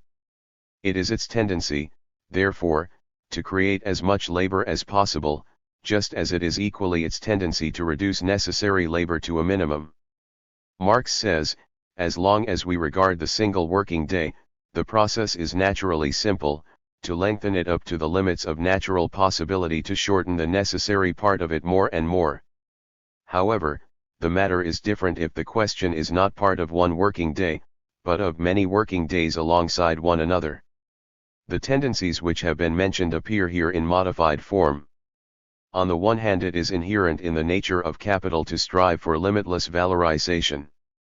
However, the living work day, which constitutes the source of its valorization, is always limited, whether this be a question of a natural limit, or a legal one drawn by society. Consequently, if its duration cannot be prolonged, and if the development of the technique of production does not permit any increase in relative surplus labor, then capital can leap over the limit of the working day only by positing another working day alongside the first at the same time, by the spatial addition of more simultaneous working days. e.g., I can drive the surplus labor of A no higher than 3 hours, but if I add the days of B, C, D etc. then it becomes 12 hours. In place of a surplus time of 3, I have created one of 12. 9. Thus within definite limits the prolongation of the working day can be replaced by increasing the number of workers, and the mass of absolute surplus value can be increased, despite a constant rate of surplus value. 10. This therefore explains capital's striving to employ as many workers as possible. It is in order to be able to squeeze surplus labor from as many as possible. On the other hand, however, the drive for relative surplus value compels capital to posit as many workers as possible as not necessary, and just as in the case of the single working day it was a tendency of capital to reduce the necessary working hours, so now the necessary working days are reduced in relation to the total amount of objectified labor time. If 6 are necessary to produce 12 superfluous working hours, then capital works towards the reduction of these 6 to 4. Or 6 working days can be regarded as one working day of 72 hours, if necessary labor time is reduced by 24 hours, then 2 days of necessary labor fall away, i.e. 2 workers. 11. The law of an increase in the number of hours of surplus labor, by means of a reduction in necessary labor thus now obtains the form of a reduction in the number of necessary workers. 12. Capital strives to link absolute with relative surplus value. What it therefore seeks is the greatest stretching of the working day with greatest number of simultaneous working days, together with reduction of necessary labor time to a minimum, on one side, and of the number of necessary workers to the minimum on the other. 13. The first process signifies an increase of the working population, the second its relative decrease, although it can remain the same in absolute terms or even grow. Both tendencies necessary tendencies of capital. The unity of these contradictory tendencies, hence the living contradiction. 14 is given only with machinery. 15 which reduces necessary labor only in order to expand surplus labor, and which consequently turns out to be the most potent means for the production of both relative and absolute surplus value. 16. It can be seen that, if labor time is regarded not as the working day of the individual worker, but as the indefinite working day of an indefinite number of workers, then all relations of population enter into the investigation, all the contradictions which modern population theory expresses as such, but does not grasp emerge from the basic forms of surplus value. 17 It then appears that the two-sided law of capital to link up the greatest absolute mass of necessary labor with the greatest relative mass of surplus labor corresponds to an equally two-sided law, on the one hand to transform the largest possible part of the population into a working population, and on the other to constantly posit a part of it as surplus population, population which is useless until such time as capital can utilize it. 18. We thus come to the question of the so-called industrial reserve army. 19 which Marx derived directly from the concept of relative surplus value in the rough draft, without having first described the effect of machinery and capital accumulation on the development of the working population. However, since this part of his exposition, apart from the point just mentioned, offers little that is new in comparison to the later work, we can easily omit it. We merely indicate here the way in which Marx conceived of the industrial reserve army as a result of the dialectical process of the simultaneous positing and abolition of necessary labor by capital. 20 And the fact that the rough draft equates the reserve army with the sphere of pauperism, whereas according to capital this sphere, populated by impoverished and lumpen proletarian elements, simply forms the deepest sediment of relative overpopulation. By contrast, the preceding section of the Grundriss appears of special interest. This deals with the law of population under capitalism as distinct from earlier stages of production, and contains the only detailed critique of Malthus's theory of population from Marx's pen which is known to us. 21. This runs as follows: in different modes of social production there are different laws of the increase of population and of overpopulation. 22 which, since this is a matter of the history of the nature of humanity, are natural laws, but natural laws of humanity only at a specific historic development, with the development of the forces of production determined by humanity's own process of history. These different laws can simply be reduced to the different modes of relating to the conditions of production or, in respect to the living individual, the conditions of his reproduction as a member of society, since he labors and appropriates only in society.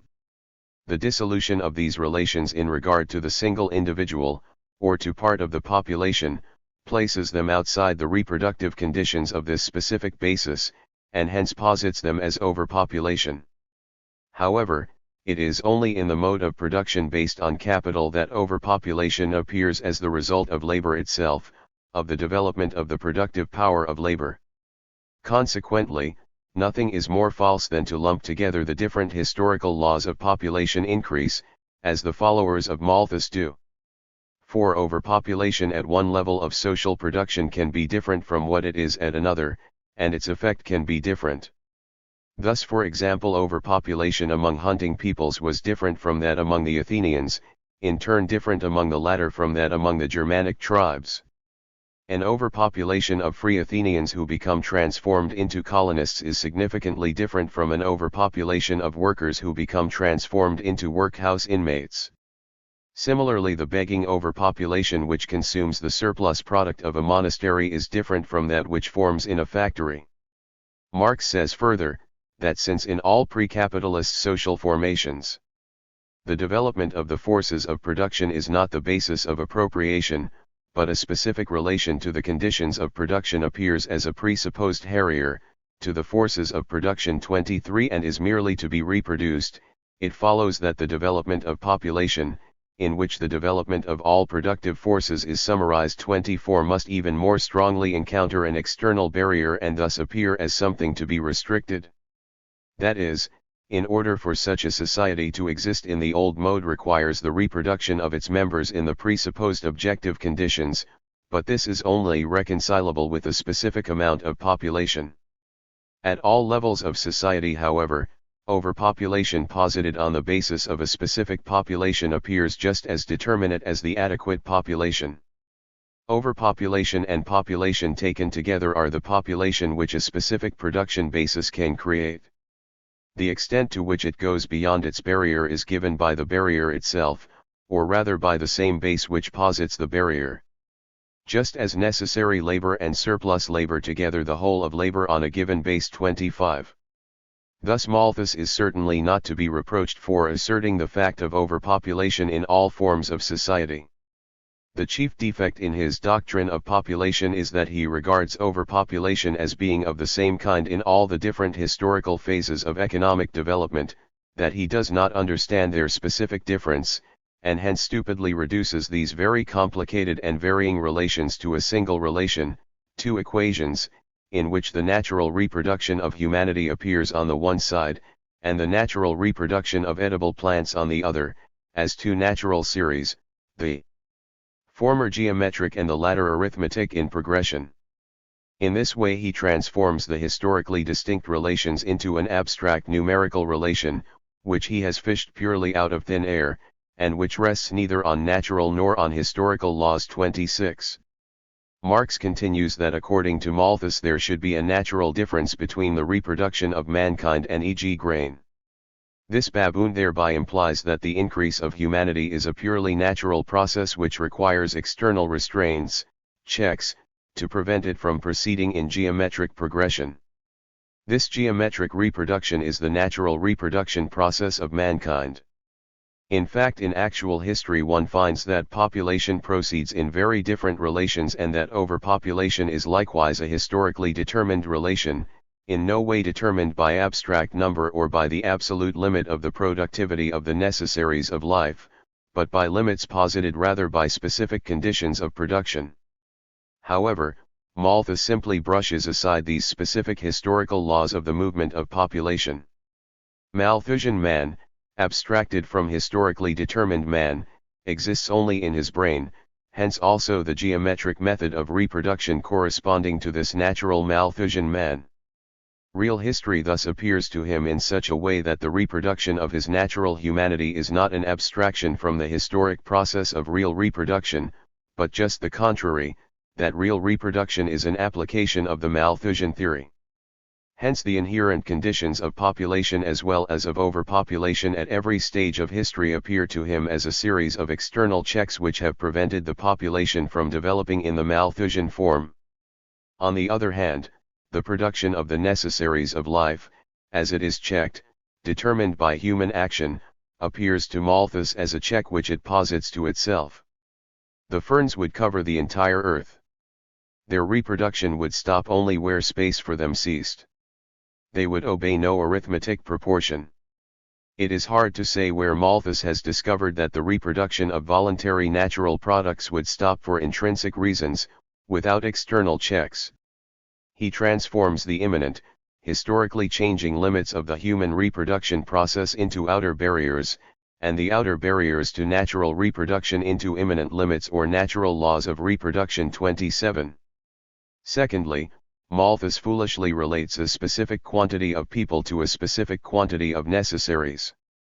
Ricardo already correctly confronted him with the fact that the quantity of grain available is completely irrelevant to the worker if he has no employment, that it is therefore the means of employment and not of subsistence which put him into the category of surplus population. 28. Marx says further that Ricardo's objection should be conceived more generally, since this relates to the social mediation as such, through which the individual gains access to the means of his reproduction and creates them, hence it relates to the conditions of production and his relation to them.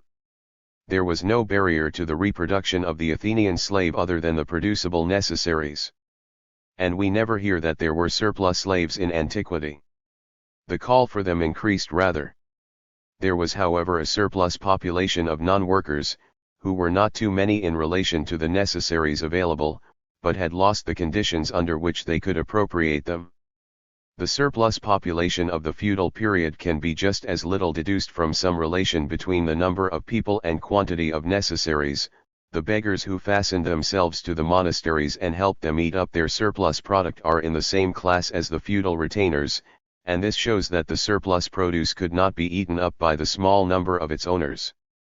And finally the overpopulation, e.g. among hunting peoples, which shows itself in the warfare between the tribes, proves not that the earth could not support their small numbers, but rather that the condition of their reproduction required a great amount of territory for few people. Thus never a relation to a non-existent absolute mass of means of subsistence, but rather relation to the conditions of reproduction. Including likewise the conditions of reproduction of human beings, of the total population, of relative surplus population. This surplus purely relative, in no way related to the means of subsistence as such, but rather to the mode of producing them. Hence also only a surplus at this stage of development. 29. So much then on Malthus's actual doctrine of population, which Marx elsewhere called a lampoon on the human race. 30. In fact Malthus later tried to give this doctrine a direct economic foundation, by basing it on the so-called law of the declining yield of the soil. However, Marx does not go into this point in his critique of Malthus's theory of population, since he only intended to take it into consideration in the discussion of Ricardo's theory of rent. 31. Consequently he confines himself in the rough draft to remarking that the said law is merely to be traced back to the fact that in the stage of industry familiar to Ricardo etc. agriculture remained behind industry, which incidentally inherent in bourgeois production although in varying relations. 32. Thus the end result of the simple law of surplus value is the tendency of capital not only to drive human labor towards infinity, but also to make it relatively superfluous. 33. In conceptual terms, then, the theory of surplus population and the industrial reserve army is also contained in the theory of surplus value. How the existence of overpopulation is connected to the formation of surplus capital, and with capital accumulation, will be shown later. 19. The reproduction process and the inversion of the law of appropriation. 1. In the preceding analysis capital has only been regarded in the process of its formation, of its becoming, but not in the continuous flow of its renewal and reproduction. However, as Marx says, this mere repetition, the sheer continuity of the capitalist production process, imposes on the process certain new characteristics, or rather, causes the disappearance of some apparent characteristics possessed by the process in isolation. Point 2. Thus at the first occurrence of capital its presuppositions appear to be external presuppositions, hence not emergent from its inner essence and not explained by it. It is therefore necessary to grasp the process of the formation of capital in the context of the reproduction process so that these presuppositions appear as moments of the motion of capital itself, so that it has itself, regardless how they may arise historically, preposited them as its own moments. Point 3.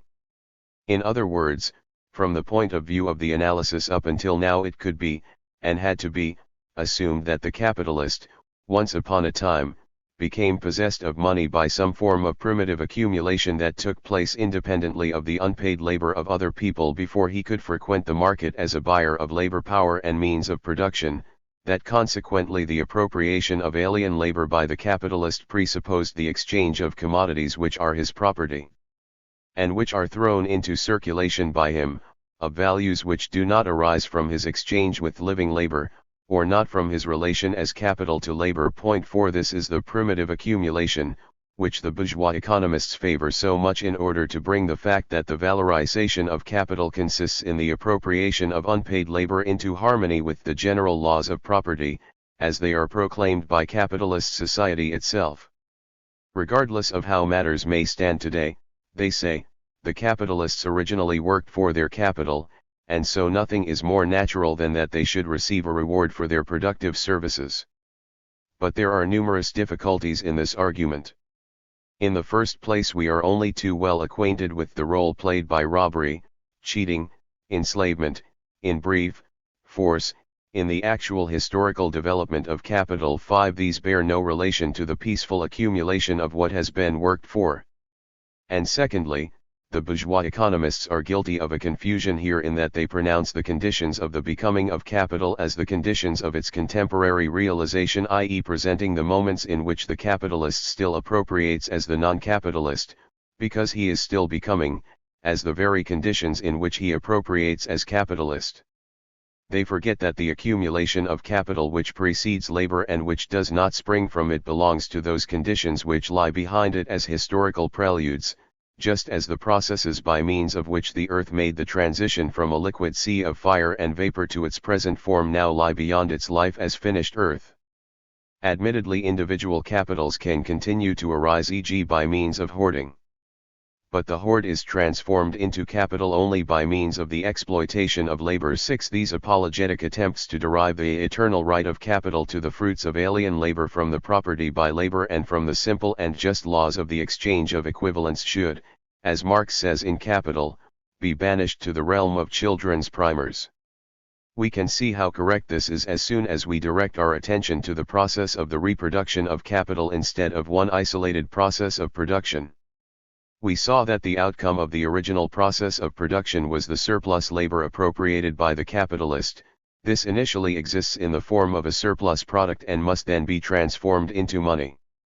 Marx first examines the conditions of the realization of the surplus product, and of realization in general, in the following section of the work which deals with the circulation process of capital. We therefore have to assume here that the capitalist succeeds in putting his commodity up for sale and selling it at its value. Through this, the surplus value is also realized and transformed into the form of money. But this money is now already capital in itself and as such a claim on new labor. Point 7. This new capital must also naturally be valorized, and thus go through the process of production. But the preconditions of the second process are vastly different from those of the first. Surplus capital is above all nothing but capitalized surplus value.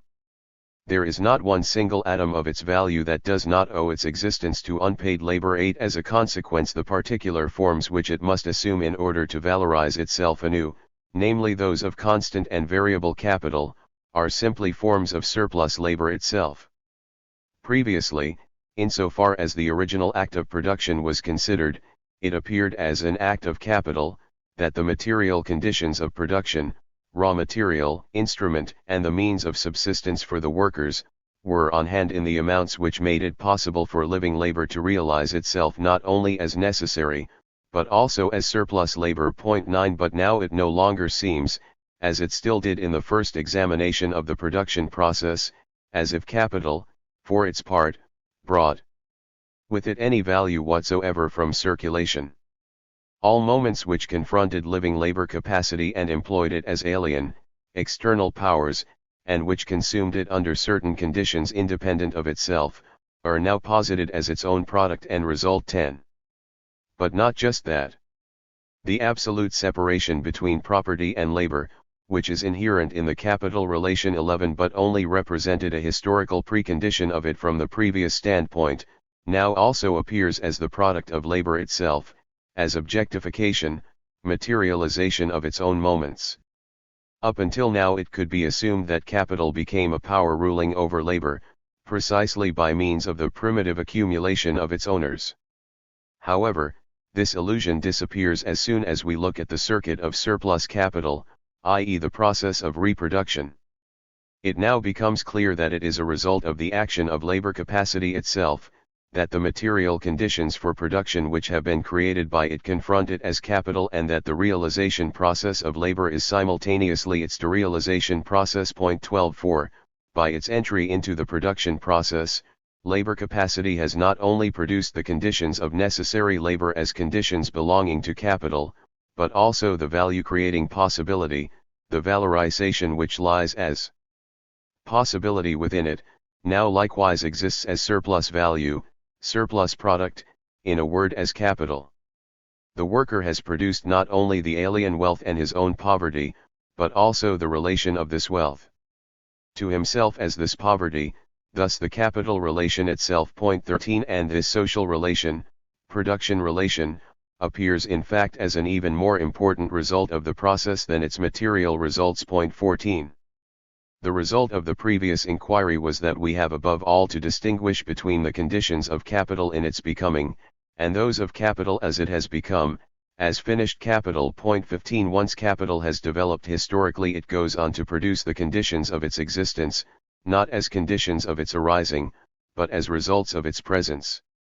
It no longer proceeds from presuppositions in order to become, but rather it is itself presupposed, and proceeds from itself to create the conditions of its maintenance and growth. 16 In fact, Marx repeats, for the formation of surplus capital I, if we give that name to the surplus capital emerging from the original production process. It appears as a condition that the capitalist should possess values, of which he formally exchanges one part for living labor capacity, but let us now think, Marx continues, of this surplus capital as having been thrown back into the production process, as realizing its surplus value anew in exchange, and as appearing anew as surplus capital at the beginning of the third production process. This surplus capital too has different presuppositions from surplus capital I. The presupposition of surplus capital I was the existence of values belonging to the capitalist and thrown by him into circulation. The presupposition of surplus capital II is nothing more than the existence of surplus capital I, i.e. in other words, the presupposition that the capitalist has already appropriated alien labor without exchange. This puts him into a position where he is able to begin the process again and again. The previous appropriation of alien labor now appears as the simple precondition for the new appropriation of alien labor. The fact that he has previously confronted living labor as capital appears as the only condition required in order that he may not only maintain himself as capital, but also, as a growing capital, increasingly appropriate alien labor without equivalent, or that he may extend his power, his existence as capital opposite living labor capacity. 17 And on the other side constantly posit living labor capacity anew in its subjective, insubstantial penury as living labor capacity. 18 We now come to a passage in the rough draft which was incorporated into volume I of Capital with only slight alterations. 19 It runs, insofar as surplus capital I was created by means of a simple exchange between objectified labor and living labor capacity, an exchange entirely based on the laws of the exchange of equivalents as measured by the quantity of labor or labor time contained in them, and insofar as the legal expression of this exchange presupposed nothing other than everyone's right of property over his own products, and of free disposition over them. 20 But insofar as the relation of surplus capital II to I is therefore a consequence of this first relation, we see that by a peculiar logic, the right of property undergoes a dialectical inversion, so that on the side of capital it becomes the right to an alien product, or the right of property over alien labor, the right to appropriate alien labor without an equivalent. The right of property is inverted to become on the one side, the right to appropriate alien labor, and, on the other side, the duty of respecting the product of one's own labor, and one's own labor itself, as values belonging to others. The exchange of equivalents, however, which appeared as the original operation, an operation to which the right of property gave legal expression, has become turned round in such a way that the exchange by one side is now only illusory, since the part of capital which is exchanged for living labor capacity, firstly is itself alien labor, appropriated without equivalent, and, secondly, has to be replaced with a surplus by living labor capacity, is thus in fact not consigned away, but merely changed from one form into another. The relation of exchange has thus dropped away entirely, or is a mere semblance. Furthermore, the right of property originally appeared to be based on one's own labor. 21 Property now appears as the right to alien labor, and as the impossibility of labor's appropriating its own product. The complete separation between property, and even more so, wealth, and labor, now appears as a consequence of the law which began with their identity. 22. The special importance of these sentences is immediately obvious. They mark a point where the fundamental difference between Marx's conception of capital and that of his predecessors emerges most clearly. Naturally, it had been perceived, and stated 23 before Marx, that the transition to the capitalist mode of production corresponded to an inversion in the law of appropriation. But Marx was the first to explain the nature of this inversion and demonstrate its necessity, since the whole problem in understanding capital and its forms consists in discovering how the form of appropriation of labor without equivalent, which characterizes capitalism, arises from the law of commodity exchange, out of the fact that commodities exchange for one another in proportion to the amount of labor time embodied in them, and thus to start with does not contradict this law. 24. However, this difficulty could not be resolved as long as the economists thought in terms of the direct exchange of the worker's labor with the capitalist, rather than the exchange of his value-creating capacity, labor power. The reason why is as follows. As with the exchange of all commodities, that of labor power is also governed by the cost of its reproduction, that is, by the quantity of labor time objectified in it, since the value as such is always effect, never cause. Hence the exchange which proceeds between capitalist and worker thus corresponds completely to the laws of exchange, in that it is a question of the exchange value of the commodity which is purchased by the capitalist.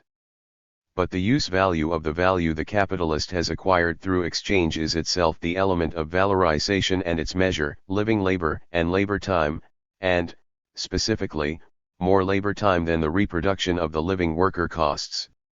Hence, by virtue of having acquired labor capacity in exchange as an equivalent, capital has acquired labor time, to the extent that it exceeds the labor time contained in labor capacity. In exchange without equivalent, it has appropriated alien labor time without exchange by means of the form of exchange. This is why exchange becomes merely formal. And in the further development of capital even the semblance is suspended that capital exchanges for labor capacity anything other than its own objectified labor, i.e. that it exchanges anything at all for it. Thus the exchange turns into its opposite, and the laws of private property, liberty, equality, property, turn into the worker's propertylessness, and the dispossession of his labor the fact that he relates to it as alien property, and vice versa. 25. This then is the solution to the problem, the solution which Rosa Luxemburg correctly characterized as a triumph of historical dialectics. 26 The unique character of the commodity labor power, which as value simply represents its cost of production, but which as use value is itself the source of the creation of new value, makes it possible for the exchange between the worker and the capitalist to simultaneously correspond to, yet contradict, the laws of commodity exchange, that this, the most important of all the acts of exchange, amounts in fact to the appropriation of alien labor. Without exchange, although under the semblance of exchange. It is clear, however, as Marx emphasized, that this semblance is a necessary semblance, insofar as capitalist production itself is the production of commodities and therefore presupposes the laws of commodity exchange.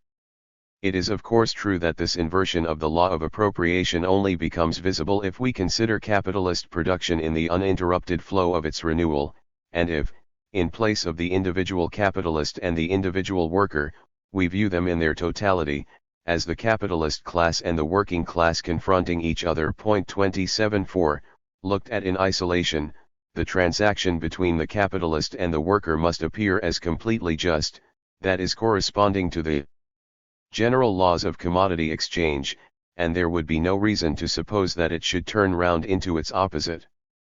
But if that is the case, then all one can see is a falsification or injury to the original right, which was based on the strict equality between the owners of commodities and which did not seem to allow any room for the one-sided appropriation of the products of alien labor, for the exploitation of one of the producers by the other. This is the sense in which capital's mode of appropriation is criticized by petit bourgeois socialists, and the political economists who followed Sismondi. Thus Cherbuliez stresses that if the capitalist appropriates the product of the worker's labor, this is an inescapable consequence of the law of appropriation, whose fundamental principle consists, inversely, in that the producer has an exclusive right to the value resulting from his labor. 29 Marx answers that such a right is a pure fiction, a mere reflex of processes of modern commodity circulation looked at in isolation. Commodities are exchanged with one another according to their value, that is, according to the labor embodied in them. Individuals confront one another only as commodity owners and can therefore only acquire other individuals' commodities by alienating their own.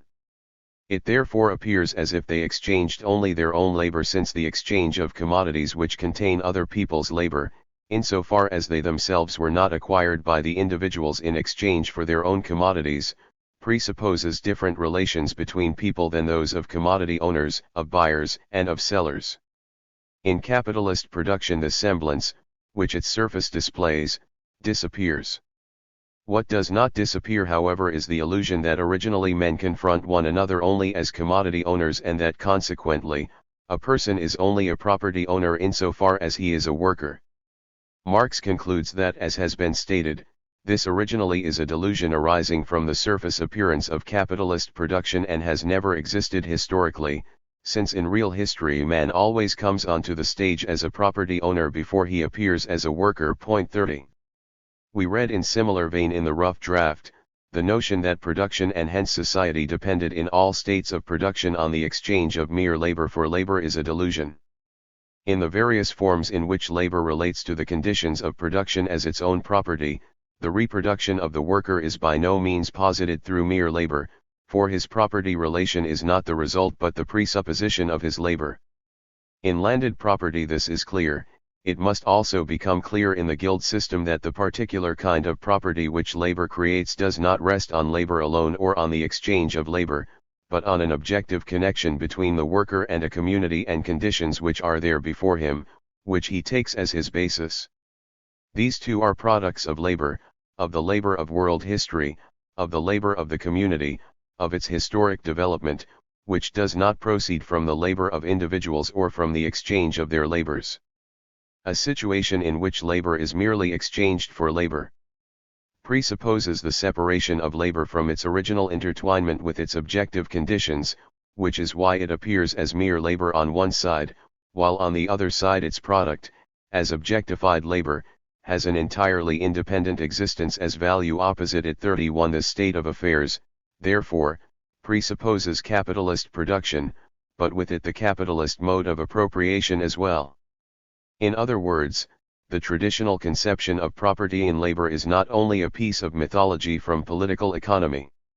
It also fundamentally misconceives the specifically historical character of commodity exchange and commodity production in general. It consequently overlooks the fact that capital's mode of appropriation, which is based on the propertylessness and expropriation of the worker, is neither a complete negation nor a falsification of the laws of free exchange, but is rather their highest development. For as long as labor capacity as a commodity. 33 From then onwards comproduction does not yet rest on exchange, but exchange is rather merely a narrow circle resting on a foundation of non-exchange, as in all stages preceding bourgeois production. 32. The inversion of the law of appropriation comes about first of all because the ultimate stage of free exchange is the exchange of labor capacity as a commodity. 33 From then onwards commodity production is generalist and becomes the typical form of production. It is only from then onwards that every product is produced for sale from the outset and all wealth produced goes through the sphere of circulation. Only where wage labor is its basis does commodity production impose itself upon society as a whole, but it is also true that only there does it unfold all its hidden potentialities. 34 Hardly surprising then that the full development of commodity production according to its inherent laws drives onwards to results which contradict its mode of appropriation and turn it into its opposite.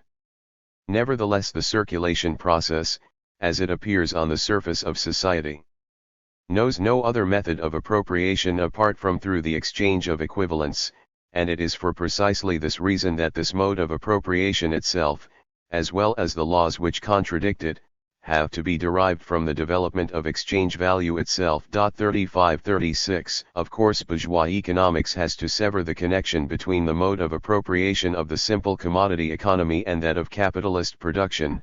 It is unable to grasp their mutual relation as unity of opposites. In the first place it does not possess the tool of the dialectical method, and in the second it has no theoretical understanding of either the simple commodity economy, or the capitalist mode of production itself, as having a merely relative, historical character. So much on Marx's analysis of surplus capital, as it is to be found in the rough draft. This analysis has shown us that the true nature of capital emerges only at the end of the second circuit, and hence that it is here that the illusion first disappears that the capitalist exchanges anything at all with the worker other than a part of the latter's own objectified labor. 37 Not until this point does labor appear as a mere means to realize objectified, dead labor, to penetrate it with an animating soul while losing its own soul to it, whereas the objective conditions of this labor are posited as alien, independent existences, as self-sufficient values for themselves, which form wealth alien to labor capacity, the wealth of capital. 38 The result of this is the most extreme alienation, the separation of labor itself from the conditions of its realization.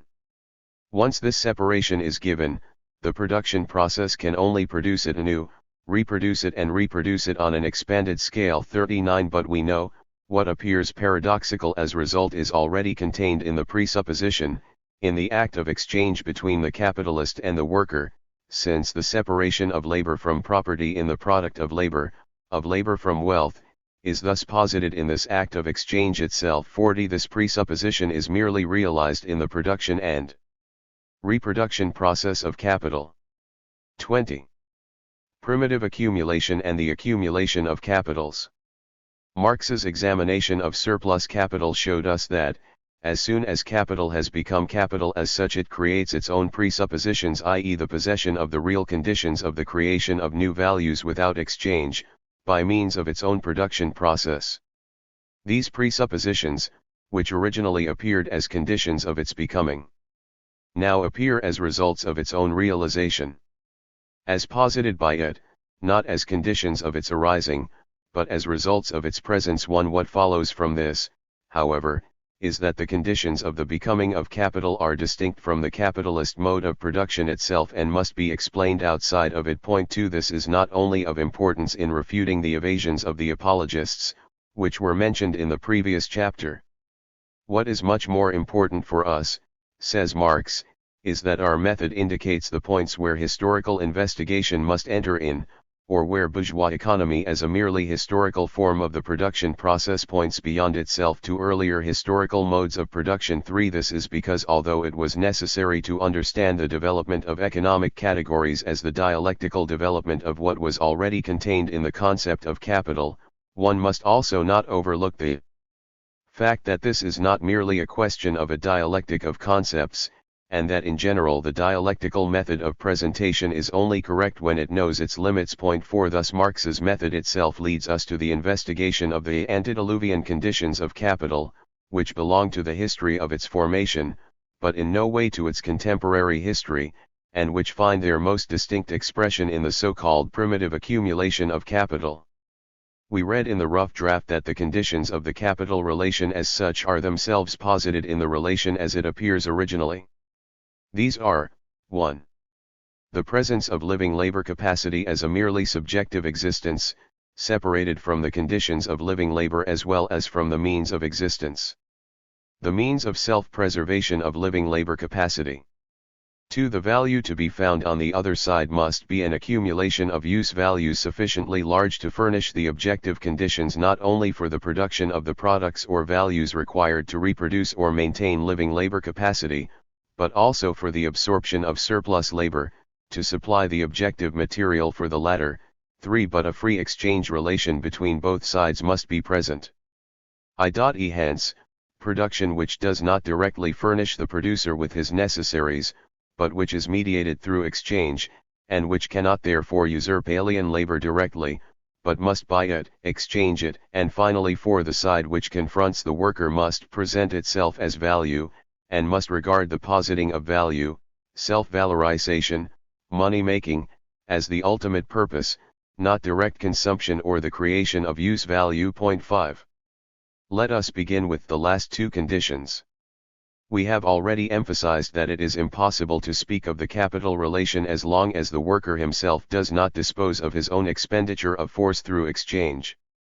Consequently, the capitalist mode of production presupposes the dissolution of all relations in which the workers themselves, the living labor capacities themselves, still belong directly among the objective conditions of production, and are appropriated as such, i.e. are slaves or serfs. For capital, the worker is not a condition of production, only work is. If it can make machines do it, or even water, air, so much the better. And it does not appropriate the worker, but his labor, not directly, but mediated through exchange. 6. Nevertheless, the exchange of living labor for money, for objectified labor, does not yet constitute either capital on one side, or wage labor on the other. This can also apply in other types of relation. For example, the so-called services. If A exchanges a value or money in order to obtain a service from B, then they both in fact exchange only use values with one another. A gives necessaries, B labor, a service which A wants to consume, either directly, personal service, or by providing B with the material, whereby the latter creates a use value designed for his consumption by means of the objectification of his labor. For example, when the peasant takes a wandering tailor, of the kind that existed in times past, into his house, and gives him the material to make clothes with. 8 of if I give money to a doctor to patch up my health. What is important in these cases is the service which both do for one another. Do ut facius here appears on quite the same level as facio utida, or do utida. The man who takes the cloth I supply to him and makes me an article of clothing out of it gives me a use value form of activity. I give him a completed use value, he completes another for me.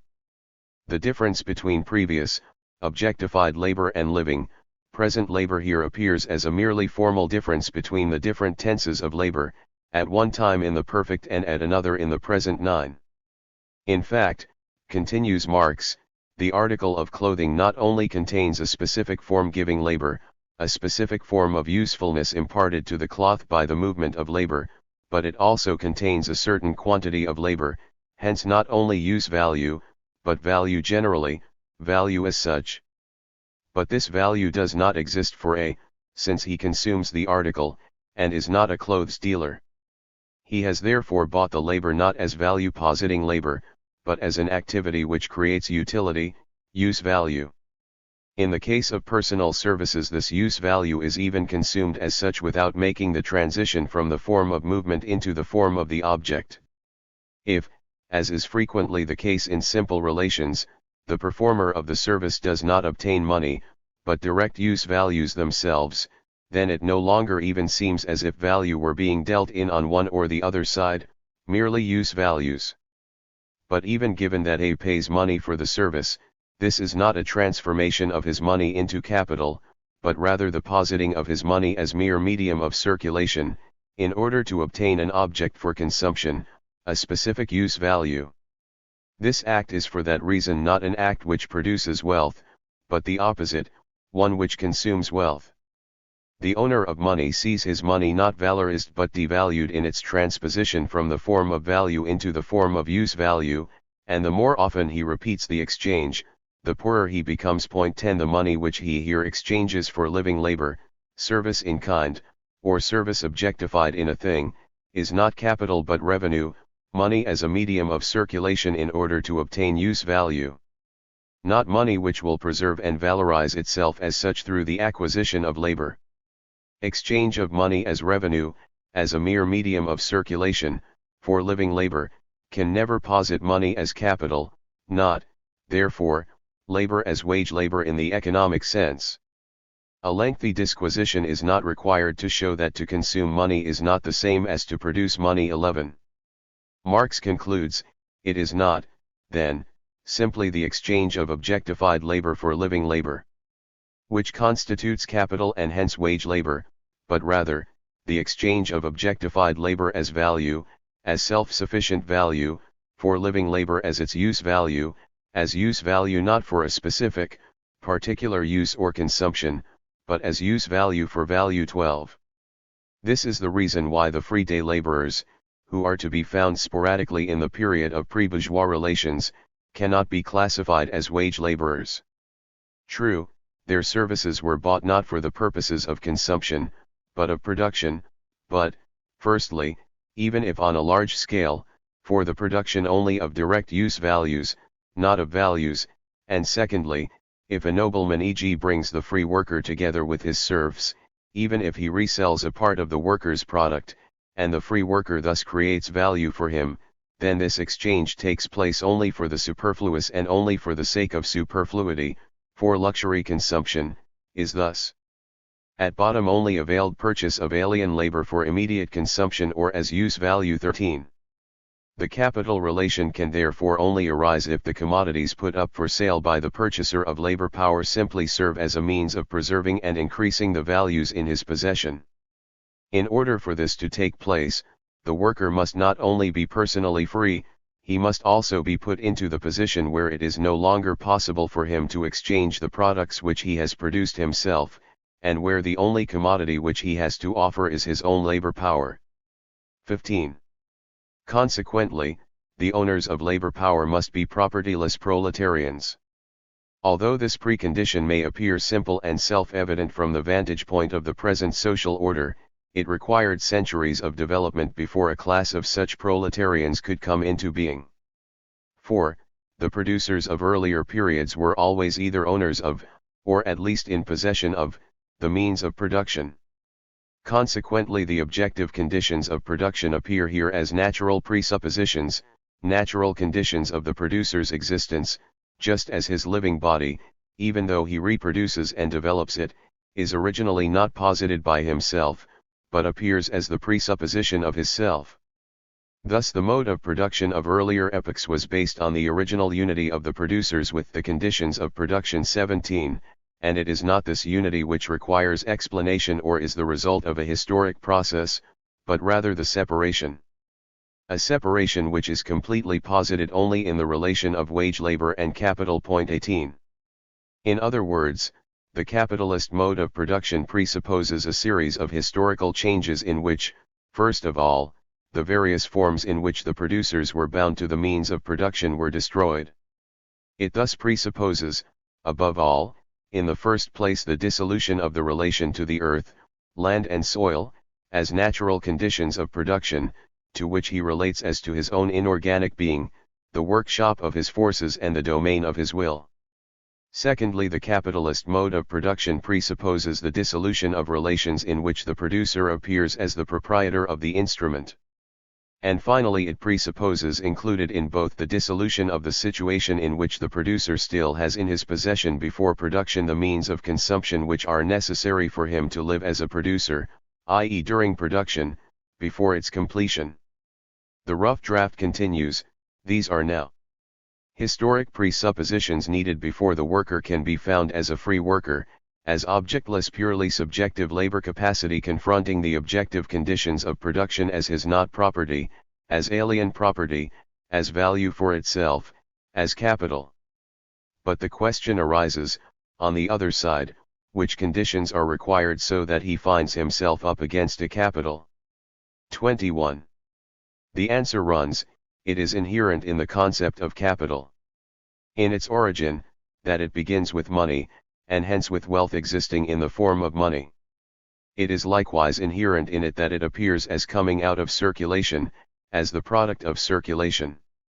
The formation of capital thus does not emerge from landed property, or from the guild, but rather from merchants' and usurers' wealth. 23. The former, in particular, constitutes a necessary condition for the development of the capitalist mode of production, since this presupposes production for trade, selling on a large scale, and not to the individual customer, hence also a merchant who does not buy to satisfy his personal wants but concentrates the purchases of many buyers in his one purchase. On the other hand, the entire development of merchants' wealth operates in the direction of giving production more and more the character of production for exchange value, thereby undermining the old relations of production. Yet this effect is incapable by itself of promoting and explaining the transition from one mode of production to another. 25. Thus it was not monetary wealth as such which made capitalists out of the merchants and money owners of the 15th to 17th centuries. This presupposed rather the historical process of the divorce of the means of production from labor and from the workers. Not until after this process had reached a certain level could monetary wealth place itself as a mediator between the objective conditions of life, thus liberated, and the liberated but also homeless and empty-handed labor powers, and by the latter with the former. 27. It was only then that the capitalist could engage in primitive accumulation of the conditions of production. This was by no means a process of creation out of nothing. 28. The process of dissolution, which transforms a mass of individuals of a nation etc. potentially into free wage laborers, individuals forced solely by their lack of property to labor and sell their labor, presupposes on the other side not that these individuals' previous sources of income and in part conditions of property have disappeared, but the reverse, that only their utilization has become different. For this much is clear, the same process which divorced a mass of individuals from their previous relations to the objective conditions of labor, relations which were, in one way or another, affirmative, negated these relations, and thereby transformed these individuals into free workers. This same process freed, potentially, these objective conditions of labor, land and soil, raw material, necessaries of life, instruments of labor, money, or all of these, from their previous state of attachment to the individuals now separated from them. This process was the divorce of elements which up until then were bound together. Its result is therefore not that one of the elements disappears, but that each of them appears in a negative relation to the other, the free worker on the one side, capital on the other. The separation of the objective conditions of labor from the masses, who have become transformed into free workers, necessarily appears also at the same time as the achievement of independence by these same conditions at the opposite pole. 29. Marx continues, there can therefore be nothing more ridiculous than to conceive this original formation of capital as if capital had stockpiled and created the objective conditions of production, necessaries, raw materials, instruments, and then offered them to the worker, who was bare of these possessions. 30. Rather its original formation is that, through the historic process of the dissolution of the old mode of production, value existing as money wealth is enabled, on one side, to buy the objective conditions of labor, on the other side, to exchange money for the living labor of the workers who have been set free. All these moments are present.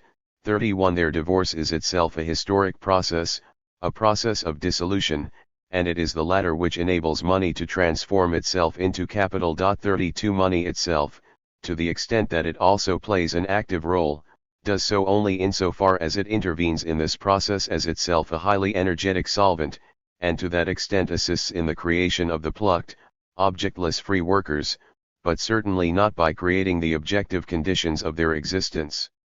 Rather by helping to speed up their separation from them, their propertylessness. 33. At this stage, capital proper does nothing but bring together the mass of hands and instruments which it finds on hand. It agglomerates them under its command. That is its real stockpiling, the stockpiling of workers, along with their instruments, at particular points. 34 In fact, from the historical foundation from which this process proceeds, this concentration can only take place in the form that these workers are assembled together as wage laborers, that is, as workers who must sell their labor power because the conditions of labor confront them independently as alien property, as an alien force. The disposal of them through the intermediary of money is in the hands of individual owners of money or of commodities, who, thereby, become capitalists. 35 However, it is necessary at this point to distinguish between the capitalist form and the content of this process, since it is a universal condition for labor as such that subsistence for the workers must be available, before new necessaries are reproduced, and that the products of their labor must constitute the raw material and means of production for their own reproduction. And it is only under capitalism that this reserve supply of means of subsistence and means of production assumes the form of commodities and capital. The properties, the characteristic features of the capitalist mode of production and therefore of capital itself insofar as it expresses a definite relation of the producers to one another and to their products, are necessarily, and invariably, described by the economists as the properties of the objects. 36. Popularizations of Marx's economics often treat the chapter on primitive accumulation as one which, although important in itself, basically lies outside the scope of economic analysis proper, a mere historical digression on Marx's part. This is clearly false. 37. Of course, one precondition for the capitalist mode of production to exist at all is the breaking of the original unity between the producers and the conditions of production, and the loss by the producers of the function of accumulating which accompanies their loss of the conditions of production and their labor fund. 38 Regarded in this way, primitive accumulation is one of those elements which make up the capital relation itself, and it is therefore contained in the concept of capital. 39 It does not follow from this, however, that we should regard the process of the divorce of the worker from the means of production as being concluded once and for all, simply as an historical fact. On the contrary, once capital exists, the capitalist mode of production itself evolves in such a way that it maintains and reproduces this separation on a constantly increasing scale until the historical reversal takes place. 40 This process is accomplished through the continuous conversion of surplus value into capital, as a result of which the increased products of labor which are at the same time its objective conditions of reproduction, continuously confront labor as capital, i.e. as forces, personified in the capitalist, which are alienated from labor and dominate it. Consequently, it becomes a specific function of the capitalist to accumulate, that is, to reconvert a part of the surplus product into means of production. 41 However, this accumulation merely presents as a continuous process what in primitive accumulation appears as a distinct historical process, as the process of the emergence of capital and as a transition from one mode of production to the other. 42. But this is not all. If on the one hand the transformation of money into capital presupposes the historical process of primitive accumulation, it is on the other hand the effect of capital and of its process, once arisen, to conquer all of production and, at all points, to develop and complete the divorce between labor and property, between labor and the objective conditions of labor. 43 Consequently, the further advance of the capitalist mode of production not only has as its consequence the progressive destruction of handicrafts, and of the small-scale landed property of the cultivator himself, etc., but also the swallowing up of small capitalists by large, and the deprivation of the former of their capital. We are once again confronted with the identical process of separation, which begins with primitive accumulation, appears as a permanent process in the accumulation and concentration of capital, and expresses itself finally as centralization of existing capitals in a few hands and a deprivation of many of their capital. 44 This is a process which will only reach its conclusion with the removal of capitalism itself, that is, with the re-establishment of the original unity between the producers and their objective conditions of production. Appendix. A critical assessment of Marx's theory of wages. 1. Marx's theory of wages. Like his predecessors, Marx distinguishes between the value and price of labor power. The price of labor power is the wage, insofar as this is simply a function of the relation of supply and demand on the labor market. On the other hand, the value of labor power is that average quantity to which the actual wage paid seeks to adjust itself in the long run, and which is therefore independent of supply and demand. However, how is the value of labor power determined? Like that of all commodities, through its cost of production. However, since labor power only exists as a capacity of the living individual one, and since it is inseparable from its bearer, the worker himself, the costs of its production clearly break down into those costs which are required to maintain the worker as worker and to perpetuate the race of workers, and these are primarily the necessities which serve for the maintenance of workers and their families, for their nourishment, clothing, housing, etc., if we disregard the relatively small costs of training of the great majority of workers.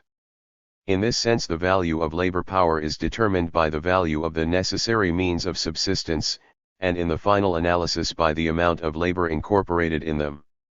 To this extent, the determination of the value of labor power coincides with the determination of the value of all other commodities.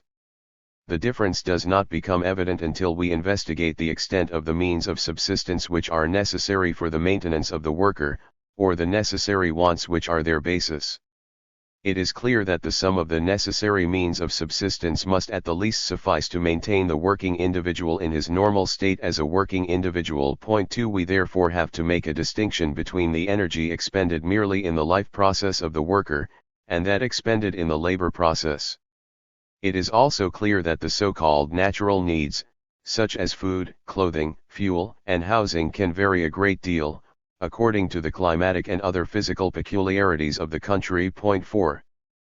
But is it in fact simply a question of natural needs, and are these identical with the necessary needs in the sense used in political economy?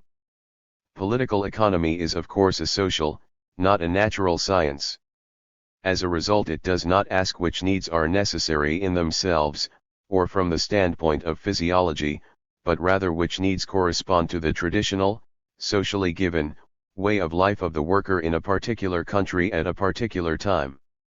In fact, the number and extent of his so-called necessary requirements, as also the manner in which they are satisfied, are themselves products of history, and depend therefore to a great extent on the level of civilization attained by a country. In particular, they depend on the conditions in which, and consequently on the habits and expectations with which, the class of free workers has been formed. And we would add to that the extent of these needs also naturally depends on the demands which the working class raises and succeeds in achieving in its political and trade union struggle against the capitalist class, providing that they can be consolidated, and are not merely achievements of a temporary nature. In this sense, Marx expressly stresses the historical and moral element which enters into the determination of the value of labor power. Point 5. However, what follows from the fact that, as distinct from all other commodities, the value of labor power is constituted from two elements, one of which is merely physical, the other historical or social. 6. Nothing other than that the laws of the determination of wages are elastic, and that the value of labor power must vary within particular limits. Its ultimate limit is determined by the physical element, that is to say, to maintain and reproduce itself, to perpetuate its physical existence. The working class must receive the necessaries absolutely indispensable for living and multiplying. The value of those indispensable necessaries forms, therefore, the ultimate limit of the value of labor. 7. And its upper limit. This cannot be determined by human needs, since human needs are very flexible. We read in Marx on this subject, but as to profits, there exists no law which determines their minimum. We cannot say what is the ultimate limit of their decrease. And why cannot we fix that limit? Because, although we can fix the minimum of wages, we cannot fix their maximum. We can only say that, the limits of the working day being given, the maximum of profit corresponds to the physical minimum of wages, and that wages being given, the maximum of profit corresponds to such a prolongation of the working day as is compatible with the physical forces of the laborer. The maximum of profit is, therefore, limited by the physical minimum of wages and the physical maximum of the working day. It is evident that between the two limits of this maximum rate of profit an immense scale of variations is possible. The fixation of its actual degree is only settled by the continuous struggle between capital and labor, the capitalist constantly tending to reduce wages to their physical minimum, and to extend the working day to its physical maximum, while the worker constantly presses in the opposite direction. The matter resolves itself into a question of the respective powers of the combatants. 8. This passage should not be understood as meaning that there might be no upper limit at all to the value of labor power, and wage increases. Such a limit does exist, and is in fact quite narrowly drawn. However, this can be derived neither from the form and extent of the working class's socially given standards of living, nor from some abstractly understood size of national product which is to be distributed, but only from the nature of capital itself. For it is simply not the case that labor and capital represent two autonomous powers, whose respective shares in the national product merely depend on their respective strengths. Rather, labor is subject to the economic power of capital in capitalism from the outset, and its share must naturally always be conditional on the share of capital. Therefore the real uppermost limit of wages is given by the size of profit, and, more precisely, by the movements of the rate of profit. Or as Rosa Luxemburg writes, the entire capitalist economy, i.e. primarily the purchase of labor power, has production for profit as its aim. Hence a definite rate of profit as the aim of production precedes the hire of workers as something given, and at the same time constitutes the average upper barrier beyond which wages cannot increase. But it is also an inherent tendency in profit to extend itself without limit at the expense of the worker, i.e. to reduce him to the bare minimum of existence. The wage moves up or down between these extremes, according to the relation between supply and demand, that is, the relation between the disposable labor powers and the size of the capital which is seeking an outlet in production. 9. That this constitutes the real meaning of Marx's theory of wages has already long been recognized by several bourgeois economists. Thus, Werner Sombart wrote in his polemic against Julius Wolff, Wolff is evidently caught in the delusion that Marxist theory maintains that wages must necessarily remain based on the value of the necessary means of subsistence. He even rediscovers the eternal law of wages in Marx, if not literally, at least in terms of its content. A more distorted interpretation could hardly be found. One only needs to read Marx's indignant attacks on the advocates of the eternal law of wages. But, even without taking account of these explicit reservations, Wolff ought to have inferred the conclusion from Marx's theory as a whole, that only one single law is in fact essential to it: wages can never rise so high that the capitalist loses interest in production. 10. Admittedly, Sombart's essay was written in the 1890s. However, since that time several socialists have learned so much in addition that they still cannot distinguish between Marx's theory of wages and Lassalle's iron law of wages, and interpret Marx's theory, like Julius Wolff, as implying a physiological minimum of existence. For example, one can read in Fritz Sternberg, "The worker's wage oscillates, as Marx formulated it, around its costs of production, i.e. around a standard which enables him to maintain himself." 11. If a recognized Marxist is so ill-informed, what can one expect of those who, quite simply, want to destroy Marx? 2. Marx on the movement of wages. A. The general conditions for increases in wages. How should we judge Sternberg's further claim that according to Marx, industrial concentration and the accumulation of capital do not lead to an increase in real wages, but to its opposite, their fall? 12. Can we give him credence at least on this point? Marx's arguments on this subject can be found in Chapter 17 of Volume I of Capital, where he examines the changes of magnitude in the price of labor power and in surplus value. 13. We discover from this that the relative magnitudes of surplus value and of price of labor power are determined by three circumstances: 1. The length of the working day, or the extensive magnitude of labor; 2.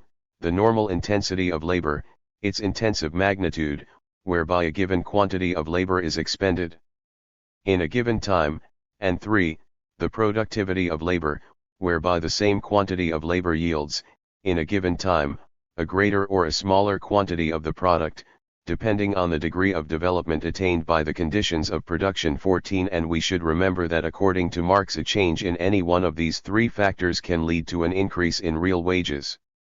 As far as changes in the length of the working day are concerned, it is clear that with the prolongation of the working day both the surplus value, and the wage which the worker receives for his day's work, can simultaneously increase, either equally or unequally. 15. We read in the theories, if one takes a given magnitude and divides it into two parts, it is clear that one part can only increase in so far as the other decreases, and vice versa. But this is by no means the case with expanding magnitudes. And the working day represents such an elastic magnitude, as long as no normal working day has been one. With such magnitudes, both parts can grow, either to an equal or unequal extent. An increase in one is not brought about by a decrease in the other and vice versa. This is, moreover, the only case in which wages and surplus value, in terms of exchange value, can both increase and possibly even in equal proportion. 16. At the present time, that is, since the defeat of fascism in 1945, this particular case does not seem to be of particular relevance. It is the reduction of the working day, rather than its prolongation, which is on the agenda in Europe today.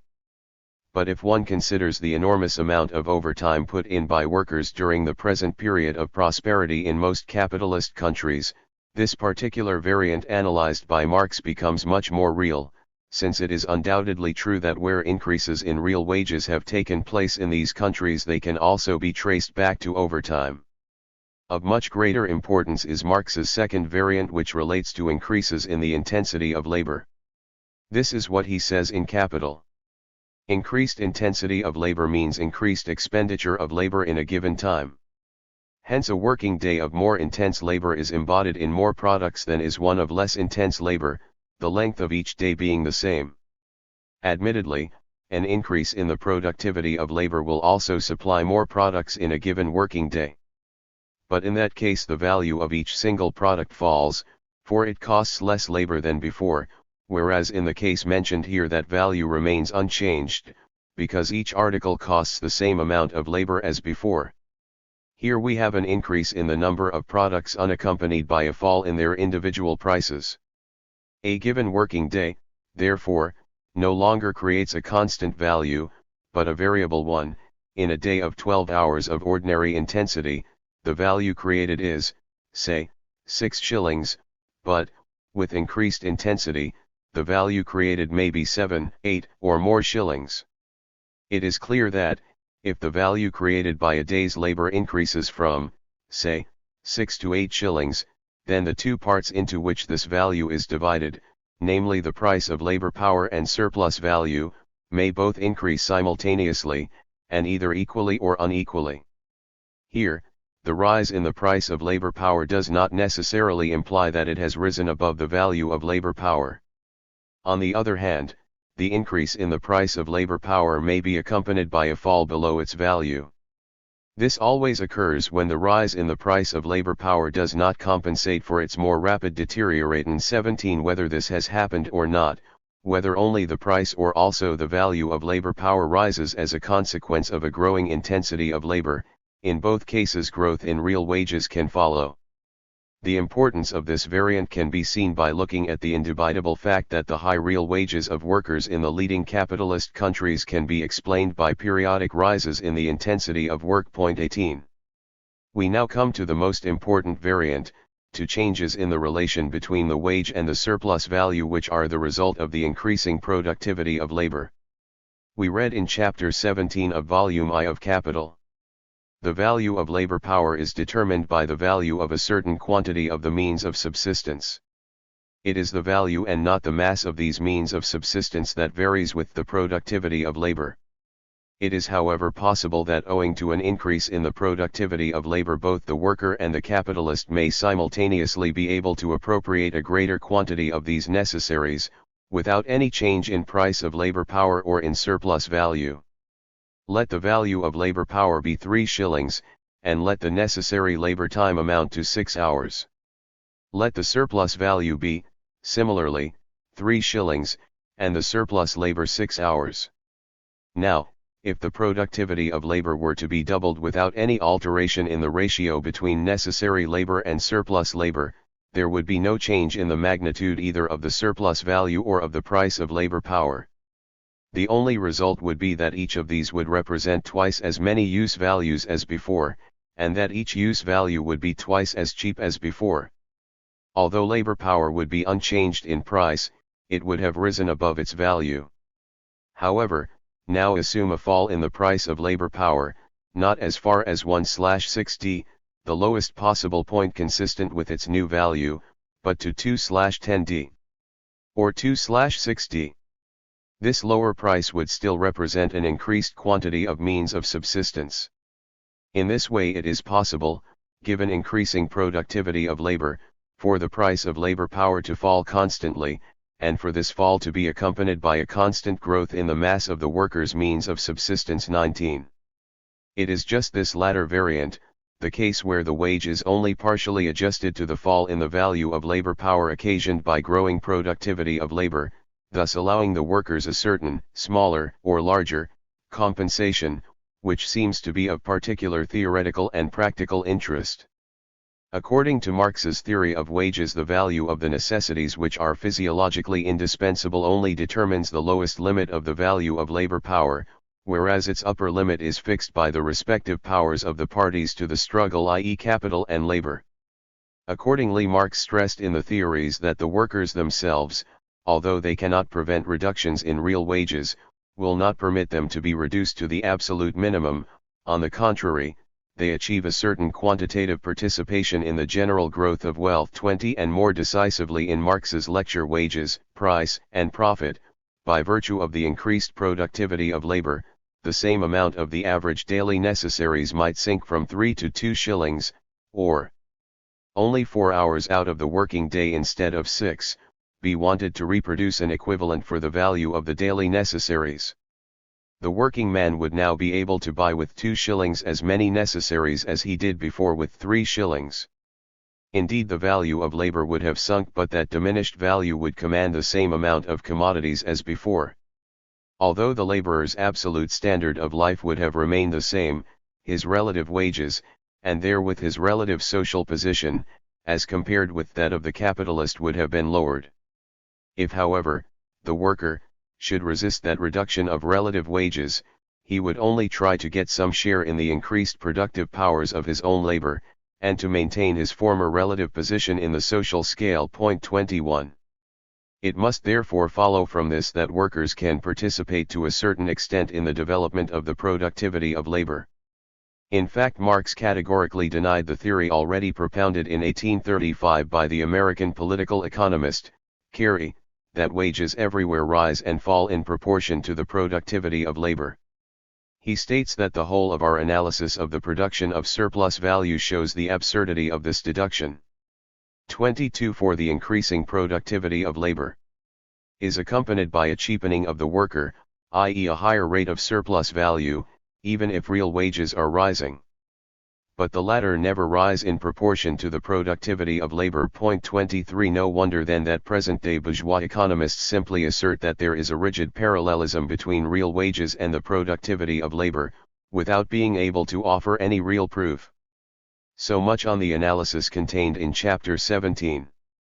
It is evident that each of the variants mentioned contains the possibility of an increase in real wages. Thus, Sternberg notwithstanding, Marx was far from denying such a possibility. On the contrary, his remarks on the accumulation of capital in particular, show the extent to which he took such an eventuality into account. b. The economic cycle and the movement of wages. It is sufficient here to reproduce a long but very important passage from Capital, Chapter 25, Section I, entitled "A growing demand for labor power accompanies accumulation if the composition of capital remains the same. Growth of capital implies growth of its variable constituent, in other words the part invested in labor power.